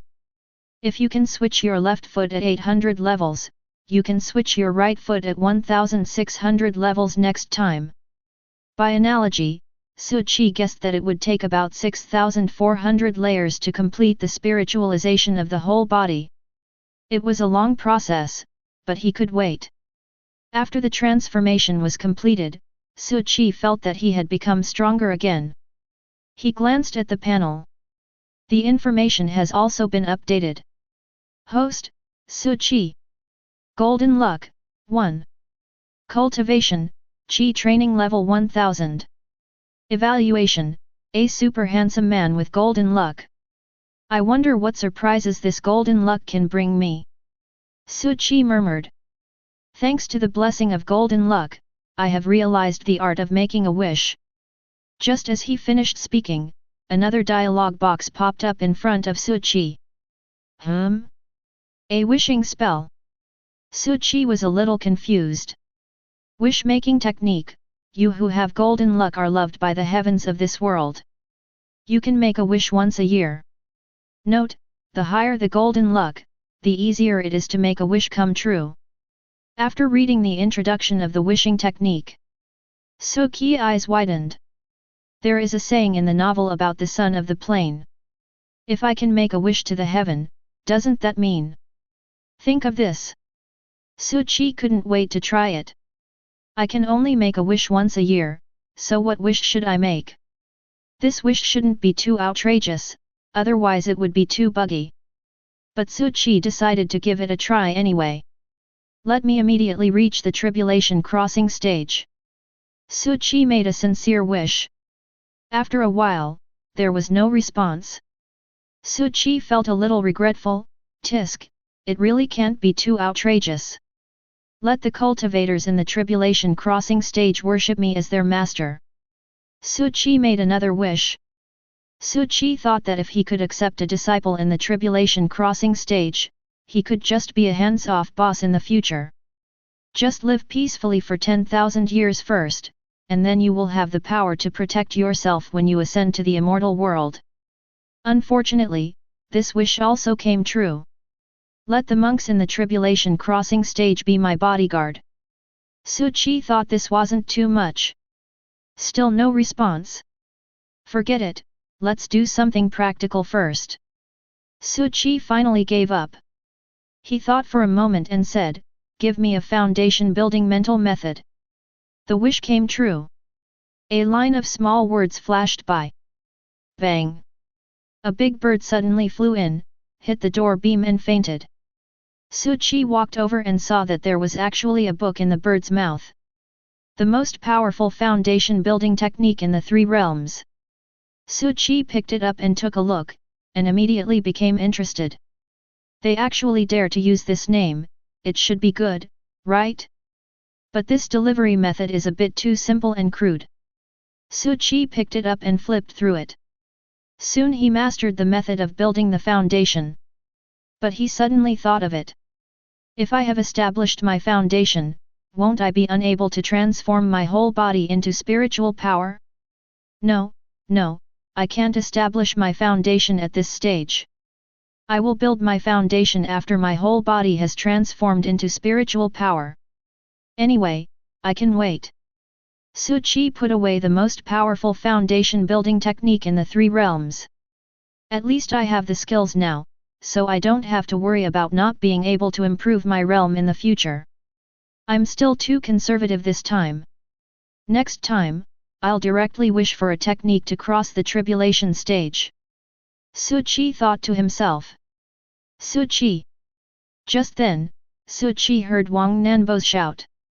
He looked up at the sky and saw Wang Nanbo flying towards him like a meteor on a flying sword. A face full of excitement. After seeing Su Chi, Wang Nanbo jumped down from the sky, then ran to Su Chi, looking Su Chi up and down for a while. The look in his eyes made Su Chi's scalp tingle. Have you drunk too much? Su Chi said with disdain. The luck is flowing back. The luck is flowing back. The luck is flowing back. Wang Nanbo asked anxiously, is that child of destiny you? What is destiny's child? Su Chi said a little puzzled. Didn't you notice something strange a quarter of an hour ago? The entire Chongsheng temple is shrouded in great luck. Don't you feel anything at all? Wang Nanbo's eyes widened. So the movement of converting golden energy is so quiet. Su Chi had a flash of thought, and then said, I was practicing at the time, and I didn't feel anything special. Destiny's child? It sounds like there's a lot of dispute going on. I definitely can't recognize it. Chapter 60. Wang Nanbo looked at Su Chi suspiciously. He didn't believe what Su Chi said. But he couldn't sense any fluctuation of luck from Su Chi. Generally speaking, the legendary child of destiny is surrounded by great luck. Not to mention getting close to him, even 100 meters away he will seem dazzling. But Su Chi seemed to have nothing like the qualities of a man of destiny, except that he was dazzlingly handsome. Did I make a mistake? Wang Nanbo began to doubt. But the scene just now was clearly a backflow of luck. He had seen an introduction to this scene in a book. If you have nothing to do, go play somewhere else and don't disturb me while I am practicing. Su Chi sat down cross-legged and said calmly. 9 Heavens Sword Sect. Broken Sword Forest. Master, there was a great fluctuation of fortune in the southwest just now, it seems that the Son of Destiny has appeared in the world. A middle-aged man said to an old man sitting cross-legged on the ground. This old man is the famous leader of the Jushan Sword Sect, Niswa Feng. Niswa Feng opened his eyes, and the invisible sword energy instantly shredded the broken sword in front of him into powder. Is it accurate? Niswa Feng asked. It shouldn't be wrong. The luck card has been broken. This is the first time in 1,500 years that it has reacted. The middle-aged man said. Good. Nice. Hua Feng stood up, looked up at the sky and said, this is an opportunity, but also a crisis. We must find the child of destiny. Our world has been in decline for too long. It's time to fight. Yes. The middle-aged man took the order and left. Fenjiaixuan. As a sect that only accepts female practitioners, Fenjiaixuan has always been a place that many male cultivators yearn for. But no male cultivator dared to come to Fenjiaixuan and act wildly. For thousands of years, no man had ever set foot here. Phoenix Mountain is the highest peak of Fenjiaixuan. This place is bathed in the vitality of heaven and earth and has abundant spiritual power. It is also where the sect master lives. The leader of Fenjiaixuan was named Dongfang Shu, who was once known as the most beautiful woman in the world of cultivation. Even though that was thousands of years ago, Dongfang Shu is still incredibly beautiful today. Sacrifice yourself on the cliff. Below is an endless sea of clouds, like a rushing river. The setting sun illuminates the sea of clouds in a fiery red, so beautiful that it is breathtaking. But such beautiful scenery can be seen here every day. Two absolutely beautiful women were actually playing chess on the edge of this cliff. Linger, the child of destiny has appeared this time, you must bring her back to Fenjiaixuan. Dongfang Shu said. Luoling looked indifferent. Master, what if he was a man? Man. Dongfang Shu chuckled and said, so what if he's a man? Just bring him back. But this is against the rules. Luoling raised her head, her beautiful face full of confusion. Regulation. Dongfang Shu put the white piece down, smiling in her beautiful eyes, isn't this rule also made by me? If I want to change it, who dares to object? I see.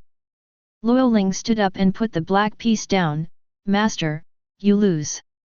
After saying that, Luoling turned and left. I will bring the person back. Dongfang Shu looked at Luoling's back as she left, shook his head and said with a smile, this girl is exactly like me back then. King Yun Gate. The child of destiny has appeared in the world. This person is destined to be with our King Yun sect. We must fight for him. A Taoist priest with white hair and beard said to a young Taoist priest in front of him. This white-bearded Taoist priest is the leader of King Yun sect, Chen Jingzi. Master, is this child of destiny really that mysterious? The young Taoist priest is Chen Jingzi's last disciple and also the chief disciple of King Yun sect Zhou Xiao. The son of destiny has appeared in the world, and the year of great strife is about to begin. The world of cultivation will no longer be so peaceful. If we can win the son of destiny, we can keep our sect safe and even make progress. Chen Jingzi said. Zhou Xiao was still puzzled, but the world of cultivation has never been peaceful, and the struggle between us and evil creatures has never stopped. These are just minor incidents. Chen Jingzi laughed dumbly. In the last year of the great struggle, the Jushan sword sect was just a small sect of the 18th rate, but it is precisely because they gave birth to a son of destiny that they have achieved their current status. The Jutian sword sect isn't necessarily stronger than us, right? I don't know why everyone thinks that our Qing Yun sect is inferior to us. Zhou Xiao said somewhat unconvinced. The Nine Heavens sword sect's background is far beyond your imagination. Chen Jingzi shook his head and said, in short, we must strive to be the child of destiny.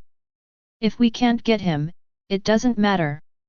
At least we can make him familiar to everyone, which will be of great use in the future. Understood, Master. Zhou Xiao nodded and said. A deep mountain more than 100 miles outside Qingzi town. The strange man laughed neurotically. Ha ha ha. The red light in the strange man's eyes became stronger and stronger. The year of great contention is finally coming again, son of destiny, ha ha ha ha. Countless sects were reenacting the scene happening within the three major sects. The year of great contention. The new generation of monks has not experienced this. But the older generation of monks all know how terrifying it is. In the last year of the Great Conflict, 80% of the monks died. The year of great contention. What are you fighting for? Fight for luck. Luck is more important than cultivation. The fortune of a world directly affects the number of cultivators and the number of people who ascend. If the luck of a world is exhausted, then no new monks will be produced, and the existing monks will die for various reasons. By then, this world will completely become a lower plane. As the one who caused this storm, Su Chi didn't know that Qingzi City had become the destination of all the sects. If he knew, he would probably change places right now. Places with many people are not safe, and he was referring to places with many monks. Su Chi discovered that since he transformed into the golden luck, every time he practiced the Qi training technique, the spiritual power in his body seemed to be undergoing some irreversible changes. It seemed to be tainted by luck. It was shrouded in a layer of light golden mist. After the golden mist penetrated into the spiritual power, it quickly assimilated with the spiritual power, and seemed to have an additional strange power. Mutated spiritual power? I wonder what uses it has. Su Chi murmured. The next day, many people came to the Taoist temple. Many residents who had never been to the Taoist temple before came here to burn incense and pray today. This led to a significant increase in the popularity of the Chongsheng temple. Master Su, I have long heard of your great name. I have never been here before. Today I would like to donate 10,000 taels of incense to your temple. Master Su, I have long heard that you are the living immortal of Qingzi City, but I have never come to visit you. Please don't blame me. Master Xiao Su, I have always felt that I have a connection with the Taoist temple. I have always wanted to be a Taoist priest. Please fulfill my wish. Me too. Chongsheng temple is so big, it can't always be managed by you, Master Su, right? I used to be a monk, but I left the secular world and now I want to be a Taoist priest. Master Su, it doesn't really matter whether I become a Taoist priest or not. The most important thing is that I want to feel your influence. Chapter 61. Faced with these unfamiliar yet extremely enthusiastic residents, Su Chi welcomes everyone who comes. It just so happens that he also wants to be a hands-off boss, and since you all want to do odd jobs, that's what he wants. In this way, he can have more time to practice. As the Taoist temple grows larger, more manpower is needed. Before this, Su Chi was still considering whether to recruit a few Taoists. Hey, isn't this sucker just delivered to your doorstep? Since everyone is so enthusiastic, the Taoist temple also needs some manpower recently. Su Chi said. Everyone opened their eyes wide with anticipation, hoping to be selected. You, and you. Su Chi pointed at a few people at random. These people walked out of the crowd with joy and pride on their faces. Voila! We were chosen. But they haven't finished being proud yet. Su Chi said, you're eliminated, let's go. Ah! Why? Those people were dumbfounded. The Taoist temple does not accept people with evil intentions. Su Chi said lightly. These people exude a vulgar aura from the inside out, and it seems that they often do sneaky things. As a Taoist priest, Su Chi has some ability in fortune-telling and judging people. There was a burst of laughter from the crowd. The coquettish and proud look of those people just now formed a sharp contrast with the current result. A man with shifty eyes said unconvincedly, I thought this Chongsheng temple was a famous temple, but it turns out to be just a facade, a name that has gained nothing but fame. They actually judge people by their appearance, bah. As he said this, he spat a mouthful of thick phlegm on the ground. I don't even want to come to this crappy place. After saying that, the man was about to leave. Stop. Su Chi said lightly. What? The man with shifty eyes turned around and sneered, are you regretting it? Are you going to get angry because your hypocritical mask has been exposed? Clean the floor. Su Chi said lightly. Ha ha ha, you stinky Taoist priest, what can you do if I don't wipe it? The man laughed. Still mopping the floor? Ugh. As he spoke, he spat another mouthful of thick phlegm onto the ground. The man said proudly, I have traveled all over the country for so many years, and I have seen all kinds of situations. Do you think a stinky Taoist priest wants to scare me? The people around began to condemn. You are such a low-class person, hurry up and apologize to our Taoist priest Xiao Su. That's right, wipe up your phlegm quickly, it's really disgusting. You think you are awesome for being uncultured. As the saying goes, appearance reflects the heart. This guy looks wretched. Facing public condemnation. The man said with a smile, go ahead and curse me, I won't wipe it off, ugh. As he said this, he spat another mouthful of thick phlegm onto the ground. 3 pieces of dark green thick sputum on the ground looked extremely disgusting. Su Chi frowned. Although he didn't want to bother with mortals, he felt there was no need to tolerate some people who were seeking death. But at this moment, a cold female voice was heard. Don't want to wipe it? Then lick it clean. Upon hearing this, the man immediately said with a playful smile, lick? Lick it for me to see. Before he could finish his words, the man seemed to be choked by phlegm and couldn't utter the last word. He stared with wide eyes at the stunning beauty who looked like a fairy walking out of the crowd, but his forehead was sweating and his hands and feet began to tremble. Song Xiaoxiang looked at the man coldly and said in a cold voice, speak.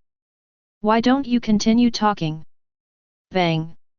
The man's legs softened and he knelt on the ground, begging frantically, Master Song, please spare me, Master Song, please spare me. His appearance at this moment was completely different from his arrogant appearance just now. Men can't help but be afraid. He had a friend who usually lived a life of debauchery and was defeated by Song Xiaoxiang. When the two of them first came to Qingzi City, they ran into Song Xiaoxiang on the street and were stunned by her beauty. Both of them have unruly personalities, especially his good friend, who relies on his family's influence to bully men and women. At that time, he boasted that he would definitely get Song Xiaoxiang into bed tonight. As a result, Song Xiaoxiang ignored his bad friends, and that guy was very brave and reached out to pull Song Xiaoxiang. As a result, a group of people rushed out from nowhere, beat his friends half to death in the street, and then dragged them away. The man was so scared that he immediately reported the case to the police, but naturally the case was never resolved. After that, he never saw his bad friends again, as if they had disappeared from the face of the earth. Later, when the man asked around, he found out that the fairy was Song Xiaoxiang. He was very glad that he did not go forward to show off, otherwise he might have been the one who disappeared. At this moment, the man was about to cry. After saying such offensive words to Song Xiaoxiang, would I still be alive? Lick the floor clean. Song Xiaoxiang emphasized again. I lick. I lick. The man immediately crawled to the thick sputum he had vomited like a dog. Looking at the disgusting thick phlegm, his stomach churned. For the first time, he felt that the contents of his body were so disgusting. But Song Xiaoxiang was right next to him, so he didn't dare to hesitate and licked it with all his heart. Vomit. The onlookers almost vomited and quickly looked away. The wretched man is as embarrassed now as he was just now. Su Chi looked at Song Xiaoxiang. It was the first time he saw Song Xiaoxiang like this. In the past, Song Xiaoxiang always acted like a little girl in front of him. This made Su Chi habitually ignore the fact that this woman was the largest brothel owner in Chang'an and also the most powerful woman in Chang'an. The wretched man quickly licked the 3 pieces of thick spit clean, and now his face was full of purple. It feels refreshing when you vomit, but it would be disgusting to eat what you vomit. Master Song, I'm done licking you, can I go now? The wretched man said with his eyebrows lowered. Even after licking the thick phlegm, he didn't dare to stand up. His legs were too weak. This was caused by extreme fear. When people are extremely frightened, their legs become weak and they cannot stand up at all. When I say lick the ground clean, I mean the entire Chongsheng temple. Song Xiaoxiang said expressionlessly. After hearing this, the man's eyes widened. The onlookers also widened their eyes. The entire Chongsheng temple. Then he would not be able to finish licking it even if he licked it for 3 days and 3 nights. You may not be able to lick even 1/10 of it, and your tongue will be ruined, and you will be ruined too. Master Song, please let me go. I have parents and children to take care of. I offended you unintentionally and it was wrong of me. I only ask that you let me live. The wretched man kowtowed frantically and shouted with tears and snot. You seem to have apologized to the wrong person. Song Xiaoxiang said calmly, he is the one you should apologize to. Everyone looked in the direction Song Xiaoxiang pointed and saw Su Qi who was watching the show. You think you can insult my future husband? Chapter 62. Wow! Hearing Song Xiaoxiang's words, the crowd was in an uproar. Did I hear correctly? Taoist Master Su is Pavilion Master Song's future husband. You heard it right. I heard it too. But if you look closely, they are indeed a good match. No, I don't agree to this marriage. What's your business? Go play in the mud. I can't accept it. Pavilion Master Song actually has a lover. This is more painful than killing me. Then go to hell. I seem to have heard someone say that 3 years ago, Pavilion Master Song proposed to Master Su, but was rejected. I always thought it was just a rumor. The crowd began to talk quietly. The wretched man kneeling on the ground was completely dumbfounded. If he had known that So Ki backer was Song Xiaoxiang, how could he dare to act recklessly? There's no time to curry favor. Bang, bang, bang. The wretched man knelt on the ground and kowtowed madly. Master Su, please forgive me for my mistakes. Just let me go like a fart. I know I was wrong, and I will never dare to do it again. The wretched man cried out with snot and tears, I have old people and young children to take care of. They all depend on me for their livelihood. Please, please. The wretched man kowtowed madly, and he did not dare to stop even when his head was broken and bleeding. Because he knew that as long as Su Qi didn't speak, he would die. Song Xiaoxiang is extremely powerful. No matter how big the Song dynasty is, where can he escape to? I'm afraid I can't even get out of Qingzi city. Many people were moved with compassion. But more people are just there to watch the show. After all, this guy was so arrogant just now, and now he is in such a mess because he is afraid of Song Xiaoxiang's power. This kind of thing is a matter of opinion. Su Qi felt a little bored. However, this wretched man's crime does not deserve the death penalty, and Song Xiaoxiang's punishment is enough. I believe he will never spit again for the rest of his life. Su Qi nodded to Song Xiaoxiang. Song Xiaoxiang understood what he meant and said calmly, get lost. Yes, yes, yes. I'll leave right now. I'll leave right now. The wretched man felt a sense of happiness as if he had survived a disaster. He quickly got up from the ground and stumbled away. You continue. As soon as the wretched man left, Song Xiaoxiang regained her gentle appearance and spoke softly to Su Qi. Everyone around me was a little envious. That's Song Xiaoxiang. She actually fell in love with a Taoist priest. This Taoist priest must be the most successful Taoist priest in the world. Su Qi looked at the crowd again. You, and you. Su Qi pointed at a few more people and said, they were eliminated. After what happened just now, these people didn't dare to say anything and walked out of the Taoist temple with their heads down. Finally Su Qi called most people away. Only 3 people were left. These 3 people range from teenagers to young adults. These 3 people are obviously kind-hearted people, without any turbidity polluted by the world in their eyes. What are your names? Su Qi asked with a smile. My name is Mija. The youngest boy said quickly. He looked no more than 12 or 13 years old. But his clothes were tattered, his hair was messy, and he was thin and small, looking malnourished. But his eyes were like black gemstones, and looked endearing. Why do you want to come to Chongsheng Temple? Su Qi asked with a smile. I have nowhere else to go, anything that can keep me fed is fine.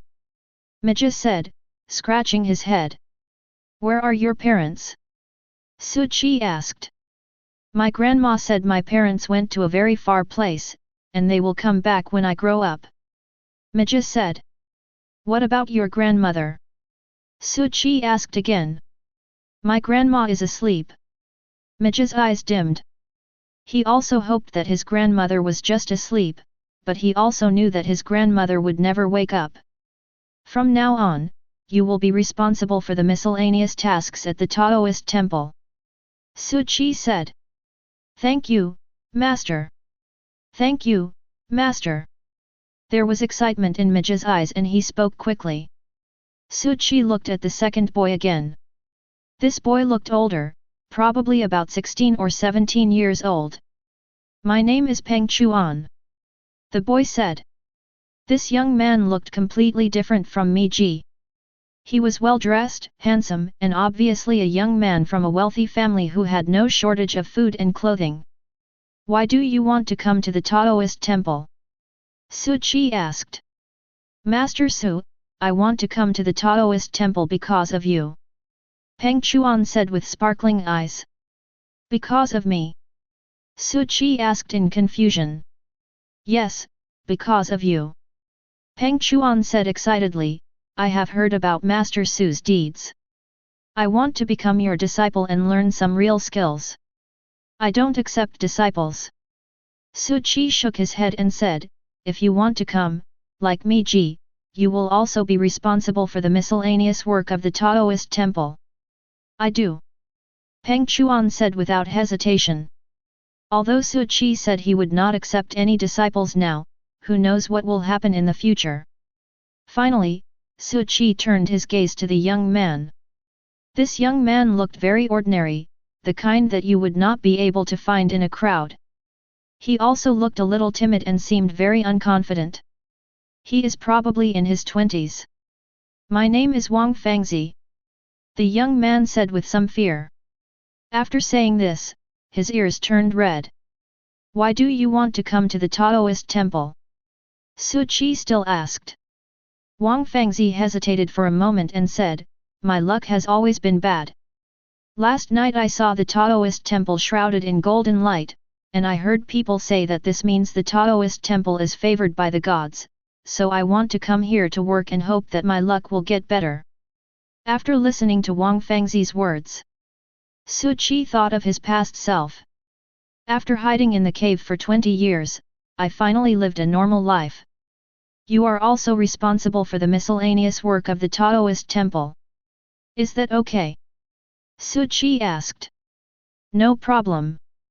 Wang Fangzi said quickly. After recruiting 3 people, Su Qi became much more relaxed again. Perhaps because they had just arrived, or perhaps because they wanted to leave a good impression, the 3 of them cleaned meticulously. The Taoist temple was cleaned thoroughly inside and out. Since you have hired someone, you naturally have to provide them with food. Originally Su Qi wanted to hire a chef, but Wang Fangzi took the initiative to take on this job.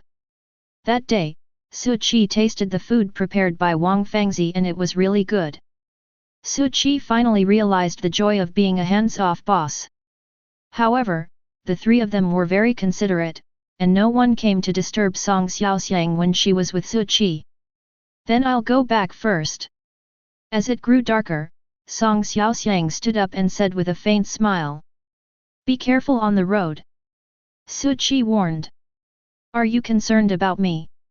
Song Xiaoxiang asked with a smile.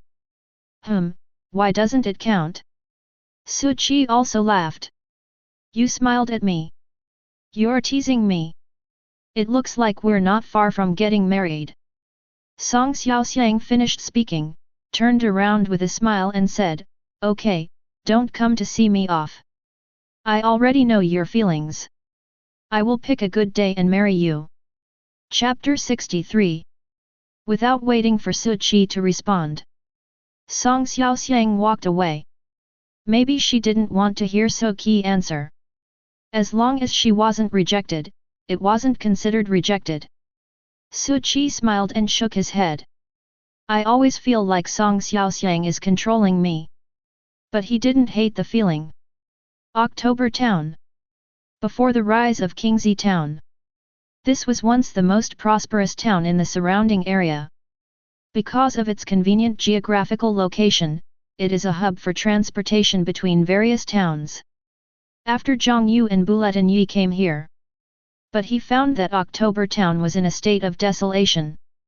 The once bustling street was now deserted, without even a single person to be seen. At its peak, October Town had a population of over 100,000. Although the current desolate scene is due to the rise of Qingzi City, it is more due to the chaos caused by demons. Such a strong smell of evil. Buletin Yi said with a frown. There is such a strong demonic aura, either because a big demon has come here, or because there are too many demons. It seems that the situation is much more serious than we thought. Zhang Yu also frowned. The two walked on the empty street. Almost half of the houses had been vacated. There were a lot of daily necessities scattered around the doorways of most houses. It can be seen that the movers are in a hurry. Where did all these people go? We didn't seem to encounter any refugees on the way here. Zhang Yu asked. Buletin Yi shook his head and said, maybe it's not going to Qingzi City. This place is well connected, and it seems possible to go anywhere. The two continued to move forward. Arrived at the middle of October Town. Finally found some human habitation. Compared to the desolation of the periphery, the area near the town is still relatively lively. But most of them looked worried. Excuse me, where is the mayor's mansion? Zhang Yu stopped a passerby and asked. Turn right ahead and you'll arrive. After pointing the way, the passerby left in a hurry. Following the instructions of passersby, Zhang Yu and Buletin Yi arrived at the mayor's mansion. But a white cloth was hung in front of the mayor's mansion and wreaths were placed. Zhang Yu and Buletin Yi looked at each other and saw the confusion in each other's eyes. After entering the mayor's mansion, a mourning hall has actually been set up here. Who is it? Just at this moment, a constable came up and shouted. Buletin Yi took out the token of the Demon Suppression Division and said, the Demon Suppression Division is handling the case. The constable quickly saluted and said, greetings, Master Demon Suppression Envoy. What's going on? Buletin Yi pointed at the mourning hall and asked. The constable sighed and said, reporting to the Lord Demon Suppressor, the mayor was attacked last night and unfortunately died. A monster did this? Buletin Yi asked. It was a cat demon. The mayor had his throat cut and died on the spot. The constable said. Who's in charge here now? Buletin Yi asked. For now, our captain will be in charge. The constable said. Take us to him. Buletin Yi said. The constable brought Zhang Yu and Buletin Yi to the mayor's mansion. A man who looked a little bloated was sitting on a chair drinking. Captain, I'm here with two masters from the Demon Suppression Division. The constable said quickly. When the man heard this, he quickly put down the wine jug, stood up, and walked towards the two of them with a flattering look on his face. My two lords, we have finally waited for you. The man flattered. Oh, I forgot to introduce myself. My name is Liu Jin, and I'm temporarily serving as the mayor. When Liu Jin smiled, the flesh on his face piled up and covered his eyes. Buletin Yi looked unhappy. Public servants are not allowed to drink alcohol during work, don't you know?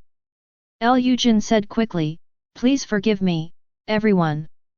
The people of Shihu town are in a panic now. I am really upset, so I drank to relieve my sorrow. It won't happen again. Buletin Yi also knew that now was not the time to dwell on this issue, so he asked, what are the casualties in October town now? Alas, now there are 987 deaths in October Town, 125 serious injuries, and 1,823 minor injuries. Liu Jin sighed. Why are there so many? Didn't the memorial say there were hundreds of people? Buletin Yi was a little shocked. That's from a week ago. Liu Jin smiled bitterly and said, the monsters have been active more and more frequently recently. There is really nothing we can do. Boom boom boom. Just then, there was a knock on the door. A constable standing at the door shouted, Captain, Taoist Ma is here. Liu Jin's face lit up and he said, please ask him to come in. No need to invite me, Captain Liu. I came here by myself. There was a hearty laugh at the door and a middle-aged Taoist priest walked in. When the middle-aged Taoist saw Zhang Yu and Buletin Yi, a gleam of light flashed in his eyes and he asked in confusion, who are these two? Liu Jin quickly introduced, Master Ma, these two are the demon suppression envoys. I've heard a lot about you. The middle-aged Taoist priest understood what was said and bowed to the two of them in a perfunctory manner. Liu Jin said to the two men again, my lords, let me introduce you to this man, the most powerful Taoist priest in our town, Taoist priest Ma He. Thanks to him, our casualties were not even more severe. You, the demon suppression department, are too slow to arrive. If it weren't for me, only 1 in 10 residents of October Town would be alive. Shouldn't you give me an award or something? Ma He's tone was full of disdain. May I ask what contributions Master Ma has made? Zhang Yu asked with a smile. Ma He snorted and said, you are a demon suppressing department. The mountains are high and the roads are long. This October Town is often in trouble with demons, but you have never intervened. I have killed hundreds of demons in the past 20 years. Do I deserve this reward? Hundreds of monsters. Buletin Yi looked puzzled, this is not a monster nest, where do all these monsters come from? Ma He laughed and said, if my guess is correct, there should be a demon mother hidden near October Town. There have been many disasters in October Village recently. I guess this demon mother is about to evolve, and her demon children have to plunder a lot of vitality for her. Monster mother? Is the information accurate? Buletin Yi's face was solemn. If there really is a demon mother here, then there could indeed be hundreds or even thousands of demons. The demon mother is the prototype of the demon nest, which will give birth to countless various demons. If the demon mother successfully evolves into a demon nest, the number of demons will at least increase by 100 times. And the cultivation level of the demons produced will also increase greatly, and the consequences will be disastrous. Therefore, if the demon mother is discovered, the demon suppression division will eradicate her as soon as possible to avoid more serious consequences. Pretty close. Ma He said calmly. So Master Ma is not sure either? Zhang Yu asked. Ma He sneered, of course I am sure, but there are too many monsters in that place, so I dare not go there. I can only say it is a guess without seeing it with my own eyes. There is no time to lose. Please take us there immediately. Buletin Yi said seriously. Wait. Ma He raised his hand, rubbed his 2 fingers back and forth and said, I risked my life to get this information, so it's not too much to ask for some reward, right? Chapter 64. Buletin Yi's face looked a little unhappy. This Ma He really has no sense of the overall situation. He is still asking for benefits at this time. Just when he was about to say something, Zhang Yu stopped him. He smiled and said to Ma He, Master Ma, there will definitely be a reward. Take us to find the demon mother first. If it is really the demon mother, I promise you that I will definitely give you a satisfactory reward. How can I trust you? Ma He laughed and said, you are officials. I am weak and powerless. Even if you want to default on your debts, I will not be able to do anything to you. I guarantee this in the name of the demon suppressor. Zhang Yu said. Your identity as a demon suppressing envoy is worthless to me. Ma He said. Mahi, don't go too far. Bulatin Yi finally couldn't help it and said angrily. Oh my, are you angry out of shame? Mahi said with a smile, don't play tricks on me. I won't fall for that. Mahi is obviously a tough guy. If it weren't for his identity as the demon suppressor, Bulatin Yi would definitely teach him a lesson. Zhang Yu remained calm and smiled, then how can Taoist Ma trust us? Simple. Pawn your magic weapons with me, one for each of you. Mahi said, in this way, even if you guys refuse to pay, I won't lose anything. A magic weapon, even the lowest level one, is worth hundreds of spirit stones.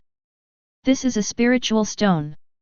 Even if there are thousands of taels of earthly currency, it is difficult to exchange for a spiritual stone.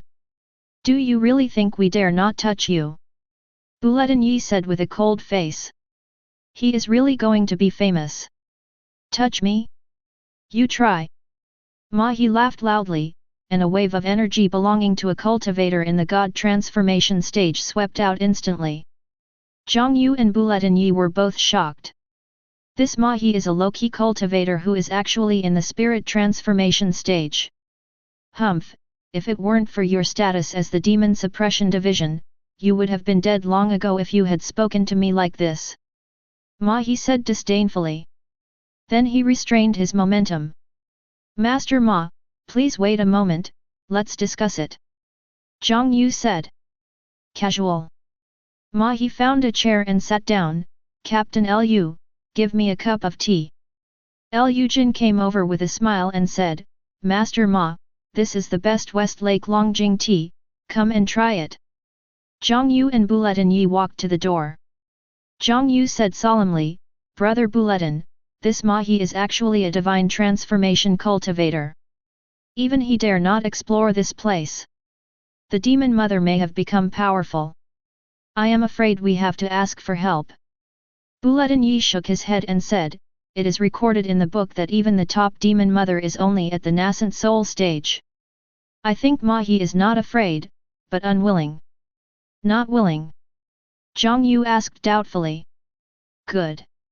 Bulatin Yi nodded and said, with his money-loving personality, if he eliminates the demon mother all at once, how can he make money? This time the matter has become a big deal and attracted us. The demon mother must be eliminated, so he will take the opportunity to blackmail us for the last sum of money. After listening to Bulatin Yi's speculation, Zhang Yu felt that given Mahi's current performance, it was possible. But if the speculation is true, Mahi is not the patron saint of October Town. Instead, he is a villain who is frantically making money in the name of slaying demons and eliminating evil.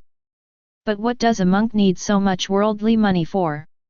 And he is also a cultivator in the god transformation stage. This is a suspicious point. Brother Bulatin, although this possibility cannot be ruled out, for the sake of safety, I think it is better to wait for reinforcements. Zhang Yu said. It's too late. The Demon Suppression Division branch in Furong City currently has no cultivators above the nascent soul stage. We have to wait for the news to be transmitted back to Chang'an before sending reinforcements. The round trip will take at least half a month. By that time, the Demon Mother may have already completed her evolution. Bulatin Yi said with a frown. Oh well. Zhang Yu hesitated again and finally said. She wanted to ask Su Qi for help, but then she thought that she had never been to that place and didn't know if the problem could be solved, so asking for help seemed a bit too dependent on Su Qi. After all, monks still have to rely on themselves. After all, no one can help you bear the inner demons and heavenly tribulations. After some discussion, the two decided to meet Mahi's request first. See the two of them coming back. Mahi laughed and said, Why, have you thought about it? Bulatin Yi had a cold face and didn't want to pay attention to him. Zhang Yu smiled and said, Master Ma, we agree to your request. It would be better if you did this earlier. It's a waste of time. Mahi laughed, stood up, spread out his hands and said, Give it to me. Bulatin Yi snorted coldly, took out a dagger and threw it over. Mahi took the dagger and threw it on the ground without even looking at it. Bang! The dagger fell to the ground. What are you doing? Bouletin Yi glared.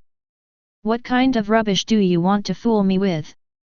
Mahi pointed at the sword on Bouletin Yi's waist and said, Give me this sword. Impossible.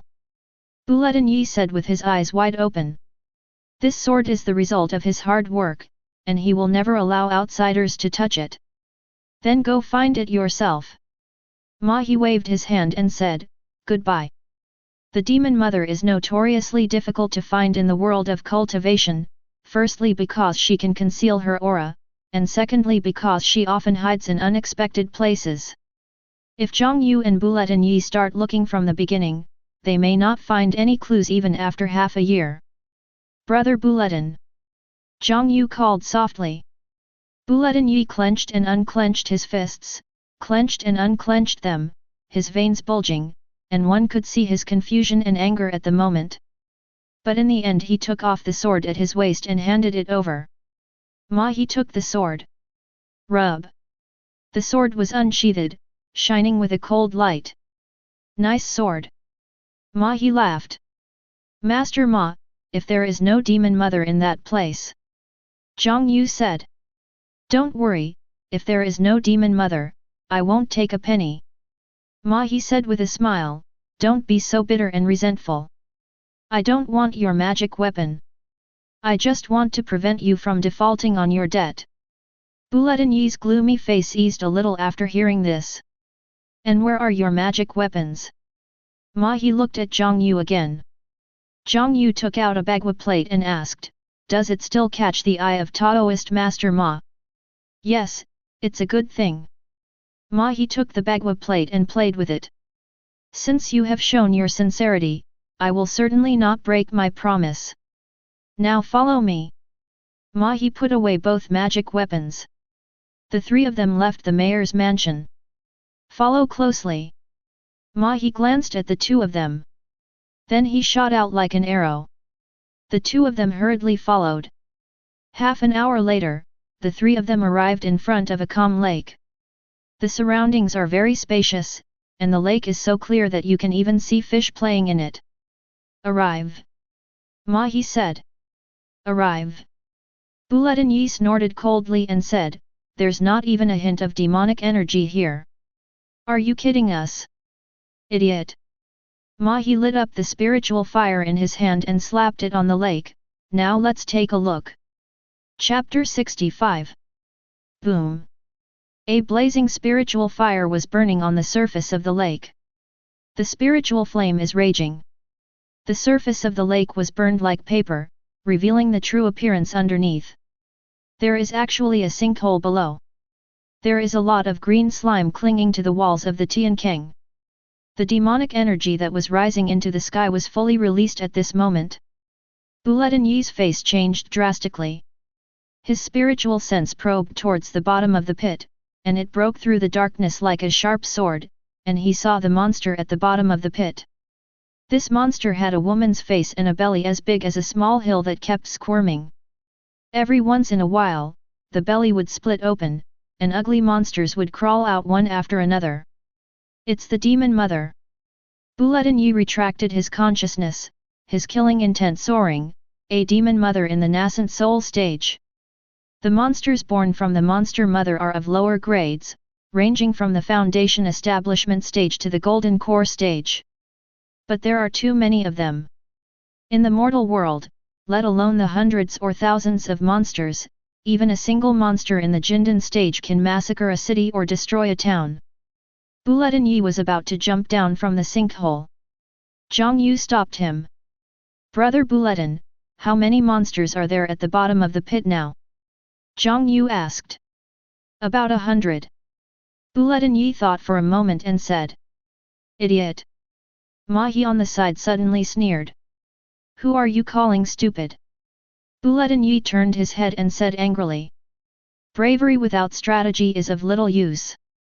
Mahi shook his head and said, Go ahead and die. I'll collect your body here. What does Daoist Master Ma mean? Zhang Yu asked. I think you should not stay with this idiot. You could easily get yourself killed. Mahi said with a smile, there are more than 100 monsters at the bottom of the pit. You rushed there without even knowing the number of enemies. Is this the demon suppressor? Zhang Yu heard this. He also sent his spiritual sense down. Although her cultivation is slightly weaker than Buletin Yi's, her spiritual awareness is not weak. She also saw the demon mother at the bottom of the pit, and her heart suddenly tightened. This demon mother has obviously become powerful and is not far from evolving into a demon nest. Zhang Yu used her spiritual sense to carefully scan the bottom of the pit again, and carefully counted that there were only 108 monsters in total. But what Tajima River meant was that there were more monsters at the bottom of the pit than just these. Zhang Yu explored carefully again, but still did not find any more monsters. Is it because my cultivation is too low? Zhang Yu began to doubt herself. She was about to retract her spiritual sense, but after seeing the smiling face of the demon mother, she felt a little strange. She didn't know where this strange feeling came from, but she instinctively felt that something was wrong. How about it? Share the results of your investigation with this idiot. Mahi's voice came. Zhang Yu withdrew his consciousness and looked thoughtful. How is it, junior sister Zhang? Buletin Yi asked. Although he didn't believe what Mahi said, he couldn't help but feel suspicious when he saw that the other party was so confident. Zhang Yu shook her head first, then nodded and said, Brother Buletin, I didn't find any more monsters, but I think that the monster mother is a little strange. What's strange about that? Buletin Yi asked. Ha ha ha. At this time, Mahi laughed loudly. I originally thought that this boy was the only fool. Now it seems that the demon suppression department can't find a person who can be of great use. It's really sad and lamentable. Shut up. Buletin Yi said with a cold shout. That's all. Mahi sighed and said, since you two can't see it, I'll tell you to, use your spiritual sense to probe under the demon mother's body and see what's there. If you two die, my reward will be gone. Hearing this, Buletin Yi and Zhang Yu's spiritual consciousness once again probed into the bottom of the pit. I want to see what's under the demon mother. Buletin Yi was filled with anger. Zhang Yu's spiritual consciousness had just reached halfway when a thought flashed through her mind, and she suddenly realized what was wrong. Oh no! Brother Buletin! Zhang Yu hurriedly withdrew her spiritual consciousness. Puff! But it was too late. Two iron nails glowing black pierced into Zhang Yu and Buletin Yi's chests at the same time. Blood gushed out and a feeling of weakness spread throughout the body. Zhang Yu cut off that wisp of spiritual consciousness, and the scene in front of him changed. This is an illusory space, surrounded by hundreds of doors. At this time Buletin Yi also woke up. He wanted to use his spiritual power to force the iron nails out of his body, but he found that his spiritual power was like a pool of stagnant water and he would not obey his command. Mahe! Buletin Yi roared. Ha ha ha, I said you are idiots, and you are indeed idiots.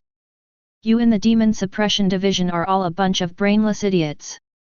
Thousands of doors opened at the same time, and there was nothingness inside, but Mahi's laughing voice was heard.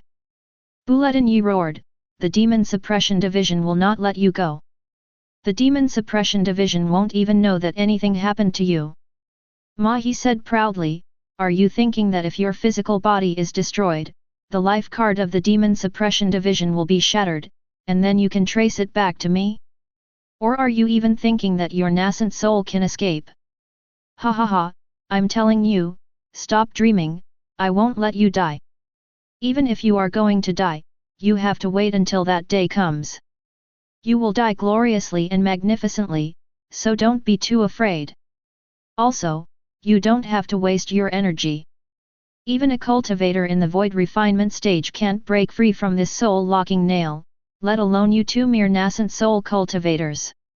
After that, thousands of doors closed at the same time, without any sound. Zhang Yu sighed imperceptibly. She had already started to have doubts after seeing the face of the demon mother. I didn't have time to think about it as I was interrupted by Mahi. Later I was guided step by step to explore the Tiankeng again. When the spiritual consciousness was halfway there, Zhang Yu had already had an epiphany, but unfortunately it was too late. Junior sister Zhang, what should we do now? Buletin Yi said weakly. Wait. Zhang Yu said. What are you waiting for? No one knows our situation right now. Buletin Yi said with a dejected look. After being a demon-suppressing envoy for so many years, this was the first time I felt like a fool, being played around by others. There is no impenetrable wall in this world. A smile appeared on Zhang Yu's pale face, although Mahi had planned everything, he still missed a trick.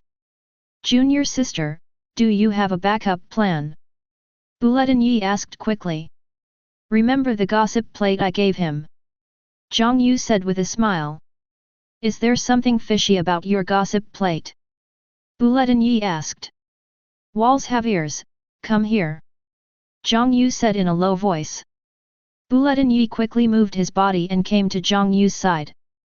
Zhang Yu leaned close to Buletin Yi's ear and said, the Bagua plate is a magic weapon that master gave me to ask for help. I have to turn it once a day. If one day I don't move it, master will know that I am in danger. Mahi doesn't know this. After hearing this, Buletin Yi opened his mouth and said, Junior sister Zhang, you are amazing. When we are rescued, I will tear Mahi into pieces. At this moment, thousands of doors opened again, and Mahi's wild laughter was heard. You are indeed an idiot. Since you know that walls have ears, do you think I can't hear your whispers? Thanks for the reminder, otherwise I would have missed a great opportunity. Ha ha ha. Chapter 66. Mahi, who overheard the secret, was about to move the Bagua plate. The fingers are already placed. Wrong. Mahi's hand stopped and his expression changed. He murmured, since this girl knows that walls have ears, why should she explain it to that idiot? She just needs to wait patiently for me to stop moving the Bagua plate, and she will be saved. Then there are only two possibilities. The first is that this girl is as brainless as that idiot and thinks I can't hear her whispering. The second way is to tell me on purpose. As long as I move the Bagua plate, her master will know that she is in danger. Which of these two possibilities is more likely? I tend to believe the second one, but what if she's telling the truth? Mahi was struggling with his conscience. There was a 50% chance that if he bet wrong, all his efforts would fail and his life might even be in danger. Which one is it? Mahi looked at the expressions of the two men, trying to see something. In this illusory space, Zhang Yu's face turned pale, and she felt panicked as if her secret had been overheard. It's over, junior sister Zhang, our conversation has been overheard after all. Buletin Yi said in annoyance, if I had known I wouldn't have asked. I'm so stupid. Zhang Yu shook her head and consoled him, brother Buletin, Mahi is cautious by nature. Even if I don't tell him, he will probably be able to discover the secret of the Bagua plate. You don't have to blame yourself too much. Well. Buletin Yi sighed and lay on the ground, his face full of regret. If I hadn't asked just now, maybe I really would have had a chance to be rescued. Zhang Yu forced a smile, but regret occasionally flashed in her eyes. Mahi observed for a long time but couldn't figure out what was going on. It's so natural that it doesn't feel like acting. Mahi thought about it in his mind, but he always felt that something was inappropriate. To dial or not to dial? That's a problem. Mahi was caught in a dilemma holding the Bagua plate. Is there a third option? Mahi suddenly thought, what if I destroy this thing? No, if it's destroyed, the person who made this Bagua plate will definitely feel it. This is the worst option. Mahi immediately denied his idea. He was really undecided and decided to give it one more try. Ha ha ha. Thousands of doors opened again. Mahi laughed wildly and said, I was almost fooled by you. Do you think I will dial the number just because you deliberately induce me to do so? You are a little smarter than that idiot, but that's all. Zhang Yu was stunned at first, then said angrily, you actually found out. You are indeed an old fox. Buletin Yi is the most confused one. He asked stupidly, Junior sister Zhang, so the bagua plate must be moved to call for help. Zhang Yu sighed and said. Grass. Buletin Yi cursed viciously. Even he was deceived. He couldn't even be deceived by this insidious Mahi. He now feels that all the intrigue is too tiring. Wouldn't it be better to be straightforward? We are cultivating immortality, not playing tricks. Mahi finished his test. I am still undecided. Zhang Yu acted so naturally, but the more natural it was, the more unsure he felt. He turned his gaze to the bagua plate, but noticed out of the corner of his eye that Zhang Yu's facial expression slightly raised an arc. It was the kind of smile that seemed to indicate a successful plan. Then everything returned to normal. It lasted less than a second. A chill rushed straight to the top of my head. Almost, just a little bit.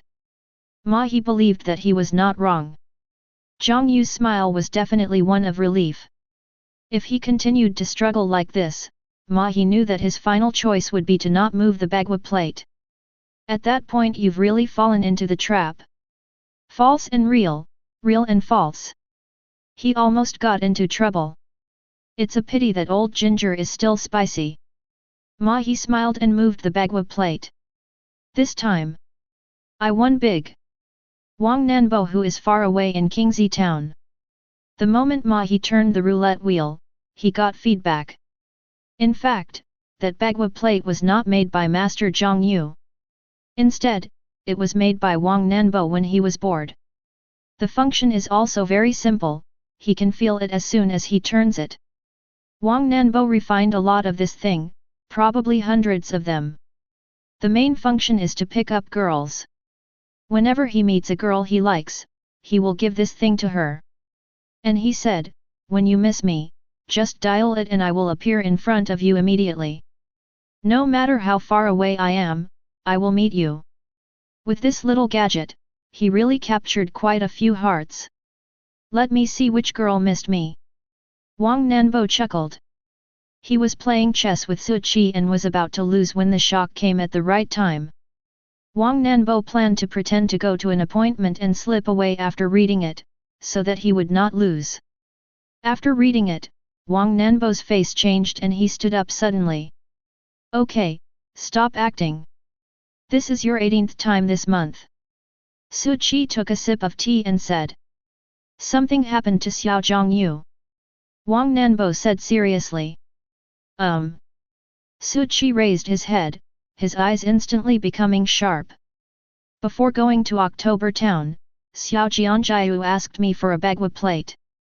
Wang Nanbo took out a bagua plate and said, this is it. As long as I move it, I can feel it no matter how far away it is. She told me that if she was in danger, she would try to move the bagua plate. It looks like she's in trouble now. Su Qi stood up and said with a sharp look, what are you waiting for, let's go. Wang Nanbo didn't waste any words. A moment later, he soared into the sky with Su Qi and headed towards October Town. In the virtual space, Zhang Yu closed her eyes. She didn't know whether her performance just now fooled Mahi. Mahi was a gloomy and scheming person, and she found it difficult to deal with him. Buletin Yi lay on the ground for a long time before sitting up and asking, Junior sister Zhang, I've been thinking about it for a long time but still can't figure it out. How did you find out that this old dog was cheating? There's something wrong with the demon mother in the Tianqing. She shakes her head every 60 seconds, and there's even a moment of lag, so I'm sure it's just an illusion. This Mahi found out that I noticed something unusual, so he interrupted my train of thought and deliberately guided me. Considering the previous and subsequent circumstances, Mahi must have some ulterior motive for being so deliberate. Zhang Yu said. You actually observed so carefully. Buletin Yi opened his mouth wide. Compared to Zhang Yu's carefulness, he is simply a reckless man. At this moment, thousands of doors opened again. Mahi's laughter was heard again. Girl, you are very smart. But your teammates are stupid. And you are still slightly inferior to me after all. Ha ha ha. Chapter 67. Despite being ridiculed by Mahi. But Bulletin Yi no longer wanted to refute. Compared to the other two, he really is like a naive person. Fellow deist, intrigue is not tolerated in the world of cultivating immortals. If intrigue had levels, Bulletin Yi felt that he was not even as good as those in the Qi training stage. Winners take all, there's nothing much to say. Zhang Yu closed her eyes. The facial muscles were still twitching slightly. He seemed really angry.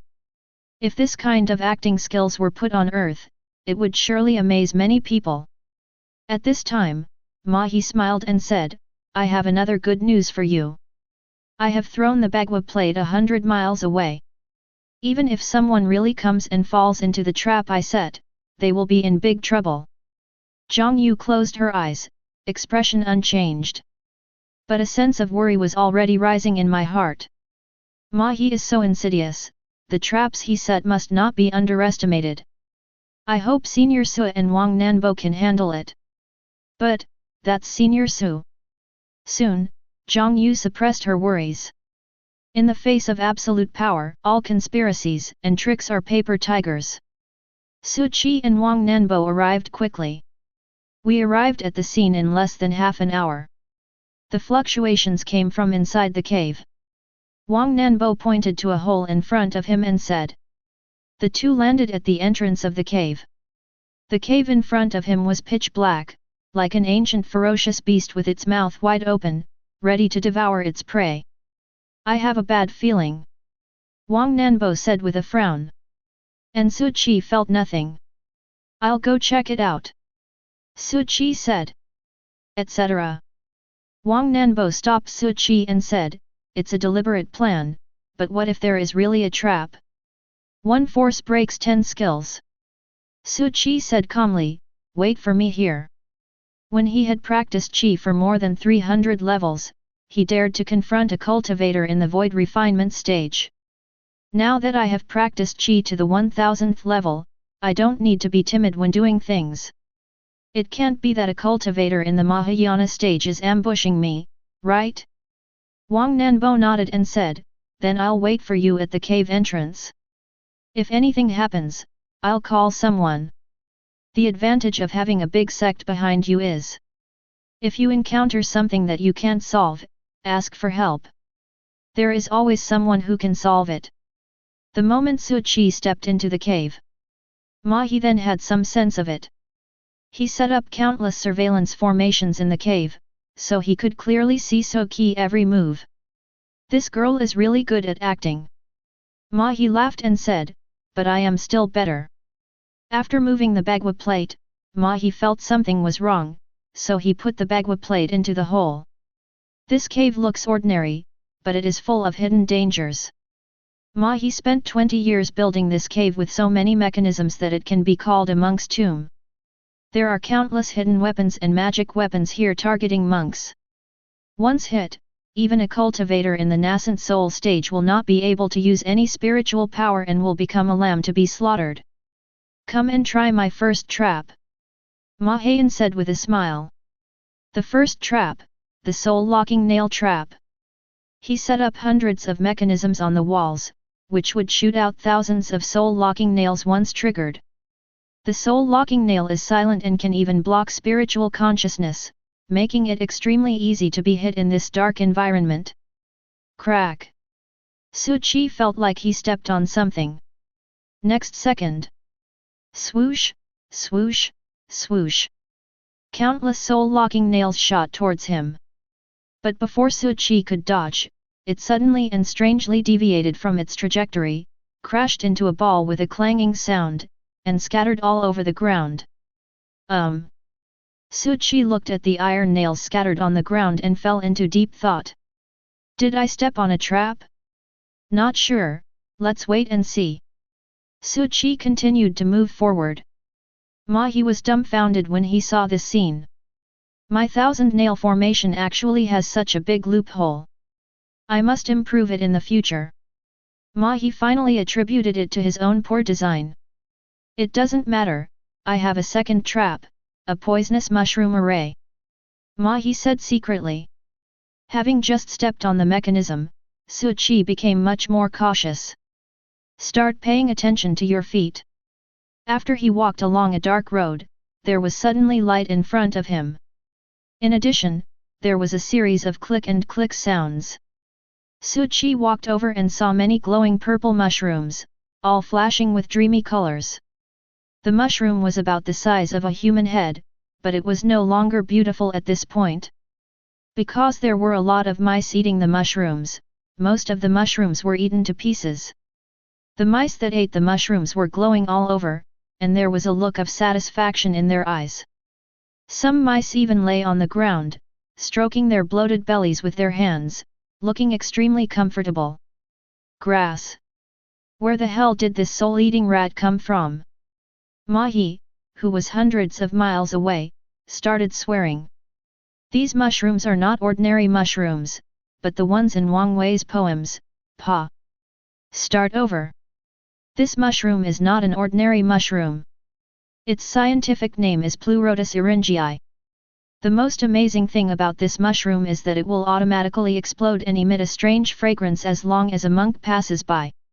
When a cultivator smells the strange fragrance, the spiritual power in his body will evaporate and he will be unable to absorb spiritual energy for a period of time.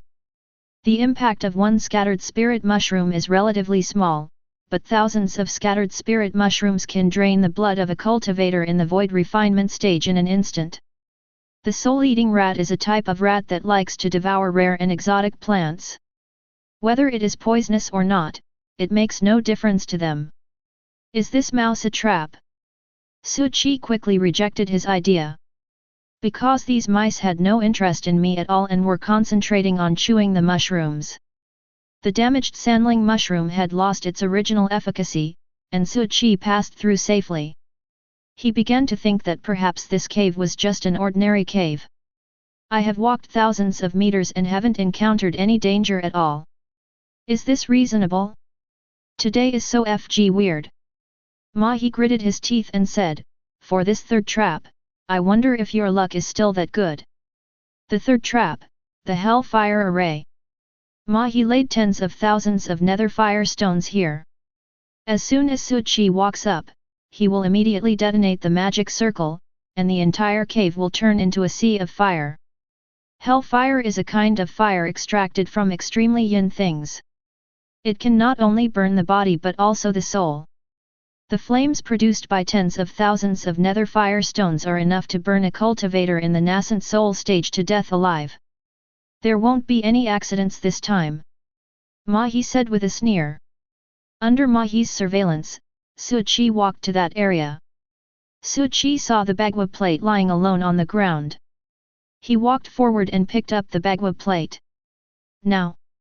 Mahi smiled sinisterly and said, explode for me. It seems that someone deliberately left the bagua plate here. Suchi looked around and realized that the cave had reached its end. Crack. Then he heard a crisp sound. Countless rocks fell from the top of the cave, like rain, splashing all over the ground. But not a single one hit him. That's it. Suchi picked up a wet stone and fell into deep thought.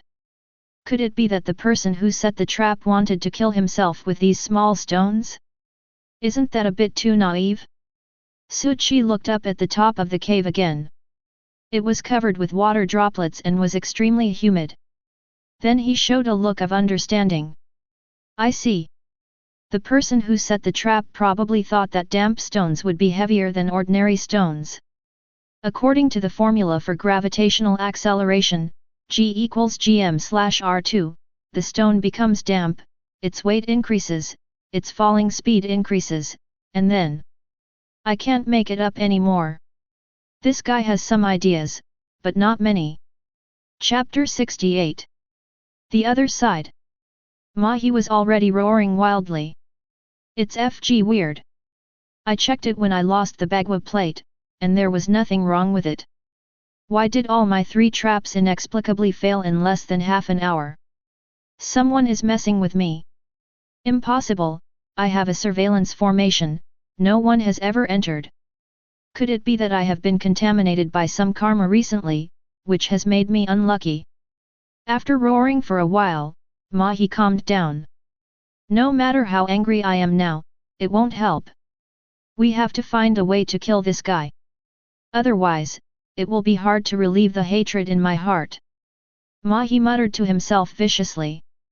On the other side, Suchi had walked out of the cave unharmed. There's no ambush or trap or anything. Wang Nanbo came over and asked. He didn't hear any fighting, and seeing that Suchi looked spotless, there didn't seem to be any traps. Probably, no. Suchi hesitated and said. He didn't think those 2 funny mechanisms were traps. As for the glowing mushrooms, Suchi didn't even think of it as a trap. I just checked the surroundings and there are no signs of fighting. I guess someone deliberately threw the bagua plate into the cave. Wang Nanbo said. Let's go to October Town, there should be some clues. Suchi nodded and said. The 2 then rushed to October Town. After arriving at October Town, Wang Nanbo frowned and said, such a strong evil aura. Then he sniffed carefully again and said doubtfully, but this evil aura doesn't seem right. It doesn't seem to be emitted by a monster. It's more like the smell emitted by an organ of the monster. You can smell this. Suchi was a little surprised. Could it be that Wang Nanbo was born in the year of the dog? Of course. Wang Nanbo said with some pride, this is one of my talents. Everything has its own unique smell. I was once blindfolded in a brothel, but I could accurately tell the name of every girl by the smell. Is this brothel decent? Suchi asked. Ahem. Wang Nanbo blushed for the first time, what do you mean by decent or not? Who would go there if it's not decent? Am I discussing with you whether a brothel is decent or not? I told you that I have a good nose, and you asked me whether a brothel is decent or not. You're anxious. Suchi said lightly. I don't. Wang Nanbo said with a serious face. You didn't. I don't. Then there isn't any. What kind of attitude is this? I, Wang, am an upright person. I have never been to a proper, improper brothel in my life. Oh. Oh. You don't believe me. Letter. What are you saying? You're anxious. Along the way, Wang Nanbo kept arguing that he had never been to any improper brothel. But Suchi just nodded perfunctorily, and his nonchalant look made Wang Nanbo want to argue even more. This concerns my entire life's innocence. But little do people know. Suchi's thoughts were, are there really such shady brothels? I really want to go and take a look. How can I trick him into taking me there? The 2 men soon arrived at the mayor's mansion. Suchi understood how the Demon Suppression Division handled cases, so he had to come to this place. After entering the mayor's mansion, the constable stopped the 2 men and said, Stop. Who are you? 9 Heaven Sword Sect, Wang Nanbo. Wang Nanbo said lightly. What about 9 Heaven Sword Sect, 10 Heaven Sword Sect? During the funeral, no outsiders are allowed to enter. The constable said impartially. It was the first time that Wang Nanbo was humiliated after revealing his identity. This little constable in front of him didn't even know about the 9 Heaven Sword Sect? You don't know the 9 Heaven Sword Sect? Wang Nanbo finally couldn't help but ask. Have no idea. The constable said coldly, stop trying to get close to me. In fact, this is also the norm in border towns like October Town. Most ordinary people know that there are immortal cultivators, but they don't know their specific sex. After all, it is too far away from their lives. All right. Wang Nanbo shrugged and snapped his fingers, snap. Dozens of flying swords suddenly appeared and surrounded him. Monk, you have heard of this, right? The constable's expression finally changed, and he quickly clasped his fists and said, I didn't know it was the immortal who had arrived. I hope you can forgive me for not welcoming you in person. No problem. Wang Nanbo retracted his flying sword and said with a smile, let me ask you, have 2 people from the Demon Suppression Division come here today? I have been here. The constable asked cautiously, does the immortal have any grudges against the 2 demon suppression envoys? Who's in charge here? Take us to see him. Wang Nanbo said. Please follow me. The constable brought Su Qi and Wang Nanbo to Liu Jin's house. Captain, an immortal is visiting. The constable shouted loudly. Su Qi and Wang Nanbo saw a fat figure who was sitting with his legs crossed, drinking leisurely. Hearing the constable's howl, he was so scared that his hands shook and the wine spilled, wetting half of his clothes. Then he quickly put down his wine glass and ran over with a flattering look on his face. The arrival of the 2 immortals really brings glory to our October town. Liu Jin smiled and narrowed his eyes, let me introduce myself. My name is Liu Jin, and I am the current mayor of October town. Mayor Liu, we are here today for only one thing. Wang Nanbo smiled and said, where did the 2 demon-suppressing envoys go today? Liu Jin quickly asked, I wonder why the 2 immortals are looking for the 2 demon-suppressing envoys. Just tell me what you want to say. Wang Nanbo said. Yes. Liu Jin wiped the sweat from his forehead and said, the 2 demon suppressors went to the northwest.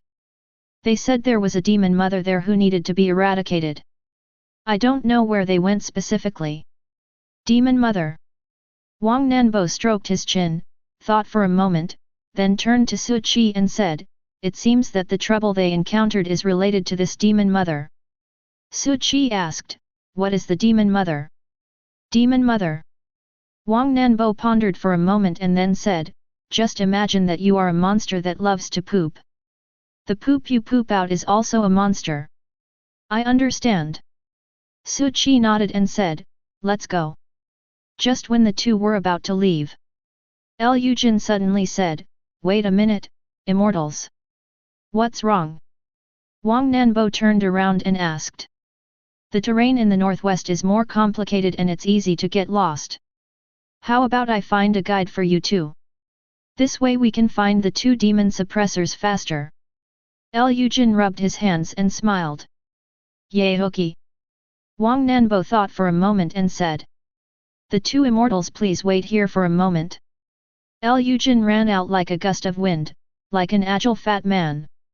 A moment later, a Taoist priest walked in. 2 fellow Taoists. The visitor was none other than Ma He, who greeted him with a smile. Chapter 69. You are a divine transformation cultivator, and you want to be our guide?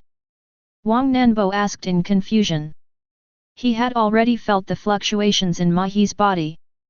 Ma He was shocked. He didn't expect that even though he had a magic weapon to conceal his cultivation level, he still couldn't hide his cultivation level. It seemed that the boy in front of him was a master. A person in the spiritual transformation stage leads a person in the Qi training stage. This little Taoist priest is actually in the Qi training stage? I can kill people in the void training stage, but I didn't kill a single person in the Qi training stage. Damn, what shit luck. Many thoughts flashed through Ma He's mind in an instant.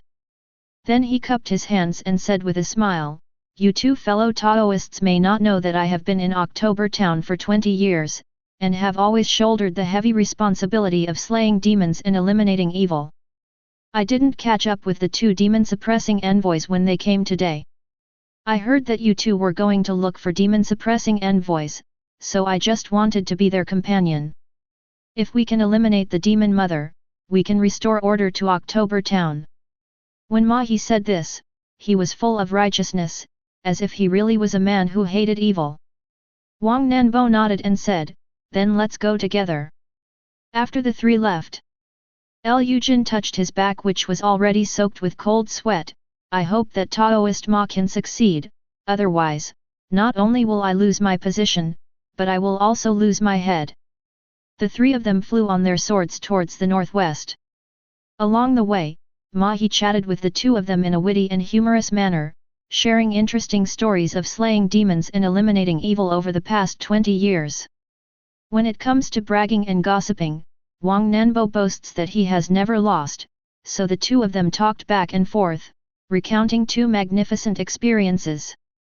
Back then, when I had just achieved the Golden Core stage and was full of energy, I encountered a nascent soul stage monster. I wanted to flee, but there were hundreds of thousands of people behind me, so I vowed to fight to the death and killed the old nascent soul monster with my Golden Core cultivation. Although I paid a heavy price, I felt it was worth it when I heard the people shouting Master Ma.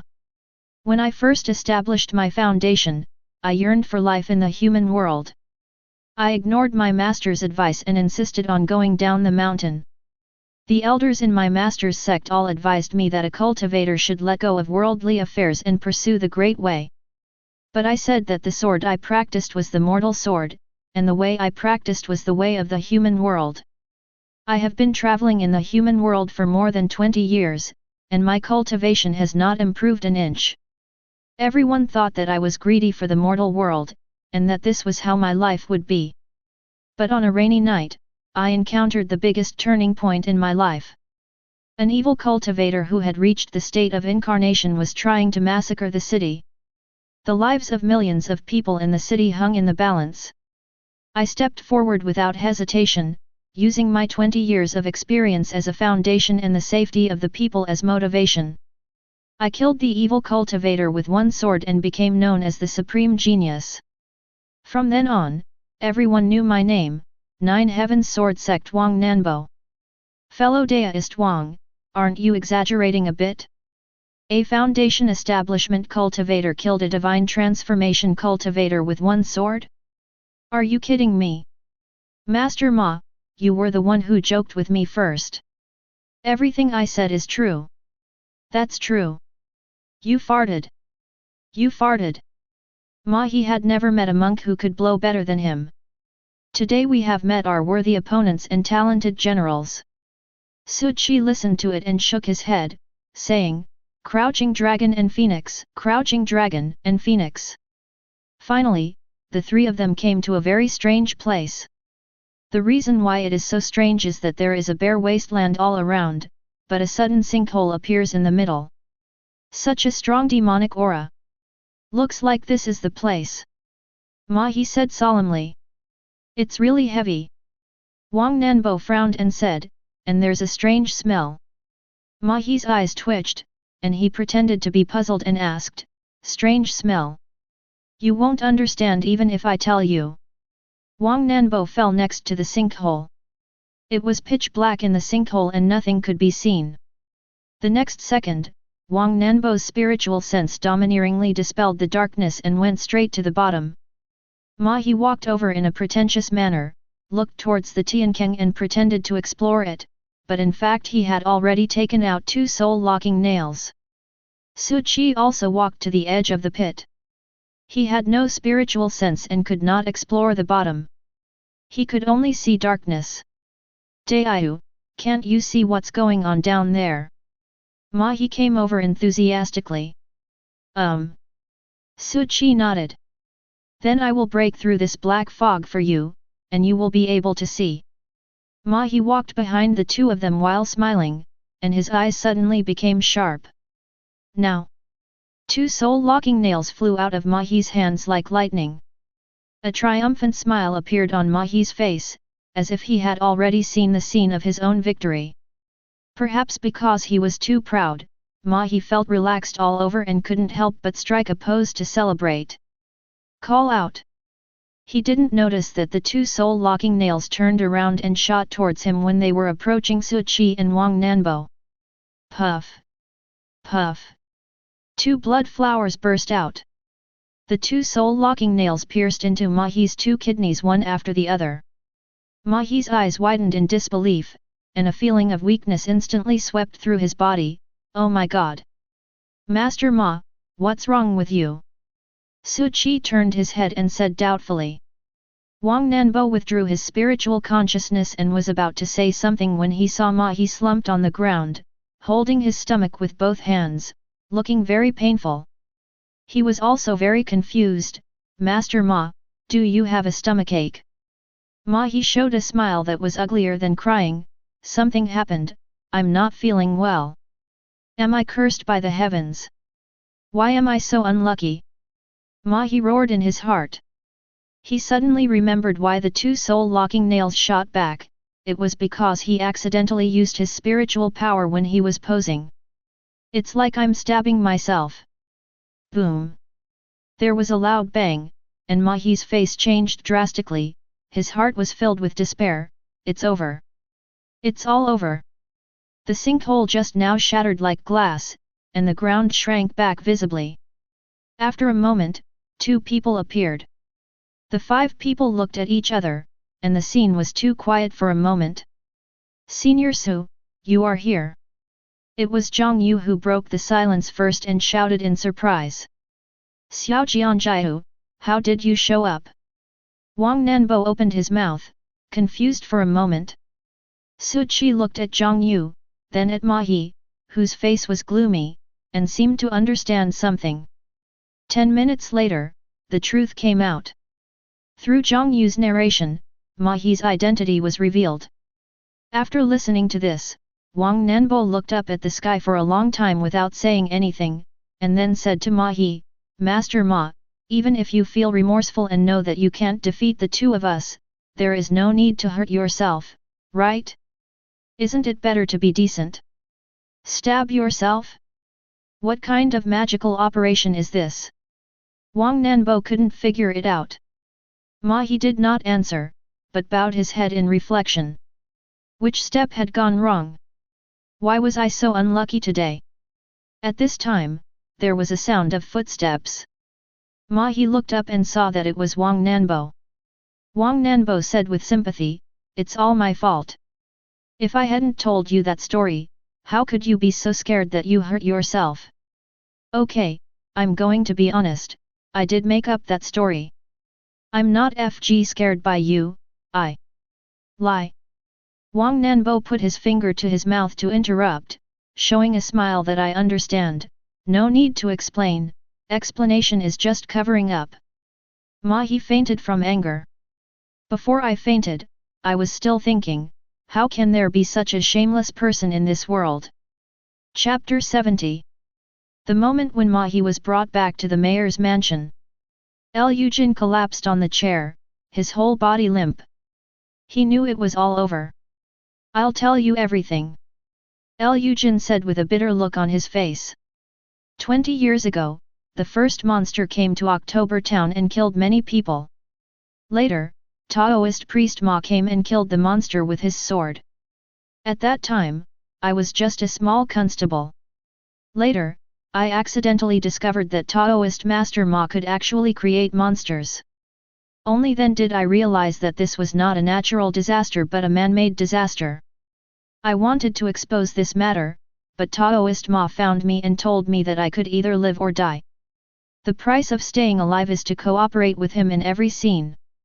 In exchange, he will give me the reward for killing the demon and help me rise to the top. Of course I want to live, so I agreed. There will be a demon incident every year, and dozens of people will die each time. In the end, the demon will be eliminated by Taoist Ma, and those who died will never come back. I once wondered what the purpose of Master Ma was. He didn't want any reward or fame. Later I found out that he just wanted these lives to be sacrificed. Yujin's face was full of bitterness, yet a little relief. For him, the crimes he had committed over the past 20 years were finally exposed and he could finally be free. Yujin felt guilty in his dreams at midnight, but unfortunately the temptation of money and the threat of death eventually overcame his conscience. After everyone heard Yujin's words, he looked at Ma He who was completely powerless. Ma He had a blank expression on his face and it was impossible to tell what he was thinking. Why are you sacrificing so many people? Bulletin Yi took the opportunity to kick Ma He. He had long wanted to beat this guy up. After being kicked, Ma He laughed nervously, ha ha ha. What a laugh. Bulletin Yi kicked Ma He again, sending him flying 4 or 5 meters, crashing into the wall. Mahi laughed even louder and louder. If you had come 10 years earlier, you might have had a chance to ruin my plan, but unfortunately, it's too late now. At this point, Mahi looked at everyone fiercely. The year of great strife is coming, the Lord will surely return as a king and rule the world, and my sacrifice will be praised by the world. After saying this, Mahi's body withered and rotted visibly. In just 10 seconds, he turned into a mummy and then turned into ashes and disappeared. With the blessing of great luck, the evil spirit's clone dies, and special magic weapons, the hallucination bead and the great demon whip, are obtained. Hallucinogenic pearl. After using this magic weapon, you can create an illusion that is indistinguishable from the real thing. The size of the illusion is affected by the user's cultivation. Great Demon Whip, the whip of a certain great demon, which can emit a demonic aura that soars into the sky. It is a great tonic for the demon race. The system dialog box popped up in front of Su Qi again. He picked up the bead. There is also a magic whip next to the beads, which looks similar to a tiger whip. Su Qi took 2 steps back in disgust. Wang Nanbo and others came over and asked curiously, "What is this?" "A bead that can create an illusion." Su Qi explained, and then asked, "Who wants it?" "I don't want it." "Neither do I." "If you don't want it, then I don't want it either." Seeing that the 3 of them said no, Su Qi put it away. This thing is much more practical than that cuckold magic weapon. Creating an illusion is quite interesting. Su Qi plans to give it a try when he returns. At this time, Wang Nanbo picked up the demon whip from the ground, sniffed, and exclaimed, "This is it. The demonic aura in the town and the demonic aura in the Tiankang are all due to this thing, but the smell is a bit pungent. I wonder what it is. It should be a treasure, right?" "Yeah, it is, baby." Su Qi said calmly, "That's a demon whip." "Demon whip?" Wang Nanbo was stunned at first, then he suddenly realized what was happening. His face changed drastically and he threw the thing away in an instant. "Why didn't you say so earlier?" Finally, Bulletin Yi collected the magic whip and wanted to take it back to the Demon Suppression Bureau in exchange for some contribution points. This matter is over. Bulletin Yi was going back to report, and Zhang Yu was supposed to go with him. But in the end she insisted on staying. The life in the Demon Suppression Bureau no longer attracted her, and she preferred the freedom and ease of living in Chongsheng Temple. If Zhang Yu's master was not the boss of the Demon Suppression Division, she would have planned to resign from her position in the Demon Suppression Division. After returning to Chongsheng Temple, Su Qi started his comfortable life again. There are people cleaning the Taoist temple, cooking meals, and washing clothes. All I need to do is practice every day and occasionally tell fortunes for people. Su Qi found that compared to the life of cultivating immortals with fighting and killing, this kind of salted fish life was more suitable for him. Time flies, winter comes, and summer goes. A year passed quickly. The following spring, the rich kid named Peng Chuan couldn't bear it anymore and left. He stayed there for a whole year, always looking for an opportunity to become Su Qi apprentice. But later he found out that Su Qi really had no intention of accepting any disciples, so he left in despair. However, Wang Fangzi and the youngest boy, Mi Ji, had no intention of leaving. The 2 of them worked diligently, maintaining the cleanliness of the Taoist temple day after day. Although it was boring, the 2 of them still enjoyed doing it. That day, Su Qi called the 2 of them into the room. "What are your plans for the future?" Su Qi asked with a smile. Mi Ji was stunned for a moment, then shook his head and said, "Master, I don't have any plans. I just want to stay in the Taoist temple forever." Su Qi nodded and looked at Wang Fangzi again. Wang Fangzi scratched his head awkwardly and said, "Me too." "So do you want to cultivate immortality?" Su Qi asked again. "Cultivating immortals?" Mi Ji and Wang Fangzi were both stunned. The term cultivation of immortals is too far away for them, and they have never even considered it. What are the benefits of cultivating immortality, Master? Mija asked cautiously. Cultivating immortals can make you very powerful, and you can better protect Chongsheng Temple. Su Qi thought for a while and said. Then I want to cultivate immortality. Mi Ji said quickly, I want to protect Chongsheng Temple, Master. And you? Su Qi looked at Wang Fangzi again. Wang Fangzi blushed, me too. Okay, I understand. Then you guys go back to work. Su Qi said with a smile. Okay, Master. Wang Fangzi and Mi Ji left. New year, new opportunities to make wishes. Su Qi thought about it for a long time and decided to wish for a set of skills for the tribulation crossing period. I can't stay in Chongsheng Temple forever. I have to ascend to the fairyland to find my master in the future. So who will take care of Chongsheng Temple? Mi Ji and Wang Fangzi are both good candidates. And the inheritance can continue. Thinking of this, Su Qi activated the wishing technique. I want a technique for the tribulation crossing stage. As soon as the words fell, the originally clear sky above the Chongsheng Temple suddenly became overcast. Boom! Crack! Thunder roared and a bolt of lightning as thick as a bowl fell from the sky. A big hole was blown out of the roof of the house where Su Qi was, and an ancient jade slip fell down. Su Qi caught the jade slip and felt a warm feeling in his hand. Just deliver the goods, why blow up my house? Su Qi was speechless. Then he began to look at the jade slip in his hand. Full of simplicity. There is a sense of vicissitudes. Su Qi tried to inject spiritual power into it, and a huge amount of knowledge flooded into his mind in an instant. Mysterious Thunder Codex. This is the name of the exercise. After reading it, Su Qi found that it was indeed a very good method for overcoming the tribulation period. This is the most orthodox inheritance, and one can practice all the way to the tribulation crossing stage. And after mastering it, one can control thunder, which is somewhat similar to the King Yunsek's 9 Heavens thunder controlling secret.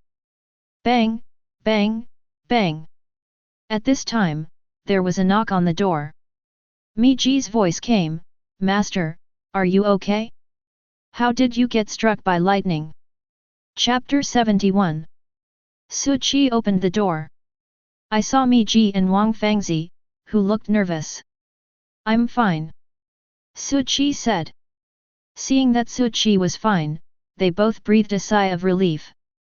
Master, I will go and fix the hole in the roof for you later. Wang Fangzi said.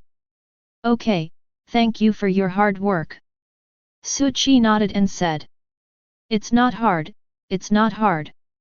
Wang Fangzi quickly waved his hands, his ears red. It's really rare for a man to be so shy.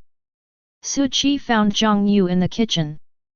Senior Su, what's the matter? Zhang Yu asked. I would like to ask you, is there a concept of initiation in the world of immortal cultivation? Su Qi asked. Initiation.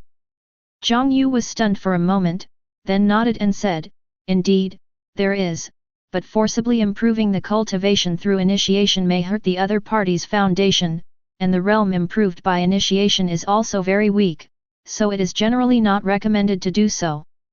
Su Qi said, what if I don't want to improve my cultivation, but just want to pass on my skills to the other party through initiation? Hearing this, Zhang Yu smiled and said, Senior Su, then it's not called initiation, just directly pass on the skills. How? Su Qi said with his eyes lighting up. Like this. Zhang Yu put her jade hand on Su Qi back. Senior Su, close your eyes and concentrate. Su Qi closed his eyes after hearing this. Then he felt a warm feeling on his back, and Zhang Yu's spiritual power flowed into his body through his limbs and bones. At this moment, Zhang Yu trembled all over, and she saw the vast spiritual power in Su Qi's body. It is endless, with no end in sight. Oh my god! Zhang Yu's eyes widened. She had never seen such an appalling reserve of spiritual power. These spiritual powers all emit a faint golden light, giving people a very comfortable feeling. Compared to Soqi's spiritual power, the spiritual power in his body is just a trickle. Zhang Yu shook her head, cleared her mind of distracting thoughts, and then began to teach her skills. What to transmit? The method of passing on power was imprinted in Soqi's mind. Su Qi mastered it in less than a quarter of an hour. It was indeed not a difficult move. After mastering it, Su Qi smiled at Zhang Yu and said, "Turn around." Ah! Oh! Zhang Yu was stunned for a moment and then turned around. Su Qi placed his big hand on Zhang Yu's back, and the mellow and warm spiritual power entered her body. The rich spiritual power made her whole body warm, and she felt so comfortable that she wanted to scream out. Zhang Yu quickly covered her mouth with her hands, fearing that she would make such an embarrassing sound. She recalled the scene from many years ago. But soon, her pupils dilated and her mouth opened wide. Because she saw the technique that Su Qi passed on to her, Xian Lei Ming Dian. Ah! This time, Zhang Yu didn't moan comfortably, but screamed excitedly. This is the technique she has been dreaming of for the tribulation period. With this technique, she will have the opportunity to ascend to heaven. What Zhang Yu didn't notice was that some of the golden light carried by Soqi's spiritual power remained in her body and underwent some kind of chemical reaction with her body. After the power was transmitted, Soqi's spiritual power withdrew from his body. The feeling of emptiness came over me again. But it was soon suppressed by the excitement. "Senior Su, what are you doing?" Zhang Yu widened her eyes and asked in surprise. "Thank you for your hard work over the years. This technique may be useful to you," Su Qi said with a smile. In fact, he knew Zhang Yu's purpose from the very beginning. Although Zhang Yu almost forgot her purpose over the years, Su Qi did not forget. Zhang Yu's dedication over the years and her character are worthy of such a technique. "Thank you, Senior Su, I really need it," Zhang Yu said excitedly. "Keep practicing." Su Qi finished speaking and turned and left. Seeing his friends happy, he is also happy. If Wang Nanbo didn't need it, he wouldn't mind giving Wang Nanbo another one. Zhang Yu looked at Soqi departing back, clenched her fists, and secretly vowed not to let Su Qi down. "I must become more powerful." Su Qi came to the hall. Then he called Mi Ji and Wang Fangzi over. "Now I will formally teach you the method of cultivation, but I hope you will remember one thing, do not bully the weak," Su Qi said solemnly.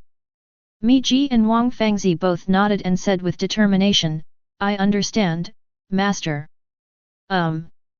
Su Qi placed his hands behind the two men's backs and began to teach them his skills. A quarter of an hour later, he withdrew his spiritual power. Mi Ji and Wang Fangzi looked at each other in surprise. The magical experience they had just experienced was something they had never experienced in their lives. The martial arts technique in their minds opened the door to a new world for them. "Well, practice diligently in your free time and strive to become the pillar of the Taoist temple as soon as possible," Su Qi said. "I will definitely not let the master down." Miji's little face was full of determination. "Me too." Wang Fangzi also nodded and said. After they finished talking, they were about to leave. Su Qi called them again, "Wait." The two turned their heads. Su Qi said solemnly, "There is one more important point. You two should remember that the most important thing in cultivating immortals is to develop slowly and not waste time." The two of them nodded, not quite understanding, to indicate that they understood.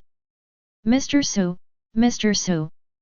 At this moment, Song Xiaoxiang's clear voice was heard from the entrance of the Taoist temple.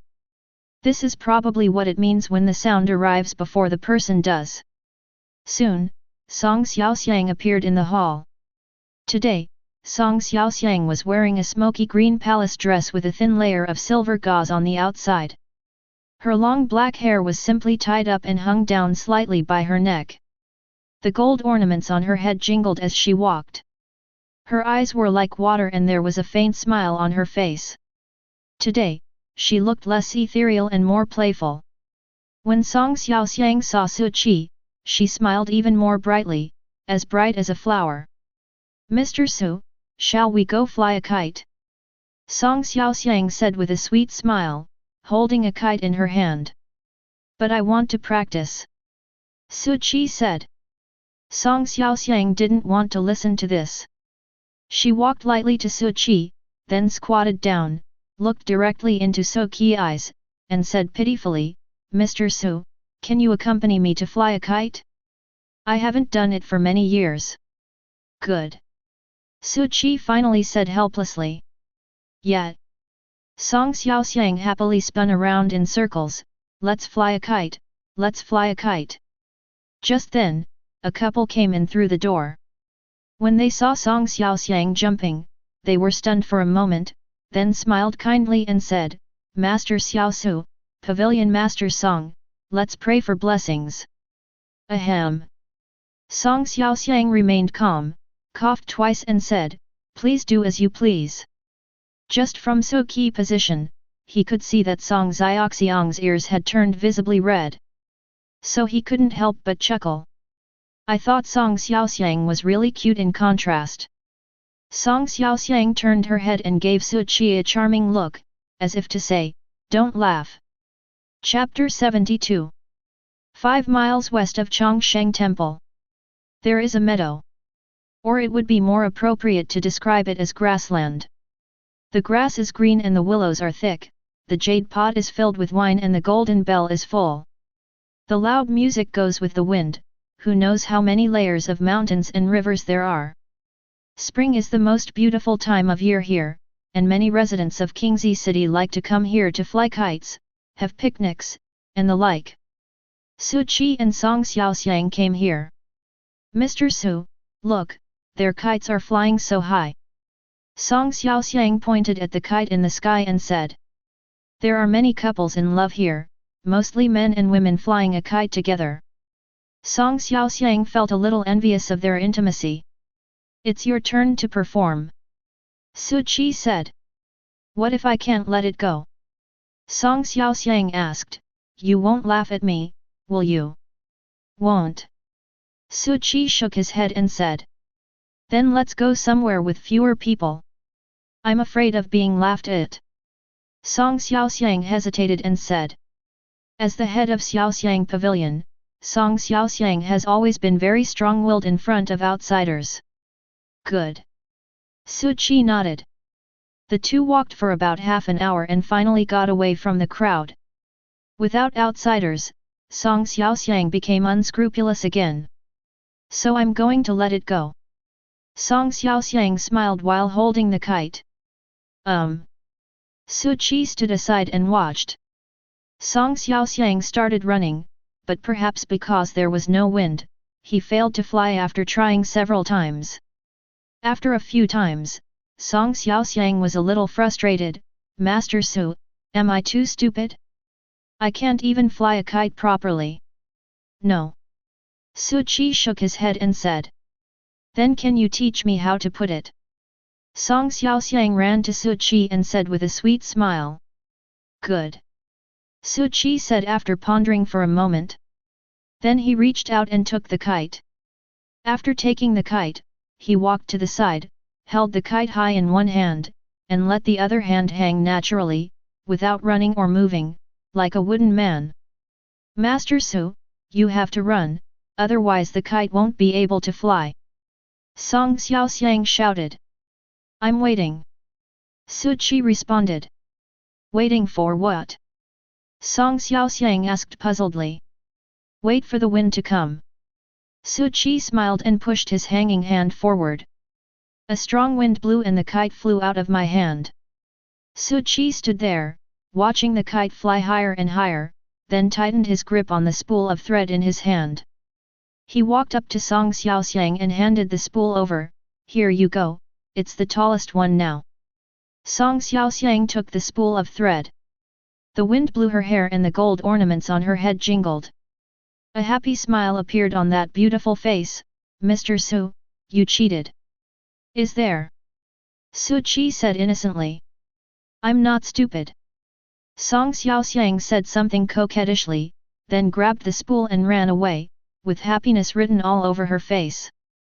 She turned around and shouted, "But I'm still very happy. Thank you, Master Su." For some reason, the corners of So Qi's mouth also slightly raised. He looked up at the kite flying in the sky, his mind empty, as if he had returned to his carefree childhood. He saw himself in a group of friends running along the river bank, holding various kites. Perhaps it was because of his bad luck, other people's kites all flew up, but his kite always fell down midway. Until I was exhausted and sat on the ground, and the kite couldn't fly. But at this time the wind came, as if it was deliberately against him. Children in pairs, their trousers folded red, holding clues and cursing the gods. Everyone praises you for coming early in the spring, but you owe me 5 feet of wind for your kite. Su Qi smiled lightly and spoke with emotion. Now if he wants the wind, he no longer needs to rely on God's will. Su Qi looked at Song Xiaoxiang's happy expression, and his heart seemed to become much younger as well. If I were just an ordinary person, I probably wouldn't be so hesitant. Su Qi said to himself. The most important thing for the Tao is to be pure in heart and free from desires, so the highest state is to forget about emotions.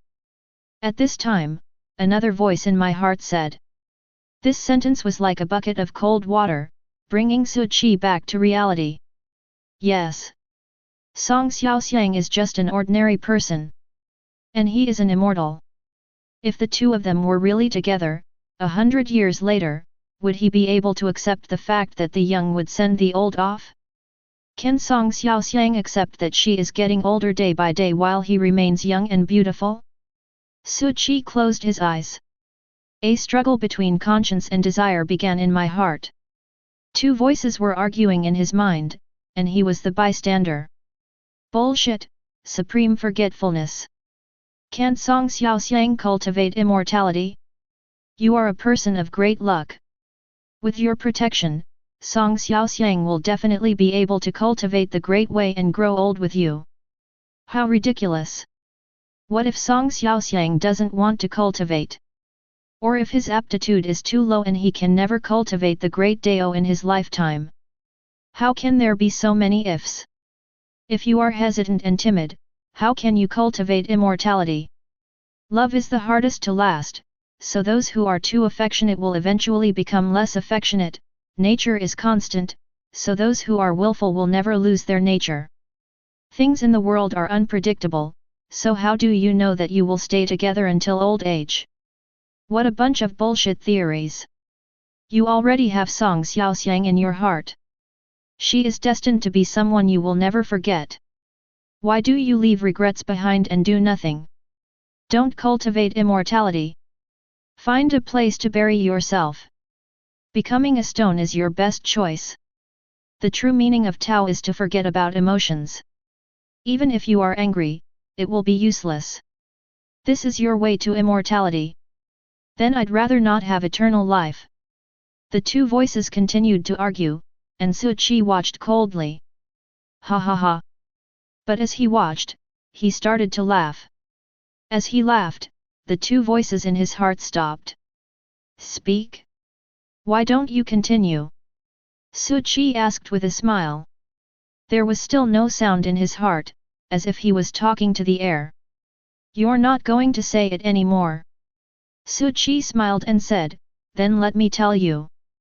The best is to forget about emotions, and be impartial, to be able to forget about emotions, not to be moved by emotions, not to be disturbed by emotions. Forgetting love means being deeply in love without falling into the trap of love, and forgetting love without being ungrateful. Forgetting love does not mean being heartless, but being affectionate. Although I have not yet reached the level described by the saints, I will never be disturbed by your rumors. Do you want to destroy my will from the bottom of my heart? It is ridiculous to show off your skills in front of an expert. Get out of here. As soon as he finished speaking, golden light shone brightly in So Qi's body. The sun is strong and everything is visible. A dark shadow inside his body was illuminated, and upon closer inspection it was exactly the outline of Mahi. I have never seen such a firm heart in my life. The shadow said with a smile. You look like a clown. Su Chi said lightly. His greatest love in life was reading, from the 4 books and 5 classics to the golden bottle of carnal prayer mat. When it comes to debate, he has never lost to anyone. He sensed something was wrong the moment the voice sounded. But he didn't expose it. Instead, he watched Mahi's performance quietly. Ha ha ha, it doesn't matter.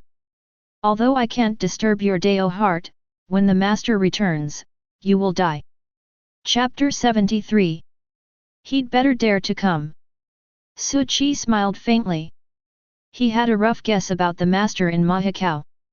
Before killing the blood ghost and the hidden ghost, the blood ghost shouted loudly that the master would avenge her and she would go down in history. How similar is this Mahi to that blood ghost? I think they are serving the same master. How dare you, a cultivator in the Qi training stage, speak so arrogantly? Do you think your good fortune can be your reliance? Mahi smiled and said, although I sacrificed this clone, it's not a loss to find out your background. Luck is yours only if you can keep it. If you can't, it will become someone else's wedding dress. After saying that, Mahi's shadow turned into a puff of black smoke and dissipated. Su Chi opened his eyes as if nothing had happened. He didn't know when Mahi's dark shadow entered his mind, but when he thought about it carefully, it should be because of the hallucinogenic bead.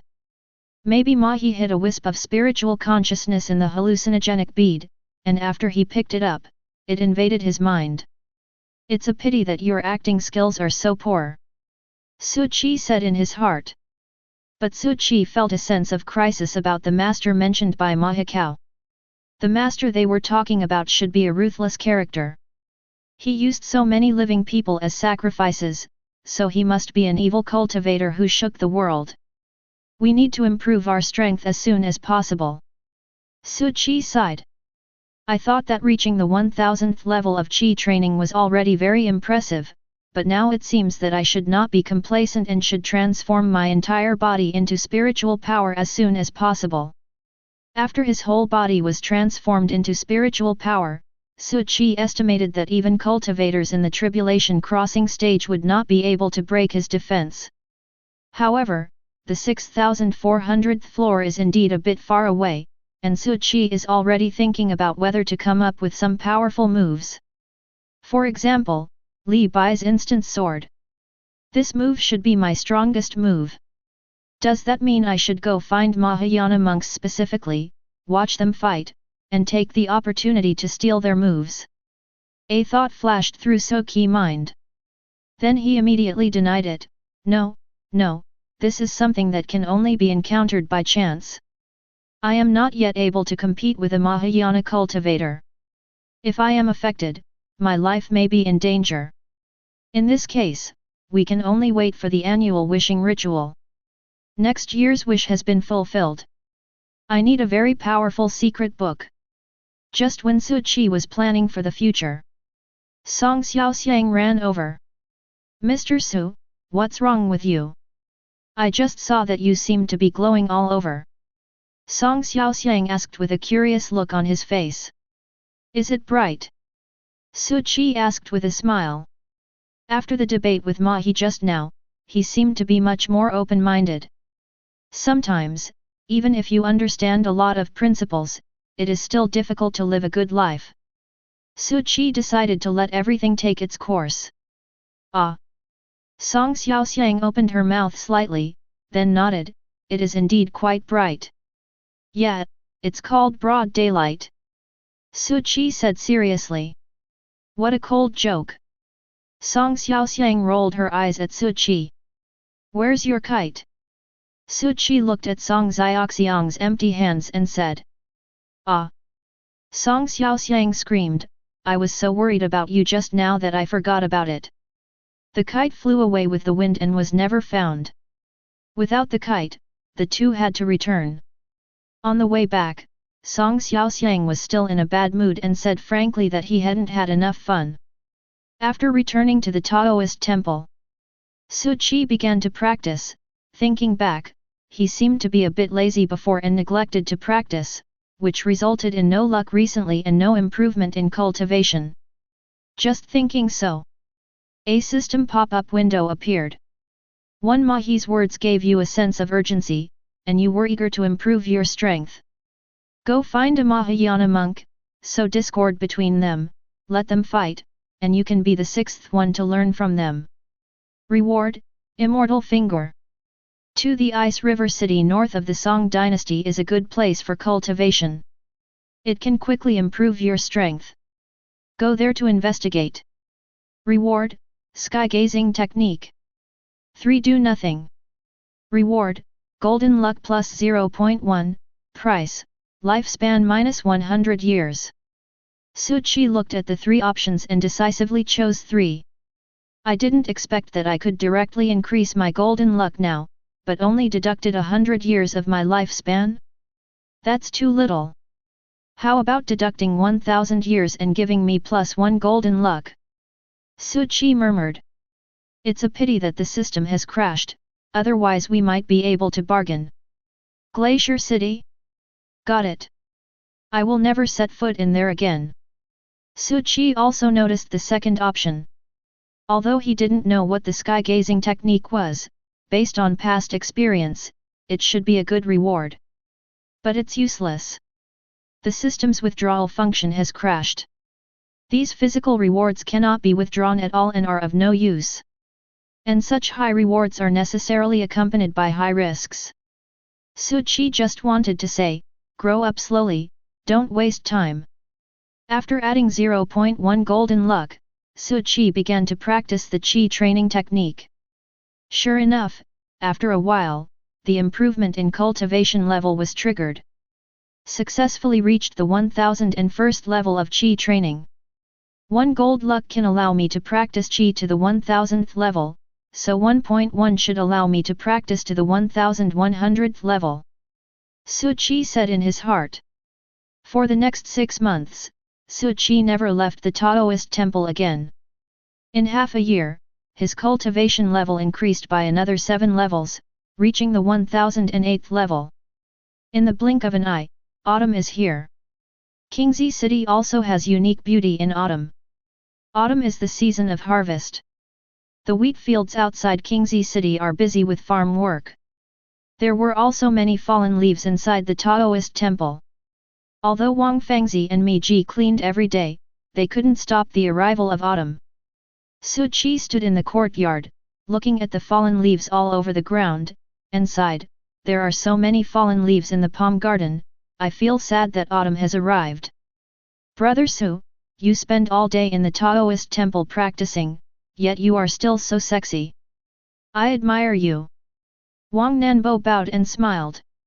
Su Qi glanced at Wang Nanbo and said, aren't you staying at Xiaoxiang Pavilion?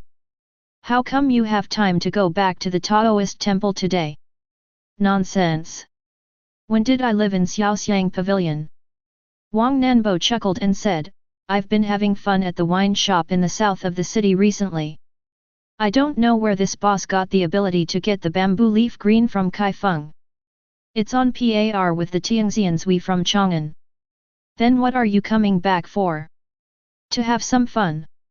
At this time Zhang Yu came out and said unhappily. With the food prepared by Xiao Jianjiu, how could I bear not to come back? Wang Nanbo laughed and said. I haven't cooked your meal yet, so just watch us eat. Zhang Yu waved her hand and said. Xiao Jianjiu, you are a person with a sharp tongue but a soft heart. Wang Nanbo laughed. I have a sharp tongue and an axe heart. Zhang Yu glared at Wang Nanbo and said. Forget it, forget it. I won't talk nonsense with you anymore. Wang Nanbo said seriously, I have important news to announce. I'm afraid Qingzi City will be in turmoil from now on. Chapter 74. What's wrong? Zhang Yu asked. Su Qi also looked at Wang Nanbo. Although Wang Nanbo likes to joke around, he is still very reliable when it comes to serious matters. The people of Qingzi City now live and work in peace and contentment, and have a high sense of happiness. Generally speaking, there is no problem from within. If there is any change, it can only be due to external factors. Wang Nanbo said, I noticed that many disciples from various sects have come to Qingzi City recently. I didn't pay much attention to it at first, but when the number increased, I felt something was wrong. When I asked around, I found out that something was wrong. At this point, Wang Nanbo coughed twice and said, I'm a little thirsty. Don't keep me in suspense. Zhang Yu pretended to kick Wang Nanbo. Wang Nanbo quickly said, Xiao Jianjiu, it will be hard for you to find a husband if you are so violent. Roll. Zhang Yu kicked him. Wang Nanbo quickly dodged and then said with a smile, okay, no more trouble. This matter is actually very simple. Almost all the sects have sent people this time to search for the legendary child of destiny. As he said this, Wang Nanbo stared at Su Qi. Want to see something? When the luck flowed back to Chongsheng Temple before, he suspected that Su Qi was the legendary child of destiny. But there has been no concrete evidence. But Su Qi remained very calm, without any change. The child of destiny? Zhang Yu asked curiously, I have also heard of the legend of the child of destiny, but does the child of destiny really exist in this world? When the good fortune flowed back to Chongsheng Temple, Zhang Yu went to October Town. So she didn't know what happened. Of course there is. Wang Nanbo said with some pride, the last child of destiny appeared in our Jushan sword sect. What is destiny child? At this time, Su Qi asked. The child of destiny is a person with great fortune favored by heaven. Wang Nanbo said. This kind of person with great luck is extremely lucky, and there is almost no bottleneck in his practice. The people and things around him will be affected by his great luck and become lucky. Of course, this is only one aspect. Most importantly, the son of destiny is the guardian and contender of the destiny of this world. Hear this. Su Qi seemed to be thinking about something. Zhang Yu asked, our world? Is it true that there are 3,000 worlds in this world as the book says? More than 3,000 worlds. Wang Nanbo shook his head and said, the universe is infinite, the world is endless. Not to mention 3,000 worlds, there are also 30,000 worlds and 300,000 worlds. Su Qi believed in Wang Nanbo's theory. Because he came from across time. I just don't know which world that truck driver is from. How will I seek revenge in the future? At this time, Wang Nanbo said, although the world is infinite, the world in one plane is limited. For example, in our plane, there are a total of 108 worlds. Hearing this, Zhang Yu opened her mouth wide, where did you hear that? Why don't I know it? Of course you don't know. I found out this secret after searching through all the books in the library. Wang Nanbo smiled and said, every time a child of destiny is born, it means that a year of great struggle is coming. That Mahi seemed to have mentioned this year of great contention. What exactly is this year of great contention? Zhang Yu asked. I just said that there are 108 worlds in our plane, but the strength of these 108 worlds varies. Do you know why? Wang Nanbo did not directly answer Zhang Yu's question, but instead spoke. Why? Zhang Yu asked. Because the luck of a plane is limited. The strengths and weaknesses of these 108 worlds are caused by the level of luck. And the children of destiny represent their own worlds. In this year of great contention, what we are competing for is luck. The child of destiny can plunder the luck of other worlds to strengthen your own world. At the same time, you must also protect the luck of your own world from being plundered. Zhang Yu was fascinated by what she heard. She then asked, what if your luck is plundered? That depends on how much luck has been plundered. The lower the luck, the lower the world level, and the stronger the suppression on the cultivators, the higher the luck, the higher the world level, and the stronger the boost to the cultivators. Wang Nanbo said. So how does our world rank among the 108 worlds? Zhang Yu asked. Reciprocal. Wang Nanbo said with a wry smile. Hey! Countdown! Zhang Yu said with some disbelief. She thought of all kinds of possibilities, but she didn't expect that their world would be ranked last. It was a little hard to accept for a while. Su Qi, however, had a completely different idea. Luckily, the system dropped this last place cultivation world, otherwise I might have died before I even made it 20 years. Wang Nanbo smiled bitterly and said, yeah, countdown. I was also shocked when I first knew about it. Only cultivators in the spiritualization stage in our world can fly with swords, because the level of our world is too low and the laws of heaven and earth are too suppressive on cultivators. But in the high-level immortal cultivation world, cultivators in the foundation establishment stage or even the Qi training stage can fly with swords. The spiritual awareness of a Jindan stage cultivator can cover 10 to 40 miles.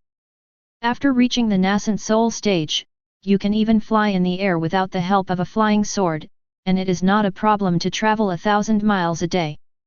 After the spiritual transformation stage, all kinds of magical powers are even more dazzling, moving mountains and filling the sea, shrinking the land into an inch. I won't talk about the realms after that, but when I first saw these introductions, it shocked me for the whole year. After listening to the scene described by Wang Nanbo, Su Qi was extremely grateful that he did not fall into the high-level world of immortal cultivation, otherwise he would not have lived so comfortably. Zhang Yu frowned. If that's the case, wouldn't those high-level immortal cultivation worlds have an advantage during the Great Conflict? Of course it will have an advantage. Wang Nanbo sighed and said, their spiritual power level is higher than ours.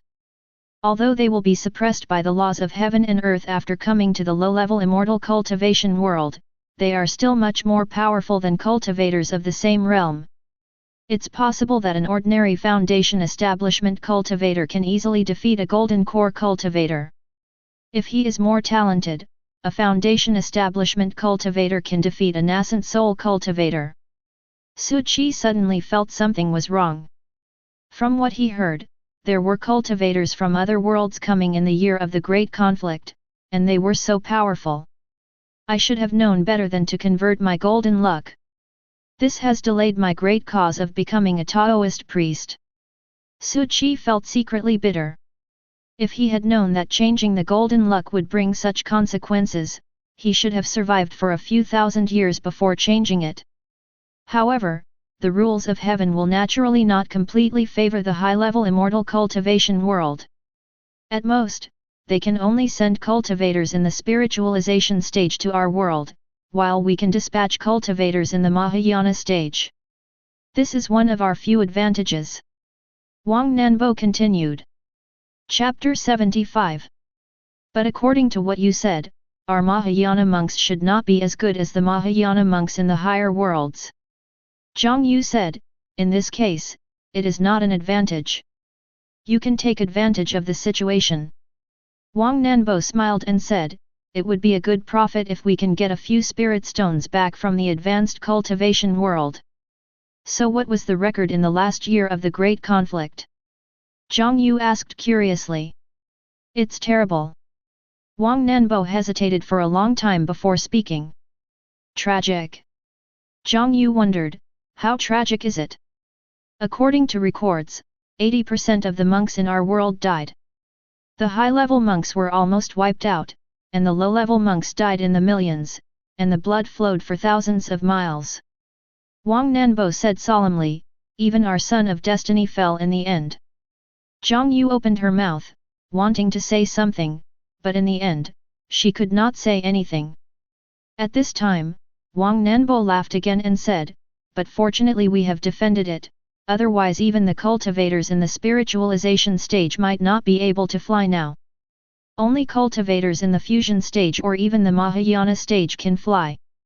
Then there might be a scene where a cultivator in the spiritualization stage chases a cultivator in the Qi training stage, but the cultivator in the Qi training stage can still keep provoking him, your horse is not as fast as mine, and then he will be laughed to death.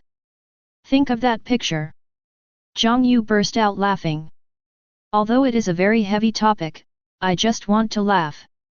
Su Chi had a strange look on his face, thinking of a TV series he watched before traveling through time. A Dozong strongman, whose fighting spirit turned into a horse, was so terrifying.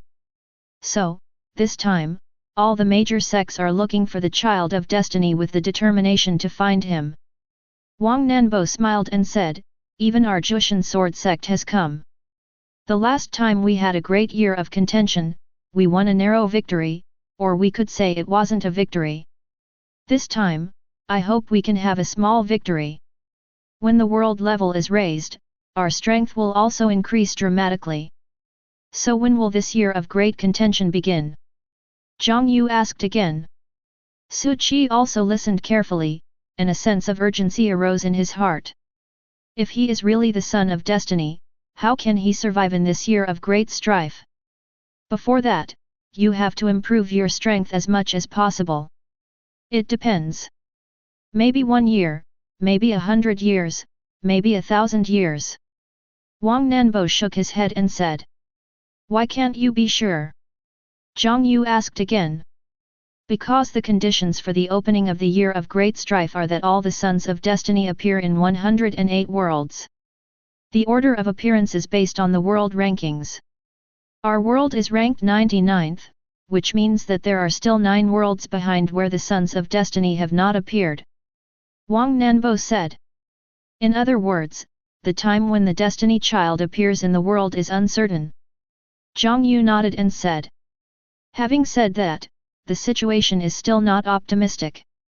Wang Nanbo sighed and said, in a world with lower luck, the time for the child of destiny to appear will be shorter, because there is only so much luck in that world.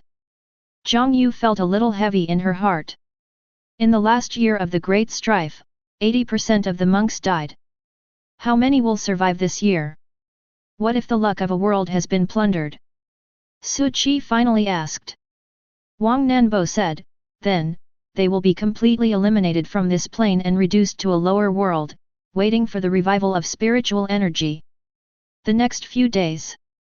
It is indeed as Wang Nanbo said, there are more and more cultivators in Qingzi City.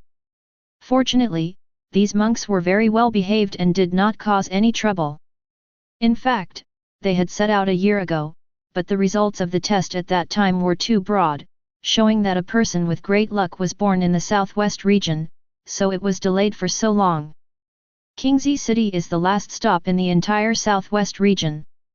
All places have been searched, so this is the only possibility left. The monks follow the rules not because they have good qualities. It was simply because he wanted to leave a good impression on the son of destiny and increase the possibility for the sect. But as the saying goes, where there are people, there are rivers and lakes. Conflict is ultimately inevitable. The north gate of Qingzi City. There were 3 idle young men at the city gate. They have strange looks, some are tall, some are short, some are fat and some are thin. In one word, they are ugly in all kinds of ways. Brothers, do you feel that there are many new faces coming to Qingzi City recently? A young man in a cloth shirt said with a smile. Another fat man with a kind and honest face said, there are indeed many new faces. These people don't even take money seriously. They are so rich and powerful. I envy them to death. Another young man with a somewhat feminine tone said, what is there to envy? This world is fair. When they have money, they will also lose a lot of troubles. Brother Lu, I always feel like you are talking nonsense. The first young man said.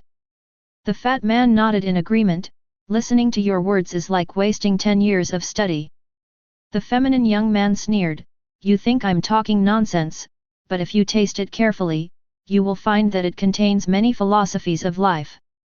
I can only say that you find it difficult to understand my realm. The 3 of them were waiters at the North City Inn. I stand here not for anything else but to attract customers. Because many new faces have come recently and all of them are rich, all the major inns are competing for customers. Like this job done by 3 people. As long as you successfully attract a new customer, you can get a bonus and live a carefree life for more than a month. The first young man is called Zhang Yuki. As his name suggests, he loves playing chess, but he is actually a terrible chess player. The second fat man is called Xia Liubin. As his name suggests, he is a very kind person. And he looks rather sturdy because he likes to eat. The third feminine young man is called Lu Renlong. As his name suggests, he calls himself a dragon among men and vows to make a name for himself in this world. At this moment, Zhang Yuqi's eyes lit up, and he pointed at the city gate and said, "Look, guys! Beautiful girl! Where?" Xia Liubin's eyes suddenly widened and he looked towards the city gate. "Tisk, you've never seen the world, I want to see how." Before Lu Renlong finished speaking, his eyes widened, his mouth slightly opened, and his saliva was about to flow out. That was a young girl. His clothes were as white as snow, and his hair was as black as ink. The skirt fluttered in the wind, and the hem rose and fell from time to time. The ethereal eyes are so silent, and the cold outline reveals a sense of transcendence. Just like the snow lotus on the Tian Shan mountains, pure and elegant, not tainted by the worldly touch. You can look at it from a distance, but you can't touch it. Zhang Yuqi said this foolishly. "A fairy." Xia Liubin's eyes widened. Only Lu Renlong took out a bronze mirror, looked at his outfit carefully, wiped the drool from the corner of his mouth, and strode towards the girl with the most enthusiastic smile. "Brother Lu, what are you going to do?" Zhang Yuqi asked in confusion. "Probably to seek death," Xia Liubin said infatuatedly. Chapter 76. The girl's arrival attracted many solicitors like Lu Renlong. From the clothes the girl is wearing, you can tell that she comes from a well-off family. Lu Renlong came up to the girl with a warm smile. "Girl, nice to meet you." Lu Renlong showed what he thought was the most handsome smile. He had practiced this smile in front of the mirror thousands of times. The girl stopped and glanced at Lu Renlong with a cold gaze. Lu Renlong suddenly felt cold all over, as if he was stripped naked. Under the girl's eyes, everything about him was revealed, even the dirty thoughts in his heart were exposed. Lu Renlong was shocked. It was the first time in his life that he had such a feeling. This girl must be no ordinary person. Could it be the immortal master? A terrifying idea came to Lu Renlong's mind. "Go away." The girl's tone was cold. "Ah? Oh, okay." Lu Rentung was stunned for a moment, then retreated to the side with sweat all over his forehead, his back soaked with cold sweat. The girl left without even looking at him. A few more people like Lu Renlong came forward, but they all retreated at the first glance of the girl. At that moment, they felt as if they were stripped naked and thrown into the street, feeling ashamed, helpless and terrified. Xia Liubin and Zhang Yuqi ran up. "Brother Lu, what's going on? She looks like a young lady from a wealthy family, why did you let her go?" Zhang Yuqi asked. Xia Liubin smiled and said, "Are you so mesmerized by her beauty that you are speechless?" When Lu Renlong turned his head, they both saw the cold sweat on his forehead, which was almost like a waterfall. "Oh my god, do you have kidney deficiency? You are sweating so much in such a cool day." Zhang Yuqi was shocked. "Weaker than me?" Xia Liubin also said with sympathy. "Damn it, stop talking nonsense, that girl is very likely a fairy master." Lu Renlong swallowed hard and said.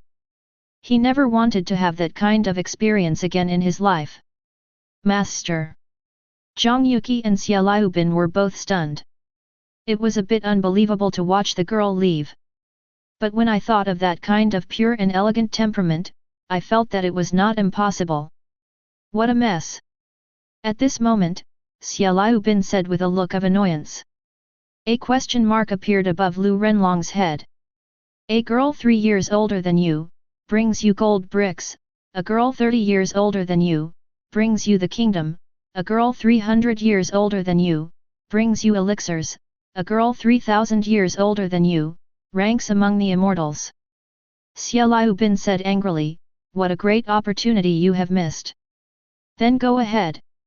Lu Renlong said unhappily, it's really easy to talk without any pain in your waist. The girl attracted countless eyes along the way. Finally she stopped in front of Xiaoxiang Pavilion. After standing for a moment, the girl stepped in. The arrival of the girl brought the lively atmosphere in Xiaoxiang Pavilion to a standstill. She stood there as if she was the center of the world, attracting everyone's attention. At this time, a figure came running over, and upon closer inspection, it was Mei Niang. Everyone around was looking at this scene curiously, they rarely saw Mei Niang in such a hurry. "Miss Luo, you are finally here," Mei Niang said with a smile. Luo Ling still looked indifferent, and just nodded slightly, "Yet. Come with me, the pavilion master has been waiting for you for a long time." Mei Niang didn't care at all and said with a smile. Then the two of them walked upstairs, but when passing by a place, Luo Ling stopped. In a flash, the hero Wang killed the thief with his sword. Wang Nanbo danced and told the girls the story of the hero Wang in an impassioned manner. At this moment, he seemed to sense something and looked in the direction of Luo Ling. Bang! Wang Nanbo dropped the wine jug in his hand to the ground, and exclaimed as if he had seen a ghost, "Which Luo?" After saying that, he greased his feet and disappeared from the spot in an instant. Luo Ling did not chase after her, but instead followed Mei Niang's steps. There was only a tiny crack on the ground, and Luo Ling's eyes became even colder. "He dares to call me a witch." But after Luo Ling left, the cracks in the ground quietly recovered, as if they had never appeared. The two of them came to the top floor, opened the door, and saw Song Xiaoxiang painting at his desk. "Master, Miss Luo is here," Mei Niang called out. "Okay, you go down first," Song Xiaoxiang said to Mei Niang. "Yes." Mei Niang left and closed the door. In the room, Song Xiaoxiang smiled, "It seems that our Linger has grown prettier again." The frost on Luo Ling's face thawed, and even her eyebrows and eyes became obedient. "Senior sister, you haven't returned to Fenjiaixuan for so long, I thought you had forgotten Linger." There was even a hint of babyishness in the ending tone. If someone familiar with Luo Ling heard it, they would probably be shocked. "Our Linger is so cute, how could I forget Linger?" Song Xiaoxiang said this as if coaxing a child. Luo Ling walked up to Song Xiaoxiang and saw the unfinished scroll on the table. There is a Taoist temple in the scroll. In front of the temple stands a figure in a green shirt. The face has not been outlined yet, but his indifferent and otherworldly temperament is vividly displayed. "Sister, who are you drawing?" Luo Ling was attracted by the scroll. "My future husband." Song Xiaoxiang showed a sweet smile on her face. "What?" Luo Ling was stunned and stammered, "Senior sister, when did you have a husband?" "I already said he's my future husband," Song Xiaoxiang said with a blush. Luo Ling had never seen her senior sister like this before. She felt infinite curiosity and a hint of hostility towards the man in the painting. The man that senior sister likes must be very outstanding, right? But it is not ruled out that senior sister was deceived by a scumbag. If this man is a scumbag, I will kill him with my sword, Luo Ling said in her heart. As if sensing Luo Ling's thoughts, Song Xiaoxiang patted Luo Ling's head and said, "Linger, don't be hostile to your brother-in-law, otherwise I will be angry." "I understand, senior sister." Luo Ling stretched out the last syllable, and then said, "Senior sister, you are not allowed to touch Linger's head in the future. Linger has grown up. You're not allowed to touch my head when you grow up." Song Xiaoxiang rubbed it a few more times and said, "Snort." Luo Ling snorted, then fled to the side and said, "Senior sister, when will you take me to meet your future husband?" "I'm going to leave soon, just follow me." Song Xiaoxiang smiled and said, "Remember to be sweet and call me brother-in-law." "I don't." Luo Ling turned her head and said, "Senior sister, you know I won't show a good face to outsiders. And he's not my brother-in-law yet. He still needs to pass my inspection," Luo Ling said in her heart. Wang Nanbo returned to Chongsheng Temple as if escaping. Seeing Wang Nanbo so flustered, Zhang Yu couldn't help but say, "Wang Nanbo, why are you so flustered? Did you steal something from someone else's house?" Chapter 77. Xiao Jianjiu, I won't be going to Xiaoxiang Pavilion for the next period of time. I've decided to practice in seclusion. Wang Nanbo said with a firm face. What's wrong with you? Can you stay idle? Zhang Yu's face was full of disbelief. My natural enemy is coming. Wang Nanbo said with a gloomy face, why did Feng Yuxuan send this witch here? Isn't this nonsense? Is there a woman in this world that Wang Nanbo is afraid of? Zhang Yu was happy. Is there any woman Wang Nanbo is afraid of? Even fantasy novels don't dare to write like this. I'm not afraid of her. Wang Nanbo said proudly, I just don't want to bother with a woman. At this time, Su Qi passed by. He was holding a kettle in his hand, obviously he had just finished watering the flowers. That day I went to buy wine with Wang Nanbo, but when it was time to pay the bill he disappeared. I asked the boss, where is Wang Nanbo? Zhang Yu, guess what the boss said? Su Qi stopped and asked. What do you mean? Zhang Yu asked with interest. The boss said, Wang Nanbo? He's pretending. Su Qi said this and left. Wang Nanbo pondered over this carefully and said, Su Qi, stop talking nonsense. When did I go buy wine with you? Is this the point? The point is that Senior Su said you were pretending. Zhang Yu smiled. She had never realized before that Senior Su had such a humorous side. Anyway, I won't be going out recently.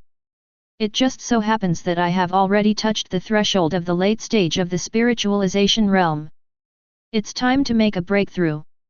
Wang Nanbo said. Luoling's arrival gave him a sense of urgency. If he is a genius, then Luoling is a real monster. When Wang Nanbo and Luoling fought for the first time, both of them were Jindan stage cultivators. But at that time, Wang Nanbo was defeated before he could even take 3 moves. Later, when he reached the nascent soul stage, he challenged Luoling again. This time he was better and lasted 5 moves before being defeated. After reaching the spirit transformation stage, he fought with Luoling again, and this time he lasted 100 moves. Everyone thought that he was being modest when he called himself the second proud master. But few people know that this is because of Luoling. Wang Nanbo set his goal to surpass Luoling, which led to the birth of the second prodigy. You drink and have fun all day, and you can still improve your realm. Zhang Yu said somewhat unconvinced. Isn't drinking and having fun also a form of spiritual practice? Wang Nanbo said with a hint of pride. At this time, he saw Su Qi put down the kettle and went back to the room. Suddenly, an idea flashed through his mind, yes. I can instigate Luo Yaopo to fight with Su Qi to dampen her spirit and let her know that there are always people better than you. Although I, Wang Nanbo, cannot beat you, my brother can. Doesn't this also prove that I'm stronger than you? I'm such a genius. Kingzi City, North Gate. Here comes another eye-catching pair. These are 2 Taoists, one handsome and one ugly. The handsome one is indeed handsome, and the ugly one is indeed ugly. The 2 were talking at this time. Brother Zhou, why did you have to drag me here? I only have 20 years left to achieve divine transformation. I have sworn that I will never leave the mountain until I achieve divine transformation. You are making me break my oath. Zheng Shuaishan said helplessly. What's the point of practicing in the mountains all day? I think you are the best among all my fellow apprentices, so I brought you here. Zhou Xiao said with a smile. Really? Zheng Shui's eyes lit up and he said, alas, there is nothing I can do. Since senior brother Zhou thinks highly of me, I can only sacrifice my life to accompany him. Junior brother is indeed a straightforward person. Zhou Xiao said with a smile, but in his heart he was thinking, my silly junior brother, why should I bring you? Because you are ugly. The uglier you are, the more handsome I will be. Green leaves set off flowers. It has been like this since ancient times. Just at this moment, 3 young men came up. 2 Taoist priests, would you like to stay at the inn? Today we have a big sale at Jinbei Inn. Stay and get a free breakfast. There is also butler service available 24 hours a day. Zhang Yuqi, Lu Renlong, and Xia Liubin spoke one after another. Brother, the service here sounds good? How about we choose this one? Zhang Shui said. Zhou Xiao hesitated for a moment and then said, then let's go and take a look. The 3 of them looked at each other and were all excited. These are 2 people. As long as you succeed in attracting customers, you will be rewarded with 2 strings of cash, which allows you to live a carefree life for a while. Brother Su, how do I treat you normally? Wang Nanbo and Su Qi sat on the ground and talked face to face. Nothing. Su Qi said lightly. Who paid for the last discount at the South City Tavern? Wang Nanbo said. It's you. Su Qi said. That's right. Wang Nanbo laughed and was about to say something. But in the end, you drank it all. I didn't get a single sip. Su Qi added. Ahem. Wang Nanbo coughed awkwardly twice and said, that was an accident. Let's not talk about that. Last time someone wanted to slay a demon and you couldn't move, who went for you? It's you. Su Qi nodded and said. Be brothers in your heart. Wang Nanbo patted his chest and was about to continue speaking. As a result, you demolished someone's house and made me pay 50 taels of silver. Su Qi added. Ahem. Wang Nanbo coughed frantically a few times, that was also an accident. Well, let's talk about something else. Last time, a girl donated 100 taels of incense. Tell me loudly, who was responsible for this? It's still you. Su Qi said lightly. Brother, don't thank me. If you really want to thank me. Wang Nanbo said passionately. In the end, you turned around and dumped that girl. She cursed at the entrance of the Taoist temple for 3 days and 3 nights without repeating a word. She made people laugh for 3 days. Su Qi took a sip of tea and said lightly. Wang Nanbo finally lost his temper. He said, well, although I do mean well but do bad things, and often mess things up, now is the time for you, Brother Su, to repay evil with kindness. Why are you going through so much trouble? Tell me, what's the matter? Su Qi asked. Brother Su, do you know Luoling from Fenjiaixuan? Wang Nanbo asked. I don't know. What's wrong? Su Qi asked. She is called Witch Luo, the world's #1 genius. Wang Nanbo said. Then what? Su Qi took another sip of tea, feeling that Wang Nanbo didn't have any good ideas. She is a very arrogant woman, very arrogant, very. Wang Nanbo hadn't finished speaking yet. 2 figures walked into the entrance of the Taoist temple. One white and one black. The one in white is Luoling, and the one in black is Song Xiaoxiang. Wang Nanbo raised his head and his eyes met Luoling's. His words were stuck in his lips and he couldn't utter them. Luoling frowned, and her first impression of Su Qi hit rock bottom. Are you good friends with Wang Nanbo? I can't keep this brother-in-law anymore. Chapter 78. Mr. Su, I'm here. Song Xiaoxiang called out. Su Qi turned around and saw the 2 of them. The moment he turned around, Luoling's cold eyes couldn't help but be dazed for a moment. How can there be such a good-looking man in this world? This thought occurred to Luoling. Cultivators of immortality, unless they are born with ugly features, are basically all handsome men and beautiful women. But she had never seen anyone as handsome as Su Qi. No wonder even the senior sister would fall in love. The favorability that had hit rock bottom has returned to the level of a passerby. At least in terms of appearance, this man can be a good match for my senior sister. Brother Su, I have something else to do, so I'll leave first. After Wang Nanbo finished speaking, he slipped away. He didn't know whether Luo Ling heard what he had just said. If she had, this petty-minded woman would definitely get furious.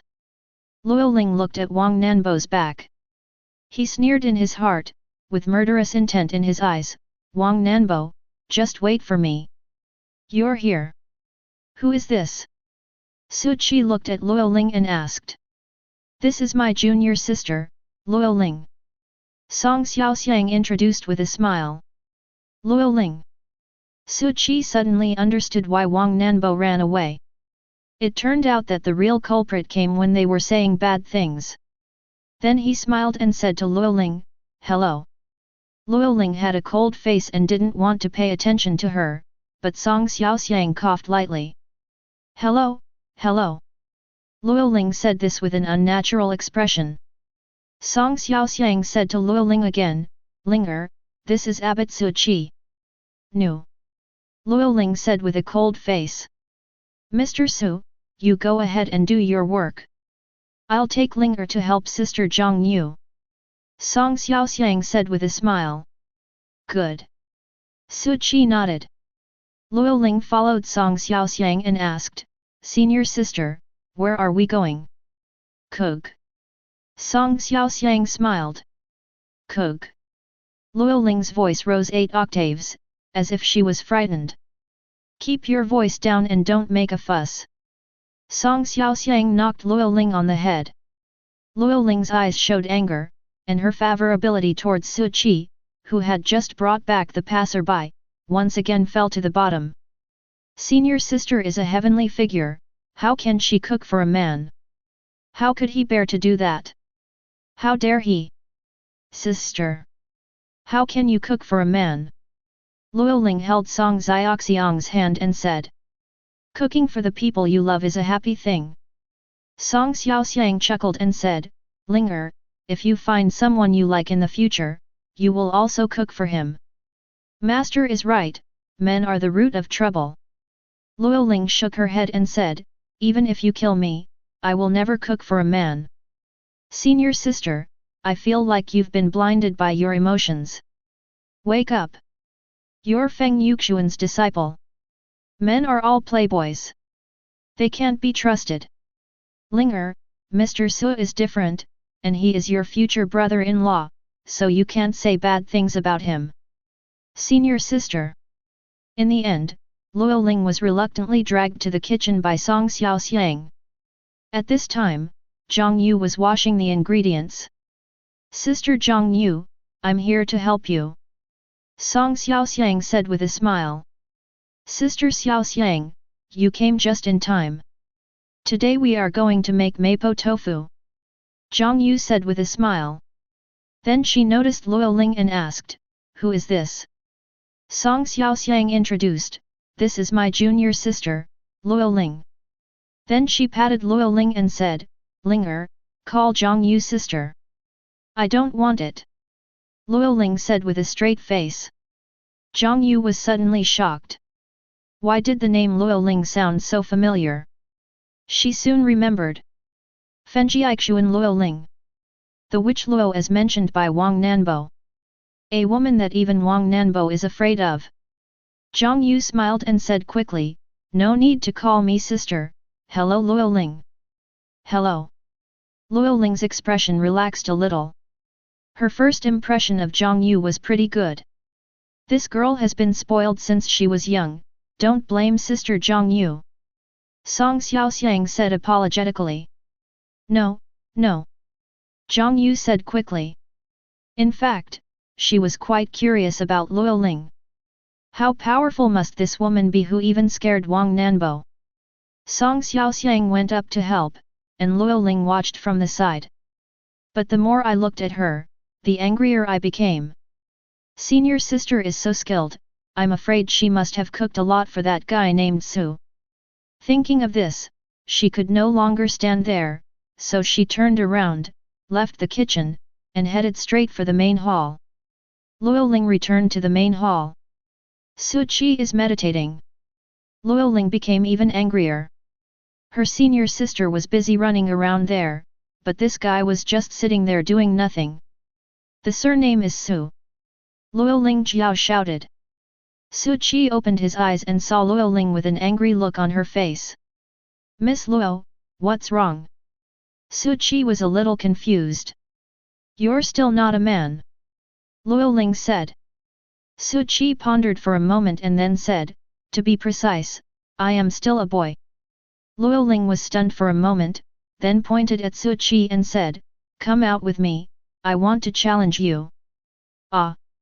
Su Qi was even more confused. What happened to Luoling? Why do you want to challenge him just because you disagree with him? Don't you dare! Luoling raised her snow-white chin and snorted, I won't let a coward be my brother-in-law. Su Qi hesitated and said, but, I didn't seem to say I wanted to be your brother-in-law. Luoling's eyes widened, the fire of anger burning. Is this human language? I have to teach you a lesson today on behalf of my senior sister. Will you fight with me? An extremely powerful pressure gushed out from Luoling, and the entire main hall began to shake. Etc. Su Qi quickly raised his hand and said. Luoling put away her pressure, and stared at Su Qi with her gem-like eyes. You are a cultivator in the god transformation stage, right? Su Qi asked. Luoling nodded. How about I ask Wang Nanbo to fight you? Su Qi said. Wang Nanbo, who was eavesdropping secretly, suddenly widened his eyes. Gnashing his teeth, he thought, Brother Su, thank you so much. If I can beat him, why am I hiding? I will teach him a lesson later, now I just want to teach you a lesson. Luoling said coldly. But... Su Qi hesitated and said, you are no match for me. Boom. As expected, as soon as these words came out, Luoling's pressure erupted again, and he said word by word, you said. What? Okay, if you want to fight, go ahead, but go farther away and don't tear down my Taoist temple. Su Qi said helplessly. Luoling once again put away his pressure and said in a cold voice, lead the way. Su Qi and Luoling left the Taoist temple one after another. Wang Nanbo followed stealthily, his face full of excitement, ah ha ha ha ha, Witch Luo, today it's finally your turn to get humiliated. After leaving the Taoist temple, the two came to an open space. Su Qi stood there casually, full of flaws, and said, come on. Chapter 79. When Luoling saw Su Qi like this, she became furious. Is this looking down on her? So lax?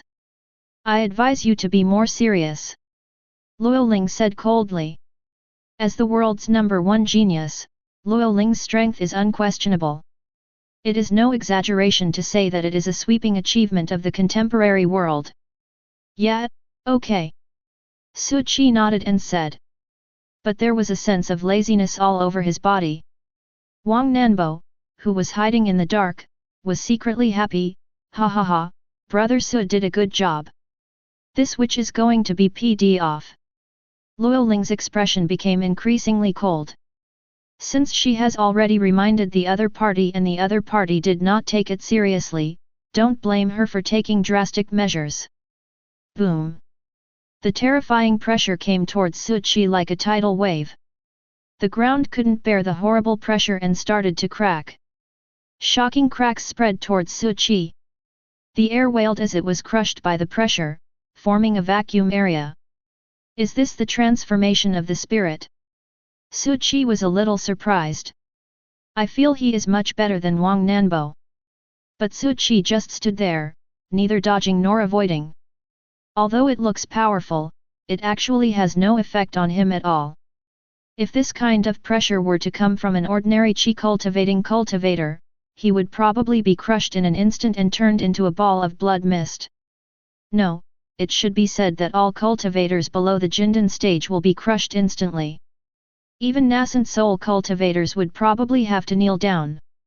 This is the strength of the #1 genius of the contemporary era. Boom!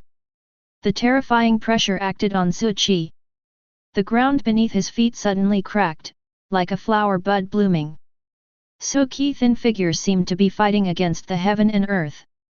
The wind was howling, his blue shirt rustled, his hair was blown up, revealing his eyes that were as bright as stars. Under such pressure, Su Qi put his hands behind his back, his eyes full of calmness. There is a kind of free and easy attitude of letting him be as strong as he can and letting the breeze blow across the hills. Wang Nanbo murmured, "FK. This is so FG pretentious, so cool." There was a hint of surprise in Luo Ling's eyes. She had already released 70% of her pressure, but Su Qi had no reaction at all. It seemed that she had underestimated him. Fall down. Luo Ling's eyes were dyed with a layer of light gold, and an even more terrifying pressure swept out. The vitality of heaven and earth was driven by this pressure, turning into a sledgehammer and smashing towards Su Qi. The ground rippled like waves, and then layers were lifted up, turning into huge waves hundreds of feet high that hit Su Qi. This is the true power of heaven and earth. Luo Ling had utilized the energy of heaven and earth to the extreme only in the spirit transformation stage. Gudong. Wang Nanbo in the dark swallowed hard. The last time he was defeated by Luo Ling after 100 moves, Luo Ling was not so terrifying at that time. Is this an improvement, or was it just letting the water go? A thought flashed through Wang Nanbo's mind. Su Qi still did not move, with his hands behind his back, his eyes calmly facing this terrifying attack. His hair was dancing wildly and the corners of his mouth curled up slightly. Very impressive. But it's not enough. The huge hammer transformed from the essence of heaven and earth and the huge wave formed by the ground hit Su Qi at the same time. He raised his right hand and punched lightly. Boom! The sledgehammer and the huge wave collapsed at this moment. It disappeared in the blink of an eye. There was nothing obstructing Su Qi's vision anymore. He smiled slightly and put his hands back behind his back. Luo Ling's pupils shrank suddenly. Su Qi's strength was beyond her expectations. But then the corners of her mouth lifted up, and a strong fighting spirit ignited in her heart. I haven't met an interesting opponent in a long time. Luo Ling smiled, like a blooming snow lotus, holy and beautiful. But I must teach you a lesson. Boom! Suddenly, a blazing golden flame ignited on Luo Ling's body. That is the transformation of the vital energy of heaven and earth. Her pupils turned completely golden. Then, under Wang Nanbo's shocked gaze, Luo Ling actually slowly rose from the ground and flew into the air without the help of any magic weapon. Which Luo actually utilized the energy of heaven and earth to such an extent. Wang Nanbo's eyes were blank and he muttered. At this moment, he felt his self-confidence severely undermined, but then endless fighting spirit rose up. I will definitely surpass you. Wang Nanbo said firmly. Luo Ling flew higher and higher, and soon reached a height of 30 meters. At this moment, Luo Ling was filled with a noble aura that was holy and inviolable. She no longer looked like a mortal, but more like a fairy from the sky. Su Qi narrowed his eyes. Although Luo Ling did not exude the kind of overbearing pressure just now, but he could feel the terrifying energy hidden in her body like a volcanic eruption. The surname is Su. Luo Ling said calmly, if you can take this move, I will call you brother-in-law from now on. I still say the same thing. Su Qi smiled and said, I haven't said I want to be your brother-in-law yet. You asked for it. Luo Ling gritted her teeth, and the golden flame surged. Feng Wu. 9 days. The words fell. Clang. The sound of a phoenix singing could be heard in the sky. The phoenixes fly, their voices chirping in harmony. Su Qi murmured. This is exactly as recorded in the book. A golden phoenix over 100 feet long spread its wings in the air, and golden auspicious light illuminated an area of dozens of miles. Has she actually already cultivated to the phoenix stage? Wang Nanbo murmured. Feng Yuxuan's supreme skill. Luo Ling has actually already mastered most of the skills, and is indeed the world's #1 genius. Mr. Su, it's not too late to admit defeat now. Luo Ling's voice came from within Jin Feng's body. No. Su Qi said lightly. Once the arrow is shot, it cannot be retrieved. Have you thought it through? Luo Ling asked. Bring it on. Su Qi said with his hands behind his back. Clang! The 100-foot golden phoenix moved, and pounced towards Su Qi like lightning. Like a volcanic eruption, extremely powerful energy gushes out. Even a cultivator in the nascent soul stage would die instantly if touched by the escaping energies. Is this too much? Wang Nanbo murmured. He was totally unable to take this blow. However, thinking of So Qi battle record, he felt relieved. Although this attack was terrifying, it should be nothing to Su Qi. The storm brought by the golden phoenix blew So Qi robe and long hair backwards. But not only did it not make him look embarrassed, it made him look even more handsome and not like an ordinary person. 100-foot golden phoenix swooped down from mid-air, and Su Qi faced the scene calmly with his hands behind his back. If someone else records this scene, it will be shocking for a lifetime. Finally, Su Qi raised his right hand again. This time he didn't just punch lightly, but used a little more force. The punch was delivered slowly and then hit Jin Feng's head. Time seems to have stopped at this moment, and everything is silent. Next second, a mournful wail was heard from the golden phoenix. Boom! Under this punch, the golden phoenix was annihilated bit by bit and disappeared without a trace in the blink of an eye. Luo Ling fell down from it. Wow! She spat a mouthful of blood on the ground, her eyes full of shock. Chapter 80. Wang Nanbo, who was hiding in the dark, suddenly felt a little sad. He looked up at the sky at a 45-degree angle, revealing his melancholy nature. Although he was very happy that Luo Yaopo defeated him, but being defeated so easily, didn't it indirectly prove So Qi's strength? You know, Su Qi is younger than him. It seems that I can only be called the third genius from now on. Wang Nanbo sighed and murmured. At this time on the field, Luo Ling stared at Su Qi blankly, still a little dazed.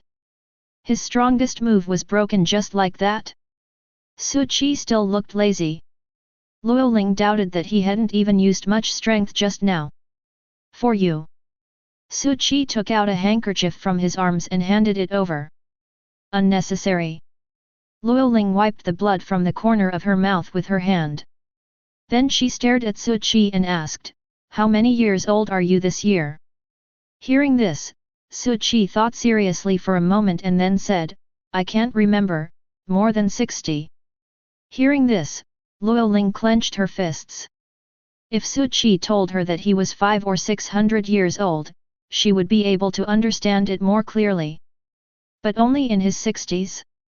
She has been practicing Taoism for nearly 100 years. First time in my life. Luo Ling felt that she was not a genius.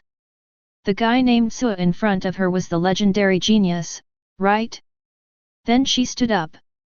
She had just exerted too much force and now felt a sense of emptiness inside. I lost. Luo Ling said simply. Then she stammered for a long time before closing her eyes and shouting, Brother-in-law. But look at it from So Qi perspective. You can see that Luo Ling's snow-white face is tinged with a little blush. Su Qi did not provoke Luo Ling anymore, and turned to walk towards the Taoist temple. Let's go back and eat. Luo Ling opened her eyes and looked at So Qi back as he left with his hands behind his back. She gritted her teeth and shouted, Su, don't be complacent. I will definitely defeat you. Su Qi did not respond and quickly disappeared. Luo Ling snorted and quickly chased after him. Wang Nanbo, who was hiding in the dark, held the image stone and laughed, Which Luo, today I finally caught you.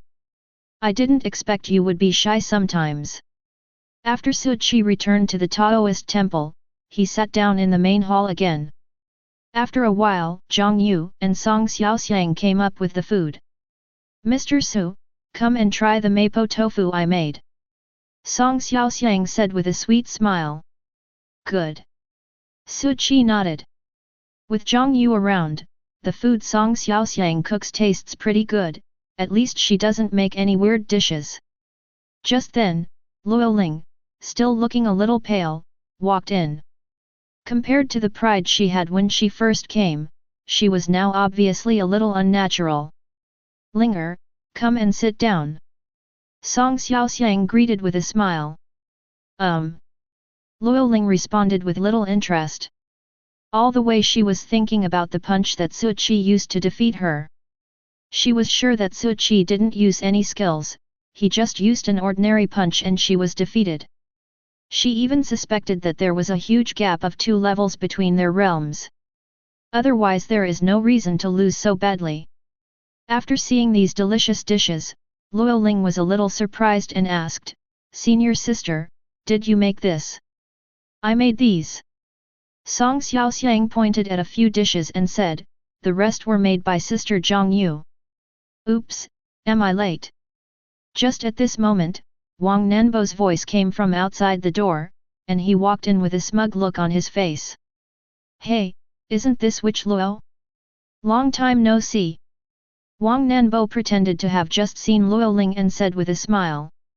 Luo Ling's expression turned cold, and she snorted, "Wang Nanbo, do you want to die?"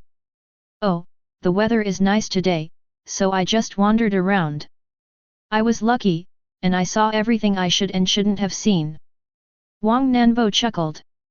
Luo Ling understood instantly that Wang Nanbo must have been hiding in the dark and peeking. This meant he had something on her, so no wonder he was so fearless. "Keep to yourself what you saw today, or I won't let you go." Luo Ling used his spiritual sense to transmit the message. "That depends on your performance." Wang Nanbo smiled evilly, "After all, you don't want to see the image of you calling me brother-in-law spread out, right? If you dare to spread this, I will trade my life for yours." Luo Ling's voice was filled with shame and anger. Wang Nanbo's expression was stern. Witch Luo was a ruthless person who always kept her word. She must not be pushed into a corner. So Wang Nanbo quickly sent a message, "Why are you still angry? I was just kidding. As long as you are more polite to me in the future, I promise that this video will not be spread out. Make a deal." Luo Ling responded.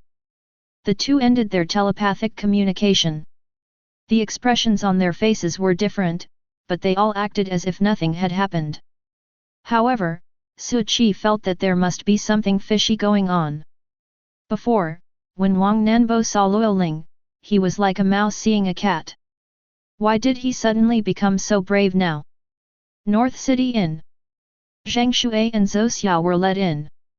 At first glance, the decoration of this inn is indeed very nice. After looking around, Zhang Shui was still very satisfied. "Shopkeeper, we are here to receive customers." Zhang Yuqi howled. A middle-aged man with a big belly came out. When he saw Zhang Shui and Zhou Xiao, his eyes lit up and he said, "Would you two like to stay at the hotel?" Zhou Xiao nodded and said, "Come and get 2 rooms upstairs." "Okay, please follow me, my 2 guests." The shopkeeper quickly led the way. The inn has 3 floors, and the innkeeper took the 2 to the 3rd floor. "My 2 guests, these 2 rooms are the best, they have everything you need," the shopkeeper introduced. Zhang Shui pushed open a door and after walking around, he was attracted by the wooden sign on the table. It was inscribed, "Our specialty item, jade massage, door-to-door service around the clock." Zhang Shui suddenly had a picture in his mind, and he quickly called the shopkeeper, "Shopkeeper, how colorful is this feature of yours?" The shopkeeper was stunned for a moment and then smiled and said, "Sir, what are the characteristics you are talking about?" Zhang Shui pointed at the small sign and said, "It's this jade massage." The shopkeeper suddenly said, "Oh, you mean this is a project that our store cooperates with Mansion Yuan. The massage technique is excellent and can relax your muscles and bones. Would you like to try it, sir?" At this time, Zhou Xiao walked over from another room, heard the conversation between the two and hurried over.